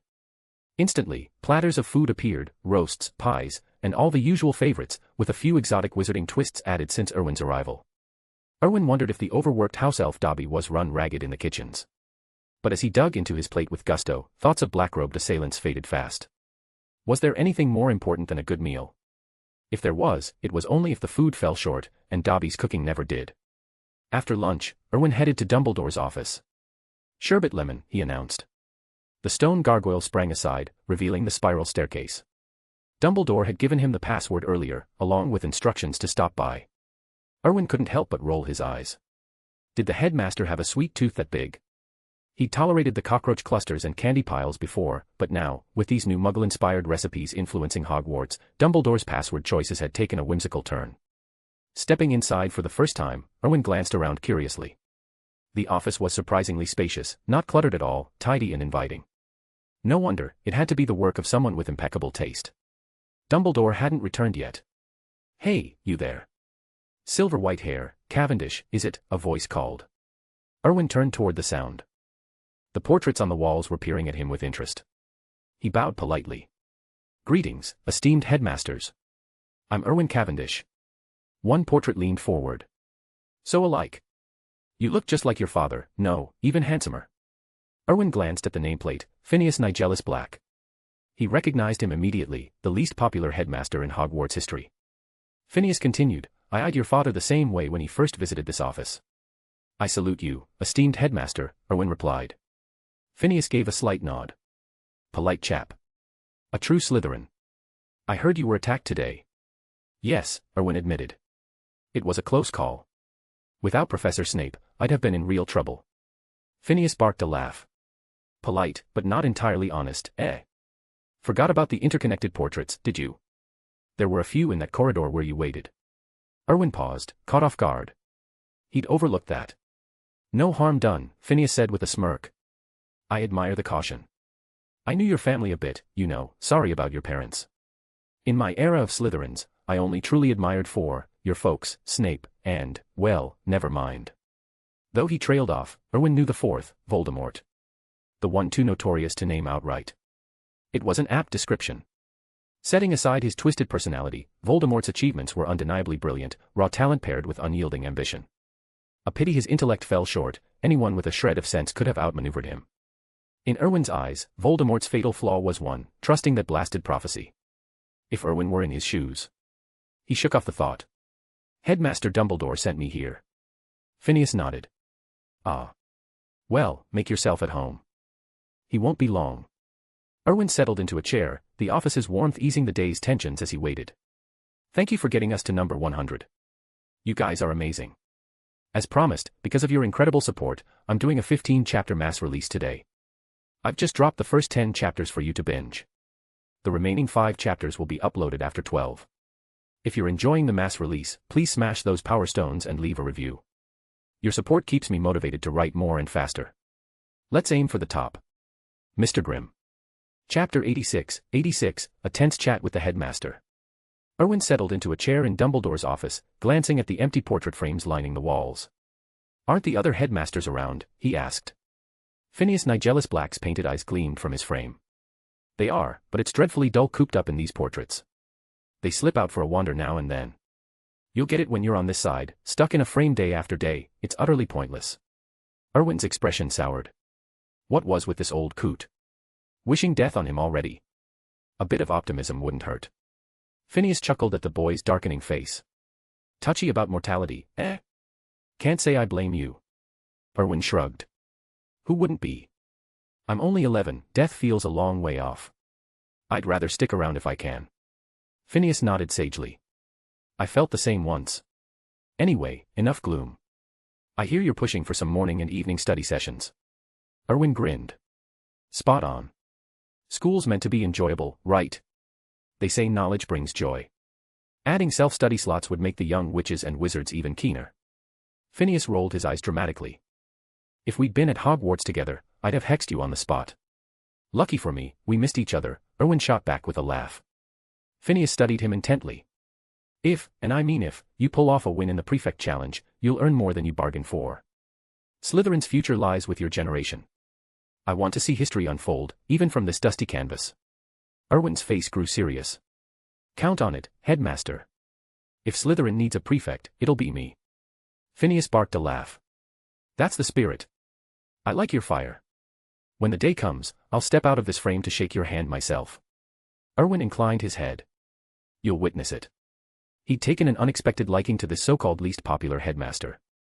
The Black family's reputation suffered because no other former Slytherin head had followed Phineas into the role. Slytherin had always carried a shadow, tolerated, perhaps, but disliked by most. Ask any student their least favorite house, and Slytherin topped the list without fail. That was before Erwin arrived. Without even trying, he'd shifted the winds. The once rowdy pureblood brats who picked fights for sport now comported themselves like proper gentlemen, at least in public. They grumbled inwardly, but to spare Slytherin further scorn, they played along. Erwin's brief time at Hogwarts had already left its mark. As Erwin and Phineas bantered, a flutter of wings echoed from the window. Fawkes soared in, flames erupting from his tail feathers. The fire swirled to the floor, and Dumbledore materialized amid the embers, brushing ash from his robes. Erwin's eyes widened. Professor, that was brilliant. Phineas snorted. Always the showman, Dumbledore. Unfazed, Dumbledore flicked his wand. A grey cloth draped over Phineas's portrait, muffling an immediate torrent of indignant curses. You meddlesome fool. If not for my spineless kin. Dumbledore turned to Erwin with a warm chuckle. The portraits do love a drama. Fancy bonding with a phoenix. You might manage it one day. Erwin waved off the offer hastily. No thanks, headmaster. I'll head out now. He knew full well what a phoenix loyalty pact entailed, Dumbledore's family heirloom, binding more than just bird and wizard. Even if he could forge the link, it'd saddle him with a debt to the old man. Tempting as Fawkes's power was, it clashed with Erwin's independent streak. Dumbledore didn't press, striding to his desk instead. He fished 2 sherbet lemons from a drawer, popping one into his mouth before offering the other. Care for one? Erwin shook his head. Pass, Professor. Dentist bills aren't my idea of fun. Dumbledore's eyes twinkled behind his half-moon spectacles. Sweetness, the pinnacle of delight. Pity you can't indulge. In the Muggle world, science backs it up, Erwin replied. Sugar triggers dopamine, lifts the mood, sharpens the mind. Eaters get a clever edge. Dumbledore's brows rose. Fascinating. Muggles advance at a gallop, their ingenuity rivals magic. Speaking of which, Mr. Cavendish, those muggle weapons you wielded in the corridor and Forbidden Forest, equalizers, weren't they? Erwin wasn't startled. Of course Dumbledore knew about the M134 minigun. The men missed nothing. His grip on Hogwarts outstripped even the founders, who had divided the castle's secrets among themselves. No successor had matched it, until Dumbledore. He mapped every hidden passage, every nook, down to the fish in the Black Lake. Sneaking about under his nose was a fool's errand. Just defending myself, Erwin said evenly. Light flickered in Dumbledore's glasses. Self-defense doesn't quite cover pilfering acromantula venom. Those weapons are far too perilous, Erwin. Chapter 87, Crafting a Slytherin Savior. Erwin frowned slightly. So, what exactly are you proposing, Professor? Dumbledore's eyes twinkled behind his half-moon spectacles. I'll ensure your wands are kept secure. You won't face any real danger at Hogwarts. Erwin scoffed. Is that right? If it weren't for these dangerous wands of mine, I'd be dead in the corridors by now. And you're claiming Hogwarts is perfectly safe.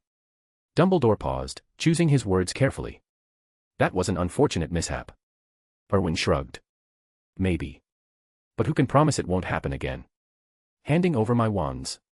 Not a chance. They won't return to Hogwarts. That's my condition for overlooking this, Dumbledore replied firmly. Erwin shook his head. Professor, I've been managing family affairs since I was 6. I won't stake my life on anyone else's vigilance. Dumbledore considered this, his fingers steepled under his chin. After a moment, he nodded. Very well, if you insist. But you must swear not to use them unless your life truly hangs in the balance. Fair enough, Erwin said with a grin. Though if my safety's on the line, all bets are off. Dumbledore's expression softened slightly.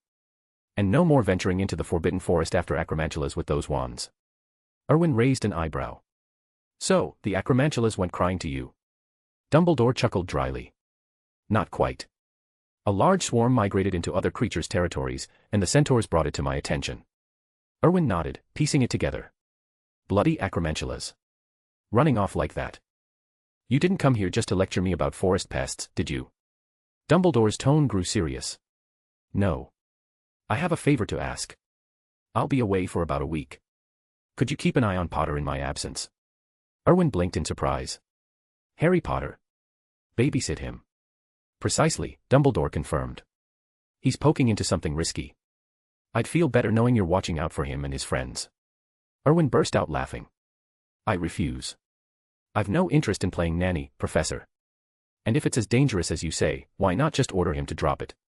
That should be simple enough for you. Dumbledore shook his head. He needs to face challenges to grow. So you want me as his minder? Erwin pressed.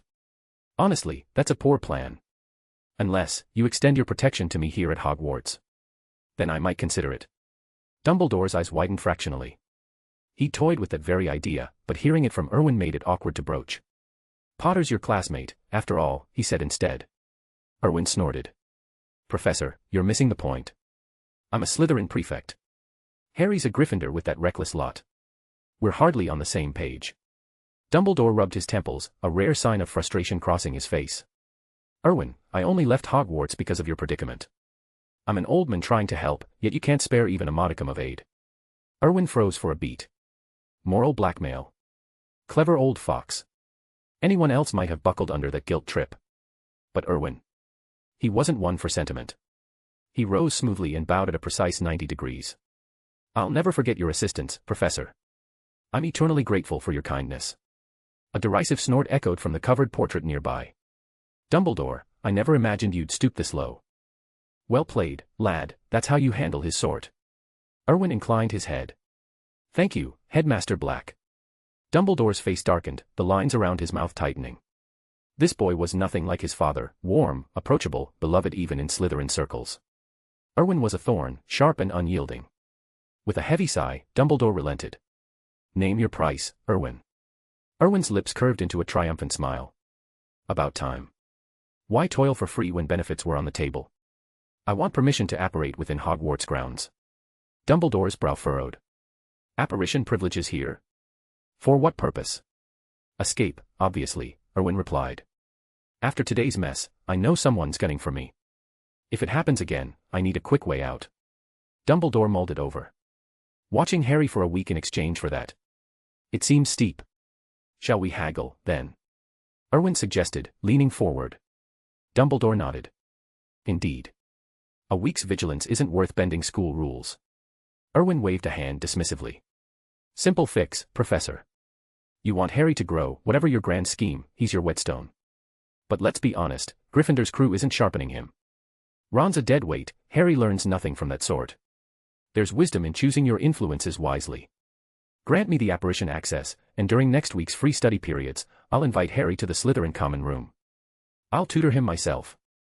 That's my offer. Dumbledore fell silent, his gaze distant as he weighed the implications. Harry won't go for it, he said finally. Erwin shrugged and stood. Not my problem. If the boy who lived doesn't want to better himself, that's on him. You've heard my terms, think it over.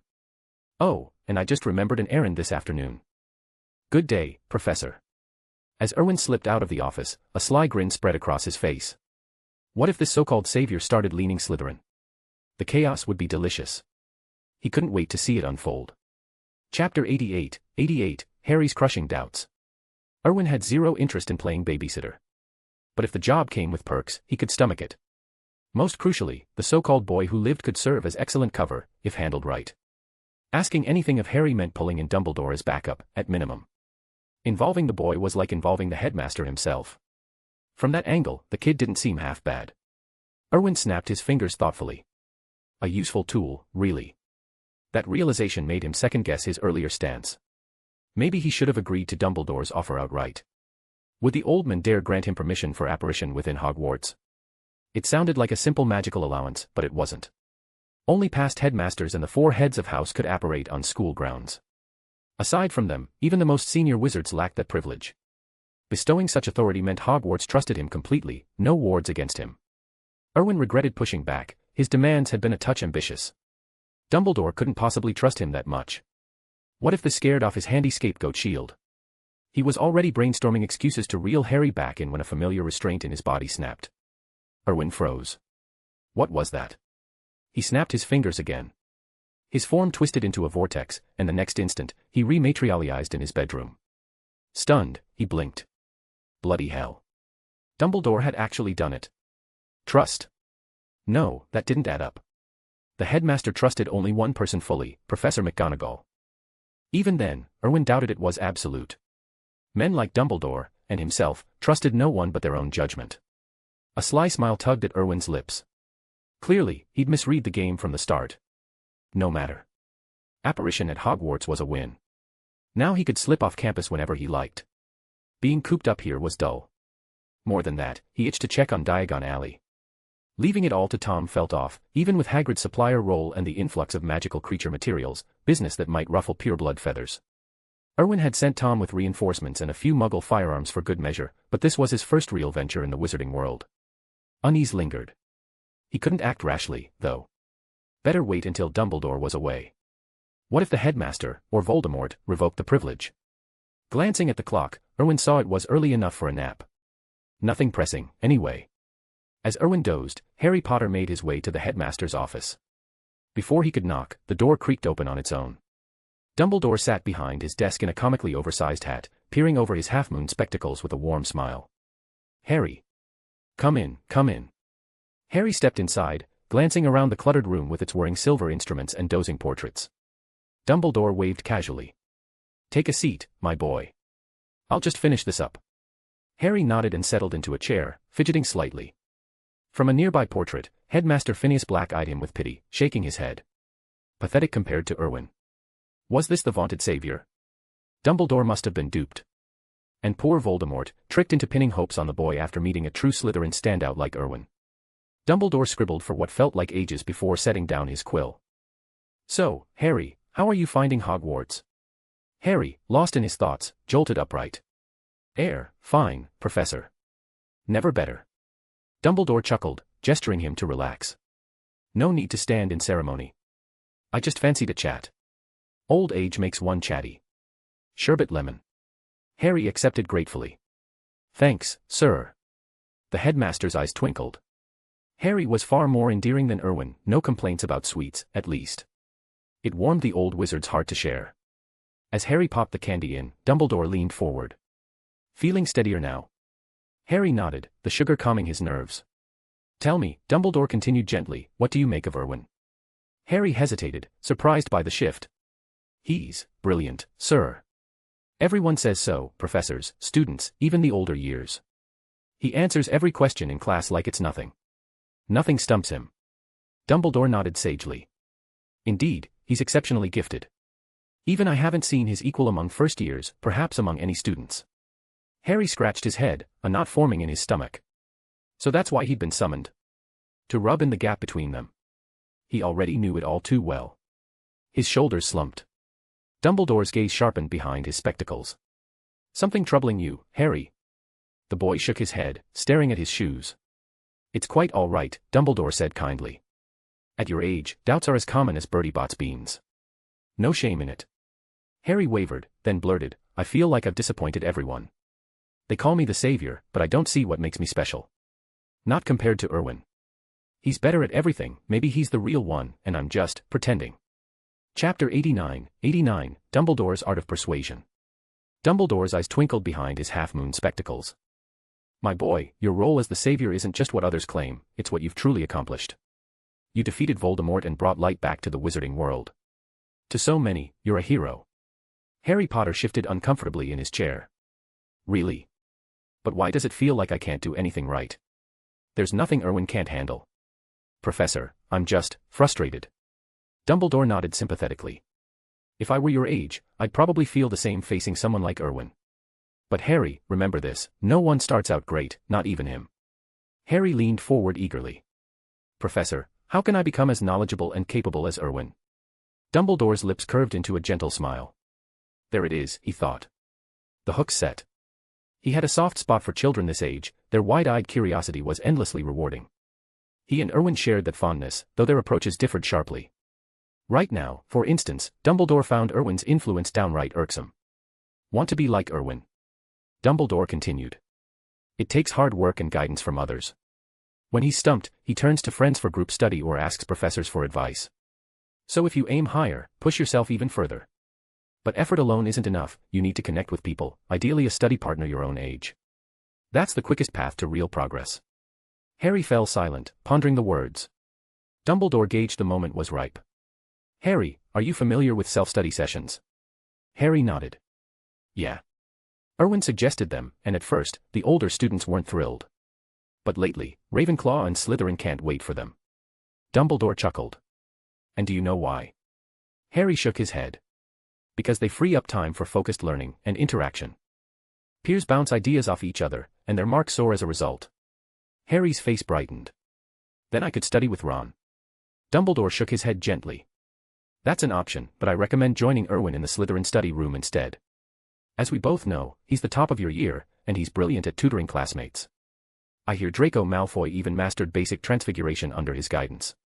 Harry's mind flashed to the transfiguration classroom, Malfoy's sneering smirk, his air of superiority. His fist clenched involuntarily. But would Erwin even let me? And Slytherin and Gryffindor, we don't exactly mix. He trailed off, but Dumbledore understood. The old wizard paused, then said, I'll speak to Erwin on your behalf. If it helps your education, I doubt he'll turn you away. Harry's eyes widened. Really, Professor? Dumbledore laughed softly. Don't worry, Erwin and I get on well. You might not know this, but I escorted him to Diagon Alley himself on his first trip. Thank you, Professor. Harry beamed. But Harry, Dumbledore added firmly, I'll make the approach, but you must commit. Strive to improve, you could be Gryffindor's greatest pride yet. Something ignited in Harry's chest, a fierce, burning resolve. If Erwin had been there, he'd have whipped out his notebook to jot it all down. Brilliant, Erwin might think. A masterclass in motivation. Dumbledore was a true artist at this. He'd first drawn Harry into comparing himself to Erwin, stirring envy for the Slytherin's prowess. Then he'd emphasized diligence, fueling Harry's drive. Next, the suggestion to apprentice under Erwin earned instant gratitude. And knowing Harry's impressionable nature, his tendency to waver under influence like Ron's, this sealed off any easy retreat. Finally, that rousing pep talk to fan the flames. Step by step, pure brilliance. Erwin would have to admire the technique, setting aside any rivalry. Buoyed by determination, Harry left the office, his cheeks flushed with excitement. From his portrait on the wall, Phineas Nigellus Black snorted. Dumbledore. Same tired tricks after all these years to reel in the little wizards. Dumbledore settled back in his chair. I won't deny it. Though compared to Erwin, I feel a touch outmatched. You ought to visit the Slytherin common room sometime, see what they've become. I suspect you'd be impressed. Phineas sneered. That boy you picked. Frankly, he's no match for Erwin. A pale shadow. I can't fathom what you saw in him. Dumbledore said nothing. What did he value in Harry? The Horcrux, plain and simple. Not the boy's hesitancy or his spotty study habits, those were mere annoyances. Phineas, tiring of the silence, vanished from the frame with a huff. Moments later, he reappeared in the portrait above the Slytherin common room fireplace. The original occupant cowered in the corner, quaking. Phineas gave a cold sniff. I asked nicely, but you had to mouth off. A good thrashing's the only way you'll remember why I was headmaster here. The portrait's former resident stifled a whimper, saying nothing. Phineas surveyed the room. Groups of young witches and wizards huddled over books and parchment, debating theories in low voices. He blinked in surprise. Without the dim, greenish glow of the lake-filtered light, he might have mistaken it for Ravenclaw's tower. The air hummed with focus, eerie, vibrant, nothing like the cutthroat scheming of his school days. That Malfoy boy over there. Draco's platinum blonde hair gleamed like a beacon. Phineas spotted him instantly. Draco whipped around, startled. Who are you? You clueless whelp, don't you recognize me? Now, where's Erwin? Chapter 90, a Slytherin headmaster's shocking standoff. Phineas had come to find Erwin, and he paid little mind to the others. All that mattered was locating the boy. If Erwin was in his dormitory, Phineas figured the Malfoy lad could escort him there. But things took an unexpected turn. Suddenly, Draco Malfoy had his wand out, pointing it straight at the portrait on the wall. Who are you, and why are you looking for our prefect? The boy demanded. The disturbance drew the other young wizards' attention. One by one, they drew their wands and trained them on Phineas. Phineas nearly laughed in outrage. Him, a Slytherin student. Threatening his portrait. The absurdity of it all. In his day, he'd been Slytherin's pride, the first headmaster ever to graduate from the house. These fools had completely mishandled the portrait honor owed to him. He'd always argued for more portraits in the Slytherin common room, to keep his legacy alive. But time had eroded that. Now, the students didn't even recognize him. Still, beneath the anger, a strange relief washed over him. This explained why Dumbledore had sent him to check on Slytherin. The house had changed, all thanks to Erwin's influence. Just as the tension peaked, a lazy voice cut through from the stairs. Erwin yawned as he descended. What's all this about? The group turned toward him. Erwin followed their wand tips to the portrait and paused. Hey! Headmaster Phineas? What brings you here? You lot, lower your wands right now. I told you to crack open a book now and then instead of fooling around. Haven't you read Hogwarts history? Didn't you spot his portrait in there? A few of the students who had bothered with their textbooks vaguely recalled the name. The former Slytherin headmaster, the house's greatest alumnus. They hastily stowed their wands. Erwin reached the bottom of the stairs and gave a slight bow. My apologies, Headmaster Phineas. They meant no disrespect. Phineas waved it off. Forget it. My time was ages ago, it's natural they'd forget. But you ought to drill the basics into them, Erwin. You're their prefect. Right you are, Headmaster, Erwin replied.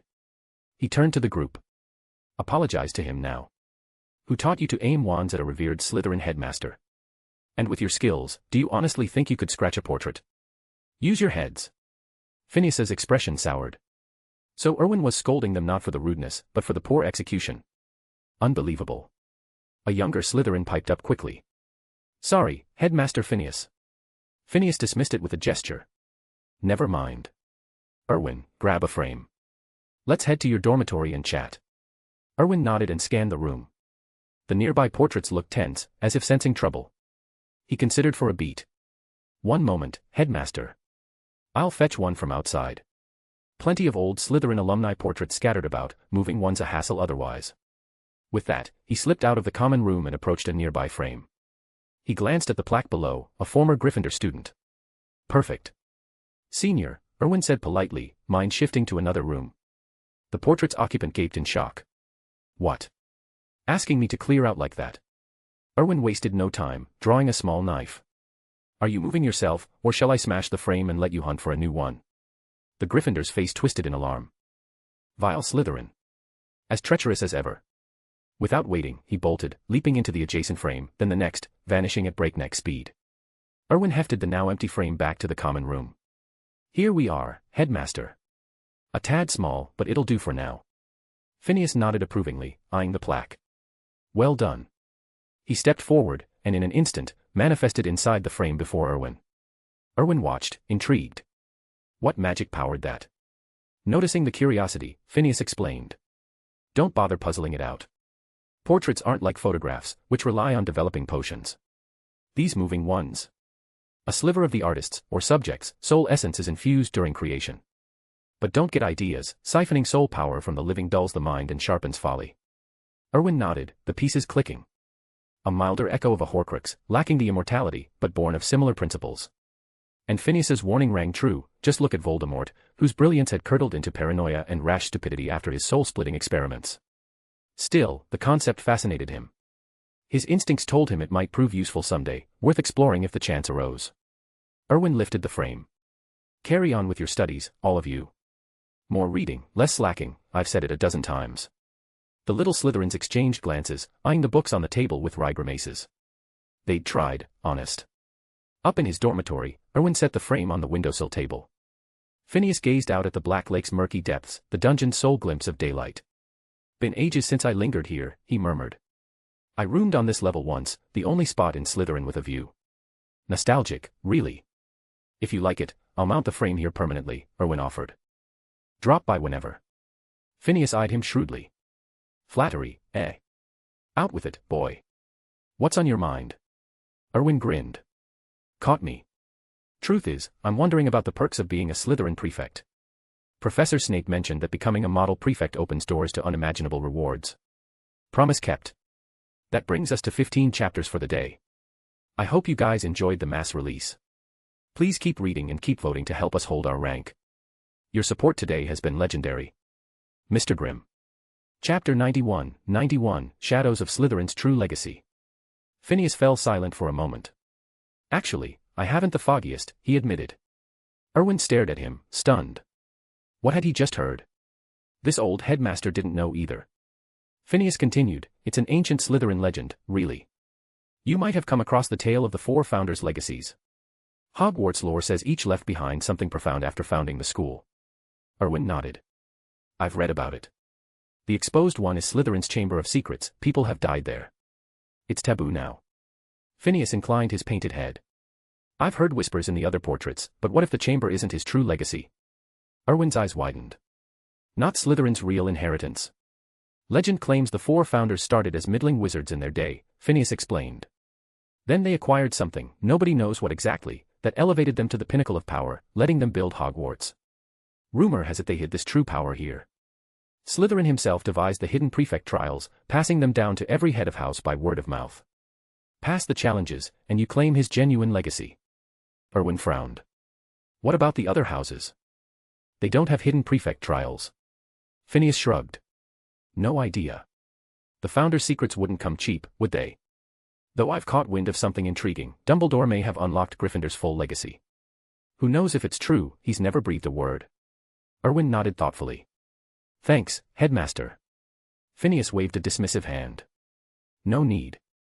Besides, the portraits are buzzing that you've bested a fifth-year hidden prefect. Only two stand between you and the end. You're closest to uncovering it all. If you do, share the tale, I'm dying of curiosity myself. Erwin chuckled. You have my word. Fair enough. I popped in to check on you anyway. While I've got time, show me your spell work. That muggle contraption of yours packs a punch, but you're a wizard at heart. Erwin's interest piqued. Was the old Slytherin offering pointers? Phineas had risen to headmaster from Slytherin graduate during Hogwarts' stormiest era. The men must have mastered depths of the dark arts, even if Erwin's mind leaped there unbidden. No wonder the Slytherin's influence lingered, it had a way of twisting even the upright. Headmaster Phineas, Erwin said, would you teach me some spells? Spells? Aren't the ones you're cramming sufficient? The enemies after me are ruthless, they want me gone. I need proper defenses, something lethal if it comes to it. Phineas's eyes gleamed. Dark arts, then. Erwin rubbed his nose, choosing his words. Headmaster, I don't see spells as black or white. They're tools for survival, like a muggle sword, deadly, yes, but not inherently evil. It depends on the hand that wields it. A sly grin cracked Phineas's stern face. Well said. You're a true Slytherin, lad. Shame there wasn't someone like you during my tenure. You'd have swayed the others to my proposal. Erwin blinked. Proposal? What kind? Nothing grand, just retooling defense against the dark arts into straight dark arts instruction. All that defensive posturing's useless if you never face the real thing. Erwin nearly choked. No wonder Phineas was history's most reviled headmaster. Demstrang would have suited him better, a place that embraced the shadows. Even they drew the line at Grindelwald's successes, though. Phineas sighed, lost in reminiscence. Hogwarts was too soft, fixated on shielding against darkness without embracing it. My idea got shot down. Pity. Erwin's mouth twitched. The man's logic was as unyielding as his reputation. Enough nostalgia, Phineas said briskly. You want the dark arts? Prove your mettle first. What do you know? Erwin nodded. A fair bit. Give me a second. He snapped his fingers, and they vanished, reappearing on the Black Lake's shore. With a quick flick, Erwin scooped a hefty fish from the water, then brought them back to his dormitory. He laid the creature on the floor and drew the heavy curtains for privacy. Wand raised, he murmured, Avada Kedavra. A jet of purple light erupted, striking the fish. It went rigid in an instant, life extinguished without a twitch. Erwin frowned inwardly. Why did his killing curse manifest as purple? All his spells carried that eerie hue these days. Phineas gaped. Your foundation's this solid already? Chapter 92, Igniting the Fiendfire Gift Pack. Phineas Nigellus Black never saw it coming. Erwin fired off a killing curse without hesitation. True, the headmaster was just a portrait now, but couldn't the boy show a little respect? No holding back at all. Erwin scratched his head sheepishly. Sorry about that, headmaster. I haven't quite got the hang of it yet. Phineas waved it off. Nonsense. You've got it spot on. Believe me, plenty of dark wizards fumble it worse than you. Erwin flushed, caught off guard. Praise already. His killing curse was only level 3, plenty of room to improve. Phineas eyed him with a sigh. If he didn't genuinely admire the lad, and if Erwin's words hadn't struck such a chord, he'd be plotting a one-way ticket to Azkaban. Ever use the killing curse on a real person? Hardly ever, Erwin replied earnestly. Everyone knows it's an unforgivable. One wrong move, and you're off to prison. Phineas blinked in surprise. The boy actually understood the risks. Impressive. Your spell works sharp, technique solid, Phineas continued. But you're overdoing the magic. Take that killing curse, it's a one-shot kill, impossible to block most times. No need to pour in extra power. In a duel, every drop counts, run dry, and you're done. Erwin nodded thoughtfully. Over the next hour, Phineas shared a trove of spellcasting secrets honed over decades as a master dark wizard. Erwin soaked it up. This was priceless, the kind of guidance no galleon could buy. Right, mull that over, Phineas said at last. I'll drop by when I can. Fire away with questions then. Erwin rose and bowed. Thank you, headmaster. A faint smile tugged at Phineas's painted lips. I like you, lad. A proper Slytherin through and through. Words reached me about your efforts, Slytherin's turning a corner. We need someone to steer her back to glory, and you're the man for it. Can't wait to see her shine like in my day. The portrait faded to blank canvas. Phineas had slipped away, as only he could among the castle's paintings, free to roam at will. Erwin had himself a new mentor. Congratulations, host, Phineas's guidance unlocked. Activating temporary attack spells draw pool. 30 free draws granted. Limited time event with guaranteed gold reward at the end. Pool closes in 1 hour, draw now. Erwin's eyes gleamed. Just what he needed. They said the system delivered, and here it was, curse in tow. Minimum payout guaranteed. This thing was practically handing out treasures. He pulled up the interface and swiped. Let's see what you've got.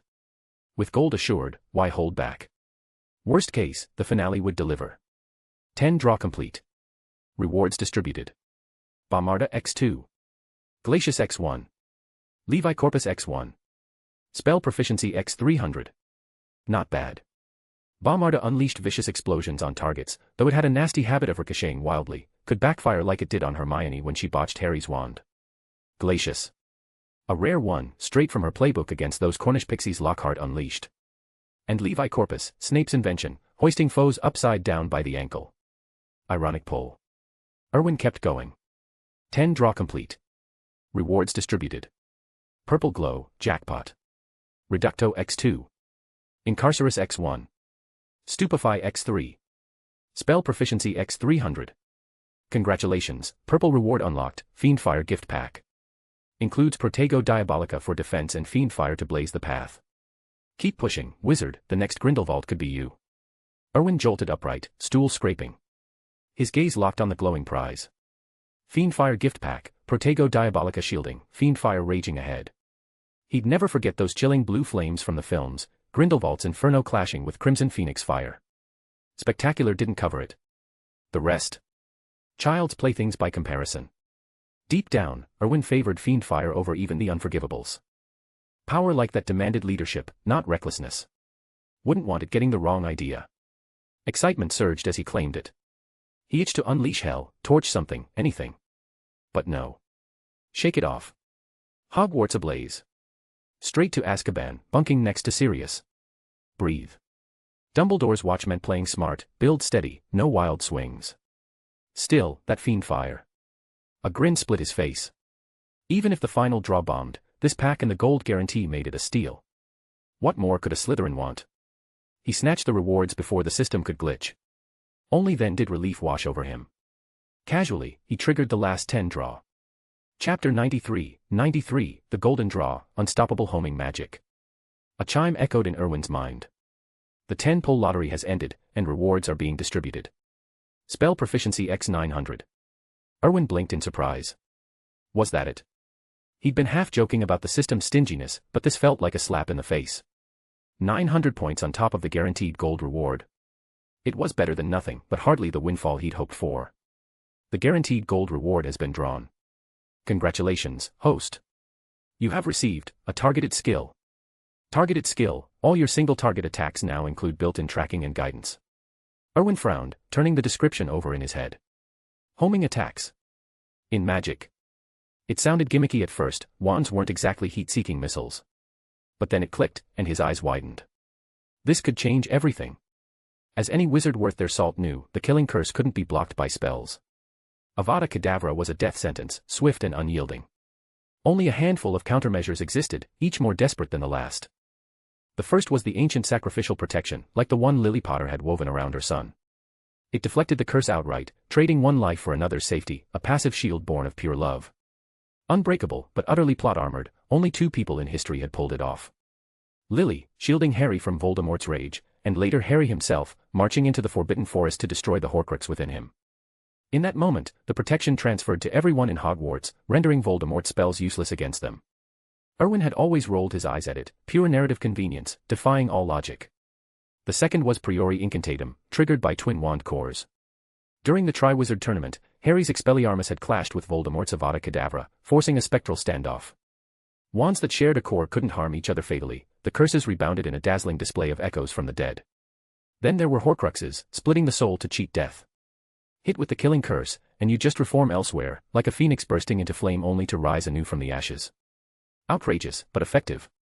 Erwin made a mental note, Fawkes could make one hell of a shield. Exploiting the Elder Wand's loyalty was another loophole. If its true master wielded it against you, the curse fizzled. Harry had turned that trick on Voldemort, leaving the Dark Lord cursing his luck. And for the everyday wizard? Duck behind a wall, a pillar, anything solid. Magic couldn't stop the green light, but good old physics could. Harry had survived more Avada Kedavras that way than Erwin cared to count. Poor Voldemort, always one step short. But now, with this targeted skill, it bypassed all that. Once locked on, the curse would track its prey, curving around obstacles like a guided missile. Erwin's mind raced. In Voldemort's hands, it would be apocalyptic, no more hiding behind stones or friends. The sky itself couldn't block his view. And for Erwin, the possibilities were endless. A grin spread across his face. System. Does this only apply to spells? Ponder that yourself. The evasion only fueled his excitement. If it worked on all single-target attacks. Erwin flicked his wrist, and a pistol materialized in his hand, a Muggle equalizer, tucked away in his enchanted pouch for emergencies. He aimed at the far wall of his dorm, squeezed the trigger.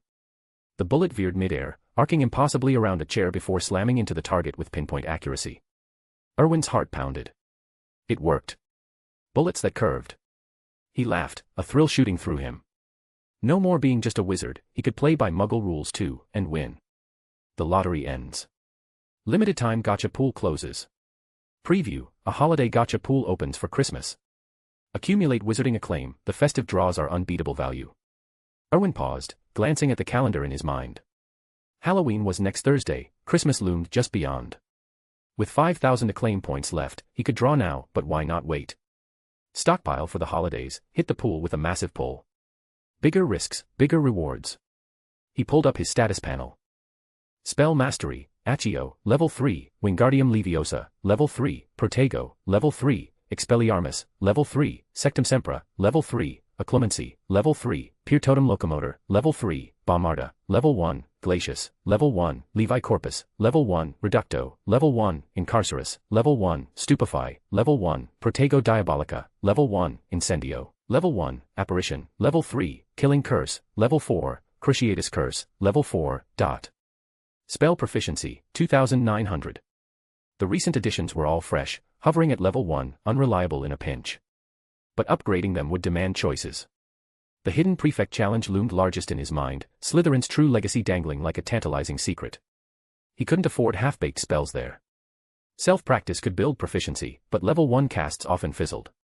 Better to pump them to Level 2 first, stable enough for consistent success, then grind from there. Erwin allocated 800 points, bumping Protego Diabolica and Incendio to Level 2. Solid basics, fiery barriers and ignition, perfect for defense and offense. That left 2,100 points burning a hole in his reserves. He tamped down the urge to max them out now. Practice first, decisions later. But where? The Room of Requirement, Hogwarts' ultimate hideaway. 8th floor, opposite the tapestry of the troll beating Barnabas the Barmy. Pace 3 times, envision your need, and poof, a private training ground. Erwin grabbed his wand and slipped out, pulse quickening. Time to turn theory into power. Chapter 94, Secrets of the Room of Requirement revealed. Erwin operated straight to the 8th floor corridor. He couldn't help but appreciate the convenience of apparition. Skipping the long walks felt liberating, much like the freedom Dumbledore enjoyed, coming and going without a care. Erwin scanned the corridor for the tapestry depicting trolls clubbing Barnabas the Barmy into oblivion. It was absurdly distinctive, Hogwarts rarely dabbled in such outright bizarre artwork. He spotted it quickly. Standing before it, Erwin pursed his lips. Ugly as sin. He had no clue who'd unearthed that monstrosity, but it made him question the entire wizarding world's sense of taste. Baffling. Focusing on his needs, he paced in front of the blank wall 3 times, murmuring silently, I need a room for practicing spells, one that can handle even fiend fire. He stopped, eyeing the unchanged stone. Scratching his head, Erwin wondered if he'd botched it. Wrong spot. Faulty method. He racked his brain for details from the books, though years had blurred the edges, the Room of Requirement stuck with him like no other secret. Stroking his chin, he reconsidered. My demands might be too steep. The room wasn't omnipotent. Fiendfire burned Horcruxes, no enchantment could fully defy it. Plus, asking for a dark arts practice space at Hogwarts. That screamed trouble from the start. Adjusting, he tried again, I need a room for practicing spells. Pacing thrice more, a sleek door materialized on the wall. Erwin's eyes lit up. Success. He pushed inside. The door vanished behind him, leaving no trace. At the corridor's end, Professor Snape melted from the shadows, brow furrowed. How does he know about the Room of Requirement? Dumbledore's doing. Shaking his head, Snape resumed his patrol. Inside, Erwin surveyed the space. Impressive. Practice dummies stood ready on the floor, flanked by benches for breaks. Windows lined the walls, debunking his old assumption that it hid within Hogwarts' structure. More like Platform 9 3/4, some spatial fold or pocket dimension. Fascinating. Unlike the muggle-repelling charms on pureblood estates, which merely obscured locations in shared space, rain still fell indoors, this was different. He'd entered Platform 9 3/4 under clear skies, only to find drizzle on the other side. Separate realms entirely. As far as he knew, Hogwarts alone wielded this trick. The Sacred 28 families hadn't a clue, nor Demstrang. If he could master it, imagine the secure hideaways. A pipe dream, but dreams kept life from slacking into boredom. Erwin stretched. Time to work. With a wand flick at a dummy, he cast Bombarda. The figure shattered in a thunderous blast, only to reform instantly. His practice session began in earnest. Meanwhile, in Professor Quirrell's office, the defense professor stammered to the parasitic presence on the back of his head, face twisted in desperation. Master. It simply won't do. Voldemort's rasping voice hissed back, you dare defy me, Quirrell? Don't forget, your life is mine. I know, Master. Quirrell pleaded. But not Erwin. Please, reconsider. He's earned my respect here. Spare him. Voldemort paused, genuinely puzzled.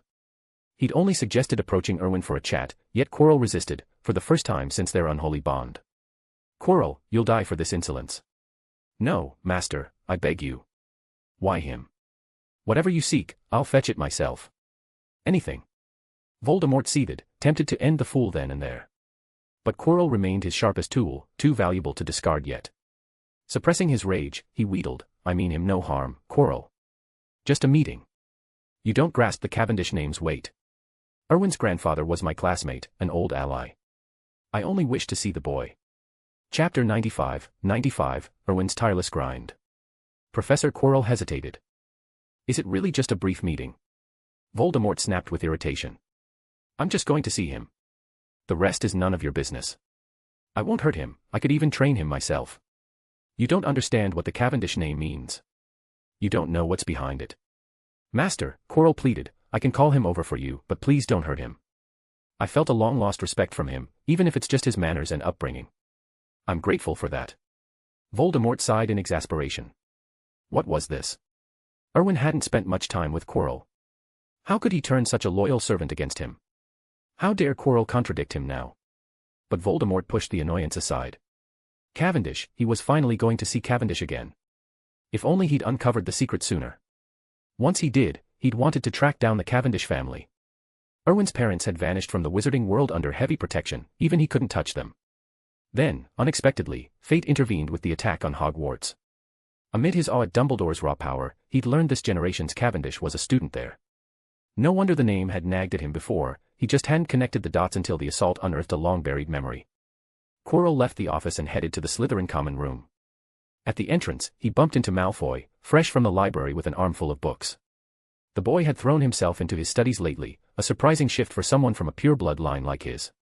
Under the Malfoy elder's influence, Draco prized family honor above all.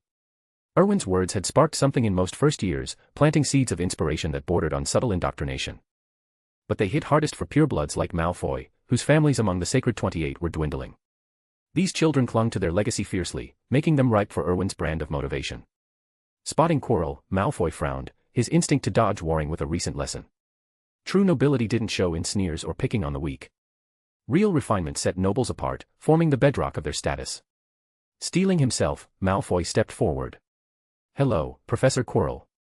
How can I help? Quirrell froze. It had been years since anyone spoke to him with such courtesy, Erwin aside. His eyes misted over, regret surging anew. He never should have allied with Voldemort. Malfoy got no reply and tilted his head, puzzled. Professor? Are you all right? Quirrell blinked back to the moment. I'm fine. I need to find Erwin. Is he here? Malfoy shrugged. Not sure. The prefect might be resting. Shall I fetch him? You could come in and wait. No need, Quirrell said, waving him off. Just tell him I want to see him in my office. I'll wait there. If he's out, pass the message when he returns. Malfoy nodded. Take care, Professor. Quirrell shuffled away. Malfoy slipped into the common room with Crabbe and Goyle trailing behind. Did you notice? Malfoy said. Quirrell didn't stutter once. Crabbe grunted. Yeah, you're right. Weird. Malfoy paused. All right, I'll check on the prefect. You two hit the books. They nodded obediently. Both were hopeless at academics before, but Erwin's strict regimen had turned the Slytherin first years into a pack of swats. Even Crabbe and Goyle cracked open texts now, discovering they actually enjoyed it. Their marks shot up fast. Truth be told, the pair weren't dim, they just looked it. In the final Hogwarts battle, when Harry, Ron, and Hermione faced the Malfoy trio in the room of requirement over Ravenclaw's diadem, the fights were dead even. Harry had Dumbledore's enhancements, Hermione was a prodigy, Ron, well, he held his own. Yet Crabbe unleashed Fiendfire, scorching everything in sight. That wasn't beginner's luck, Fiendfire was no simple spell. For all their brawny simplicity, these two had real talent. Lately, the Malfoy trio had emerged as unofficial leaders among the first years, second only to Erwin. It stunned everyone, Erwin included. Upstairs, Malfoy returned empty-handed. Goyle looked up. Well, Mr. Malfoy. Did you tell the prefect? Malfoy shook his head. He's not here, must have slipped out while we were at the library. I'll relay the message later. Crabbe and Goyle shrugged and returned to their reading, no further questions. Meanwhile, Erwin had no idea Voldemort was circling him. He was deep in the room of requirement, his wand slicing the air with relentless whooshes. To maximize efficiency, he'd summoned 4 practice dummies, drilling all his core spells at once. No more pausing to reparo a single target, though his arm burned from the strain. Wand work was grueling physical labor, and he drained his magic reserves dry. The backup kicked in seamlessly, drawing on his deeper stores. Time blurred as he pushed on, oblivious to the hours. A crisp chime finally broke through. Congratulations, your CONF Ringo barrage has reached level 3. Erwin collapsed into a chair, massaging his aching arms. He probed his core, nearly every drop of magic spent. Even apparition was beyond him now. Still, the gains were massive. Besides the elite spells from Grindelwald's gift pack, everything else hovered at level 3 or above. Worth every exhausting second. Enjoy the read, but don't go anywhere, 10 more are on the way. If you love these mass releases, make sure to smash that Power Stone. We conquered number 100, but we aren't done yet. Let's show them the power of this community. Next target, rank number 10. Mr. Grimm. Chapter 96, Erwin's fiery fumble ignites a crisis. Erwin pulled up his personal panel. He had 2,100 magic proficiency points left. Without a second thought, he allocated most of them, one batch to the shield charm for Protego Diabolica and another to Fiendfire for clearing paths. That left him with just 100. As he moved to close the panel, his eye caught the disarming spell's progress, 9,900/10,000. Perfect timing. He dumped in the last points, unlocking a third level 4 spell alongside the Killing Curse and Sectum Sempra. This one he'd mastered entirely on his own, no teacher, just relentless practice since arriving at Hogwarts. He'd fired off Expelliarmus more times than he could count, compensating for his middling level 6 talent in basic spells. Still, staring at the panel, those untapped talents below level 10 grated on him. He'd wait for the Christmas lottery to boost them properly. Otherwise, with the effort these Slytherins were pouring in, even he might fall behind. Panel dismissed, Erwin felt a trickle of magic returning to his reserves. He stood, intending to head back for some rest. But at the door, he paused. An idea sparked. Fiendfire needed an igniter to sustain itself, right? Surely enchanted metal like the practice dummy wouldn't count as fuel. Why not test it himself? Curiosity burned too hot to ignore. His magic was still low, but apparition back to the dorm felt lazy. Better to stretch his legs, adventure called. Convinced, he decided to unleash a small Fiendfire burst and see it in action. It wouldn't match Grindelwald's Inferno, but a taste would do. He wandered back to the practice dummy and cleared his throat. Wand raised lightly, he incanted the curse, and purple flames erupted. A small purple-flamed bird erupted from his wand tip, darting toward the dummy. It struck true, melting the metal shell in seconds. Erwin barely had time to savor the thrill of his first controlled blaze. Then the interior revealed itself, wood. Bloody hell. They cheaped out with wood inside. The flames latched onto the timber, roaring to life. In moments, the dummy crumbled to ash. Worse, the fire licked the wooden floor, igniting it with a vengeance. I've cocked this up, Erwin muttered, panic rising. How to douse it? Finite incantatum. No, that wouldn't touch Fiendfire. And he hadn't learned it anyway. The blaze swelled, threatening to consume the room. Desperate, he snapped his fingers. Solution, run. The door to the room of requirement swung open as he bolted into the corridor. Professor Snape. Help. His shout echoed. Before the words fully faded, a shadowy figure operated in front, Snape, black robes billowing, wand already drawn and scanning for threats. What's happened? Snape demanded, voice low and urgent. Erwin jabbed a thumb at the open door. Snape peered inside. His eyes bulged. The room blazed like a violet sea, flames fattened on the floorboards. Snape thrust his wand forward.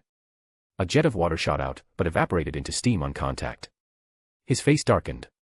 Fiendfire. Erwin rubbed his neck, sheepish.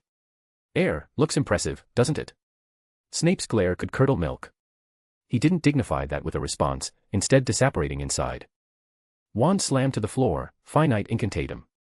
A golden barrier bloomed, sweeping toward the Inferno. Where it passed, the flames withered and died. Soon, only smoke lingered. Erwin exhaled, tension draining. Crisis averted, no Hogwarts barbecue today. He edged toward escape on tiptoe. Mr. Cavendish, Snape drawled from the doorway, and where exactly do you think you're off to? Erwin froze. Full surname, death sentence. Snape was livid. It's late, Professor, he said, forcing a grin. Thought I'd catch some shut-eye. Night, sir. Snape's expression was thunderous, eye smoldering. Cavendish, are you trying to get yourself killed? Fiend fire isn't a toy, it's a catastrophe waiting to happen. And you dare unleash it here? If I hadn't been patrolling nearby, the castle would be ashes by now. You'd have burned alive with every other student. And if by some miracle you survived? Straight to Azkaban. Do you grasp the recklessness? His voice cracked sharp, a rare slip from his usual silk. Erwin had never seen him this rattled, not even with Potter. Head down, Erwin mumbled, I'm sorry, Professor. Won't happen again. Snape drew a steadying breath, reining in his fury. See that it doesn't. You're a Slytherin, boy, cunning, not suicidal. Save the heroics for Gryffindor. Erwin nodded vigorously. Absolutely, sir. Snape snorted, turning on his heel and vanishing into the shadows. Erwin sagged against the wall. Close call. An enraged Snape was a force of nature, far scarier than his daily jabs at Harry. Deep down, though, Erwin knew he'd pushed it too far. The allure of fiend fire had overridden sense. Next time, curiosity would take a backseat. Chapter 97, The Dark Lord's Tempting Offer. After unleashing the spell once, Erwin felt a weight lift from his mind. At least his curiosity was sated, for now. Still, he had to admit, those purple flames were downright impressive. His spell practice had veered into uncharted territory, everything tinted in shades of violet, the curse, the fiend fire, the lot. As any avid reader knew, masters of magic could twist the same incantation into a spectrum of colors. And who else but Erwin Cavendish, the true hero of this tale, to pull it off? Grinning to himself, he whistled as he sauntered back to the Slytherin common room. His magic reserves were utterly depleted, not a spark left. Sleep was the only quick fix in the wizarding world, no potions or meditations to hasten recovery, just rest. Wizards were stuck in the past, unable to innovate like the mages in those muggle fantasy novels who could replenish mana at will. By the time he slipped through the Lakeview entrance past 10 o'clock, his magic had trickled back to about a tenth. The emptiness gnawed at him, leaving him on edge. A cluster of younger Slytherins huddled by the fireplace, poring over books and debating charms theory. Erwin's chest swelled with pride. This was Slytherin's future, ambitious minds blending intellect with their house's cunning heritage. If they rivaled Ravenclaw's scholars one day, Slytherin would dominate the houses. The group spotted him and sprang to their feet. Prefect. Erwin nodded approvingly. Brilliant. Keep at it, the glory of Slytherin rests on shoulders like yours. Their eyes lit up, determination renewed as if the tomes might burrow straight into their skulls. Malfoy sidled up, his voice low. Prefect, Professor Quirrell was looking for you earlier. Said to meet him in his office when you got back. Erwin's smile faltered. Quirrell. That was Voldemort's puppet talking. Why would the Dark Lord summon him now? Malfoy caught the shift. Problem, Prefect. Nothing, Erwin said, forcing a grin. Carry on with your studies. I'll sort it out. He retreated to his dormitory, slumping into a chair with a furrowed brow. What could Voldemort want? Erwin kept the men at arm's length, a dangerous foe, even diminished. Sure, he'd lost to Dumbledore in the original story, but that was all part of the old wizard's intricate web of plots and feints. If Voldemort were truly a pushover, why would Dumbledore, at the height of his power, bother with such elaborate schemes? Horcruxes played a part, no doubt, but it screamed respect for the Dark Lord's raw talent. Especially after witnessing Dumbledore's clash with those black-robed attackers. The sky had blazed crimson from his flames, terrifying, godlike power. Erwin shuddered. How formidable had Voldemort been in his prime, trading blows with a wizard like that? He activated his inner voice. System, what's Voldemort's magic level at his peak? Peak Voldemort's magic falls between levels 6 and 7. Erwin scratched his head. Between. Make it 6.5, then. Precisely, above 6, but short of 7. And in actual combat, all factors considered. True battle prowess hits level 8, matching Dumbledore and peak Grindelwald. Erwin's frown deepened. Is Voldemort that strong? This simulation assumes his prime, pre-Horcrux era, at optimal age and strength. It clicked. Those soul fragments had diluted the Dark Lord's might. Foolish move, splitting himself like that. And me. Erwin pressed. At your current age, with mastered spells, no firearms, your combat strength is around level 5, at full output. Erwin mulled it over. So this wraith version of him. He can't be much above me now. The inner voice went silent, as if exasperated. Figure the rest out yourself.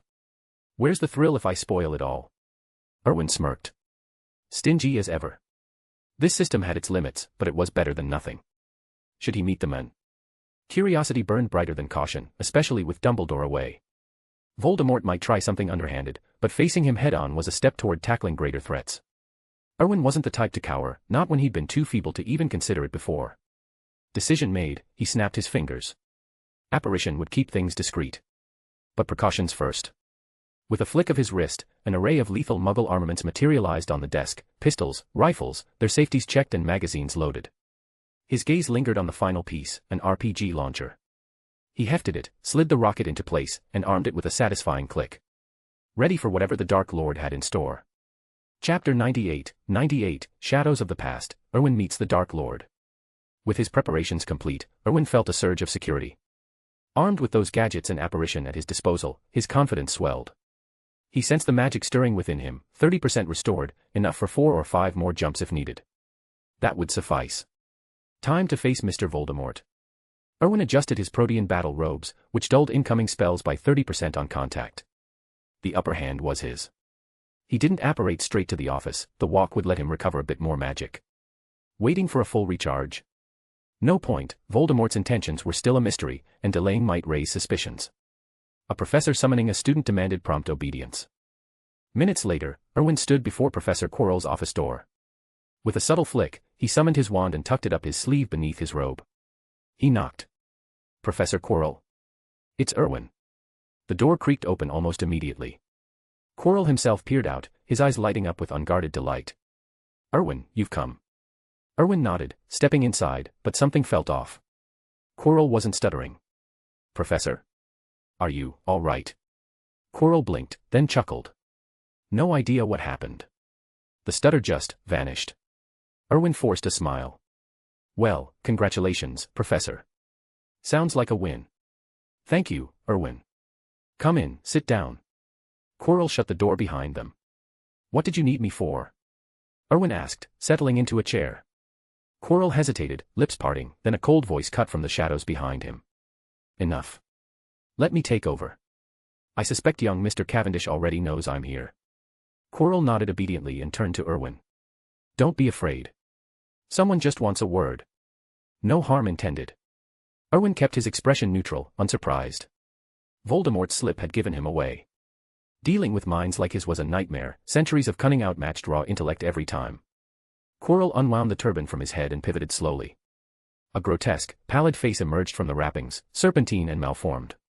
Erwin's stomach turned, he couldn't hide a faint grimace. Hideous, isn't it? The face rasped with a wry chuckle. Believe me, this wasn't my first choice. Erwin gripped his hidden wand tighter. It's off-putting. No denying that. Voldemort's lipless mouth twisted into what might have been a smile. Honest to a fault. I'm intrigued, how did you spot me? Everyone's got secrets, Erwin replied coolly. Don't they? Quite right. You're a lot like Pearson, you know. Erwin's hand stilled. Pearson Cavendish, his grandfather. You knew him, he asked. Knew him. We were rivals. I challenged the prefects back in my day, just like you. Your grandfather was the hidden prefect in 4th year. He trounced me, my first real defeat. I'll never forget how effortlessly he wielded those spells. Terrifying precision. Erwin's vigilance sharpened. Was this grudge playing out across generations? Petty, if so. Voldemort's eyes gleamed. Relax. Any tighter on that wand, and you'll snap it under your robe. Erwin's pulse spiked. How? Don't look so shocked, Voldemort continued smoothly. Secrets, remember. I mean you no harm. If anything, that only heightened Erwin's wariness. The more assurances of goodwill, the deeper the likely trap, like those online scams from his old life, promising riches while picking your pockets. So, what do you want? Erwin pressed. Nothing grand. Just catching up with an old acquaintance. Your grandfather and I were close once, real friends. Shame he abandoned the wizarding world. He was a genius, you know. Could have been legendary. Erwin inclined his head. High praise, sir. He'd have appreciated it. He had no clue what Voldemort was after, but if the Dark Lord wanted to reminisce, fine. Erwin wasn't in a rush, and stalling might force the truth. Voldemort's weakened state couldn't sustain endless chatter, fatigue would crack him eventually. Voldemort sighed theatrically. Erwin, you're in real danger. Pearson was a dear friend, I'd protect you myself if I could. But look at me. Stay sharp from here on out. Erwin blinked, feigning bewilderment. Concern from Voldemort. The detached soul of a Horcrux user. It rang false, a classic ploy from the unhinged. Playing along, he leaned forward. That's kind of you, sir. I've always respected your reputation. But Hogwarts feels safe enough for now. You don't get it, Voldemort hissed. The enemy's closing in, they're beyond what you imagine. The castle's wards won't hold forever. Panic flickered across Erwin's face, genuine enough to sell. What do I do? I don't want to end up like. Child, Voldemort soothed, you must grow stronger. Fast. I've been trying, Erwin said, voice edged with frustration. But how? School's all I've got. Voldemort shook his head. Pathetic. Classroom charms won't cut it. You need real power, curses, forbidden spells. The kind that crushes foes. Enlightenment dawned. This was recruitment, plain and simple. Voldemort, sensing a kindred spirit or useful pawn, aimed to pull him into the fold. Chapter 99, Erwin's sly bargain with the Dark Lord. Then, sir, Erwin said, what should I do? Voldemort sneered inwardly. Sure enough, he's taken the bait. The Dark Lord pondered for a moment. You need to find a more powerful wizard to learn from. Erwin nodded eagerly. You're right. You mean I should go find Professor Dumbledore? Voldemort paused, caught off guard. That wasn't how the script was supposed to play out. Wasn't Erwin supposed to beg him to be his apprentice? Then Voldemort could exploit the boy's thirst for power and bind him close. Why leap straight to Dumbledore? Were all young wizards these days so thick-headed? Still, he couldn't let that meddlesome old fool steal the prize. It's a good choice, Voldemort said smoothly, but Erwin, you need to know Dumbledore's got a soft spot for Gryffindor. Even if he denies it, he's prejudiced against Slytherin. You won't learn any real spells from him, just the sort of prissy charms that keep his conscience clean. Erwin feigned distress, rubbing his chin. Then what should I do? Oh, right, I could ask Professor Snape. He's brilliant. Or Professor McGonagall, she's no slouch either. Professor Flitwick could work too. Any of them might give me pointers. Voldemort's ethereal form flickered with frustration. What's wrong with this boy? A master like me is right here, and he's blind to it. His soul power waning, the Dark Lord had no patience left for games. If you're willing, I can teach you myself. I'm better than any of them. You need powerful magic right now, and I can deliver it. Erwin's eyes widened in mock surprise. Really? But you don't seem to be in the best shape. It's nothing, Voldemort replied, forcing warmth into his voice. For the descendant of my dearest friend, I can manage. Consider it my last gift to him. Thank you for your generosity, sir. Erwin said, bowing slightly. You should call me Master now. Yes, Master. Voldemort's face twisted into a satisfied smirk. It's late. Go rest. Return tomorrow night, and I'll show you real power. Erwin rose and inclined his head. Thank you, Master. Rest well, I'll be here on time. He turned as Voldemort's visage faded.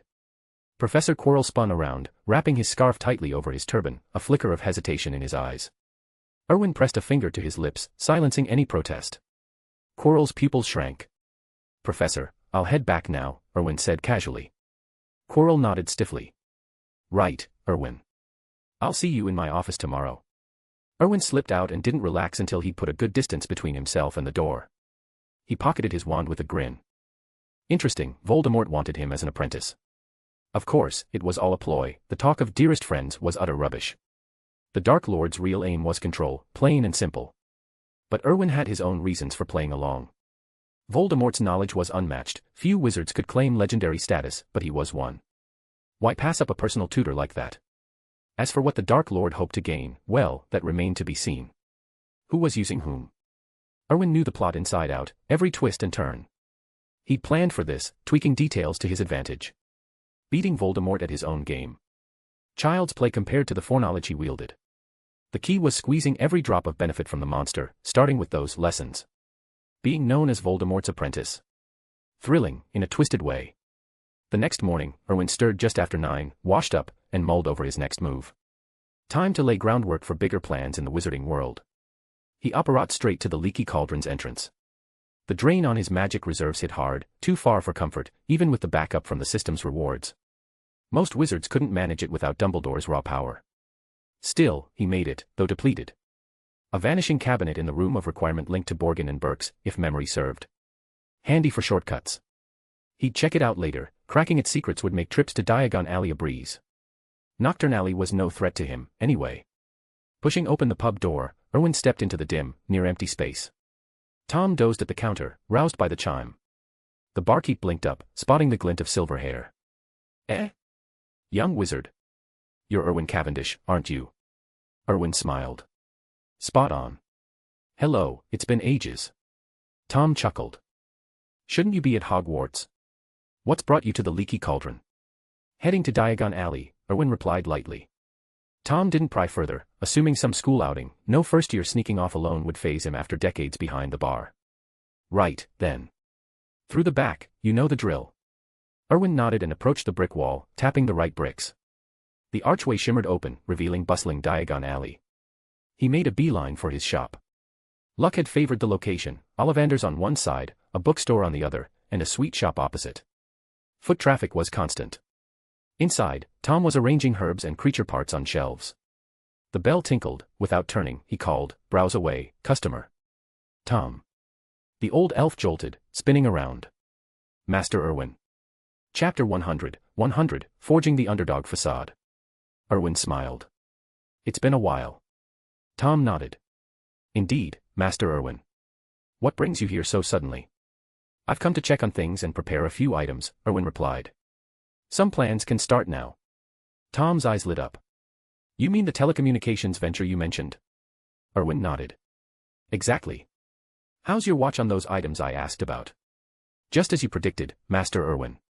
That mobile phone company you flagged has launched a microtac. It's pricey, but remarkably convenient. Erwin's lips curved into a grin. Perfect. Do you have one? Tom nodded and produced a prepared device. Erwin examined it. The design was clunky, but as the first phone to slim down this much, it marked a true milestone. I'll take this, Erwin said. I'll study it and run some tests. Once I crack it, we'll corner the market. Tom hesitated. Isn't it a bit premature, Master Erwin? We're already deep in the magical materials trade, and some pure-blood families are grumbling. A full monopoly might turn them outright hostile. Erwin raised an eyebrow. Already drawing attention. Which family? The Yaxleys. Erwin chuckled softly. Of course it's them. Lady Luck smiles on me yet. Tom frowned doubtfully. What now, sir? Shall I call in our people? Erwin shook his head. No rush. Let the Yaxleys come sniffing around again. Just ensure word spreads, they're targeting us poor first-year Hogwarts students with a bit of coin and a shop to scrape by. We're just unlucky sods, pitiful underdogs. Tom nodded. Understood, Master Erwin. A cold gleam flickered in Erwin's eyes. In any world or age, the underdog always stirred sympathy. Even a cornered rabbit bites, and by then, it holds the advantage, playing the victim card. Yes, Master Erwin. I'll handle the arrangements. Erwin leaned back in his chair. Any news from the family? Tom shook his head. Business as usual. Good. Erwin extended a hand. Your arm. Tom complied without question, rolling up his sleeve. Erwin tapped his wand to the communication rune etched on the skin. Channeling magic, Erwin inscribed a whispering charm. Moments later, he withdrew the wand.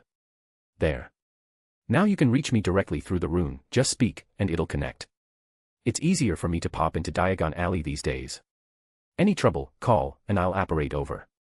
Since you lack magic, I've tweaked it for you, press your finger to the top of the rune to activate. Tom eyed the unchanged mark curiously. After this term, Erwin added, I'll see if we can awaken magic in you. Excitement lit Tom's face. Me. I could wield magic. In the wizarding world, Tom had marveled at countless spells and enchantments. He'd longed to join them, but without innate power, it seemed impossible. Erwin nodded. Some promising leads, though it'll be tricky.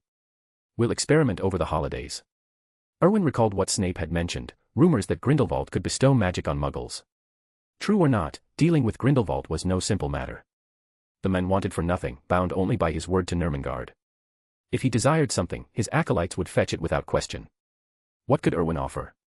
Still, if a sliver of hope existed, Erwin would pursue it.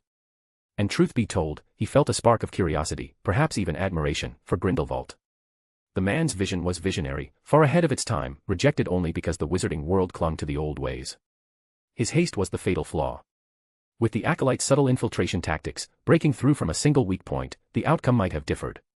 As the old saying went, power lay with the masses. Grindelwald and Voldemort had overlooked that. But Erwin hadn't. Reborn with a Muggle education steeped in grassroots strategy, he grasped it intimately. That knowledge set him on a divergent path from both dark wizards. Erwin lingered in the shop over an hour, gauging the trade. Business hummed steadily, but profit margins were modest.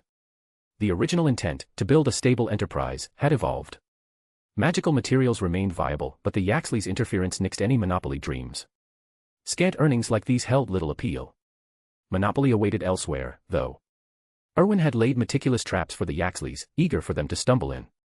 He hoped they'd stir more chaos, it would paint him the righteous victim when he struck back. By noon, he bid Tom farewell and returned to Hogwarts. Erwin materialized in the dormitory. The next instant, a sharp cry echoed. He collapsed to the ground, completely unconscious. Enjoy the read, but don't go anywhere, 5 more are on the way. If you love these mass releases, make sure to smash that Power Stone. We conquered number 100, but we aren't done yet. Let's show them the power of this community. Next target, rank hashtag. Mr. Grimm. Chapter 101, 101, the 6th year prefect's swift surrender. Erwin reacted in an instant. Protego. With a sharp flick of his wand, the intruder's spell shattered harmlessly against his shield charm. The attacker's wand flew from her hand, clattering to the floor. Charlotte. What in Merlin's name are you doing? She jumped, her hand flying to her chest. Prefect. You nearly gave me a heart attack. Erwin glanced around the dimly lit room, the familiar scent of polished wood and faint potion fumes confirming his suspicions. This is my dormitory. Why are you lurking in here? Charlotte darted to the side, scooping up her wand and sliding it back into the holster at her waist. I came to find you, but you weren't around, so I thought I'd wait. Figured you'd show up eventually. Erwin crossed his arms. And your brilliant plan was to hex me the second I appeared. She winced, but a grin tugged at her lips. Don't blame me. You popped out of nowhere, I just reacted on instinct. He rolled his eyes. If I weren't quick on my feet, you'd have had me. What if I'd fired back without looking? Charlotte laughed lightly. Lucky for me, you didn't. Besides, I knew it was you, eventually. Erwin sighed. Fine, what's this about? Why track me down? Lunchtime. Everyone's been waiting in the common room, but you've been ghosting us for ages. I came to check if you'd slept through it. You lot could start without me, he pointed out. It's not like I need a map to the Great Hall. She shrugged, unrepentant. Couldn't be helped. The others insisted on going as a group, said it feels more proper with you leading the way. Erwin shook his head. Perks of being the unofficial ringleader, he supposed. All right, let's head down then. Charlotte nodded eagerly and opened the door with a mock flourish, dipping into a slight bow. After you, Prefect. As he brushed past her on the spiral staircase, Erwin caught her eye for a split second, his mind racing. That spell she'd fired, it had nearly cracked his Protego. Far stronger than the restrained power she'd shown during their last scrap. This enigmatic prefect, the only one outside the sacred 28 pureblood families, was holding back. Deliberately. Who was she, really? Curiosity prickled at him. Her approach felt calculated, her hidden strength a puzzle. Yet, oddly, he sensed no malice, just an inexplicable familiarity, like a half-remembered dream. If his family history weren't crystal clear, he'd wonder if they were connected by blood. He pushed the thought aside. Secrets had a way of unraveling in time, and Erwin was patient. The Slytherin group fell in step behind them as they descended to the common room, a sea of green-trimmed robes and sharp glances. The usual chatter died the moment they entered the Great Hall, the vast chamber falling into an expectant hush. The Slytherins straightened, chins lifted with quiet arrogance, as if the room belonged to them.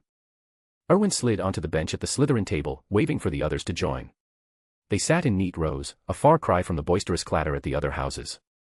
No idle gossip, no silverware scraping, just focused, measured bites. His gaze drifted to the staff table. Dumbledore's chair sat empty, as expected for these midday meals. But Snape's spot was vacant too. Odd, their resident potions master rarely missed a chance to brood over his plate. Erwin shrugged it off and dug in. He'd instilled this discipline in his housemates: eat properly, speak sparingly. It showed in their poise, the way they savored each course without a whisper. Once sated, he dabbed his mouth with a napkin and rose to leave. A lanky figure stepped into his path. Senior. Something on your mind? Erwin eyed the blocker, George Greengrass, Slytherin's elusive 6th-year prefect, the shadow leader who'd stayed out of the recent power plays. George rubbed the back of his neck, cheeks reddening under Erwin's scrutiny. He was the shy type, more comfortable with books than bravado. Hey, Prefect Erwin. When are you going to take me on? Erwin blinked. Someone volunteering to get trounced. Noticing the odd look, George hurried on. Not that I'm eager to lose or anything. It's the younger years, they're buzzing about all the challenges, dying to jump in. But without beating the 6th years first, they reckon it wouldn't count. A wry smile cracked the prefect's face. Erwin got it now. The lower years were chomping at the bit, and the 6th years. They seemed perfectly fine throwing their leader to the wolves. How about now? Erwin suggested. George's face lit up. Brilliant. I know the drill, Black Lake, yeah. I'll be there. He spun on his heel and bolted, the cluster of 6th years trailing him with barely contained glee. Erwin even spotted one clutching a half-eaten chicken leg as he dashed off. Erwin pinched the bridge of his nose. What was it with Slytherins and craving a firm hand? Cassius sidled up, platinum hair gleaming under the enchanted ceiling. Don't keep me waiting too long, Junior. I can't wait to see a united Slytherin in action. After today, it'll just be a 6th years holding out. Erwin smirked. That confident I'll drop George? Cassius snorted. He's no match. Even Charlotte held her own better than him that day, and she's no you. I've sparred with George plenty, he's solid, but not unbreakable. When you challenge me, it'll be legendary. I'm itching for it already. Fair enough, Erwin replied. That duel won't be long in coming. Looking forward to testing you myself. Cassius nodded sharply. Black Lake it is, then. Make it count, my last hurrah deserves a show. He strode off, shoulders squared. The hall's eyes locked on Erwin as he stood. Right, let's move, he said simply. The Slytherins rose as one, a green tide flowing from the hall. Moments later, the other house's students trailed behind, whispers buzzing about the impending clash. By the Black Lake's misty shore, a crowd had already gathered, dozens of students ringed the clearing, wands at the ready for dueling wards. George waited on one side, expression calm but determined. Erwin took his position opposite, the cool wind off the water ruffling their robes. The formalities were quick, wands raised, rules recited by a neutral 7th year. No dark curses, yield or disarm ends it.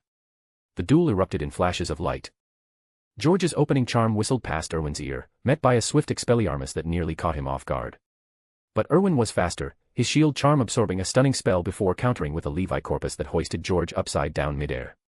The 6th year twisted free with a muttered finite incantatum, firing a rictus emperor that Erwin dodged with a casual sidestep. Laughter echoed from the crowd as Erwin retaliated, a precise incarcerus that bound George's legs, toppling him into the grass.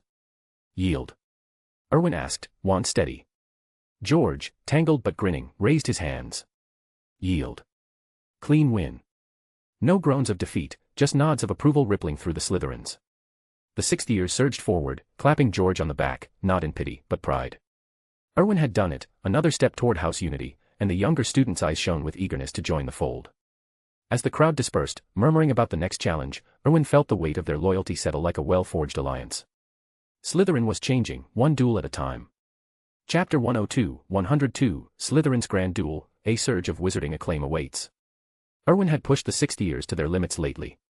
The older students from Slytherin felt increasingly isolated, while the 1st through 5th years had banded together in rare unity. Envy simmered among them, but now the 6th years could finally join the fold.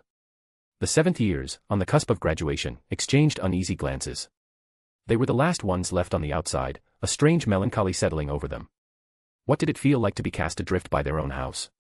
Erwin helped George to his feet. Thanks for the match, Prefect George. George waved him off. The match is over. I'm not Prefect George anymore. Erwin shook his head. I haven't got time to oversee every year myself.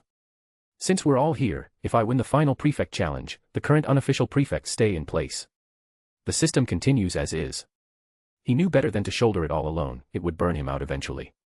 These unofficial prefects, familiar with their own years, were the ideal choice. He'd guide them, and they'd handle the younger students. That was efficient management. Trying to micromanage every first year himself would leave him drained. A shadow detached from the wall beside him. Snape. The final round of the Prefect Challenge begins in 1 week, the professor announced. At the Quidditch pitch. Erwin frowned. Draco shot his head of house a puzzled look. Snape flicked his wand. The rest of you, clear out. Gemma, Erwin, follow me. They shared a glance and trailed after him to his office. Your duel starts in a week, Snape said curtly. Dumbledore's orders. It'll draw Slytherin alumni as well as current students. This is house tradition.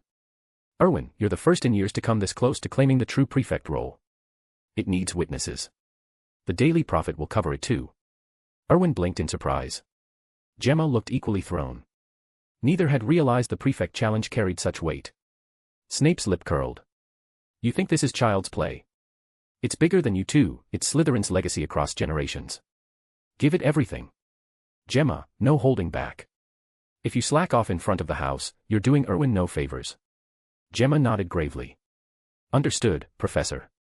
I won't. And honestly, I'm not sure I could beat him anyway. Snape dismissed him with a nod. Go.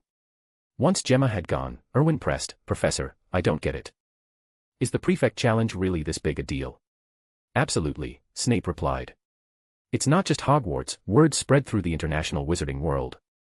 They may not grasp the full Slytherin significance, but they sense the stakes. Erwin, what does Slytherin truly represent to you? Connections. Erwin ventured. Snape's eyes gleamed with approval. Precisely. Most purebloods end up here, exposed early to ambition and influence. Some say it's by design. In a place like this, seizing the prefect badge through merit. That's kingship, the undisputed ruler of Slytherin. The network it builds is formidable. From first year through 7, they're all yours. Imagine that power once you graduate. Erwin nodded. He knew it all too well, that was why he'd aimed for Slytherin from the start. It was a hotbed of ambition, a forge for alliances and influence. Voldemort had drawn his Death Eaters straight from its ranks, turning it into a shadow army. Snape continued, Dumbledore announced this because your rise has stirred interest. Alumni letters flooded in, they want to see if you'll pull it off. So next week, before the whole house and beyond, you'll settle it. It clicked for Erwin.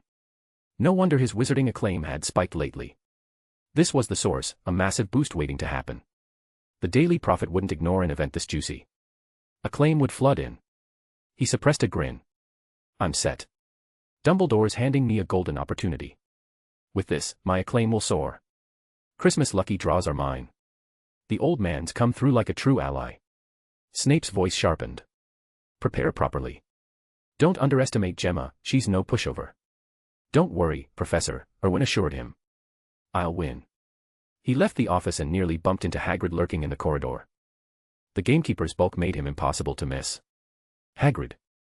Erwin asked doubtfully. Looking for Professor Snape. Hagrid flailed his massive hands. Nah, not Snape. You, Erwin. Need a bit of help, if you don't mind. Folks said you were in there, so I waited. Help from me. What's up? Hagrid shuffled his feet. If it's no trouble, could you pop by my hut? Erwin agreed readily. Lead the way. They trudged to the cozy cabin by the Forbidden Forest. Hagrid shut the door behind them. All right, Hagrid, Erwin prompted. What's going on? Hagrid scratched his beard. Ya mentioned last time you're keen on magical creatures, done loads of readin' on yeah. Mind ta keen, a look at something for me. Chapter 103, 103, Hagrid's Risky Dragon Egg Secret. Erwin eyed the burly gamekeeper with suspicion, wondering what Hagrid was scheming this time. The half-giant lumbered to a nearby cabinet and pulled out an oval object swathed in cloth. Erwin's eyes narrowed, it looked all too familiar. Bloody hell. Could it be that dragon? Norbert. Hagrid set the egg on the table and whipped off the wrapping. A Norwegian ridgeback egg. Hagrid, where on earth did you get this? The gamekeeper scratched his wild beard, grinning like a kid with a new toy. Knew you'd spot it, Erwin. Won it in a bet at the Hog's Head a while back. Impressive, eh?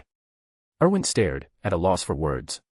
No surprise there, even half-giant blood couldn't save Hagrid from a dodgy impulse buy. Obvious as day, and you fell for it hook, line, and sinker. But now that this egg's hatched your interest, it means Voldemort's already stirring the pot.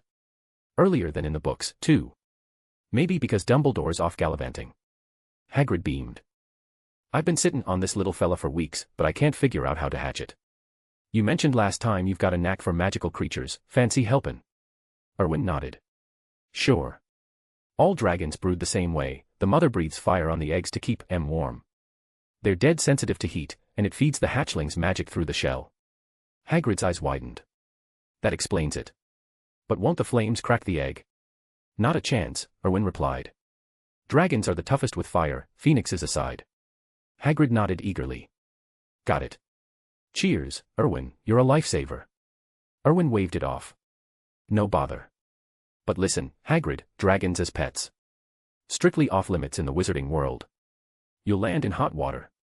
The gamekeeper's face fell, but only for a moment. I know. But having my own dragon, it's a dream, you know. Can't just chuck it. Erwin sighed. Fair enough, I get the pull.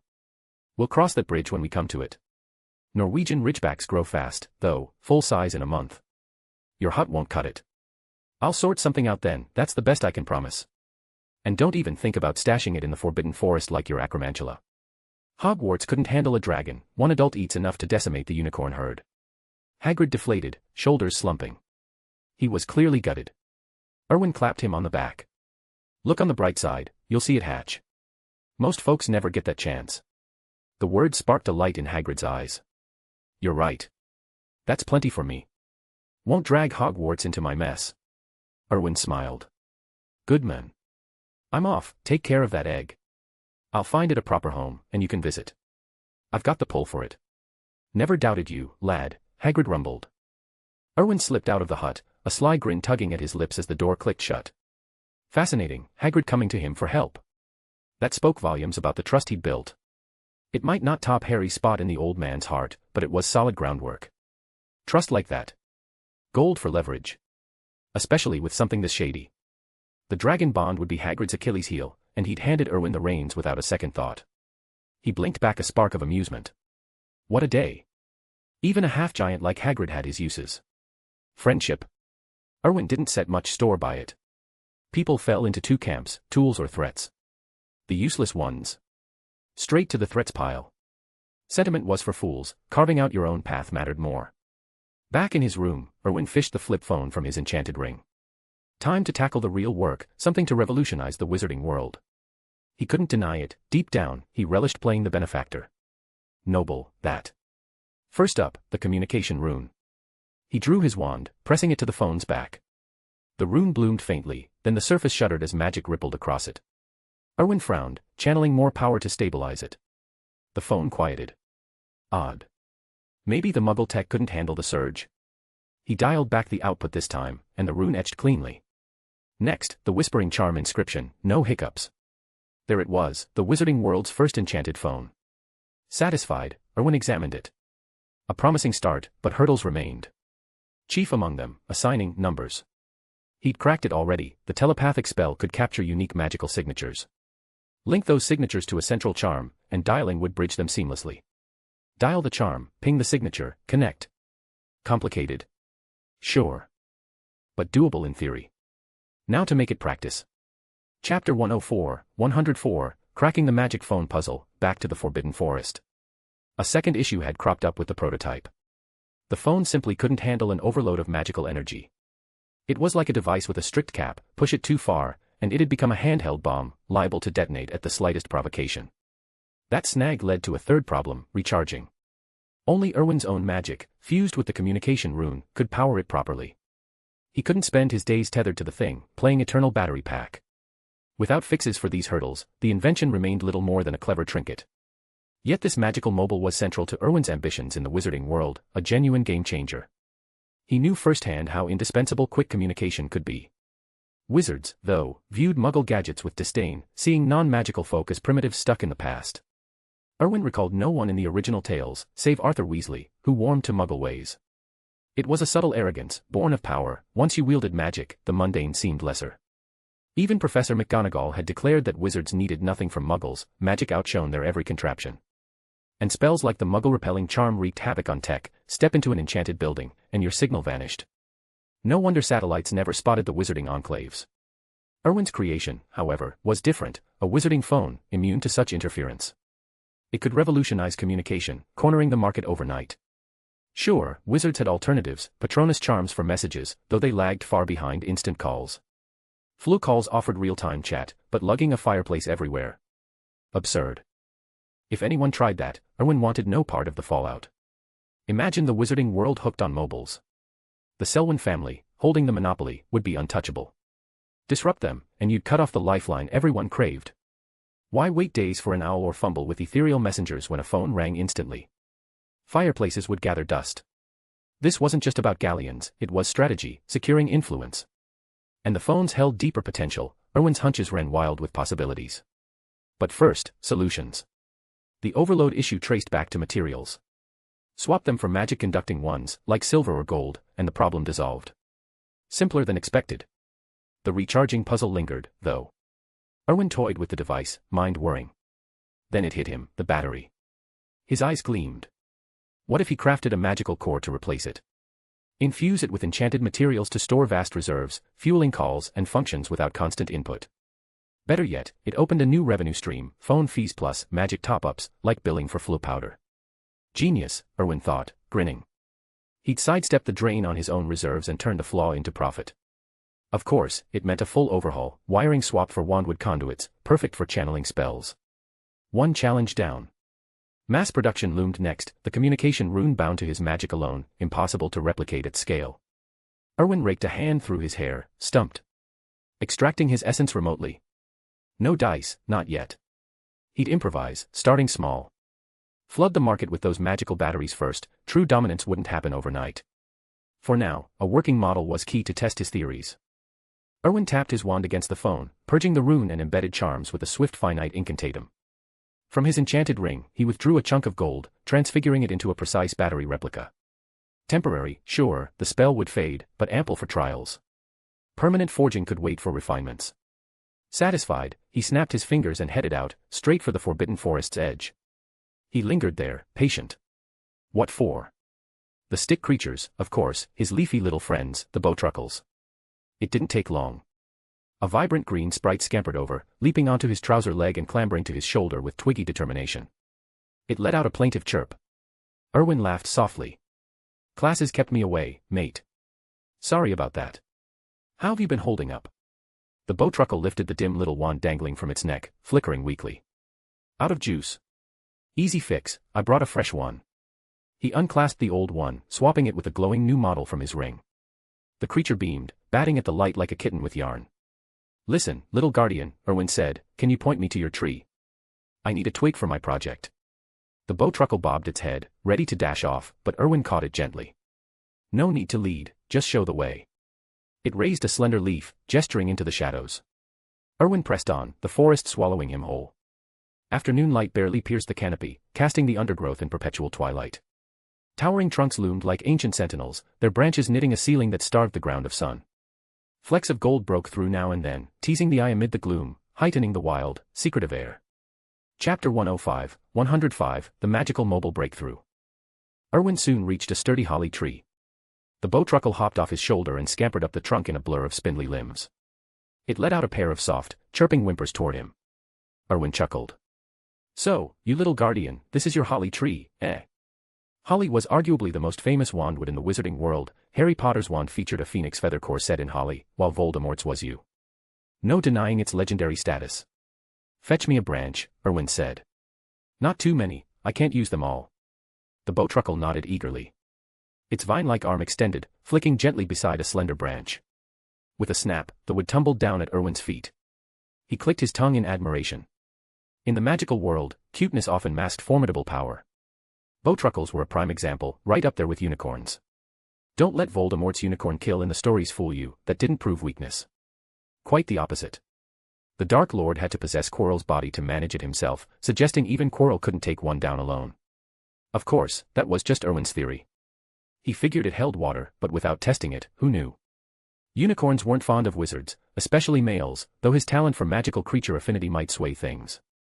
Truth be told, Erwin itched to try petting one someday. They seemed Southwest docile up close. But that could wait. Right now, priorities, craft a magical communicator. He pulled a sharp knife from his enchanted ring and settled cross-legged on the forest floor.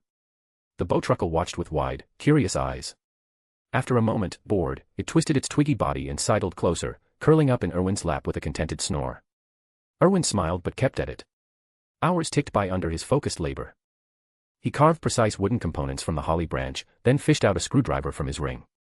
No questions asked, purely for the build. His enchanted pouch was a lifesaver for such odds and ends. The sky dimmed as dusk fell. The bowtruckle stirred awake and obligingly lit its tiny wand tip like a flashlight, illuminating Erwin's work. He patted its head in thanks. The creature squinted in delight, basking in the affection. Another hour dragged on.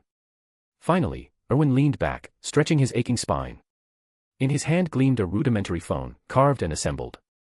A grin spread across his face. It was done. He etched a communication rune onto it, then layered in the whispering charm. Heart pounding, he pressed the activation rune. Success hinged on this. The device hummed to life. Erwin nearly leaped to his feet. It worked. Actually worked. Magic as a power source. He'd just reinvented the wheel, or rather, the wand, for modern wizardry. Exhilaration surged through him. A true invention. Groundbreaking, even. The Order of Merlin, first class, suddenly felt within reach. Dumbledore had earned his for the 12 uses of dragon's blood. Erwin could rattle off a dozen for wizards without breaking a sweat. Genius. Pure genius. The bowtruckle tilted its head, scratching at a stray leaf in confusion. It clambered up Erwin's arm and prodded the device curiously. Interested, are you? Erwin laughed. Watch this. He tapped the bowtruckle lightly with his wand, drawing a faint thread of its magic. The creature stayed calm, trusting him implicitly, its eyes fixed in fascination. Erwin channeled the magic into the phone's core, a makeshift battery he'd prepared earlier with transfiguration. The final rune of the whispering charm sealed, linking the communication rune on the battery. It bloomed open, shimmering with ethereal purple light. Lucky you, Erwin said. Your essence just became the first entry in Cavendish communications. We'll mass-produce soon enough. He hit a rune sequence, 3 quick taps. Press these, and you can reach me. The bowtruckle obliged. Instantly, the rune on Erwin's arm glowed. He touched it. Little friend. His voice echoed from both his lips and the phone. The bowtruckle startled, nearly fumbling the device. Erwin steadied it with a chuckle. Easy. This is my latest project. Once perfected, you'll get your own. For now, it's just a prototype. The transfiguration battery only holds a few hours before reverting, poof, dead. But give me time, I'll hook you up. Trouble. Call me. He popped out the battery for inspection. The bowtruckle pondered, then whimpered softly twice. Don't fret, Erwin assured it. I'll apparate over the second you need me. But it's getting late, I should head back. Panic flickered in the bowtruckle's eyes. It clutched his sleeve desperately. All right, Erwin relented. I'll stick around till dinner. Deal. It nodded vigorously. Erwin ruffled its leafy head, a warm fondness swelling in his chest. These magical creatures outshone humans in kindness, easing his guarded nature. Spending time with them was pure relaxation, no games, just honest companionship. As the forest shadows lengthened, Erwin pocketed the phone, already plotting refinements. The wizarding world wouldn't know what hit it. With that said, guys, today's 15 chapters have been published. I'm holding up my end of the bargain because you guys are amazing. If you love these mass releases, make sure to smash that power stone. We conquered number 100, but we aren't done yet. Let's show them the power of this community. Next target, rank number 10. Mr. Grimm. Chapter 106, 106, An Enchanted Encounter with a Unicorn Foal. Erwin found a quiet clearing beneath a towering oak. He stretched out on the soft grass, the bowtruckle settling comfortably against his chest. For a rare moment, tranquility enveloped them, or at least it did for Erwin. Complete relaxation had become a distant memory since he'd tangled with the Cavendish family affairs. Hogwarts offered some distance from that world, but it had thrust him into perils far deadlier than boardroom schemes. His ruthlessness wasn't born of cruelty, it was survival. Hesitate, and you'd end up dead. Erwin closed his eyes, letting the gentle breeze wash over him. A rustle broke the peace, footsteps crunching through the underbrush. He bolted upright, slipping the bowtruckle onto his shoulder and drawing his wand in one fluid motion, aimed toward the sound.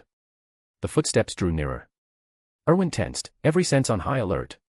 Then, a slender, silvery horn pierced the bushes, followed by a small, wide-eyed figure. Erwin froze. A unicorn. And not just any unicorn, a foal, no bigger than a pony.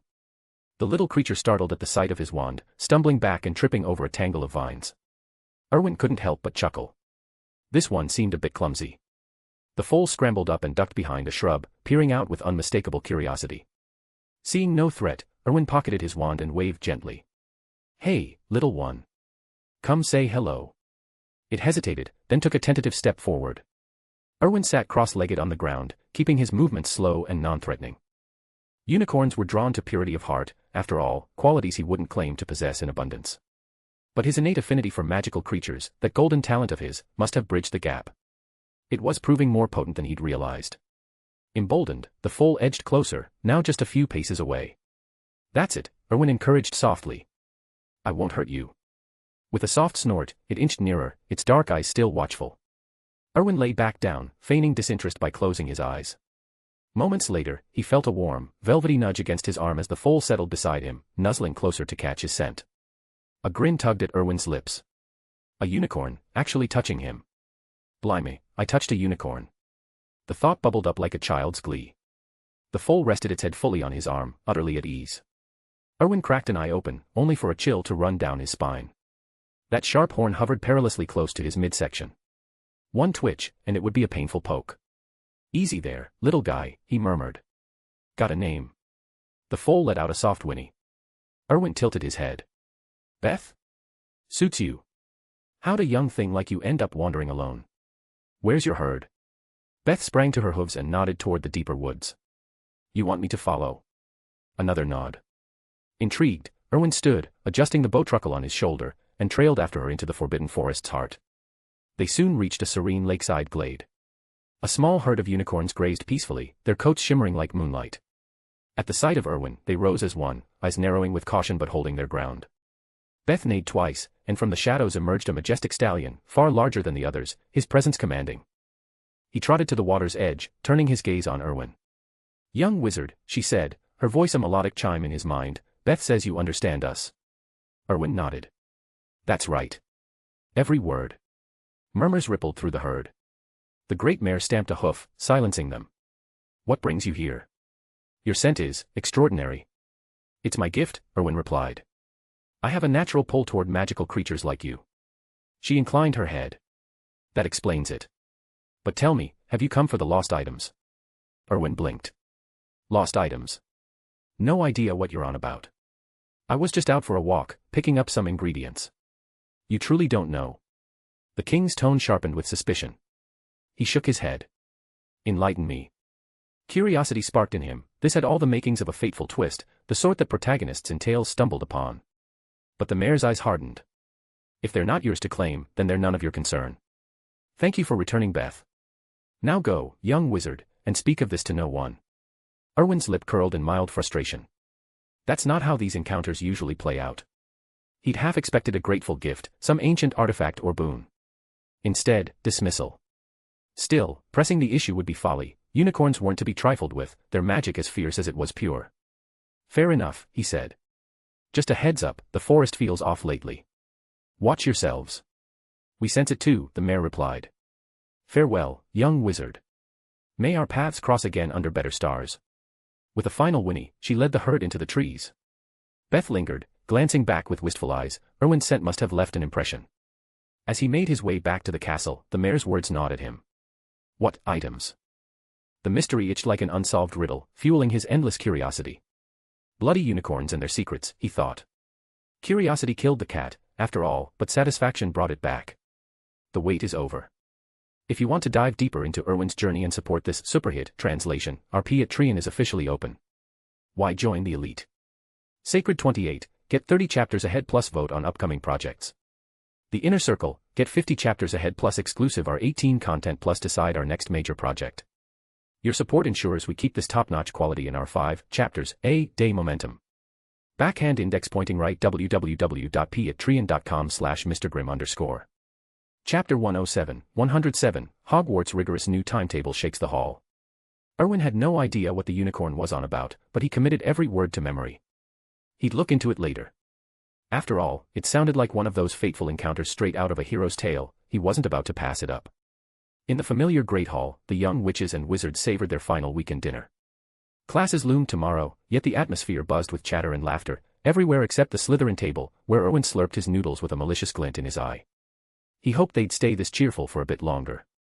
As plates emptied, Professor McGonagall rose from the staff table and approached the podium. She tapped a nearby ornament twice, producing a clear chime that silenced the hall. Quiet, everyone, she announced. Starting tomorrow, Hogwarts' class timetable will change. Mr. Filch has posted the details on the wall opposite the Great Hall. Check them at your leisure. Bewildered glances rippled through the students. The sharper ones among them recalled Erwin's long-forgotten push for self-study sessions. Slytherin and Ravenclaw barely stirred, the Eagles thrived on knowledge, treating the library like an extension of their common room, while the Snakes, though inwardly groaning, held their tongues. After all, it was Erwin's idea, complaining wasn't an option. They'd endure it, even if it lasted all 7 years. The Hufflepuffs shrugged it off with their usual equanimity. But the Gryffindors erupted in murmurs. Ron sidled up to Harry Potter. "Blimey, Harry. Hogwarts actually went for that slimy Slytherin's idea. No more lions or free time. This is going to be torture." Harry shrugged. "It's not that bad, Ron. We're miles behind Erwin as it is. We could use the push. Self-study might actually help." Ron's eyes bulged. "Help? That's the Sly Git scheme. Who knows his game, wear us out studying till we drop, then pull some dark trick. Come on, Harry, you're better than this." Harry shot Ron a sidelong glance, frowning. Without Dumbledore's private chat, he might have agreed. But the headmaster had convinced him, structured study was a boon, not a burden. Why was Ron so dead set against it? No drive, no fire, just blind resentment toward Slytherin. Harry reflected on Ron's antics since term began, constant jabs at Slytherins, who in turn acted like the refined Muggle gentleman he'd known, poised, commanding, courteous. Even Malfoy, once quick to snap back, now dismissed Ron entirely, thanks to Erwin's influence. Harry saw no villainy in Slytherin, only Ron's unfounded grudge. Still, they were mates. "Fine, Ron, you're probably right. But what's the point? McGonagall's had Filch nail the timetable up, it's happening whether we like it or not."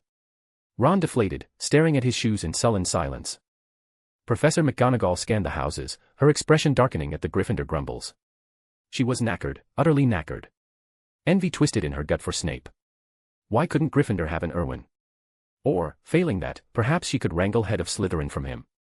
She mulled over the impossible pitch, already rehearsing it in her mind. The students filed out, clustering by the wall to scrutinize the new timetable. Erwin joined his Slytherins, eyes lifting to the bold schedule. Morning self-study kicked off at 6 a.m., wrapping at 7 o'clock, followed by breakfast at 7:30. First period started at 8:30 and ran to 10 o'clock, with a 20-minute break. Second period followed at 10:20, ending at 11:50, then lunch and respite. Mornings focused on lecture-style classes like History of Magic, kept to small groups. Afternoons, from 2:30 to 6:30, dove into hands-on subjects, herbology, transfiguration, flying. Potions, now that first years brewed independently like the older students, shifted there too. Dinner came next, then evening self-study from 7:30 to 9 p.m. lights out at 10 o'clock sharp. New rules dotted the edges. No professors lectured during self-study, it was for independent review and practice. Each house's head of house oversaw their common study space, split into a quiet reading area and an adjacent spell practice zone, fielding questions and enforcing order. Upper year students could seek guidance from prefects or the head. Safety was paramount, especially with spell work. These tweaks, Erwin's brainchild, of course, aimed to boost house points through disciplined progress. McGonagall had insisted on the head's supervision, unsupervised hexes from overeager older students spelled disaster. As the group dispersed, Erwin smirked. The real fun would start tomorrow. Chapter 108, 108, Snape's Sly 7-Year Trap. Erwin's gaze lingered on the red-marked notice pin to the side of the common room board. To ensure young witches and wizards respected curfew, room checks were now in place. After lights out at 10, prefects from each house would patrol the others, Slytherins checking Gryffindor dorms, Gryffindors inspecting Slytherin, and Ravenclaws and Hufflepuffs rotating through. Spot a light still burning. Deduct house points at will. Erwin stared, stunned. This wasn't his idea, he'd never mentioned it to Professor McGonagall. It was a brilliant, ruthless twist on the House Cup rivalry. The Eagles and Badgers could sit it out, but he could already picture the fireworks between lions and snakes. Gryffindor's night owls were in for it now. McGonagall was a mastermind, devising this without a hint from him. And utterly hilarious. Still, Erwin wondered how she'd roped Snape into it. The potions master loathed such nonsense. Shaking his head, he dismissed the thought and instructed Charlotte to lead the Slytherins back to the common room. He had private lessons to attend. Straight to Snape's office. He murmured the password and slipped inside, only to find Draco Malfoy lounging there. "Erwin, you're here," Draco said with a smirk. Erwin nodded, scanning the dim room. "What are you doing here, Draco?" "Where's Professor Snape?" "Sent me on an errand for materials," Draco replied. "He's out fetching them, should be back any minute." Erwin didn't press. Moments later, the door creaked open. A shadowy figure glided in, setting a glass vial on the workbench with a soft clink. Erwin inhaled sharply. The sharp tang of fresh blood hung in the air. So that's what fetching meant. Both boys rose. "Professor." Snape inclined his head, his black eyes fixing on Erwin. "I've a potion brewing that demands my full attention for hours. I won't be supervising the study room. Draco, Erwin, you two will handle it. Any issues, report to me. They exchanged a quick glance. Understood. No surprise Snape had agreed to McGonagall's scheme. He'd never planned to oversee it himself, just dump it on them from the start. Classic Slytherin move from the old bat. Snape flicked his wand at Draco. You're dismissed. Back to your duties. Draco nodded, shooting Erwin a sympathetic good luck grimace before vanishing through the door. Erwin scratched his head. Even a student like Draco pitted anyone stuck with Snape's whims. What are you gawking at? Snape snapped. Do I need to hold your hand through the prep work? Erwin bolted to the bench, grabbing the vial. He gave it a swirl. Acromantula venom, right? Snape's lip curled. You hoard the stuff. Why ask? Just saying, Professor, if you needed some, you could have asked me. No need to hunt it down yourself. Snape's expression softened imperceptibly. Erwin's offer touched him, though he'd never admit it. Erwin muttered under his breath, if you'd mentioned it sooner, I could have sold you a batch and skipped the sales pitch hassle. What was that? Snape demanded. Nothing. So, what potion are we brewing? Something big if it's tying you up like this. Felix Felicis. Erwin's eyes gleamed. If Snape was after liquid luck, his automated setup could churn out a bottle every 3 hours. He'd guzzle the stuff like pumpkin juice, no one could touch him then. Snape shook his head. Acromantula antidote.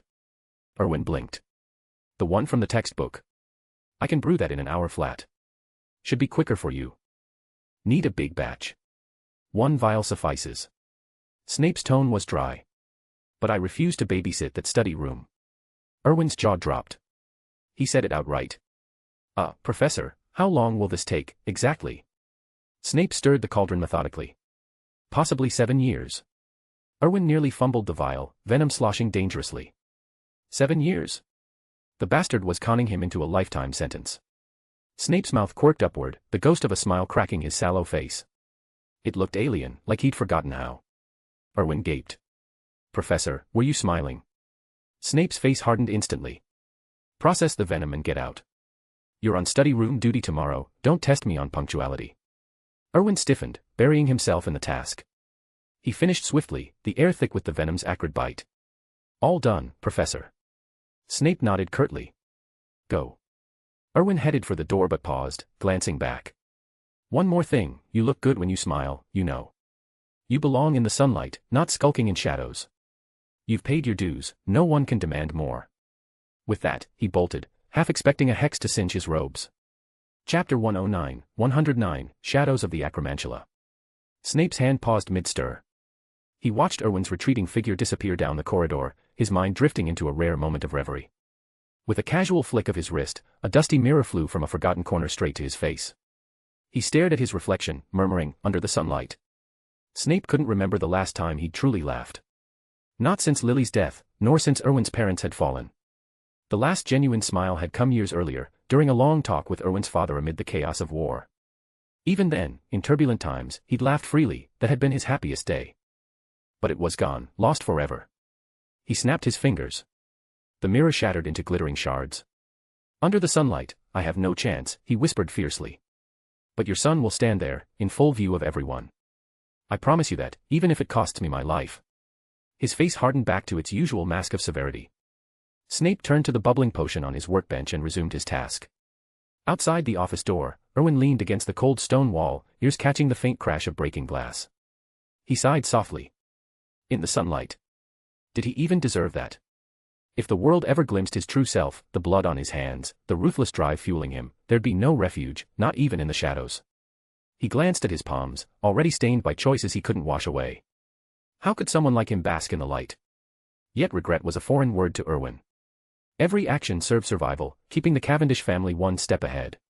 If that meant scorn from the light and exile from the dark, so be it.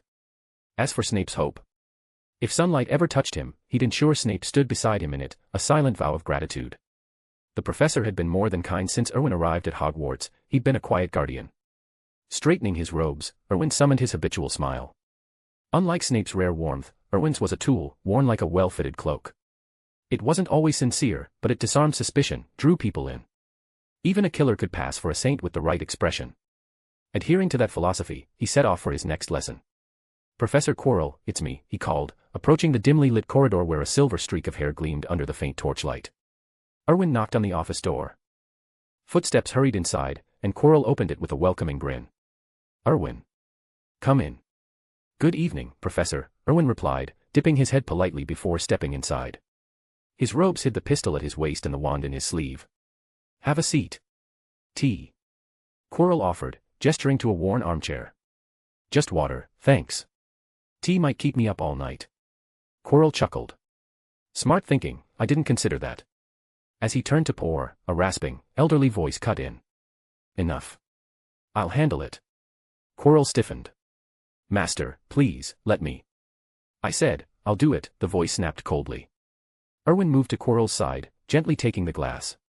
It's fine, Professor. You relax. Teacher, come on out. Quirrell nodded and unwound the turban from his head. Voldemort's pallid, serpentine face emerged, twisted and unsettling. My student, Voldemort hissed. Are you well? Erwin bowed. Better than ever, teacher. You look stronger already, splendid news. Voldemort's lipless mouth curled. I know my own state. At my level, flattery rings hollow. Erwin kept his expression neutral, though inwardly he scoffed. What level? Half ghost, half man. My apologies, he said smoothly. No flattery intended, just the truth as I see it. Voldemort seemed mollified, his red eyes narrowing appraisingly. Spare me the pleasantries. What do you seek from me? The dark arts? Or perhaps defense against them? If not for that meddling old fool Dumbledore, I'd be the finest defense Professor Hogwarts ever saw. Erwin suppressed a smirk. Voldemort's grudge ran deep, the Dark Lord genuinely yearned to teach, to shape young minds. Imagine him in the classroom, lessons starting with the killing curse. Hogwarts would rack up a grim death toll before term's end. Dumbledore had been wise to deny him the post, otherwise, defense would be a cruel joke. Teacher, your knowledge is unmatched, Erwin replied. I'd learn anything from you. But if I may, I'd prefer offensive spells. The best defense is a strong attack, after all. Voldemort laughed, a dry, rattling sound. Well reasoned. Given your talents, I'll share my specialty, the killing curse. Dare you to learn it? Erwin's eyes sharpened, though his face remained calm. As expected, Voldemort was scheming. Teaching the Unforgivable would bind him, master it, and Azkaban loomed as leverage. The Dark Lord thrived on such manipulations. But Erwin accepted. As the only wizard in Britain who could cast the killing curse wandlessly and silently, he stood to gain real insight from the master. Whatever Voldemort plotted, Erwin would turn it to his advantage. Chapter 110, The Dark Lord's Deadly Tutelage. Erwin hesitated. But the killing curse is an unforgivable curse. Is it really right for me to learn it? Voldemort's voice slithered through the shadows. Only cowards balk at power. What I'm offering are tools to keep you alive. To survive, you must be more ruthless than your enemies, Erwin. Understand this, the so-called unforgivable curses are labeled as such only because lesser wizards fear their might. Tell me, do you want to cower like the rest? Or lack even the grit to seize true strength? Erwin straightened, his resolve hardening. No, master. I'm no coward. I want power, I'll fear nothing to get it. Teach me. Voldemort's satisfaction was palpable, a faint hiss of approval echoing in the dim room. Excellent, my apprentice. You've chosen wisely. Now, witness real power. Erwin inclined his head. Thank you, master. I'll learn everything you have to teach. Each nurse their hidden agendas. Voldemort aimed to bind Erwin through his hunger for dominance. But Erwin. He was thrilled to tap into a genuine expert on the unforgivable curses. Then tell me, Erwin, Voldemort continued, what do you know of the killing curse? It's an unforgivable curse, Erwin replied steadily. It demands a true intent to kill, no half measures. Overuse twists the caster with dark impulses, turning them into little more than a murderer. That's why it's unforgivable. Precisely. Voldemort's tone held a rare note of approval. You've done your reading. Dark arts at their core are just spells, but they demand negative intent, the killing curse for death, fiend fire to consume all in flame, the cruciatus curse for agony. That very restriction makes them unmatched in power. Before we proceed, have you ever killed? Erwin's gaze flickered, his expression a mask of wide-eyed unease, like a boy glimpsing his own shadow for the first time. In the corridor, that was my first. It shook me. I was scared out of my wits. Voldemort studied him closely. Fear is natural, boy. I felt it too, my first time. But reframe it, if you hadn't struck, you'd be the one in the dirt. You acted in self-defense. I see ambition in you, the kind that could make you Slytherin's top prefect, a title even I never claimed. To rise, to claim what's yours, killing becomes just another step. No guilt needed. It's the law of the wild, eat or be eaten. A spark lit Erwin's eyes, hidden beneath his feigned vulnerability. Brainwashing. Voldemort was playing right into his hands. The Dark Lord might eclipse him in raw malice, but manipulation. Erwin had weathered worse storms in his old life, years of survival sharpening his edge against charlatans like this. A wizarding has-been, trapped in his own delusions, couldn't touch the cunning of someone who'd clawed through real hardship. Master, you're spot on, Erwin said earnestly. Your wisdom leaves me in awe. Becoming your student is the smartest move I've made. Voldemort nodded, smugly content. At last, this Cavendish boy was his to mold. Very good. You've grown already. Now, to the lesson. For the next hour, Voldemort lectured with unnerving precision, dissecting the killing curse's mechanics, intent, and nuances. Objectively, he was a brilliant instructor, patient, thorough, almost inspiring. No wonder he'd craved the defense against the dark arts post, the men thrived on imparting forbidden knowledge.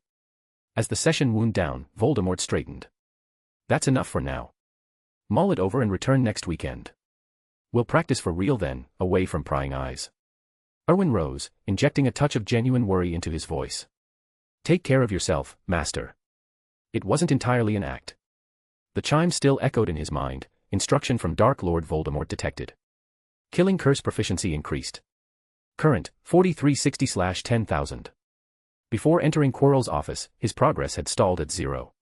1 hour with Voldemort, and he'd surged ahead by over 4,000 points. The man was a walking goldmine for experience. The killing curse wasn't like other spells, its one-shot finality made practice a nightmare. No safe dummies here, it demanded live risks, which Erwin had planned to test against pureblood holdouts over the holidays. But Voldemort? He'd handed him a shortcut on a silver platter. And the insights were gold. The system granted spells at set levels, but mastery came from refinement, technique, control, the subtle tweaks that turned raw magic into a weapon. Dumbledore's spells hit like thunder because of decades honing those edges. Erwin lacked that depth, but now Voldemort filled the gap, his explanations slotting perfectly into Erwin's framework. What a gift.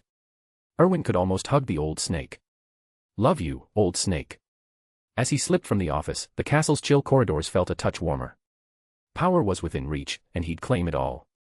Enjoy the read, but don't go anywhere, 10 more are on the way. If you love these mass releases, make sure to smash that Power Stone. We conquered number 100, but we aren't done yet. Let's show them the power of this community. Next target, rank hashtag. Mr. Grimm. Chapter 111, Slytherin's sneaky midnight raid on Gryffindor Tower. Erwin's gaze lingered with genuine concern, and Voldemort felt a rare stir of emotion. The Dark Lord's voice softened. Don't worry, child. I'm fine. You can head back now. Erwin nodded. All right, Master. See you next week. He slipped out of the office, leaving Voldemort to watch his retreating figure. An unexpected thought flickered in the Dark Lord's mind, having a disciple wasn't so bad after all. Especially one with Erwin's raw talent and sincere loyalty. For a soul adrift in emptiness, it was a bomb. Horcruxes, he mused wryly, had a way of sharpening sentimentality. If Erwin stayed true upon his return, the boy could become his most trusted ally. Yet Voldemort sensed his soul's power waning.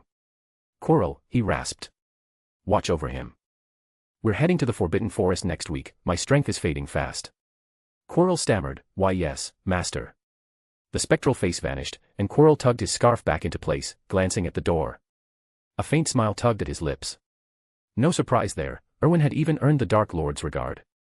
Quirrell would protect him regardless, the boy was the first in years to treat him with real respect. But worry gnawed him. He knew Voldemort's games too well. Erwin was treading dangerous ground. He'd wanted to warn the boy, but with the Dark Lord listening, it was impossible. Still, Erwin's subtle maneuver suggested he was playing his own angle, whatever it was, Quirrell couldn't quite pin it down. Shaking his head, he pushed the thought aside. Meanwhile, Erwin wandered the corridors, a nagging sense of forgetfulness tugging at him. What was it? Then it hit, his promise to Dumbledore. He was supposed to invite Harry Potter to Slytherin for private tutoring. The past couple of days had slipped his mind entirely. A glance at his watch showed nearly midnight. Harry might be asleep, but did it matter? Erwin was only delivering the message, it was a vow to the headmaster, and he always kept his word. Pivoting, he headed for Gryffindor Tower. The route was familiar enough, and soon he stood before the portrait entrance. The fat lady lounged in her frame, sipping red wine from a goblet that raised more questions than it answered. She eyed him curiously. A Slytherin, at this hour? What brings you to Gryffindor Tower? Erwin offered a slight bow. Good evening, madam. I'm looking for Harry Potter. Might I trouble you to fetch him? She chuckled, swirling her drink. No password, no entry, dear. Rules are rules. Erwin flashed a warm smile. Fair enough. But perhaps, in the spirit of your renowned grace and hospitality, you'd summon a Gryffindor for me instead. It'd mean the world to a weary traveler like myself. The fat lady's cheeks flushed faintly. Flatterer. Such a charming young man. Very well, give me a moment. Her image shimmered and faded from the frame. Erwin's mouth quirked. Sweet words worked wonders, even on painted portraits. Did they see through the charm, or not? He wasn't sure it mattered. Moments later, the door swung open a crack. A red-headed figure peered out. Well, if it isn't Gryffindor's favorite serpent, Slytherin's star prefect, Erwin Cavendish. Erwin grinned. George or Fred? George Weasley, at your service. The fat lady said you wanted Harry. Spot on. Mind calling him down? George smirked. Why not come in yourself? Dying to see the lion's den, aren't you? Erwin shrugged. I reckon most Gryffindors wouldn't roll out the welcome mat for a Slytherin snake. George laughed. Blimey, you have no idea. Our witches. Half of fancy you rotten, house rivalry be dashed. Makes a bloke green with envy sometimes. Erwin raised an eyebrow, feigning surprise. Really? I'm flattered. Come off it, trust me, you'll love the vibe. Nothing like your dungeons. George waved him inside. Erwin followed, pausing to call back to the portrait. Many thanks, madam. You've been a lifesaver. If there's ever a favor I can return, just say the word. The fat lady fluttered her fan coyly. Such a dear. I rather like you, you cheeky imp. Here, Gryffindor's password. You might need it someday. She whispered it softly. George's eyes bulged. Fat lady. He's Slytherin. You can't just. Hush, boy, she snapped. Don't let house nonsense cloud your judgment. He's a fine young wizard, through and through. And if you keep prattling, I'll lock you out tomorrow, see how you like that.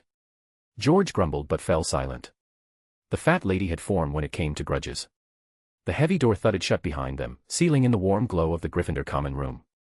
Crimson tapestries draped the walls, and a roaring fire crackled in the hearth, casting flickering shadows over squashy armchairs and scattered chessboards.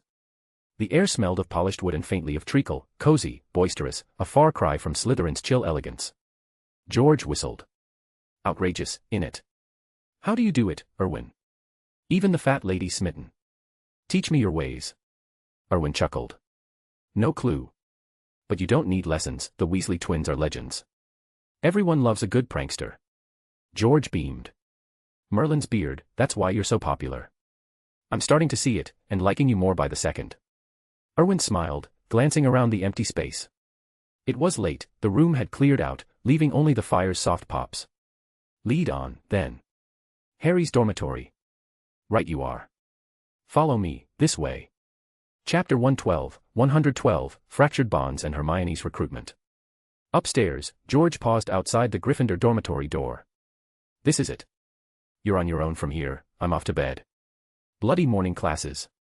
Erwin, I'm dying to know how you dreamed up something so ruthless. The Gryffindors look ready to hex you into next week. Erwin grinned. They'll thank me when their mark's sore. George shrugged. If you say so. You can find your way back, right? Of course. George vanished down the corridor, and Erwin rapped on the door. The sound echoed sharply in the silent hallway. Who is it? Came a voice from inside. Harry Potter. It's Erwin. Mind stepping out for a chat? Silence fell, thick and uneasy. Then hurried footsteps approached. Harry emerged barefoot, eyes wide. Mr. Cavendish, what brings you here? Erwin kept his tone light. Just checking if you'd like to join our Slytherin study sessions. I could tutor you personally. Harry blinked, momentarily speechless. Erwin glanced past him into the room, 5 beds, 4 heads peering out. Neville, the clumsy toad finder, Seamus, the accidental explosion enthusiast, Ron, the hot-headed one, and some student Erwin didn't recognize, a nondescript lad, really. This dorm was a powder keg of potential. 2 sharp minds in there already, if honed right. The others had overheard, of course. Ron shot Erwin a glare, face twisted in resentment. Erwin couldn't fathom why the boy nursed such a grudge. Was it the earlier jabs? or the enchanted murals that had given him a taste of his own chaos. Hardly a crime, Erwin hadn't even charged for the show. Seamus and Neville, meanwhile, eyed Harry with naked envy. They clearly craved a slice of Erwin's guidance too. The last boy just watched, unremarkable. Harry, still processing, looked dazed. He'd assumed Dumbledore was dragging his feet on the tutoring arrangement, no word yet. But here was Erwin, in the dead of night. Ron broke the tension first. Harry's not going. We've got our own common room for studying. We don't need Slytherin help, or yours. Right, Harry. Erwin fixed Ron with a cool stare. The Weasley family, one of the Sacred 28. Even if you'd been shunned by the other pureblood lines, you could at least show some manners. Interrupting uninvited. That's no way to honor your brothers. They're fine wizards, all of them, don't drag their name through the mud. Ron's face drained of color, then flushed beet red. He clamped his mouth shut, fuming. Erwin turned back to Harry. So, what do you say? Without Dumbledore's prior nudge, Ron might have swayed him. But the headmaster's words had sunk in. Harry now carried Gryffindor's pride on his shoulders. He nodded eagerly. I'd love to. Thanks, Mr. Cavendish. Erwin raised an eyebrow. The boy had actually agreed. What had Dumbledore filled his head with? This wasn't the same wide-eyed kid Ron bossed around every night. First Malfoy showing spine, now Harry. The world's gone mad. Brilliant. Meet us in the Slytherin common room tomorrow morning, then. Don't be late, Harry. I won't, sir. Erwin waved him off. Get some sleep. With that, he turned and strode away. Back inside, Harry's face lit up with barely contained excitement. A fast track to better marks and power, unfolding right before him. He slipped into the dormitory, buzzing. Neville grinned. Lucky you, Harry. Personal lessons from Mr. Erwin. Seamus nodded vigorously. He's brilliant. Your grades'll shoot up in no time. Harry's smile widened. I reckon so. I'll make the most of it. Ron yanked his covers over his head, shooting Harry a betrayed glare from the shadows. How could he ditch them like this? Oblivious in his thrill, Harry chattered on. Ron's anger simmered hotter. What's the big deal, he snapped finally. You've turned your back on Gryffindor, might as well join Slytherin. He burrowed deeper, stewing in silence. Harry froze, glancing at his friends. Ron, it's not like that. I just want to get better. Mr. Cavendish is top-notch, I could learn loads from him. Aren't you happy for me? Ron's muffled voice shot back. As if no one else is brilliant. Slytherins are all slimy dark wizards, Harry, you know it. Forgotten who you are. Gryffindor. The boy who lived. You're meant to fight the darkness, not cozy up to it. But he's not a dark wizard, Harry protested, puzzled. Ron fell quiet, defeated for the moment. He huddled under the blankets, refusing to engage. Harry sighed, exchanging baffled looks with Neville and Seamus. Their friendship, fragile as it was, had cracked wider tonight. The divide had always simmered, house loyalties, expectations, but this pushed it to the surface. Erwin, oblivious to the drama, wandered from the Gryffindor tower, mind racing. Tutoring Harry and the Slytherins would net points, sure. But for maximum efficiency, he needed a real workhorse. Someone relentless, insatiable for knowledge. Hermione Granger. The ultimate student drone. If he could pull her into the fold, points would flow like the Thames. Why stop at one recruit? He snapped his fingers, time to herd another sheep. Decision made, Erwin veered toward the Ravenclaw common room. Chapter 113, Outwitting the Eagle with Slytherin Slyness. Unlike the other houses, where animated portraits often served as sentinels, Ravenclaw's common room entrance was protected by a bronze eagle-shaped door knocker. To gain entry, one had to solve its riddles, clever logic puzzles that tripped up even the house's own students. Whispers in the corridors claimed the knocker was so fiendishly smart that it frequently locked out its charges, turning the doorway into a nightly gauntlet. Far trickier than a simple locking charm or combination, its riddles changed with every visitor, forcing Ravenclaws into a peculiar habit. They carried everything they might need, lest an urgent errand leave them stranded outside. Erwin stood beneath it, eyeing the gleaming bronze eagle with keen interest. He'd always been curious about enchanted artifacts like this. How did the magic weave the riddles? Did it draw from some ancient well of wisdom, or was it programmed like a self-aware golem? He reached for the ring to knock, but before his fingers made contact, the eagle's carving stirred to life, its beak parting with a metallic clink. When it rains in the forest, where does the rabbit hide? Erwin blinked, caught off guard. Hide under a tree. The forest was full of them, which one? No, that felt too straightforward, a trap to mislead. He smirked faintly. The rabbit doesn't hide under a tree. It's in its burrow. Correct, the knocker intoned, the door swinging open with a soft creak. Enter. Just as he'd suspected, a classic misdirection riddle. Erwin's curiosity sharpened. He peered into the dimly lit common room beyond, stars twinkling on the enchanted ceiling, but he didn't step through. Instead, he grinned up at the eagle. Door knocker, you pose riddles to every Ravenclaw who passes, ever had one toss a question back at you? The eagle tilted its head, wings rustling faintly. Never. I am steeped in the wisdom of Lady Ravenclaw herself. No student dares risk the embarrassment. Erwin nodded, feigning thoughtfulness. Fair enough. I've got a brain teaser for you, not quite a riddle, more of a puzzle. Fancy a go? Boredom was the knocker's eternal companion, and the Slytherin, judging by the serpent crest on his robes, was a rarity. Few outsiders ever solved its puzzles at all, let alone engaged it like this. Very well. Speak. Erwin's eyes sparkled with mischief. Right, then, there's a bar of chocolate and a tomato having a scrap, and the chocolate comes out on top. What's the name of the winner? The knocker didn't hesitate. Child's Play. The chocolate bar. Erwin clapped his hands once, impressed. Spot on. Not bad at all. The eagle puffed up, preening. As I said, mere basics. Nothing baffles me. Emboldened, Erwin pressed on. Brilliant. Here's another, the chocolate bar keeps going and bumps into an egg. They fight, and once more, the chocolate wins. The knocker paused, beak working silently as it pondered. After a beat, it ventured, a chocolate stick. Erwin laughed, genuine surprise lighting his face. You got it. Sharp as a goblin's quill. Wings flapping triumphantly, the knocker crowed, another. This grows intriguing. As you like, Erwin replied, grin widening. The egg, sore from the loss, teams up with the tomato. They challenge the chocolate, and get beaten again. Still a fight over food, mind you. Now the eagle went still, its carved eyes narrowing in concentration. Minutes ticked by in the empty corridor, the silence broken only by the distant hoot of an owl. Finally, it sighed, a hollow, echoing sound. You have me stumped, young wizard. The answer. A food fight, Erwin said cheerfully. The knocker's head jerked. What on earth does that mean? It's a muggle dish, Erwin explained. Because when food scraps, it gets tossed. That's hardly fair, the knocker protested. You slipped in muggle slang I couldn't know. I demand a rematch. Erwin raised an eyebrow. The chocolate bar and stick were muggle terms too, and you nailed those. Going back on your word now. Sounds like sour grapes to me. Silence fell, the eagle's expression almost comically sullen. Slytherins, always twisting words like a serpent's coil. Erwin chuckled. Fine, I'm heading in. Remember, you lost fair and square. As he moved to cross the threshold, the door slammed shut with a resonant thud, the knocker's wings beating furiously. Erwin jolted back. Oi, really? Reneging entirely? Not even letting me through? One more riddle, the knocker bargained, voice edged with desperation. I'll solve it, I swear. Otherwise, no entry. Why bother? Erwin shot back, crossing his arms. I answered yours properly. You're bound by the rules, Lady Ravenclaw's rules. Uphold them, or what's the point of you? But I must try one more, it pleaded. Please. Erwin glanced at the shadowed hallway, the castle's clocks chiming midnight.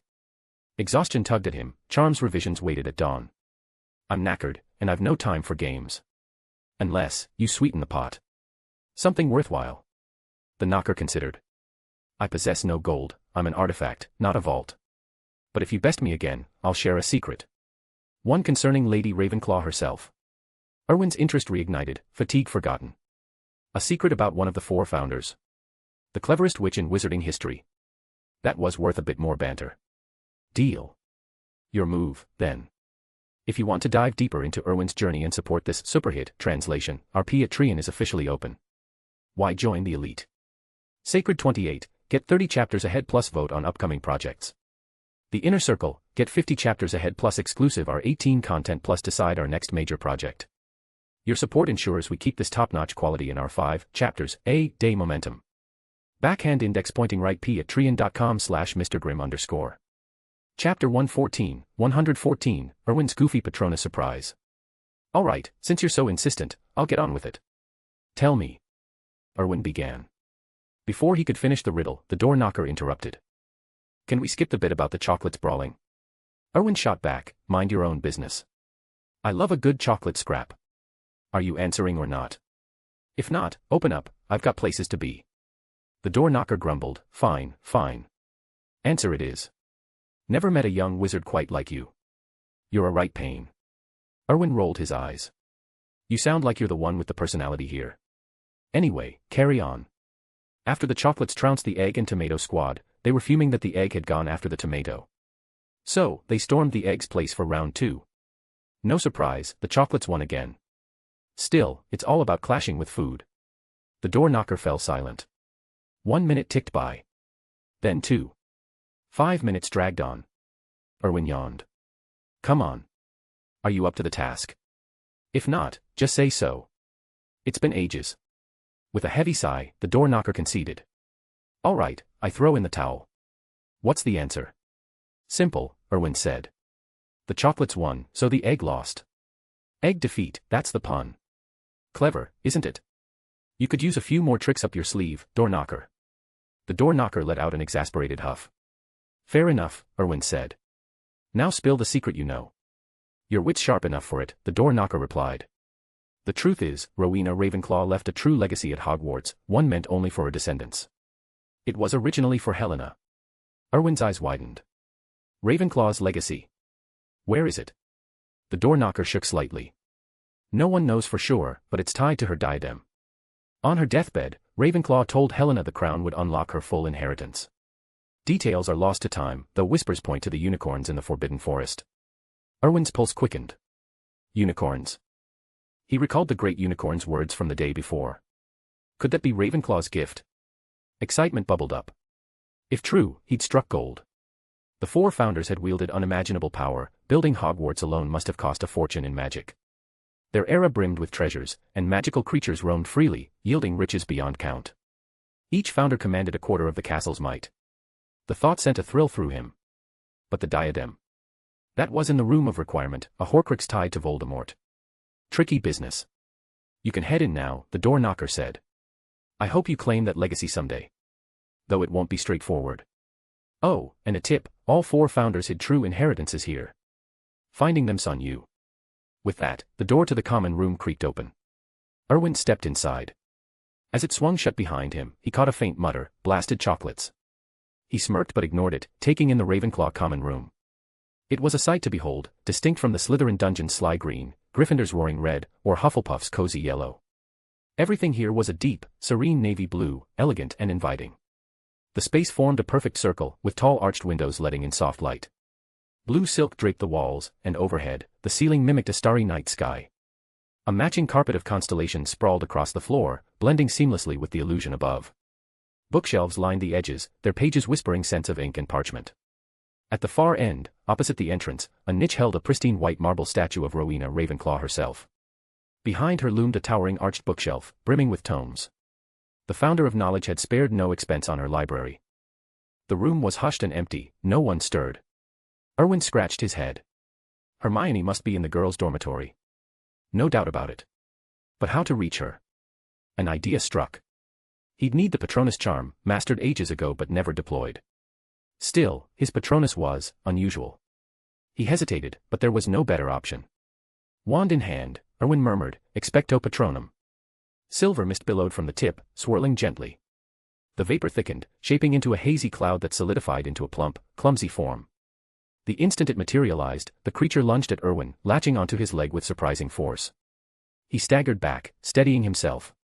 Gazing at his Patronus, he let out a resigned sigh. Off with you, you daft thing. Take a message to the dormitory. The Patronus poked its ample belly, then waddled off, round and wobbly, toward the stairs. Erwin watched it go, shaking his head. A panda. His Patronus was a bamboo-munching panda, a rare creature straight out of wizarding folklore. He had no clue why it manifested that way. He adored the beasts, sure, but this one. Adorably inept. It clashed horribly with his tough reputation. No wonder he'd shelved the spell since upgrading it. Too whimsical for his image.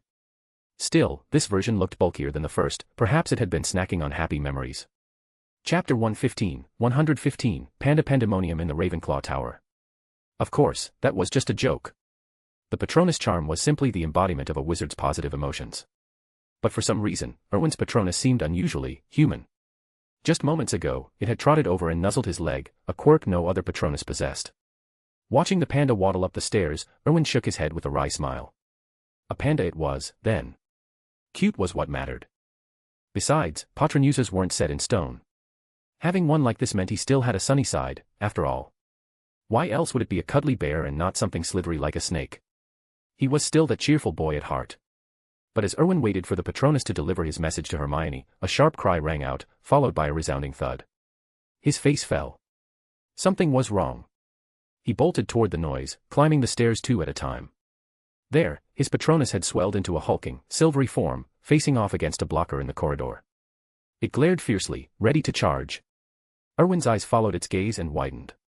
A brown-haired witch in simple pajamas stood poised, wand raised. Her legs gleamed pale in the dim light. "Prefect Penelope Clearwater," he blurted.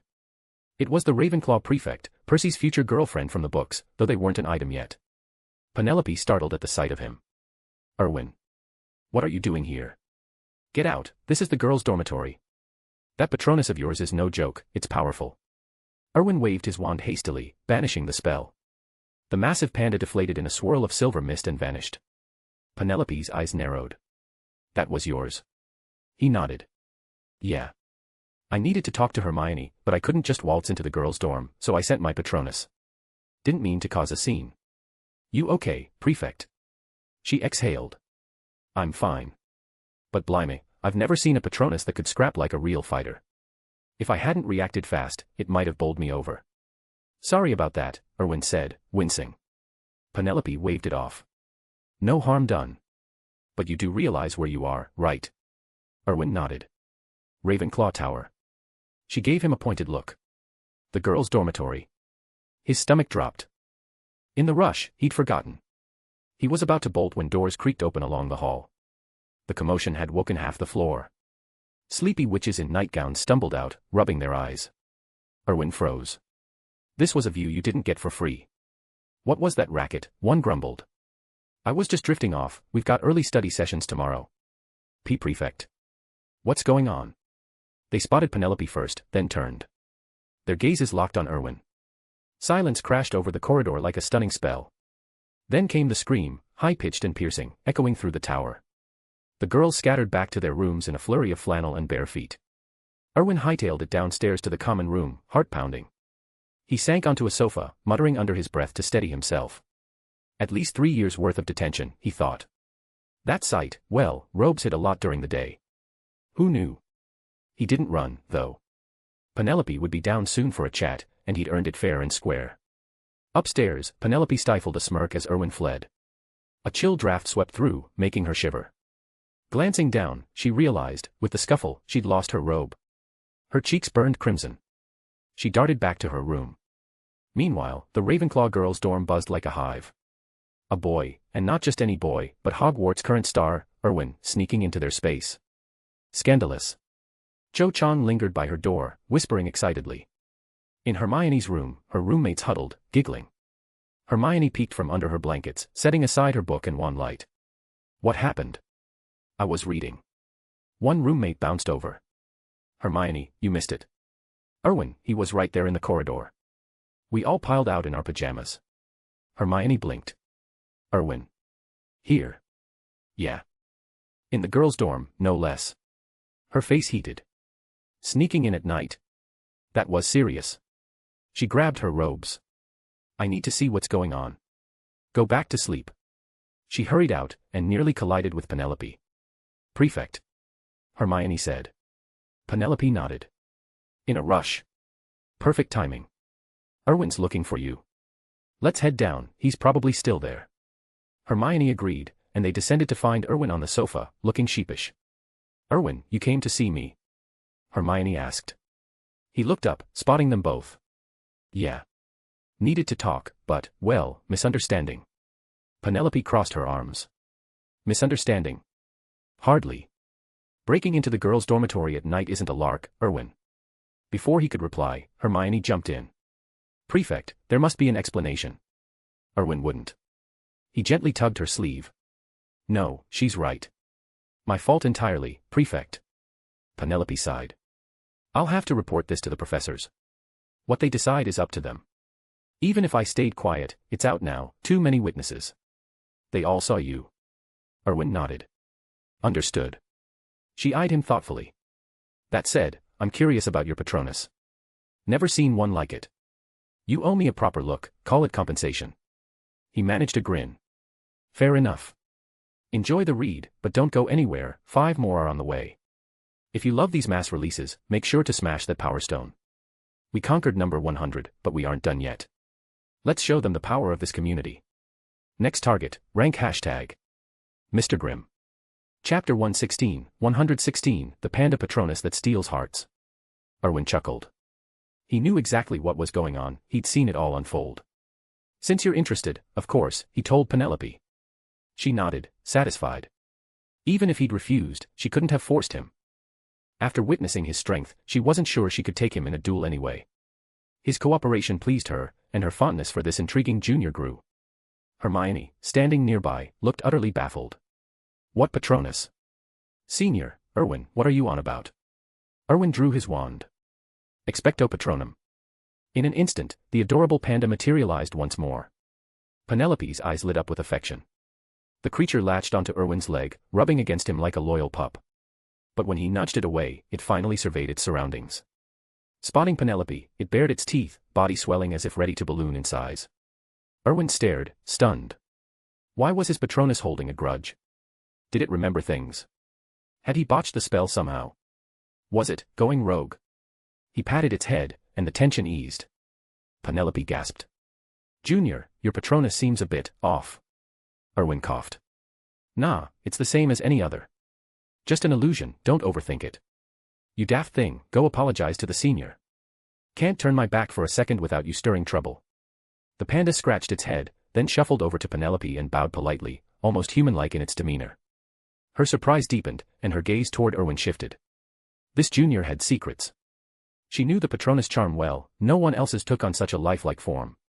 Hermione, oblivious to the undercurrents, beamed at the sight. Oh my god, Erwin, what is this? It's adorable. A Patronus, he replied casually. Just a spell. Can I learn it? She asked eagerly. He paused. Sure. It's in the later classes, but I'll teach you when I get a chance. Hermione nodded enthusiastically. Erwin wasn't much for teaching, but someone like Hermione. She'd make a brilliant ally, if motivated right. And the Patronus charm was a gem of a spell. She knelt beside the panda, stroking its head. It's incredible, it feels so solid. Penelope nodded. Advanced ones can manifest physically, but I've never seen one this tangible. You full of surprises, Junior. Erwin waved it off. Flattery, Senior. Anyway, Hermione, I came to ask if you'd like to study with the Slytherins going forward. I can help with any questions. Her eyes widened. Really? But Slytherin's so clannish, especially to someone like me. Someone like you. Quit fussing over nonsense. Slytherin's my domain. Their clannishness is just pride, the strong overlook the weak, always has been. Want their respect. Prove you're better. What's this, lack of confidence? Hermione straightened. Me? No way. Academics. I'm top of the class, except maybe against you. Penelope petted the panda while listening, a thoughtful glint in her eye. This junior had nailed Slytherin's core so effortlessly, no wonder the headmaster called him the finest Slytherin around. She's spot on, Penelope added. Hermione's brilliance stands out even in Ravenclaw. Hermione flushed. It's my senior who's amazing. Erwin, you should see, her knowledge is endless. Everyone in Ravenclaw looks up to her. Erwin grinned. Clearly, your spell works aura level already. Penelope smiled warmly. High praise from a junior. But it's late, morning study tomorrow, Hermione. Off to bed. Hermione nodded. Erwin rose. I was a bit forward today, forgive me, senior. I'll head out. They escorted him to the Ravenclaw common room door. Once it shut, he snapped his fingers and operated back to his quarters. After he left, Penelope turned to Hermione with a knowing smile. You like him, don't you? Hermione's cheeks burned. Senior. What? No. Penelope tapped her eyes. Can't fool me. And why not? Someone like him. He'd be mad not to like you back. Hermione ducked her head. But I don't think he does. Who knows? Penelope shrugged. Our little Hermione's a catch. His loss if he doesn't. Now, sleep. Hermione agreed and hurried upstairs. Penelope watched her go, then eyed the closed door. She was sharp, Ravenclaw's best for a reason. Erwin's politeness masked something sharper, his moves always had purpose. He wasn't just aiding Hermione out of kindness. There were calculations there, though she couldn't pinpoint them. Superhuman insight. Unlikely, but intriguing all the same. Chapter 117, Dream Becomes Reality, Dumbledore's Fiery Fury. Penelope shook her head. None of this concerned her. She just wanted to study hard, graduate, and carve out a life in the wizarding world. If she could land a job at the Ministry of Magic, even better, her future children wouldn't face the mudblood slur. Still years from graduation and untested by the magical world's harsh realities, she had no idea how tangled those simple dreams would become. After changing the sheets, Erwin settled into bed. He mulled over his next steps. He'd laid out plenty of plans, but none fully matched his grand vision. The magic phone was his gateway into the wizarding world, tying into everything that followed. Erwin had no interest in Voldemort's or Grindelwald's path, ruling through fear and domination. That wasn't a lack of ambition, his was far grander. He'd studied history enough to know the truth, oppression bred resistance. Force alone sparked backlash, toppling even the mightiest regimes. Coercion failed when the rift between rulers and the ruled grew too wide. Erwin aimed higher, ruled so subtly that others praised him for it, blind to the strings he pulled. He was already on that road, weaving the Cavendish family's influence through the magical world. By the time wizards noticed their power, escape would be impossible. Touching the family would ignite chaos, unraveling everything they held dear. He'd bind their fate to every wizard's survival. Then, any threat to the Cavendishes became an assault on all. The thought thrilled him. It wouldn't be easy, years of careful work lay ahead. But at his age, time was on his side. With that, Erwin drifted off. This dream hit differently from the last two. He found himself in a dense forest, quickly realizing it was another vision. He rubbed his forehead. Bloody hell, these dreams were turning into some epic wizarding drama. Where was he this time? Darkness swallowed everything, no stars, no moonlight. He couldn't see his hand in front of his face. Faint tree outlines were all that hinted at his surroundings. Then, flames erupted skyward. A furious roar followed. Dumbledore, you've crossed the line. Who gave you the nerve to invade our lands? Think you're untouchable in the wizarding world now? Erwin's pulse raced. Dumbledore. He looked up. Amid the blaze, Dumbledore floated in the air, Fawkes circling him with powerful wing beats. Flames swirled like a living inferno around the headmaster. Erwin gaped. Blimey, the old man could fly, and it looked brilliant. Dumbledore's voice boomed. Then who gave you the gall to send assassins to Hogwarts? I warned you, no matter who you are or who you're after, that school is off limits. You broke the pact first. Fawkes's wings beat faster, unleashing waves of scorching heat. The sky burned crimson. Terror gripped Erwin. Man and Phoenix, they were a force of nature. No wonder the books downplayed this, it was a deluge held back. Legendary wizardry at its peak. A black-robed figure ascended, facing Dumbledore. That boy can't live. The Master's orders are clear, bring him in. You saved him once, Dumbledore, but not forever. Hogwarts won't shield him indefinitely. Flames exploded around Dumbledore. So the Solent family wants war. The fire shaped into phoenixes, rising fierce and glaring at the robed intruder. Erwin stared, awestruck. The headmaster had presence, like the legends come alive. No wonder he was called the greatest wizard. Erwin burned to wield that power himself. Even on the ground, the heat singed. Leaves curled and blackened nearby. If this were real, Erwin would be sweating buckets. He shifted his gaze to the black-robed figure. Facing that inferno head-on, yet unflinching. A subtle blue glow pulsed from the wand in their grip, some protective charm, no doubt. Erwin braced for the clash. A dragon's roar shattered the tension. A massive beast, wings thundering, hurtled toward them. Dumbledore's face hardened. The dragon halted between the two, hovering. Only then did Erwin spot the rider, a man in his 30s, blonde ponytail neat, clad in a sharp blue evening suit. He stood effortlessly on the creature's back. The black robe bowed low. Master, you've come. The men nodded, eyes on Dumbledore. Professor Dumbledore, it's been ages. Still looking as sharp as ever. Soren, Dumbledore replied coolly.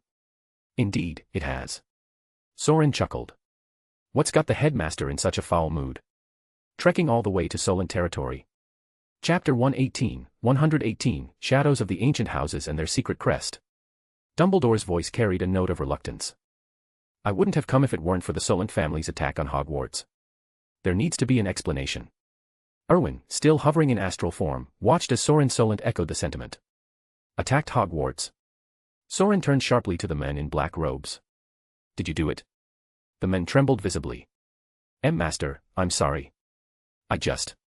But before he could finish, Soren's face hardened. I only want to know, did you? Yes, the men stammered, but I did it too. Soren snapped his fingers. In an instant, the man's body erupted in flames, courtesy of the Hungarian horntail's fiery breath.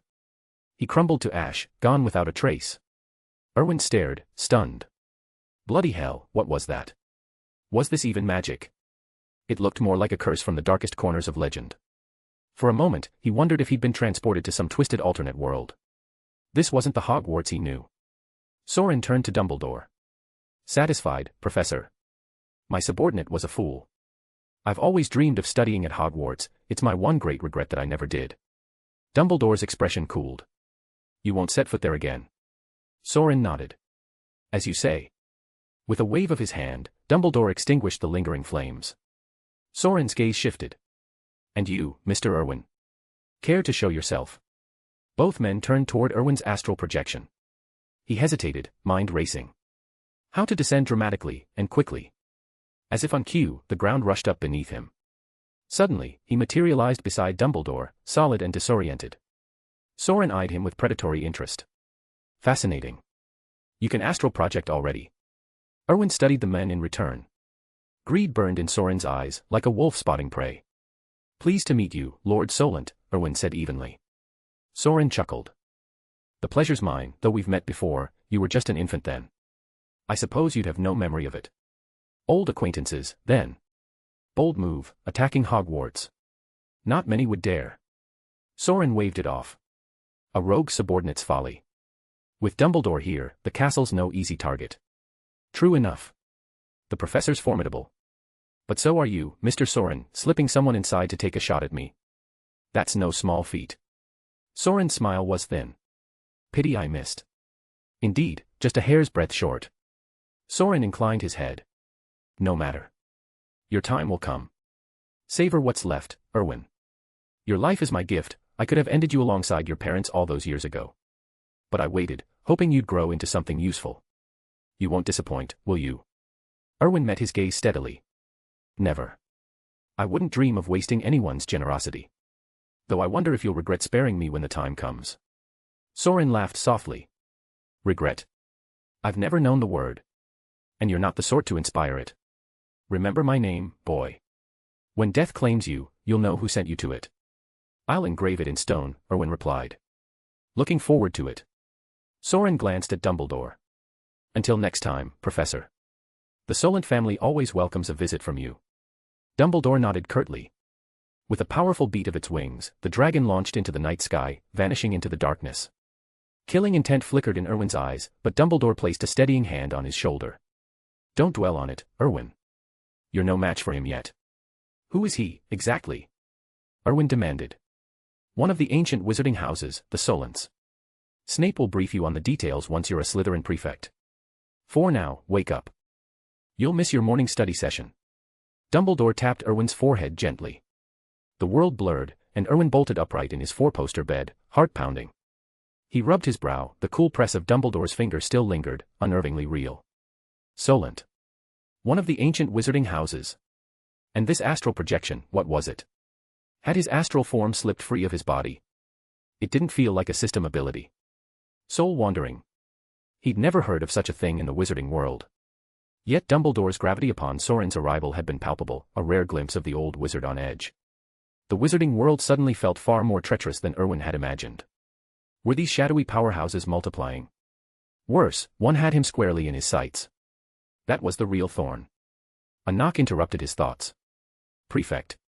Are you awake? Erwin opened the door to find Charlotte Teresa waiting, concern etching her features. You look pale, Prefect. Rough night. He shook his head. Just a restless sleep.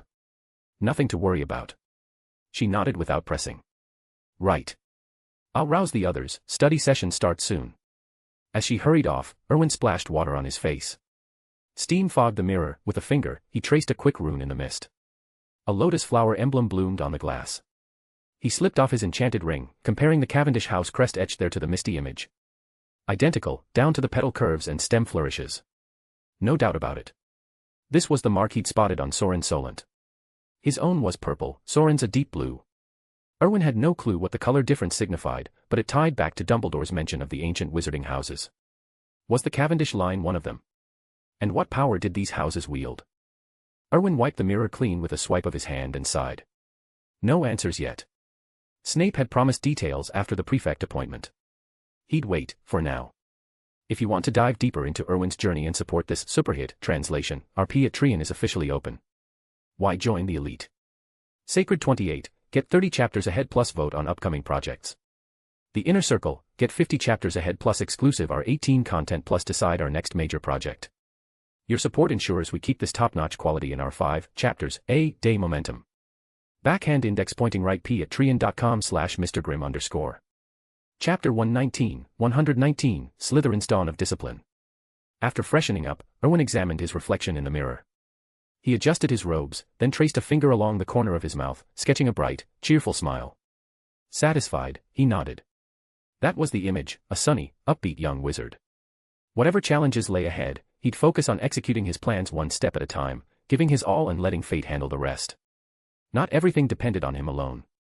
He descended from the dormitory into the common room, where a cluster of young witches and wizards waited eagerly. Spotting him, they rose quickly. Prefect, one called. Erwin nodded. Right, everyone, let's head out. Another week begins. They parted to let him through, falling in behind. Close on his heels were Barton, 2nd year, Marjorie Helen, 3rd year, Charlotte Teresa, 4th year, Marcus Flint, 5th year, and the newly won over 6th year Cassius Selwyn. The rest of the Slytherins followed in a loose trail. The group streamed toward the common room set aside for study. On the moving staircases, Gemma lingered with the 7th years, who exchanged puzzled looks. He smirked. What, jealous? I haven't conceded yet.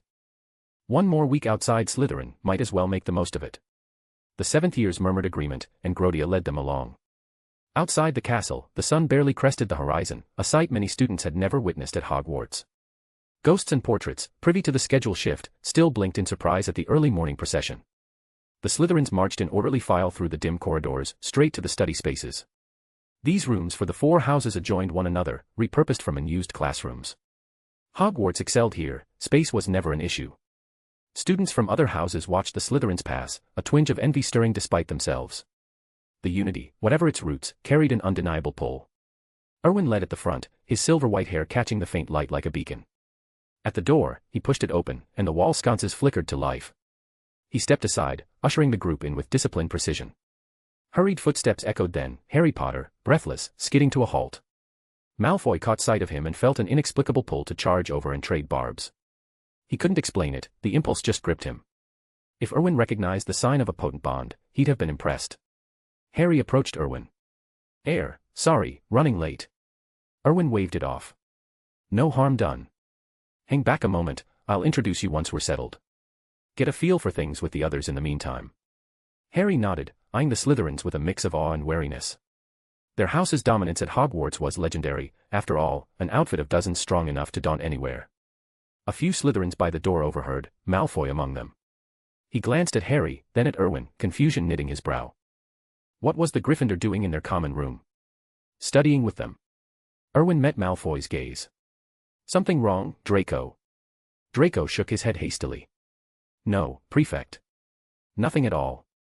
Then in you go, what are you hanging about for? Draco bolted inside. Moments later, the last stragglers filed in, and the Hogwarts bell tolled, signaling the start of the first self-study session. Professors from the other houses arrived shortly after. Professor McGonagall scanned the room. Erwin. Where's Professor Snape? Erwin inclined his head politely. Good morning, Professor. He's brewing a potion and couldn't make it, so he's left Grodia and me in charge. We'll handle any issues and loop him in if needed. McGonagall's eyebrows shot up. Possible. Then why had she dragged herself out of bed at this hour? Flitwick and Sprout exchanged glances, rubbing sleep from their eyes. Why did only Snape get the luxury of sleeping in? Erwin addressed them evenly. Professors, the idea's straightforward, morning sessions for previewing lessons, evenings for review. Students rarely run into trouble, and if they do, they can consult older years, it builds house spirit. No need for you to rise with the roosters every day. Flitwick and Sprout nodded, relieved. A lion sounded heavenly. McGonagall considered. I'll take it under advisement, Erwin. You're spot on, let's trial it. If it works, I'd not mind a bit of rest myself. Erwin's smile warmed. It's not about slacking, Professor, it's fostering independence. We all know the sacrifices you make for the students. This is just efficiency, not laziness. The three heads chuckled. That was Erwin's gift, reframing the practical as noble. Developing self-reliance. Hardly indolence. Nearby, Harry gaped, half tempted to jot it all down. A lifetime's wisdom in a few sentences. Oh, and Professor, Erwin added, Harry'll join the Slytherins for study, I'll tutor him personally. That suit you? McGonagall's eyes gleamed with approval. Dumbledore mentioned it, but yes, of course. The decision's mine, as his head, but I trust you implicitly. Help him along. She was plainly thrilled. Chapter 120, New Allies in the Serpent's Den. Erwin's words carried genuine respect, and Professor McGonagall's stern expression softened. Of course, she said. Erwin, I've never doubted your talent. It's a great stroke of luck for Harry to learn from you. Harry nodded eagerly. Yes, Professor. Study hard under Erwin, she added. One day, you'll see it was the best decision you ever made. Harry bobbed his head again, and Erwin placed a hand over his heart, bowing deeply. Thank you for your kind words, Professor. I don't deserve such praise. Studying under Hogwarts professors is the greatest honor of my life. Professor McGonagall straightened his collar with a fond smile. Good lad. Erwin turned to Professor Flitwick. Professor, if I may, I'd like Hermione to join us too. You know how hard she's been working to fit into Hogwarts and the wizarding world. As her friend, I've been concerned. If you trust me with her. Flitwick beamed. Naturally. Shall I fetch her for you? No need to trouble yourself, Erwin replied. It's no bother, Flitwick insisted. I'll pop in and share your invitation with Miss Granger. If she's keen, she'll join you shortly. Erwin inclined his head in thanks, and McGonagall headed toward the Gryffindor common room. See you at breakfast, Erwin. Yes, Professor, he called after her. As she vanished inside, Professor Sprout sidled up with a teasing grin. Erwin, you've picked a Gryffindor and a Ravenclaw, but snubbed Hufflepuff. That's a bit partial, isn't it? Erwin blinked, caught off guard. Were the professors practically queuing up to deliver promising students? It felt like a recruitment fair. Professor Sprout, you're too kind, he said smoothly. I meant no slight, Hufflepuff students thrive so brilliantly under your guidance. I'd hardly presume to share my limited knowledge with them. Sprout laughed heartily. Flatterer. But I know your worth. Truth be told, I'm a bit of a layabout in the mornings, too fond of my breakfasts. If you're willing, I'd like to send along our prefect, Cedric Diggory, for your sessions. You know him. Erwin nodded. Of course. He's a fine upper year, I've heard nothing but praise in Slytherin. I admire his easy way with people. And please, Professor, you're not the least bit overweight, you're positively robust. Her smile widened. I like you more every minute, Erwin. If Cedric needs a hand, lend it, though Hufflepuff has its own prefects, we could use your guidance. As you wish, Erwin said. I'd be delighted to help. It's a deal, then. Sprout's eyes twinkled. Your study sessions are a marvel, Erwin. The benefits to these young witches and wizards are clear. You're the most impressive student I've seen at Hogwarts. He bowed again. Under your tutelage, I'll only improve. But it all depends on your guidance. She tapped his forehead lightly. Anytime you fancy learning herbology, my door's open. Erwin watched her enter the Hufflepuff common room, then turned as Hermione emerged from the Ravenclaw one, arms laden with books. She hurried over. I was going to ask Professor Flitwick myself after the session, but you beat me to it. Erwin chuckled. Just tying up loose ends. Come on, let's head in. I need to introduce you lot to the Slytherins. Harry and Hermione exchanged uneasy glances. What's the matter? Erwin asked. Nervous. Don't be. Slytherin's got a rough reputation, but they're decent folk, at least, that's my take. To win them over, though, you'll need to prove you're sharper than they are. Pride runs deep here. But I know you can manage it. After all, I'm vouching for you. They shared another look, resolve hardening their expressions. Erwin believed in them, they wouldn't disappoint. With his lead, they'd rise even higher. That was the plan. Erwin noted their determination and smiled inwardly. Perfect. A bit of friendly competition would do wonders, far better than drudging away unnoticed. He led them into the Slytherin common room, where the first years sat in studious silence, noses buried in books. Whispers were rare and soft, the atmosphere one of disciplined focus. Erwin approved, his housemates were shaping up nicely. The quiet tugged at an old memory, his final year at Muggle school, buried under revision. He shook it off, no time for ghosts. At the podium, with Harry and Hermione close behind, Erwin rang the small bell. The Slytherins looked up expectantly. "Everyone," he announced, "let me introduce Hermione Granger and Harry Potter. You all know them. Starting today, they'll join our study sessions." Murmurs rippled through the group. Erwin's frown silenced them instantly. "I didn't give permission to chatter." He continued firmly. "I know some of you look down on outsiders. But I've said it before, your prestige isn't handed down by blood. It was forged by your parents and ancestors through grit and skill. You're just carrying the torch, don't forget that. With that said, guys, today's 15 chapters have been published. I'm holding up my end of the bargain because you guys are amazing. If you love these mass releases, make sure to smash that Power Stone. We conquered number 100, but we aren't done yet. Let's show them the power of this community. Next target, rank number 10. Mr. Grimm. Chapter 121, Slytherin's Glory Ignited, the Points Revolution begins. School's a straightforward place, Erwin declared from the podium in the Slytherin common room. As long as your grades outshine the rest, you've earned the right to look down on them. So tell me, do you want to be the sort who coasts on family wealth? The kind people mention only as so-and-so's kid or the heir to whatever fortune, dismissing your own talents. Are you willing to settle for that? The Slytherins shouted back in unison, "No. We're not." Erwin pressed a hand downward, silencing the echo. "Good. I heard you loud and clear. Only you lot deserve to carry Slytherin's name. Only you qualify to uphold its legacy. Better yourselves. I want the day to come when you stride through the wizarding world, Diagon Alley, Hogsmeade, everywhere wizards gather, and they point and whisper, 'Look at him. He made the Daily Prophet. He's a brilliant wizard. He lifted his family higher than ever, matching their ancestors' feats.'" Fists clenched around the room, eyes gleaming with fervor. The students stared up at Erwin, already envisioning their triumphs atop the wizarding elite. Erwin raised his voice.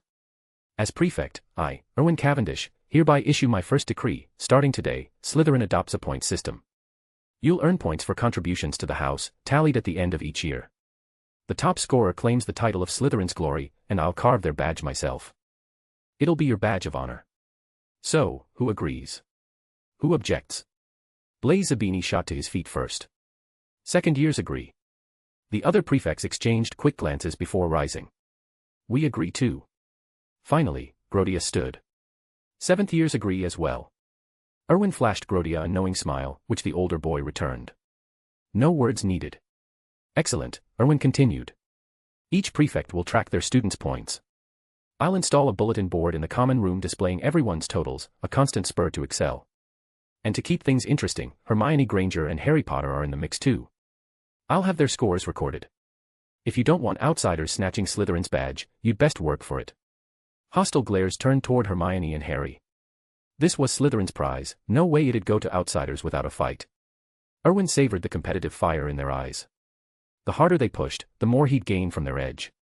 He placed a hand over his heart. "For Slytherin." "For Slytherin," they roared back. Hermione watched Erwin, momentarily spellbound. Was this his pull, the effortless command that drew everyone in? Harry, amid the thunderous cheers, suddenly saw Erwin as larger than life. He itched to join the chant, fist raised high. But he was a Gryffindor. For the 1000th time, he regretted ignoring the Sorting Hat's plea. The old artifact had been spot on, and it probably never dreamed it'd earn such praise from him. Clenching his jaw, Harry eyed the Slytherins. That badge. He'd claim it somehow, prove his worth, even from afar. Erwin noted every reaction, the raw passion electrifying the air. With a casual wave, he dialed it back. "Right, enough rallying. Time to study. Hermione, Harry, grab a seat." They nodded and slipped into chairs while Erwin settled on the podium's edge. Marcus Flint, books in hand, headed to the adjacent charms practice room, a plan they'd hashed out. Erwin would keep order here, his authority unchallenged. Flint would nip any reckless spellcasting in the bud next door. The common room buzzed with energy, the noise spilling into neighboring houses. The heads of house perked up at the chants filtering through the walls, a pang of envy hitting them anew for Snape. Snape, snoring peacefully in his quarters, remained blissfully oblivious. In the Gryffindor common room, a cluster of first-years muttered under their breath. The Weasley twins, as usual, led the chatter. "Blimey, those Slytherins are intense," Fred whispered. "Stirring up a storm during study hour?" "I spotted Erwin yesterday," George added. Got to say, he's got real charisma. I actually like the bloke. The others nodded. Yeah, powerful, dead confident. Hard not to admire him. They didn't notice Ron Weasley, slouched nearby, glowering. He loathed Erwin.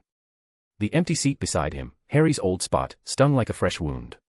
No one else dared sit there anymore. Ron's blunders had cost Gryffindor points, and without Harry's shield of fame, the disdain showed plainly. Whispers from the groups felt like taunts to Ron, mocking the loser ditched by the chosen one. Rage boiled in his chest.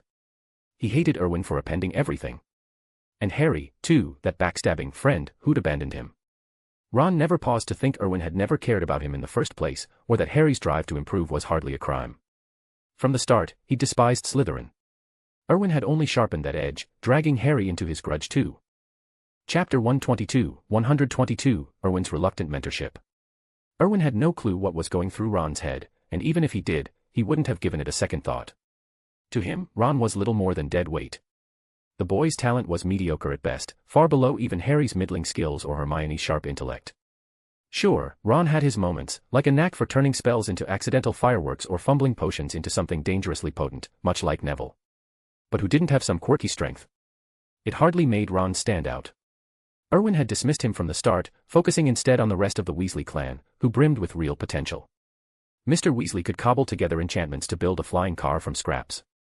Mrs. Weasley wielded household spells like shields against the deadliest curses. Percy embodied Gryffindor's ruthless ambition as a prefect, while the twins' wild creativity promised endless innovations. And Ginny, set to join next year, outshone them all with her raw talent, the kind that caught a 17-year-old Tom Riddle's eye. The master opens the door, but practice makes the wizard. If the chance arose, Erwin wouldn't mind guiding the family, though their loyalty to Dumbledore meant patience and subtlety were key. Luckily, he had plenty of both. Good planning, he'd learned young, turned wishes into reality. From his seat at the front of the classroom, Erwin leafed through the Half-Blood Prince's Potions textbook. The anonymous author's notes were gold, concise tips that had sharpened his brewing skills overnight. He wasn't whipping up Felix Felicis yet, but most standard potions now came easily. The textbook lacked that elusive recipe anyway, advanced brews like it demanded a master's direct tutelage. And danger lurked in every cauldron. Hogwarts classes weren't the safe havens they seemed. Astronomy was the lone exception, just stargazing, unless a rogue meteor decided otherwise. Survive that. Buy a lottery ticket. As he read, students began drifting over, first the first years with basic queries, then second years, and soon even sixth and seventh years seeking his insight. The Slytherins watched in awe once more. Erwin's knowledge seemed bottomless, covering spells, potions, and theory with effortless precision. Harry, meanwhile, fidgeted at his desk, book in hand, debating whether to approach. Hermione caught his hesitation and set down her own tome. If you want Erwin's help, drop the pride and just ask, she said briskly. His expertise floors everyone, imagine what it could do for a first year like you. Harry flushed. It's not pride. I'm just worried he might not want to bother with me. You give yourself too much credit and him too little, Hermione replied. He brought you here himself, that means he sees potential. Erwin's the helpful sort, always ready with a kind word or a clever solution. Go on, ask away. He'll sort you out. With that, she gathered her book and headed to the podium, firing off a question about potion stabilization. Erwin explained patiently, his voice clear and encouraging. Hermione beamed, nodding as she scribbled notes, then returned to her seat. Harry steeled himself and stepped forward. Erwin glanced up with a welcoming smile. Something on your mind, Harry? A tricky bit in the text. Harry nodded, flipping open his book. Yeah, Mr. Erwin, it's this heat control in the potion. How do you know when it's right? Simple enough, Erwin said. Watch the liquid's color after adding the herbs. It shifts from pale green to deep emerald when ready. Give it a go in class, a few attempts, and you'll spot the pattern yourself. Harry jotted it down eagerly. Got it. Thanks. Any more? Erwin asked, still smiling. Harry shook his head. Not right now. Really appreciate it, Mr. Erwin. Erwin waved it off. No thanks needed, Headmaster Dumbledore asked me to lend a hand. Truth be told, I'd have done it anyway. You're a big name, Harry, and I reckon you've got real promise. The wizarding world's counting on you, and so am I. That stunt with the Philosopher's Stone saved lives, you're a hero already. Harry stared at the floor. But I'm rubbish compared to you or Hermione. Even Malfoy's got me beat in some ways. I feel outmatched. Can't put it right. Erwin clapped a hand on his shoulder. I get it, you're saying the fame's heavier than your skills right now, yeah. Harry looked up, nodding fiercely. Finally, someone who understood. Exactly, Erwin continued. That's why this is your chance to catch up. You've got greatness in you, Harry, I believe it. Shame the Sorting Hat didn't nudge you towards Slytherin, you'd have thrived there, ambitions and all. Chapter 123, Planting the Seeds of Slytherin Loyalty. Of course, I'm not saying Gryffindor is bad, quite the opposite. Gryffindor has produced many great witches and wizards. But Slytherin boasts the highest number of powerhouses. Still, Harry, every house has its purpose. Hogwarts is the cradle of exceptional talent. Some may fade into obscurity, but I know you won't, Harry. Harry Potter's eyes lit up. You really think I can do it? Erwin shrugged. Of course. What are you on about, Harry? You'll manage it easily. I believe in you. One day, you'll be a force in the wizarding world, it's in your blood. Don't let others sway your judgment now. What you need is the power to match your fame. Study hard. Harry nodded firmly. I understand, Mr. Erwin. Can I call you prefect? As you like, Harry, Erwin replied with a grin. Though I'd rather you treat me like a mate. Harry's smile widened. Thank you, prefect. Erwin waved him off. Off you go and hit the books. If you've got questions or anything baffles you, come find me. And Harry, don't let house prejudices cloud your view. Look at everyone equally, and you'll see that Slytherins and Gryffindors alike can become true friends. Those alliances will ease your way and bring rewards you can't imagine. The road to strength demands allies. Erwin shot a sidelong glance at Malfoy. The boy was bent over his book, but Erwin could tell his ears were tuned to every word of the conversation. He could only sigh inwardly, this was the best he could do for the young dragon. Harry's face grew pensive. An equal gaze. He stole a look at Malfoy. The Slytherin boy ducked his head back to his reading, but a faint smile tugged at his lips. So earnest, so touching. Erwin could almost taste the drama, he needed a bucket of popcorn for this. As Harry returned to his seat, Erwin's mouth curved into a satisfied smile. The seed was planted. Soon, a Slytherin savior would take root. He wondered if Dumbledore would fume when he returned to find the winds shifting. But when would the old headmaster be back? Until then, Erwin had to nourish this budding alliance with some strong fertilizer. Otherwise, Dumbledore's influence would outmatch his own. Where to find such fertilizer? His gaze drifted to Malfoy. The perfect source, but how to apply it? Erwin mulled it over as the morning study session wrapped up. The bell tolled. Yet the Slytherins stayed put. Erwin gathered his books and rang the small bell on his desk. Right, pack up. Time for breakfast in the Great Hall. The first years scrambled to their feet, clustering around him as they headed out. At the entrance, Hermione and Harry peeled away reluctantly toward the Gryffindor table. Truth be told, they'd have joined the Slytherins if they could. The Great Hall buzzed with unusual quiet that morning, everyone looked half asleep. Professor McGonagall scowled, motioning Erwin over.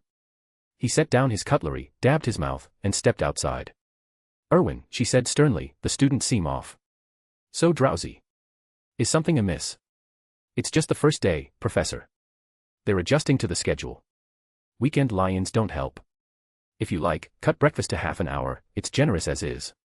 Then add 20 minutes of morning exercise, 2 laps around the Black Lake for fresh air and to build stamina. No offense, but wizards could use the toughening up. She pondered it. Wouldn't that drag on too long? Not at all. 20 minutes running, 10 to catch their breath, then back for lessons. It'll sting at first, but they'll feel the benefits soon enough. Very well. I'll announce it at dinner tonight. Erwin nodded. Then chaos erupted inside the hall. He and McGonagall shared a sharp look and hurried back in. Erwin's face hardened. His first assumption, another Gryffindor-Slytherin scuffle. Why another? But the scene stunned him. The Gryffindor table was a wreck, smashed plates, spilled pumpkin juice. Percy Weasley stood between 2 flushed boys, while the Weasley twins each restrained one. Erwin peered closer. Harry Potter and Ron Weasley, both seething. Harry's robes dripped with juice, Ron's hair stuck up wildly. They locked glares as the twins hauled them apart. At the Slytherin table, the students watched with lazy smirks. Malfoy alone eyed Harry with a flicker of concern. The Slytherins weren't alone in their amusement, the Ravenclaws and Hufflepuffs gawked too. One Hufflepuff even waved a bread roll, chuckling at the Gryffindor mess. Erwin leaned in, curiosity piqued. What sparked this row? What had gone down? For once, he regretted sleeping through it, McGonagall hadn't even nudged him awake for the spectacle. A pity. Professor McGonagall's face darkened like a storm cloud. A subtle pressure radiated from her, murderous aura, sharp as a curse. She was properly furious, whether from lack of sleep or the fray, Erwin couldn't say. He'd never seen her this riled since arriving. Someone explain this at once. Percy Weasley, I want details. If you want to dive deeper into Erwin's journey and support this superhit translation, our Patreon is officially open. Why join the elite? The Inner Circle, get 50 chapters ahead plus exclusive R18 content plus decide our next major project. Your support ensures we keep this top-notch quality in our 5 chapters a day momentum. Backhand index pointing right patreon.com/MrGrim_. Chapter 124, Ron's vile slur ignites the Great Hall. Percy couldn't help but shiver. In all his years at Hogwarts, he'd never seen Professor McGonagall so furious. Professor, it's... Ron and Harry had a row, they got into a fight. Percy stammered quickly. Professor McGonagall's lips curled in a sneer. Fine. Very fine indeed. This is the second time you've chosen fists over sense. I can't imagine what's rattling around in those heads of yours. She was livid, her cheeks flushed with rage. Erwin stepped forward at once. Professor McGonagall, please, calm down. It wasn't that he wanted to play peacemaker. No, the professor, ever the stern animagus, was truly seething this time. Erwin could even hear her breathing grow ragged. After a few deep breaths, she reined in her temper. If you lot were half as level-headed as Erwin, I'd have far fewer headaches. The Gryffindors hung their heads in shame. Ron, still gripped by George, twisted and squirmed. Then he bellowed, what's so special about him anyway? That slimy Slytherin, he's just a mudblood. The words landed like a curse. Silence blanketed the Great Hall. Erwin's expression hardened, his eyes icing over. In an instant, Slytherin wands whipped out. Weasley, you're dead meat. Percy and the twins shoved Ron behind them, drawing their own wands. The other Slytherins scattered for cover, while students from Ravenclaw and Hufflepuff gaped at Ron in horror. They hadn't thought him capable of such venom. Hermione turned to the Ravenclaw prefect beside her. Mudblood. What does that mean? The prefect's face darkened. It's the ugliest slur in our world, one made to degrade Muggle-borns. Utterly vile. Hermione's disgust was plain as she stared at Ron. The Slytherin's wands began to hum with magic, poised for Erwin's word. A barrage of spells would rain down on Ron in seconds. Ron's face drained of color. He'd finally grasped the magnitude of his blunder. Percy and the twins looked grim, wands at the ready. Percy snapped, Ron, how could you? Those words, how dare you? Regret twisted Ron's features, but he spat back, what's wrong with the truth? Professor McGonagall's gaze was glacial. She jabbed a finger at him, her chest heaving. Words failed her in her fury. Then a shadow streaked across the hall. Percy and the twins were hurled aside like rag dolls. Ron's throat was suddenly in a vice grip. Snape, no. Professor McGonagall cried. It was indeed Snape, his sallow face twisted with killing intent. He fixed Ron with a stare that could shatter stone. How dare you use that filth on Erwin, Weasley? How? Tell me. A wand slipped from his sleeve, tip glowing faintly. Professor McGonagall's eyes widened in alarm, she saw the murder in him. Erwin hadn't anticipated the outburst. He lunged forward, seizing Snape's arm. Professor, stop. Not like this, not here. Snape turned to him. Erwin shook his head firmly. With a snarl, Snape released his hold. Ron crumpled to the floor, scrambling back into a corner, pale and silent, his eyes wide with terror. Up on the staff table, Professor Quirrell slipped his wand away, the faint green glow in his eyes fading. Behind him, Voldemort exhaled silently, he'd nearly exposed himself. The other professors relaxed fractionally. If Snape had pressed on, Ron wouldn't have survived the hour. Erwin faced his house. Wands down, all of you. The Slytherins exchanged confused looks. Prefect, he can't get away with that slur. Erwin's voice sharpened. I said down. The professor's here, he'll see justice done. Are we starting a brawl in the Great Hall? Prefects, escort everyone to class. First years, Malfoy, take them to History of Magic. I expect you all seated and quiet when I arrive. No repeats. Grumbling, the Slytherins sheathed their wands, shooting Ron venomous glares as they filed out. Professor McGonagall turned to the rest. Other houses, to your classes, now. Soon, the hall emptied, leaving only the professors, a quaking Ron in the corner, Percy, Erwin, Harry, and a handful of stragglers. Harry hurried to Erwin's side. Prefect, you okay? Erwin managed a wry smile. I'm good, Harry. Off to class, catch you in charms. Harry nodded, his gaze flicking to Ron with raw disappointment before he left. Percy approached Erwin. "Prefect, I'm so sorry for my brother's idiocy." Erwin held up a hand. "An apology won't fix this, Percy, and it's beyond your control anyway." "Mudblood, how quaint." Percy's face fell, he knew tempers wouldn't cool easily. Professor McGonagall drew a steadying breath. "Erwin, head to class." "Trust me, I'll sort this." Erwin inclined his head. "Of course, Professor. I know you'll make it right. After all, as a mudblood, I've got precious few allies among the staff." He'd never seen the term as a true insult. To him, an outsider to the wizarding world, it sounded more like a blunt gift, handed over by Ron himself. Erwin eyed Ron coolly. "Mr. Weasley, this isn't over. I'll have my reckoning." With that, he strode out. Snape huffed derisively, his glare raking over Ron and Percy. The Weasleys, outstanding. He swept his robes and followed Erwin. Professor McGonagall fixed Ron with a steely look. "Mr. Weasley, my office, now. I'll summon your parents to Hogwarts." Percy protested. "Professor, is that really?" "Percy Weasley," she cut in icily, "you should be in class." Percy sighed, resigned. He couldn't intervene. Glancing at his trembling brother, he hoped Ron hadn't torpedoed his future at Hogwarts. Chapter 125, Erwin's Deceptive Facade. Snape caught up to Erwin in the corridor, falling into step beside him. "Don't let their words get to you," he said calmly. Erwin glanced at him in surprise. Snape, showing concern. He smiled. "Don't worry, Professor. Mudblood doesn't faze me much. I grew up in the Muggle world, if I hadn't learned about it here, I wouldn't even know the term. How could it bother me?" Snape nodded. "And what now? You're just going to let him off?" Erwin shook his head. "The word itself doesn't touch me, but I won't let it slide. The Weasley's youngest son is getting too bold for his own good." Snape's expression hardened. "Do what you must. I'm with you."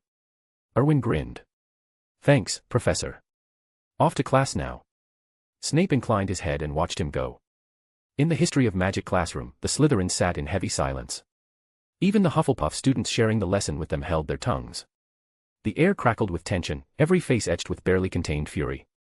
To them, Erwin's humiliation wasn't just personal, it struck at the heart of Slytherin pride. Pansy Parkinson, ever the sharp-tongued pureblood from a prominent family, slammed her fist on the desk. In the original tales, she'd been Malfoy's loudest cheerleader, but Erwin's arrival had reshaped her. She still carried that arrogant edge, but she'd learned restraint. Now, she hung on his every word like gospel. "Damn that Weasley," she spat. "I'll owl my family. How dare he insult our king?" Malfoy hesitated. "Erwin said we shouldn't drag the families into every little thing." Pansy shot back, "I follow him on everything, except this. He deserves justice. No one insults Erwin. No one insults Slytherin. The Weasleys will pay. Besides, he told us true Slytherins use every resource. He never said no to family help for something serious." Malfoy paused, then nodded. "You're right. I'll right, Father." He clenched his fist, the fire of resolve burning in his eyes. The daddy's boys of Slytherin were gearing up to call in their connections, and not just one or two. Ron had no clue the storm he'd unleashed. He couldn't grasp what Erwin's name truly signified among the snakes. Sure, Erwin had appended Hogwarts, but his wizarding roots ran deeper. His parents were Slytherin alumni, intertwined with the old pureblood networks. The Cavendish family might have faded from the spotlight, but their heirs had once mingled with what could have been 29 elite houses in the wizarding world. More than that, Erwin was Slytherin's first real shot at a standout prefect in generations, a dream for every ambitious graduate. Unbeknownst to him, he carried weighty backing he hadn't yet tapped. Fresh from the Muggle world, he'd had no time to forge those ties. Ron had kicked a hornet's nest. Calling anyone a mudblood was nasty, but targeting Erwin.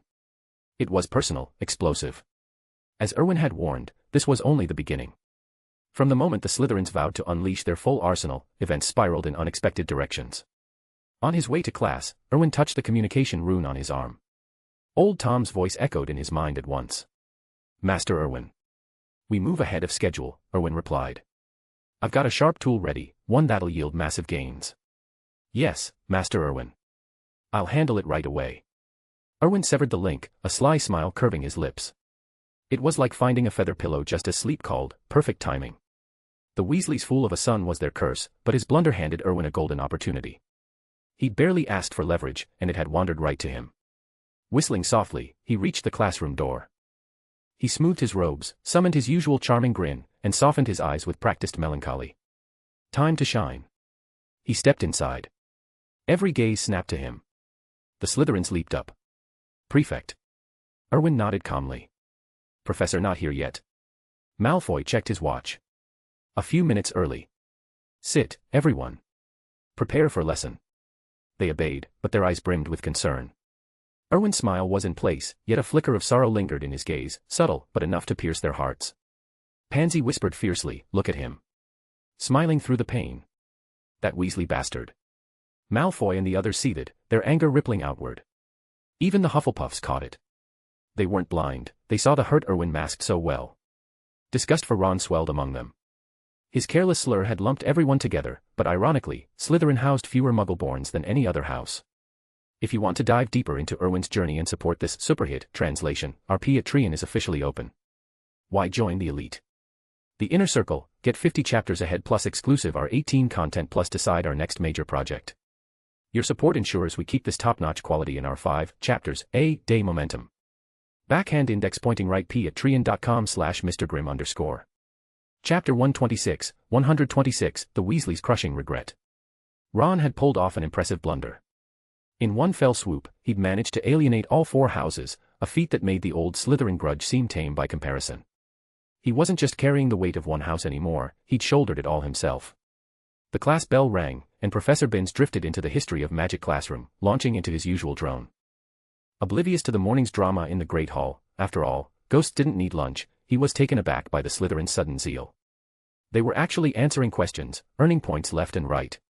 Ever since his chat with Erwin, Binns had reignited his passion for teaching. He peppered the lesson with queries, doling out house points like rare treats. The Slytherins racked up a tidy score, much to Erwin's quiet delight. Why toil when others did the heavy lifting and he reaped the rewards? Meanwhile, in Professor McGonagall's office, the Transfiguration head was handling the fallout from Ron's outburst. She'd skipped her 6th-year class, a joint Ravenclaw-Hufflepuff session, so self-study wouldn't ruffle any feathers. Ron cowered in the corner, eyes glazed, face pale with dread. He'd already heard his parents had been summoned. The future looked grim. McGonagall's expression was steely. She was a dedicated professor, one who looked after her students like a stern but fair lioness. Normally, she'd never let one sulk like a lost puppy. But Ron had targeted Erwin. That changed everything. Sympathy was in short supply. A flurry of footsteps echoed down the corridor, followed by a sharp knock. "Come in," McGonagall called. Arthur and Molly Weasley burst through the door, spotting Ron immediately. "Professor McGonagall!" Molly exclaimed. "What's Ron done now? Why the urgent summons?" "Take a seat," McGonagall replied coolly.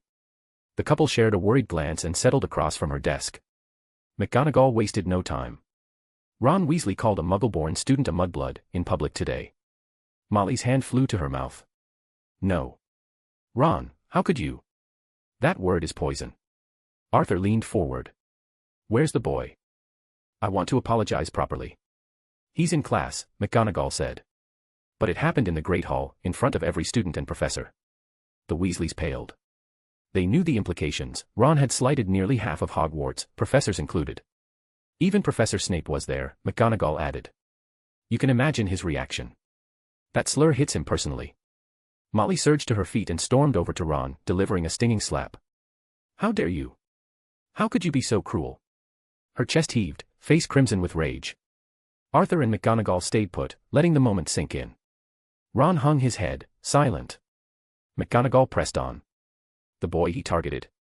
Erwin Cavendish. Arthur's eyes bulged. The Slytherin Erwin. Exactly, the one poised to become Slytherin's real prefect this weekend. "Ron, you're dismissed." Ron slunk out, the red mark blooming on his cheek. He didn't so much as whimper. Once the door clicked shut, McGonagall dropped the bombshell. Erwin's mother was Amelia during her Hogwarts days. She'd only learned this recently, courtesy of Dumbledore. It explained the Reverend Snape and the headmaster held for the Cavendish name, and why Erwin carried such weight. Arthur bolted upright. "Amelia. You mean Erwin's his son?" McGonagall nodded. "Precisely. That's why I called you both. You remember what Amelia meant to everyone." Arthur collapsed back into his chair. "Amelia's boy. What have I let happen? My son, spewing filth at Amelia's son." Molly sagged against the wall, tears streaming unchecked. "We're so sorry, Amelia." Professor, can we at least see him? McGonagall paused. No, I don't think so. Dumbledore wants to shield him from all this until he's ready. His enemies are formidable, you know that. He won't learn the full truth yet. I brought you here to discuss how to make this right. Arthur's voice cracked. Whatever you say, Professor. Expel Ron if you must, I'll snap his wand myself. McGonagall sighed. I haven't decided. Erwin's influence in Slytherin is growing fast. Without Snape's intervention, those students would have hexed Ron on the spot. Molly wiped her eyes. Should we ask Erwin himself? We won't breathe a word about the past, just talk to him. Very well, McGonagall agreed. Wait here until lunch. Erwin never skips class. Arthur nodded eagerly. Just like his mother, brilliant, diligent, always lending a hand. I was a few years ahead in Gryffindor, but Amelia helped me no end. No surprise his son's cut from the same cloth. Molly straightened. I'll go check on something. Arthur excused himself with a nod to McGonagall and stepped into the hall. Ron lingered nearby, staring at the floor in a daze. Molly rounded on him, voice low and fierce. If you weren't my son, I'd have knocked your block off for what you said to Erwin. I'm ashamed of you, truly. Chapter 127, Flitwick's sympathetic invitation. Ron lifted his head, defiance blazing in his eyes. Why? I'm your son. Did I say something wrong? Isn't he a mudblood? Why's everyone blaming me? What did I do wrong? Mrs. Weasley heard this and slapped him across the face. Her eyes brimmed with disappointment. Why have you turned out like this? How dare you call him a mudblood? No one has a purer bloodline than Erwin, not even the Sacred 28 can match it in heritage alone. Ron, you feel like a stranger to me now. Are you even my son anymore? Tears welled in Ron's eyes. He clenched his jaw, stubbornly holding them back. I did nothing wrong. Why do you all think I did? He's an evil Slytherin, a dark wizard. I did nothing wrong. Mrs. Weasley went numb. She couldn't fathom the malice Ron harbored toward Erwin. She raised her hand, then let it drop. Shaking her head, she said, Ron, I'm taking you home. You're no longer fit to study at Hogwarts. I can't discipline you anymore. With that, she turned and headed back to Professor McGonagall's office. Ron panicked. No, Mum. I was wrong, please don't make me drop out. I can't. This time, he was truly desperate. He could already picture the consequences, his wand snapped, forever exiled from the wizarding world. Mrs. Weasley shook her head and ignored him. Utter disappointment crushed him. In the office, the three adults fell silent. Time dragged on. Meanwhile, Erwin was cheerfully attending charms class. Today, the diminutive Professor Flitwick was demonstrating the levitation charm to the joint Slytherin-Gryffindor group. Out of sheer caution, Erwin kept a safe distance from Seamus, Harry Potter, and Neville. Safety first, those three had a knack for mishaps, and who knew if one might backfire his way. Sure enough, the prodigy shone once more. While Harry's face smudged with soot from a botched spell, Erwin shuddered in relief. Thank goodness he'd played it smart. Even Flitwick jumped at the explosion, his eyes widening curiously at Seamus's feather.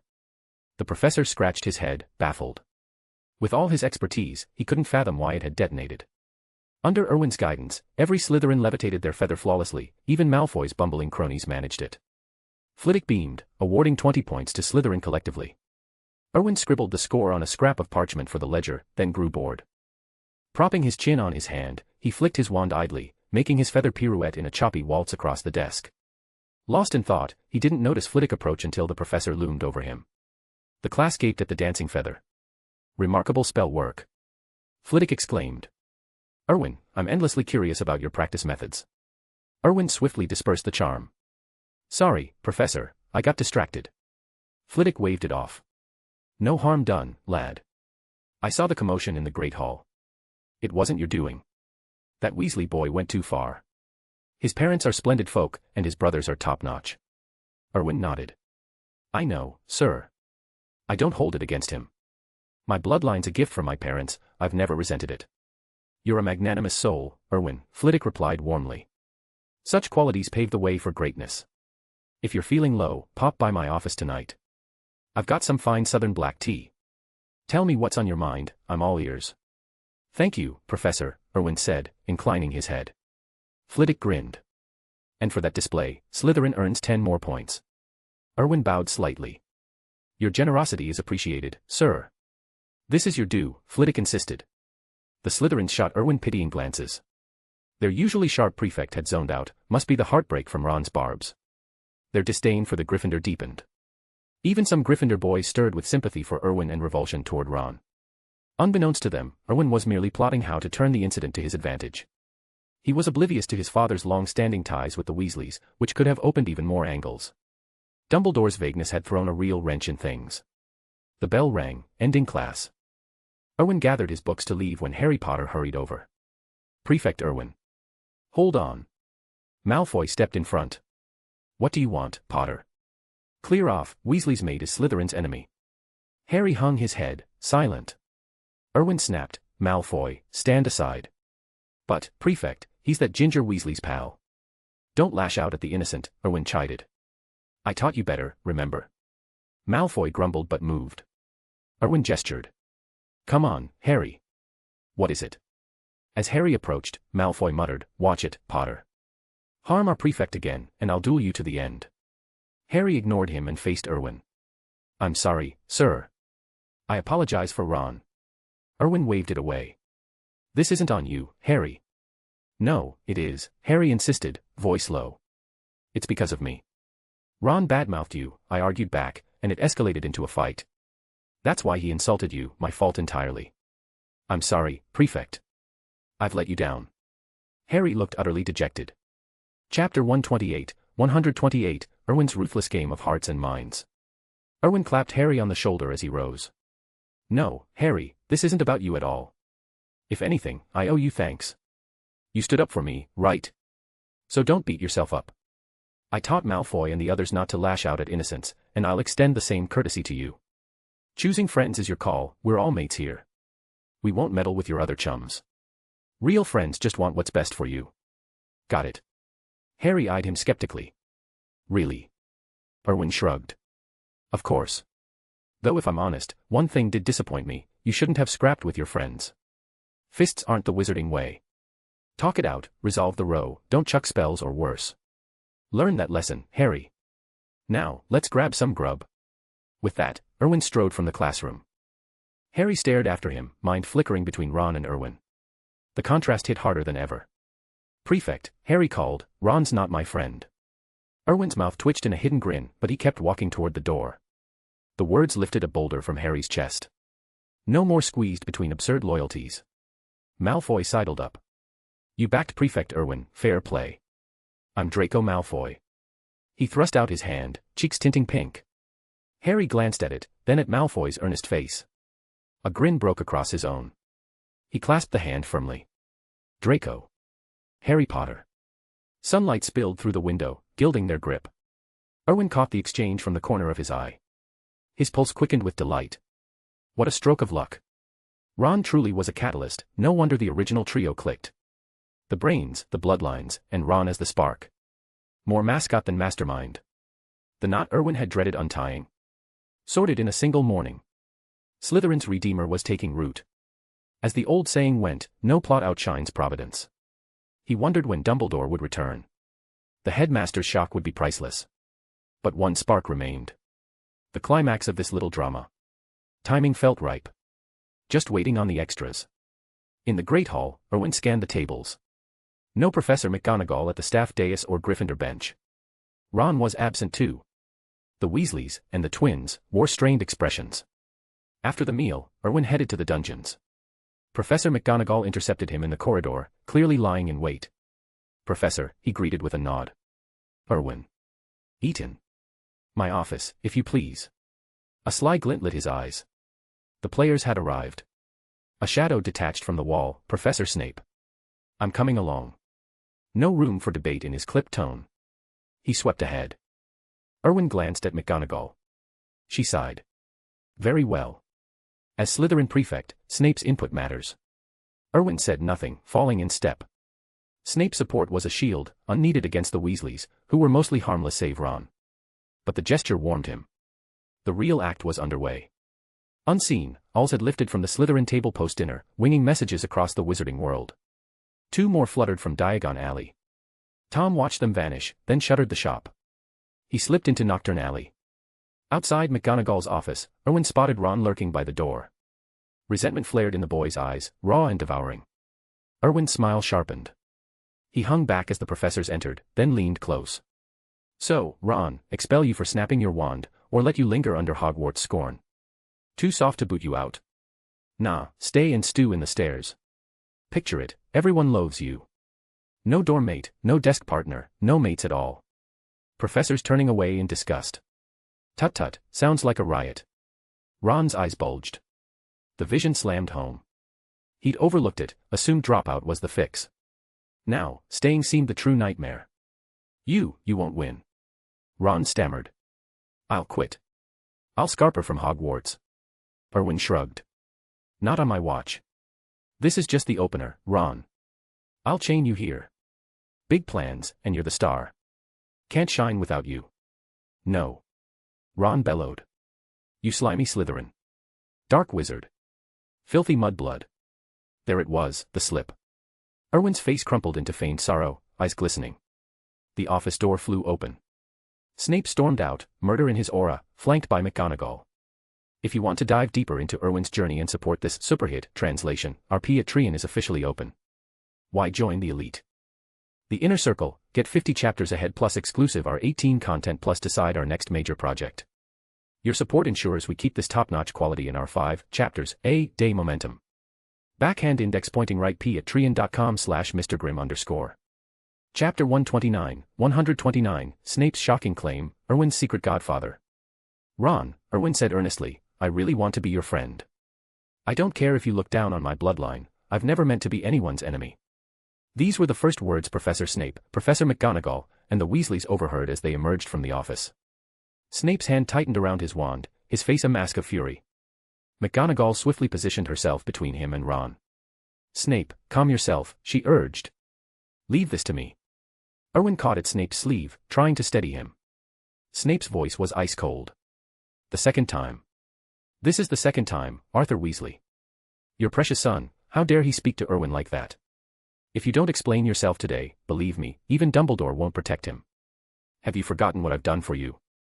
Snape loathed dredging up his past as a Death Eater, but invoking it now meant he was deadly serious, ready to strike without hesitation. Erwin knew it. So did McGonagall. The Weasleys understood all too well. Arthur's eyes bulged, red-rimmed with rage, like a cornered lion. He stormed toward Ron and slapped him hard across the face. Ron crumpled to the floor. Ron. How could you stoop this low again? Arthur bellowed. Uttering such filth, have you no shame? Blood seeped from Ron's split lip. Clutching his cheek, he sobbed, why is everyone blaming me? He started it. Why aren't you calling him out? Molly's voice trembled with disappointment. I saw no provocation from Erwin. I only heard him extend an olive branch, wanting to be friends, despite everything. And you repay him with spite and malice. Ron Weasley, I'm ashamed of you. You've tarnished the family name. Ron fell silent, words failing him. Erwin sensed the moment teetering, a bit more provocation could tip it perfectly. He ducked behind Snape, a sly smile flickering before he shot Ron a challenging glance. Ron's eyes flashed. He yanked out his wand. I'll kill you. But against the Order of the Phoenix's veterans, Ron stood no chance. The instant his wand cleared his robes, Snape moved like lightning. Expelliarmus. The disarming charm wrenched the wand free, followed by a swift stupefy. Ron hurtled backward, slamming into the wall with a sickening thud. He slumped unconscious, a sharp crack echoing as he hit the stone floor, likely a broken bone. Snape offered no quarter. Erwin nodded inwardly, pleased. He baited the trap flawlessly. Ron's outburst sealed his role as the villain moving forward. The worse Ron acted, the deeper the Weasleys' guilt would run. If Ron had the skill, Erwin might have even let him land a hit for dramatic effect, but reality rarely matched the script. Ron simply wasn't up to the task. Erwin's expression shifted to feigned sorrow. I don't understand why Ron despises me so much. I actually like him, disagreements aside. I wanted to be friends, I admire Percy, and George, and Fred too. I thought we could get along. Snape's reply was curt. He doesn't deserve it. McGonagall sighed, her eyes softening with pity as she looked at Erwin. Arthur and Molly flushed crimson, whether from fury or embarrassment, it was impossible to say. Let's get him to the hospital wing, McGonagall suggested briskly. We'll sort the rest later. Molly scooped up Ron's limp form. Erwin, I'm so sorry. I apologize for him. Erwin waved it off quickly. No need, Mrs. Weasley. It's not your fault, or anyone's, really. Just a misunderstanding between Ron and me. I'm sure we can clear it up. Molly glanced from Erwin's earnest face to her unconscious son, the contrast stark. She hurried away with Ron, leaving Arthur behind. The issue lingered unresolved. Back to the office, McGonagall said firmly. We need to talk this out properly. Once inside, an awkward silence settled. McGonagall hesitated, unsure how to proceed. Ron's idiocy had pushed her to the brink of her patience. Before learning Erwin's heritage, he'd been her star pupil, a protégé of sorts. Knowing his true background only deepened her protectiveness. To hear him insulted now. She might have lost her temper entirely if not for their shared ties to the Order. Truth be told, the entire group owed the Selwyn family a debt. Without the pursuit of Erwin's parents, Lily Potter might still be alive. Snape broke the quiet, his tone venomous. I'm not here to chat, Arthur. You owe me an explanation. Arthur bristled. Ron messed up, I'll make it right with Erwin. What does this have to do with you? Snape sneered. Erwin's my godson. Everything, that's what. Erwin blinked, stunned. When had that happened? He hadn't heard a whisper of it. A godson already, now Snape. It wasn't a bad twist, though. Inheriting from Snape could prove a windfall. A godson. Arthur echoed, his face paling alongside McGonagall's. Snape pressed on. Do we need your permission for family matters? Erwin rubbed his head, puzzled. Amelia, wait, Pearson, his father. The Weasleys knew him. Piecing it together, Erwin ran the timelines in his mind. If his father had attended Hogwarts, he'd be Snape's year, Arthur perhaps 10 years ahead. It clicked suddenly. Of course, his father had old school ties. Arthur Weasley was one of them. Erwin had overlooked that connection entirely. Chapter 130, Erwin's mercy spares a Weasley's future.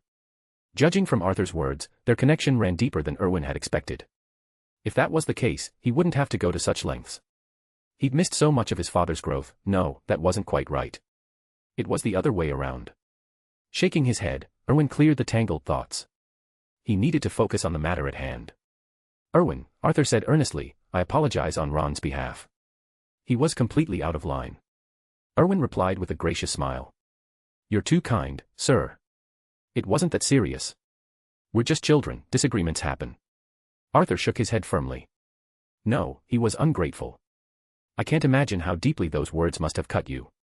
It's fine, Erwin assured him. I won't hold it against him. As he spoke, Erwin lowered his gaze, his eyes shadowed with disappointment. Arthur's guilt deepened at the sight. I'm sorry, Erwin, Arthur continued, his voice heavy. I know an apology can't erase the hurt, but it's all I can offer right now. Don't worry, I'll pull Ron from Hogwarts. He won't have another chance to offend you. Snape and Professor McGonagall stayed silent, their tacit agreement hanging in the air. For anyone else, Ron might have had a shot at redemption. But with Erwin involved, expulsion was inevitable. Erwin's eyes widened in alarm. No. Please, sir, Professors McGonagall and Snape, don't make Ron leave. It really isn't worth that. He'd be ruined. I couldn't live with myself. Snape eyed him skeptically. He knew Erwin far better than the boy realized, and Slytherins didn't exactly make a habit of turning the other cheek. Still, Snape held his tongue. Whatever Erwin's game, he wouldn't challenge it. Arthur studied Erwin, his expression softening with emotion. Here was a truly good lad, forgiving, with a heart as big as they came. Professor McGonagall nodded approvingly. Erwin's stance aligned perfectly with her own values. Sir, Erwin pressed on, if I'm not mistaken, you're Ron's father, so that makes you my uncle. Uncle, Ron, and I just had a silly spat. If you take him away now, I'd be the one destroying his future, and that's a burden I couldn't bear. I'd feel guilty every time I thought about it. I won't dwell on what he said, I'll do my best to clear up the misunderstanding. And if I can't, that's all right too. I just don't want to be the reason his life derails. He's young, we all mess up sometimes. Ron did, and so will I one day. If the roles were reversed, I'd hope for a second chance to set things right. Tears glistened in Erwin's eyes, his voice thick with sincerity. Arthur and Professor McGonagall exchanged a glance.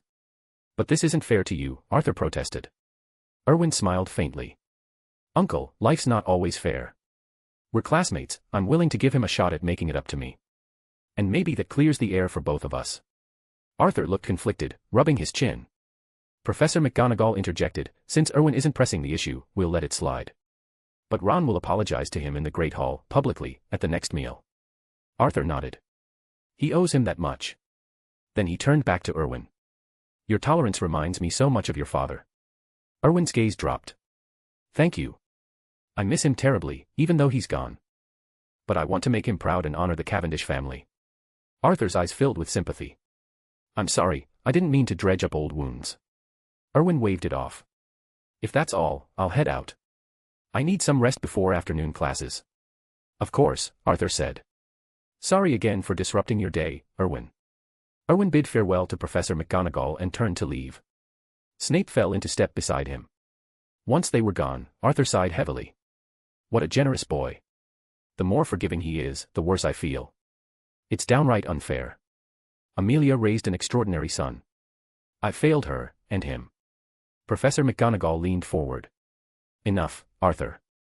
Erwin's moved past it, so you should too. You'll have chances to make it right, whether for Amelia or the boy himself. I will, Arthur vowed. Even without this mess with Ron, for Amelia's sake alone, I'd do anything I could for him. She nodded. Now go see Ron. By banquet time, I expect his apology. That's non-negotiable. If he refuses, even I won't be able to vouch for him. Arthur agreed and left her office. Professor McGonagall sank back into her chair, her mind replaying Erwin's words. Her heart ached for him, orphaned young, facing crisis after crisis. After digging into his past, she'd found little dirt. Erwin could be ruthless, but only his allies and enemies knew it. The former stayed loyal and silent, the latter, well, they weren't talking. She knew he'd pulled the Cavendish family back from ruin and weathered storms no child should face. And now this fresh wound at Hogwarts. If Erwin hadn't spoken up today, not even Dumbledore could have swayed her from expelling Ron. That was her unspoken promise to the boy. In the corridor, Snape broke the silence. What are you plotting now, Erwin? Erwin halted, a wry smile tugging at his lips. Nothing much, Godfather. It's really not that big a deal, is it? Enjoy the read, but don't go anywhere, 5 more are on the way. If you love these mass releases, make sure to smash that Power Stone. We conquered number 100, but we aren't done yet. Let's show them the power of this community. Next target, rank hashtag. Mr. Grimm. Chapter 131, Godfather's Shadow and the Dragon's Whisper. Snape paused, his dark eyes flickering. I mentioned your godfather earlier, but there were other reasons for that. Don't take it too seriously. Erwin chuckled. So, Professor, you don't want to be my godfather? Snape fell silent, his expression unreadable. Erwin pressed on gently. If you don't mind, I'd really like to call you that. You know I have no other family. A flicker of sorrow crossed Snape's face at the words. As your godfather, then, I must warn you, whatever your plans, the Weasleys are Dumbledore's staunchest allies. You know what I mean. With that, he turned and strode away, but as he did, a faint smile tugged at his lips. Erwin smiled too. He understood perfectly. Snape had accepted the role, and seen through Erwin's not-so-innocent handling of Ron. Anyone close to him would. But Dumbledore's loyalists or not, Erwin wasn't aiming to sway the Weasleys overnight. He just needed to plant a seed of guilt in Arthur and Molly's hearts. Good people like them were swayed by emotions, guilt, gratitude, remorse. It wouldn't make them his henchmen, no one could match that with Dumbledore around. But it might nudge them to act in his favor when the time came. As for Ron, he was a minor nuisance, like a lone ant bothering an elephant. Useful only to deepen that guilt and perfect the scheme. Nothing more. Erwin continued down the corridor toward the Slytherin dorms, eager for some rest before the night's drama unfolded. He doubted Ron would deviate from the script, every word Erwin spoke was deliberate. Rounding the corner, he spotted Hagrid looming in the shadows, nearly as tall as the nearest stone pillar. Half-giant or not, the man was imposing. Hagrid, what brings you here? Erwin asked. Hagrid startled, turning with a sheepish grin. Erwin. You all right? Heard about the row in the Great Hall, got me worried, so I came to check on you. Erwin smiled warmly. I'm fine, Hagrid. Really? Hagrid nodded, his bushy beard twitching. I know the Weasleys well, met most of their kids. Polite lot, they are, even being one of the Sacred 28. None of that spoiled pureblood nonsense. Courteous, through and through. Never thought their youngest would sling mud like that at you. It's not a big deal, Erwin replied. I met Arthur, he's a decent bloke. Water under the bridge. Good to hear. Just had to see for myself, you've got plenty of folks looking out for you, but I couldn't shake the worry. Hagrid scratched his head. You're welcome at my hut anytime, you know. I'm grateful for you, Erwin. Without your help selling those materials, I'd be stuck. Even Fong's been feasting on meat every day. Erwin laughed. I know, seen him loads. Bit of a scaredy cat, isn't he? Hagrid chuckled. "Aye, timid as a mouse. But you didn't just come for a chat," Erwin said, reading the hesitation. "What's on your mind?" Hagrid shifted awkwardly. "Can't fool you, can I? It's Harry. He stopped by today, told me about the Great Hall business. Poor lad's gutted, lost a mate, even if Ron's no great loss. Harry's down, and he spoke highly of you. Reckon you should pop over and cheer him up." Erwin nodded without hesitation. "Of course. Harry's a friend, I'd have gone anyway." Hagrid's face lit up. "Knew you'd say that. Never met a finer young wizard than you. Flattery will get you everywhere, Hagrid." Erwin grinned. "How's the dragon egg coming along?" Hagrid's eyes sparkled. He glanced around to ensure they were alone. "Following your advice to the letter, should hatch any day now. Shell's getting warmer, and I swear I hear claws scratching inside." Erwin's interest peaked, the corridors chill forgotten as Hagrid's enthusiasm pulled him into the secret thrill of the impending hatch. Chapter 132, Narcissa's Burning Fury. Erwin nodded. "It's almost hatched. Congratulations, Hagrid, you'll have your own little dragon soon. When you get back, check the underside of the eggshell. There should be faint lines there. From what you've described, only one line remains. Once it fades, the egg will crack open. I reckon it won't be more than a week." Hagrid's face lit up. "Really? Blimey, Erwin, you're a right encyclopedia. I'll dash back and check now, then pop in to tell you. You'd love to see the hatching, wouldn't you?" Erwin grinned. "Absolutely. Can't wait." Hagrid lumbered off, grinning from ear to ear. Giants had simple minds, thick as two short planks, really. Half-giants like Hagrid were a touch sharper, but not by much. His actions in the original tales proved it, the man wasn't the sharpest wand in the shop. With Hagrid gone, Erwin had no intention of seeking out Harry Potter. He'd leave the comforting to Draco Malfoy, who could handle it with flair. The best cure for a broken heart was a new crush, after all. If that didn't work, there were always more options. Draco had pined for so long, now that they'd connected, he'd dote on his new friend properly. Erwin snapped his fingers and operaed back to his dormitory. He flopped onto his bed, glanced at the clock, and decided a quick nap was in order before afternoon classes. The lessons dragged on without incident, dull as dishwater, really. Probably because he wasn't sharing them with Gryffindor. He was missing all the real entertainment. While Erwin dozed through his classes, oblivious to the storm brewing, the experts at owling their fathers were already pulling strings. Urgent letters had landed on the desks of pure-blood patriarchs across the wizarding world. The affair was only just heating up. Erwin hadn't seen it coming. He'd underestimated his sway over those daddy's boys, and what Slytherin truly meant to their old families. Lucius Malfoy led the charge.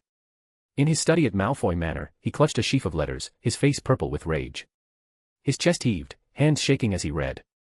How dare he, that filthy Weasley scum? Speaking of Amelia's son like that. If not for Amelia, Arthur Weasley would have been finished long ago. And now his brat insults Erwin. The nerve. Narcissa swept into the room. What's got you in such a state? Has Draco been up to no good again? Lucius slammed the top letter onto the desk. Look at this. Bloody Weasleys, those ginger beggars. I can't think of a foul enough word for them.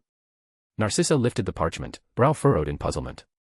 Lucius was the picture of refined poise, swayed only by the strictest codes of etiquette. Outbursts like this were rare. As she scanned the words, her expression hardened to ice. With a sharp flick of her wrist, her wand materialized in her hand. She whirled toward the door. Lucius jolted upright. Narcissa, what on earth? I'm ending that little wretch, she hissed. I'll show him the killing curse up close, make him writhe in agony like no one's business. Lucius lunged, seizing her arm. Narcissa, stop. Think this through. She thrashed like a cornered Urkling at Yuletide. Let go, Lucius. He dies, today. Insulting Amelia's boy. Over my dead body. Lucius winced inwardly. He'd forgotten, Narcissa and Erwin's mother, Amelia, had been inseparable, practically sisters. He'd needed Amelia's blessing just to court Narcissa back in the day. This was a disaster. Calm yourself, he urged. Killing a Weasley now. You'd end up in Azkaban. What's Azkaban compared to vengeance? That bastard deserves it. Lucius rubbed his temples, a migraine blooming. This was spiraling fast, too messy, too raw. But think of Erwin, he pressed. One dead Weasley, and the ministry drags him into it. You want that on his head? Narcissa went still in his grip. Lucius eased his hold, flexing his aching arm as he released her. So we just let it slide, she demanded, voice like tempered steel. Lucius's eyes gleamed coldly. Hardly. The children's squabbles are one thing, ours are another. I've itched to crush the Weasleys for years. Now I've got cause. And don't sell Erwin short, he's no ordinary Slytherin heir anymore. He's the true king of our house, the real prefect. Every old Slytherin graduate's watching. They'd never stand for this insult. Narcissa's gaze sharpened. Then what's the plan? Leave it to me. I'll sort them out, trust me on this. Make it hurt, she said flatly. That boy's got no one but us now. Lucius pulled her into a brief embrace. You have my word. The Weasleys will pay dearly. Even Dumbledore can't shield them this time. If not for Amelia, we'd still be entangled with the Dark Lord. Friendship aside, that debt alone demands repayment. Shame we can't reveal Erwin's full heritage yet, or the Weasleys would be bleeding galleons by dawn. His safety first, Narcissa insisted. Lucius nodded. Always. She stepped back, smoothing her robes with precise movements, then turned on her heel. Where to? Lucius called. Her voice was frost.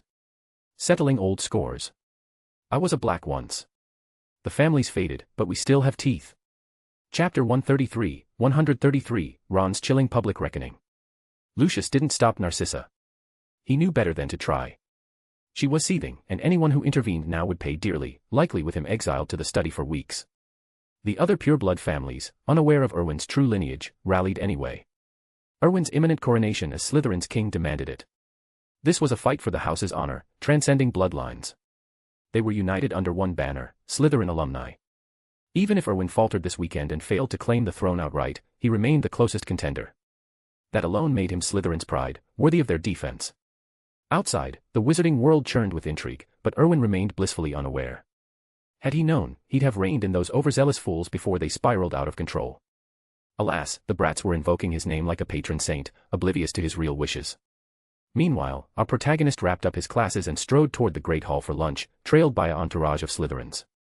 They entered like a conquering parade, drawing glances from the settling students. At the entrance, Mrs. Weasley gripped Ron's arm tightly. Today, you apologize to Erwin. No arguments. Ron twisted wildly. I won't. Let me leave Hogwarts. Mom, take me home, please. Her face hardened. Quiet, Ron.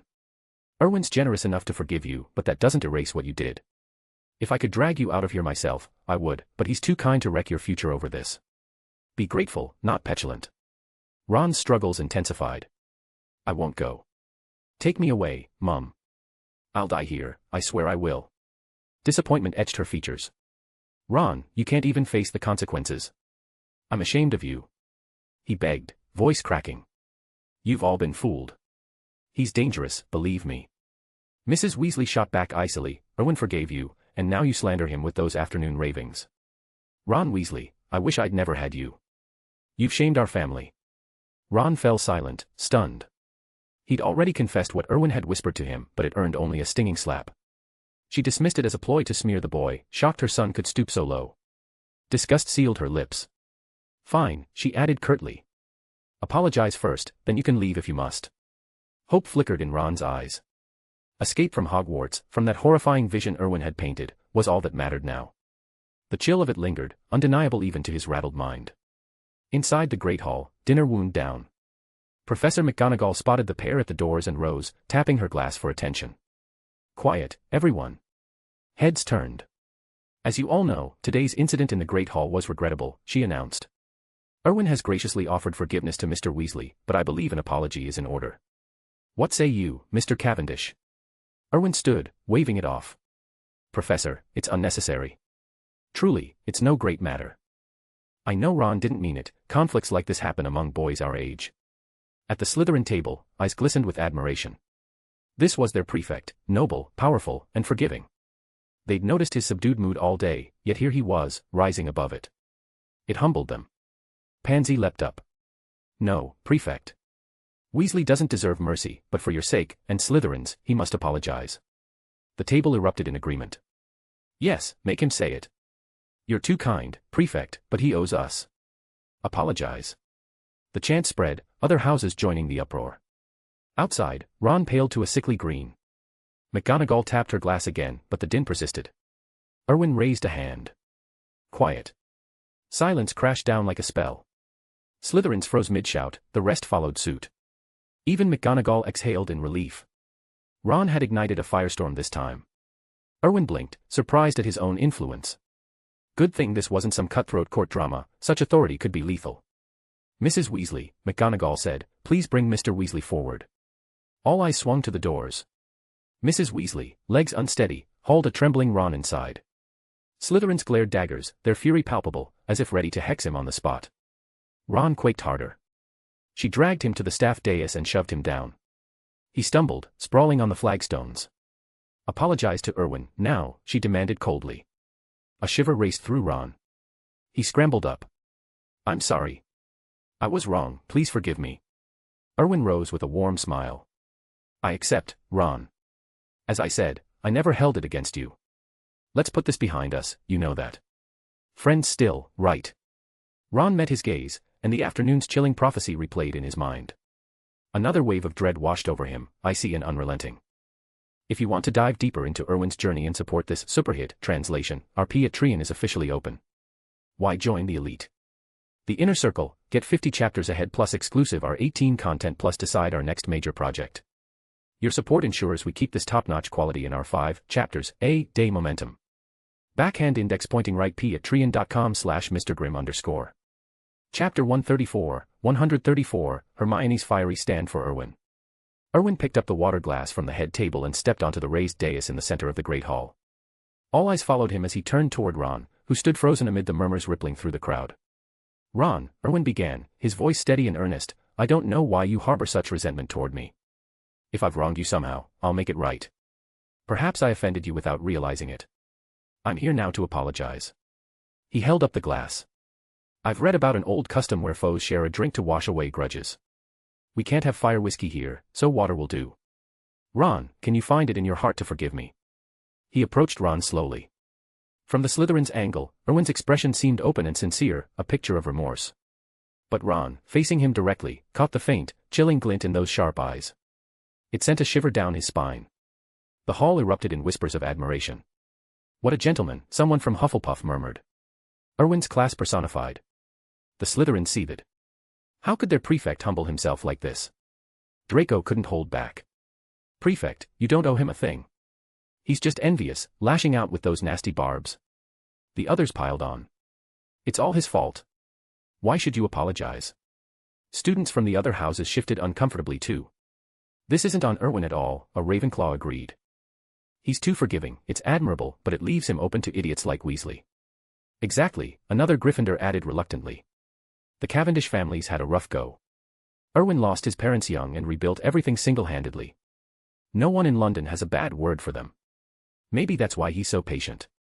Poor bloke, a muggle-born from Hufflepuff said, sympathy lacing her voice. Is that why these pureblood types push him around? Many muggle-born witches and wizards nodded, their empathy swelling. Upper years exchanged knowing glances, they'd seen Slytherin pettiness before, but the house had mellowed lately, embracing the wizarding world's growing harmony.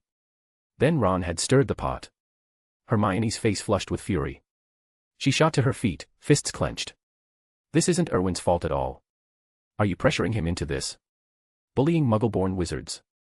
Before Hogwarts, I heard Slytherin was obsessed with blood status, picking on anyone from humble roots. But that's not true here, they're proud, diligent even, studying harder than most Ravenclaws in the mornings. Gryffindor, though. The house everyone's so proud of. It spits out someone like this, hurling poison at Erwin. Is Hogwarts really fair? Just because Erwin's generous enough to forgive, does that mean we let it slide? Can we call this magical world a safe haven if it's this shadowed? Erwin blinked in genuine surprise. Blimey, the girl's got fire. She was the perfect ally, barreling straight into the fray where he couldn't without cracking his facade. Her outburst framed everything just right, amplifying his position without him lifting a finger. He caught a subtle movement in his peripheral vision. With his keen sight, he spotted a tiny beetle skittering by a pillar, Rita Skeeter, no doubt, eavesdropping for the Daily Prophet. A sly smile tugged at his lips. Perfect. The audience was here. Professor McGonagall's eyes widened at Hermione's tirade. The words cut deep, echoing the prejudices the school fought to bury, and they struck a chord with the room. For a moment, the Transfiguration professor faltered, unsure how to defuse the tension. But Erwin pivoted smoothly. Hermione, please, don't say that. Hogwarts is fair. I forgave Ron because it truly wasn't a big deal to me. No one's forcing my hand, I won't let one spat derail his future. His gaze swept the Slytherins, firm but reassuring. I've said it before, we all err. Ron did, and so might I. But unless it's something unforgivable, which this isn't, everyone deserves a shot at redemption. We're young, tempers flare, words slip out. It's not right to deny a chance to make amends. Hogwarts has given me justice and choice, and today, I choose forgiveness. Just as you'd forgive me if our roles reversed. The Slytherins met his eyes, then nodded in unison, bowing slightly. Understood, Prefect. Hermione opened her mouth to protest, but Erwin shook his head subtly. The gesture wasn't lost on the crowd. Applause broke out, scattered at first, then swelling. What poise, a seventh-year Ravenclaw whispered. Erwin's a true leader. Professor McGonagall exhaled quietly, the knot in her chest easing.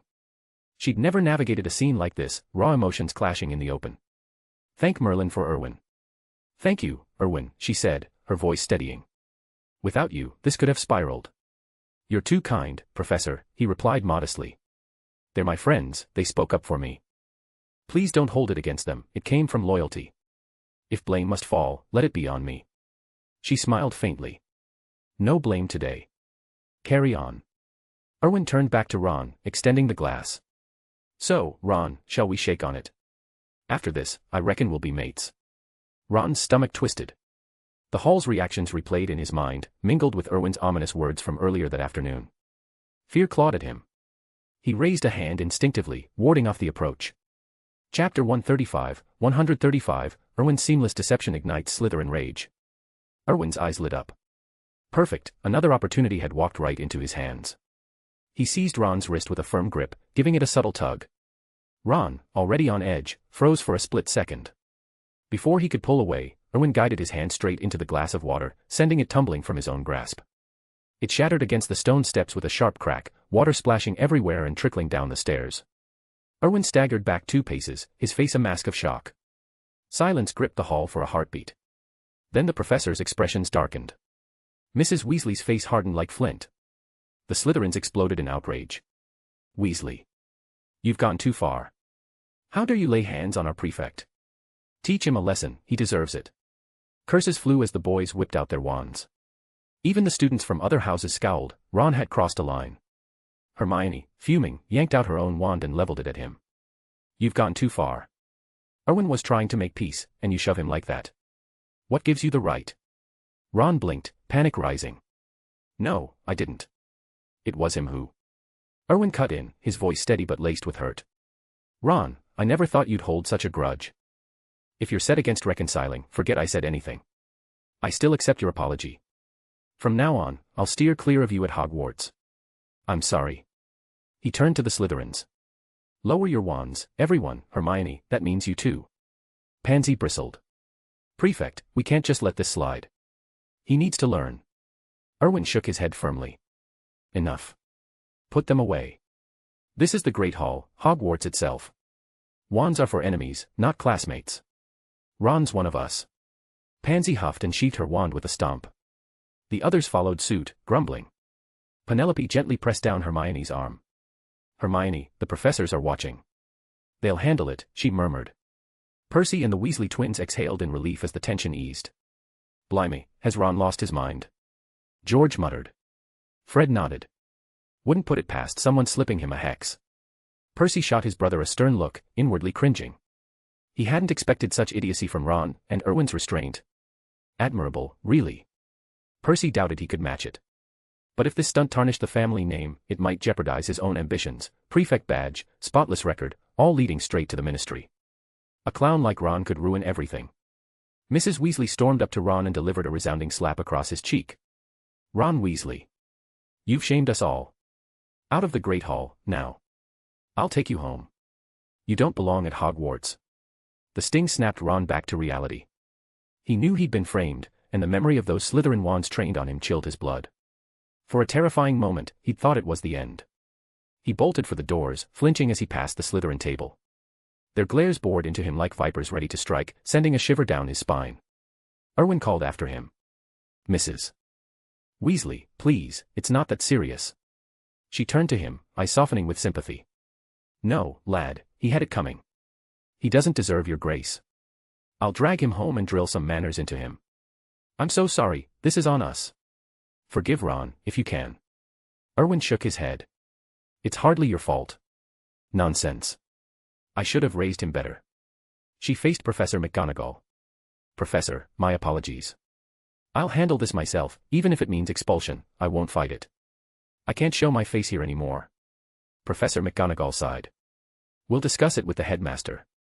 Head back for now. Mrs. Weasley nodded curtly and swept out, cheeks burning. Erwin met McGonagall's gaze. I'm sorry, Professor. I didn't mean to stir things up. She waved it off. Nonsense, Erwin. This isn't on you. You're a credit to your house, generous to a fault. Well, never mind. Back to your seat. Evening study awaits. Erwin nodded and returned to the Slytherin bench. Snape lounged at the staff table, fingers steepled under his chin, a faint smirk playing on his lips. He'd seen it all, Erwin's deft pull, the way he'd maneuvered Ron's hand onto the glass. The boy was a natural schemer. Snape couldn't fathom the endgame, but he wouldn't pry. If Erwin wanted silence, he'd get it, and Snape owed the family that much, anyway. Right, everyone, prepare for evening study, Professor McGonagall announced. A voice interrupted. One moment, Professor. I have a question. All eyes turned. It was Charlotte Teresa, standing tall. Erwin frowned inwardly. What was she playing at? Professor McGonagall arched a brow. Yes, Miss Teresa. Charlotte's tone was even. I recall an old Hogwarts tradition, if students clash, they could petition the headmaster for a formal duel. Is that still allowed? With that said, guys, today's 15 chapters have been published. I'm holding up my end of the bargain because you guys are amazing. If you love these mass releases, make sure to smash that Power Stone. We conquered number 100, but we aren't done yet. Let's show them the power of this community.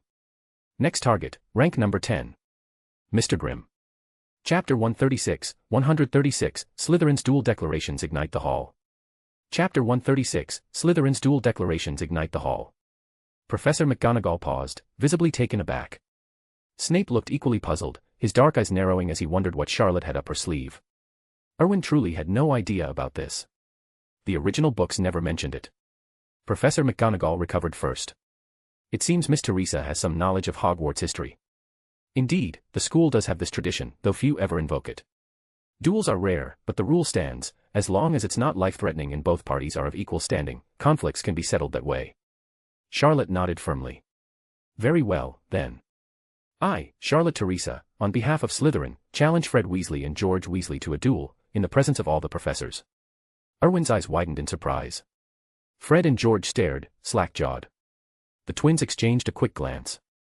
George whispered, "Reckon we can take her." Fred shot back, horrified, "Fight her? Didn't you see what she did to Erwin? We'd be better off snapping our wands and chucking the bits at her." George managed a wry grimace. "Can we even say no?" Professor McGonagall shook her head. "No, a formal duel challenge can't be refused." Charlotte's voice was cool and steady. "Your brother insulted our prefect, so someone from the Weasley family has to pay the price. Don't worry, you won't be in real danger. I just need to remind everyone that Slytherin prefects aren't to be trifled with." Erwin opened his mouth to intervene. After all, this wasn't half as entertaining when he wasn't the one stealing the spotlight, but Grodia grabbed his sleeve. "Leave it, Erwin. This isn't just for you, it's for all of Slytherin." Erwin glanced at him doubtfully. "You lot planned this?" Draco nodded. "Spot on. Slytherin's been too quiet for too long, and you've been far too laid back. Someone's got to handle the dirty work you're too idle for." Erwin got the picture. His run-in was just the excuse. The Slytherins wanted to flex their muscles, pure and simple. Fine by him, let them have their fun. Professor McGonagall turned to Snape. He rose smoothly. "The challenges are accepted. You'll duel under the supervision of Professor McGonagall and myself. As challengers," McGonagall added, "you two may choose the time and place." Fred and George sagged, looking utterly defeated. They knew they were outmatched. For all their pranks and raw talent, Charlotte was in a different league altogether. Then another figure stood. "I, Marcus Flint, of Slytherin House, challenge Gryffindor Prefect Percy Weasley to a duel, witnessed by all the professors." Erwin blinked, turning to Grodia. This was all orchestrated. Grodia confirmed it with a sharp nod. "If I weren't in my 7th year, I'd have done it myself. The Weasleys need putting in their place, the whole lot of them." Erwin couldn't help but feel a flicker of sympathy for little Ginny. Good thing she'd been born a year late, otherwise, that fool Ron's first-year blunder might have dragged her into the crossfire too. As it was, Ron had handed him the perfect opening. Percy rose, his face set like stone. "I accept." Marcus flashed a malicious grin, his gnarled teeth glinting under the braces. "Oh, this'll be good." Erwin muttered, "Can Marcus pull this off? Percy's a prefect, after all." Grodia snorted. "His badge is just from sucking up to everyone." Strength? Laughable. Erwin recalled Percy's arc from the books, ambitious to a fault, all politics and no real power. When Dumbledore fell from grace, Percy ditched the Weasleys without a backward glance. Suited Slytherin, that sort of cunning. But dueling? That was uncharted territory. Grodia leaned in. "Don't sell Marcus short just because you flattened him. He's from the Flint line, descended from Ursula Flint, who married Phineas Nigellus Black, the most reviled headmaster Hogwarts ever had. You know the type, all about dark arts, best defense is a good offense. His wife's family ran the same vein. The Flints know curses inside out. Word is, Marcus spends holidays dueling to sharpen his edge. If you hadn't hit him with that binding spell, he'd have made you sweat." Erwin nodded, seeing Marcus in a new light. The buck-toothed brute wasn't just muscle, he was a blunt instrument, forged in secrecy. Brainless charge, but backed by real bite. If Draco was right, Marcus was the ideal enforcer. The duels themselves stayed under wraps, as per tradition, private affairs, no spectators beyond the witnesses. Erwin didn't pry into the rules, whether by decree or preference, the details remained hidden. That evening in the common room, Charlotte slipped back first, serene as ever, settling into her seat like nothing had happened. Marcus followed soon after, robes streaked with dust and a faint limp in his step. Erwin didn't ask. He had his ways. Come breakfast the next day, the truth was plain on the Gryffindor table. Fred, George, and Percy sported fresh bruises, purple blooms fading under hasty charms. Slytherin had won, and decisively. It felt like Erwin's first Halloween gift, even if the holiday didn't call for presents. Classes dragged on without incident. Erwin had long since tuned out Neville's potion mishaps, turning cauldrons into fireworks. Ron, meanwhile, had vanished from sight, though not from the castle. Erwin knew Dumbledore wouldn't boot him outright, not for Ron's sake, but the Weasley name carried weight. Out of deference, the headmaster would pull strings. How exactly remained to be seen. Then, at dinner, Erwin's second bit of entertainment arrived. Earlier that day, he'd summoned a house elf for a quick bowl of spicy spaghetti, craving something hotter than boiled fish, but faster to wolf down. He hadn't forgotten what Halloween really brought, a troll crashing the feast.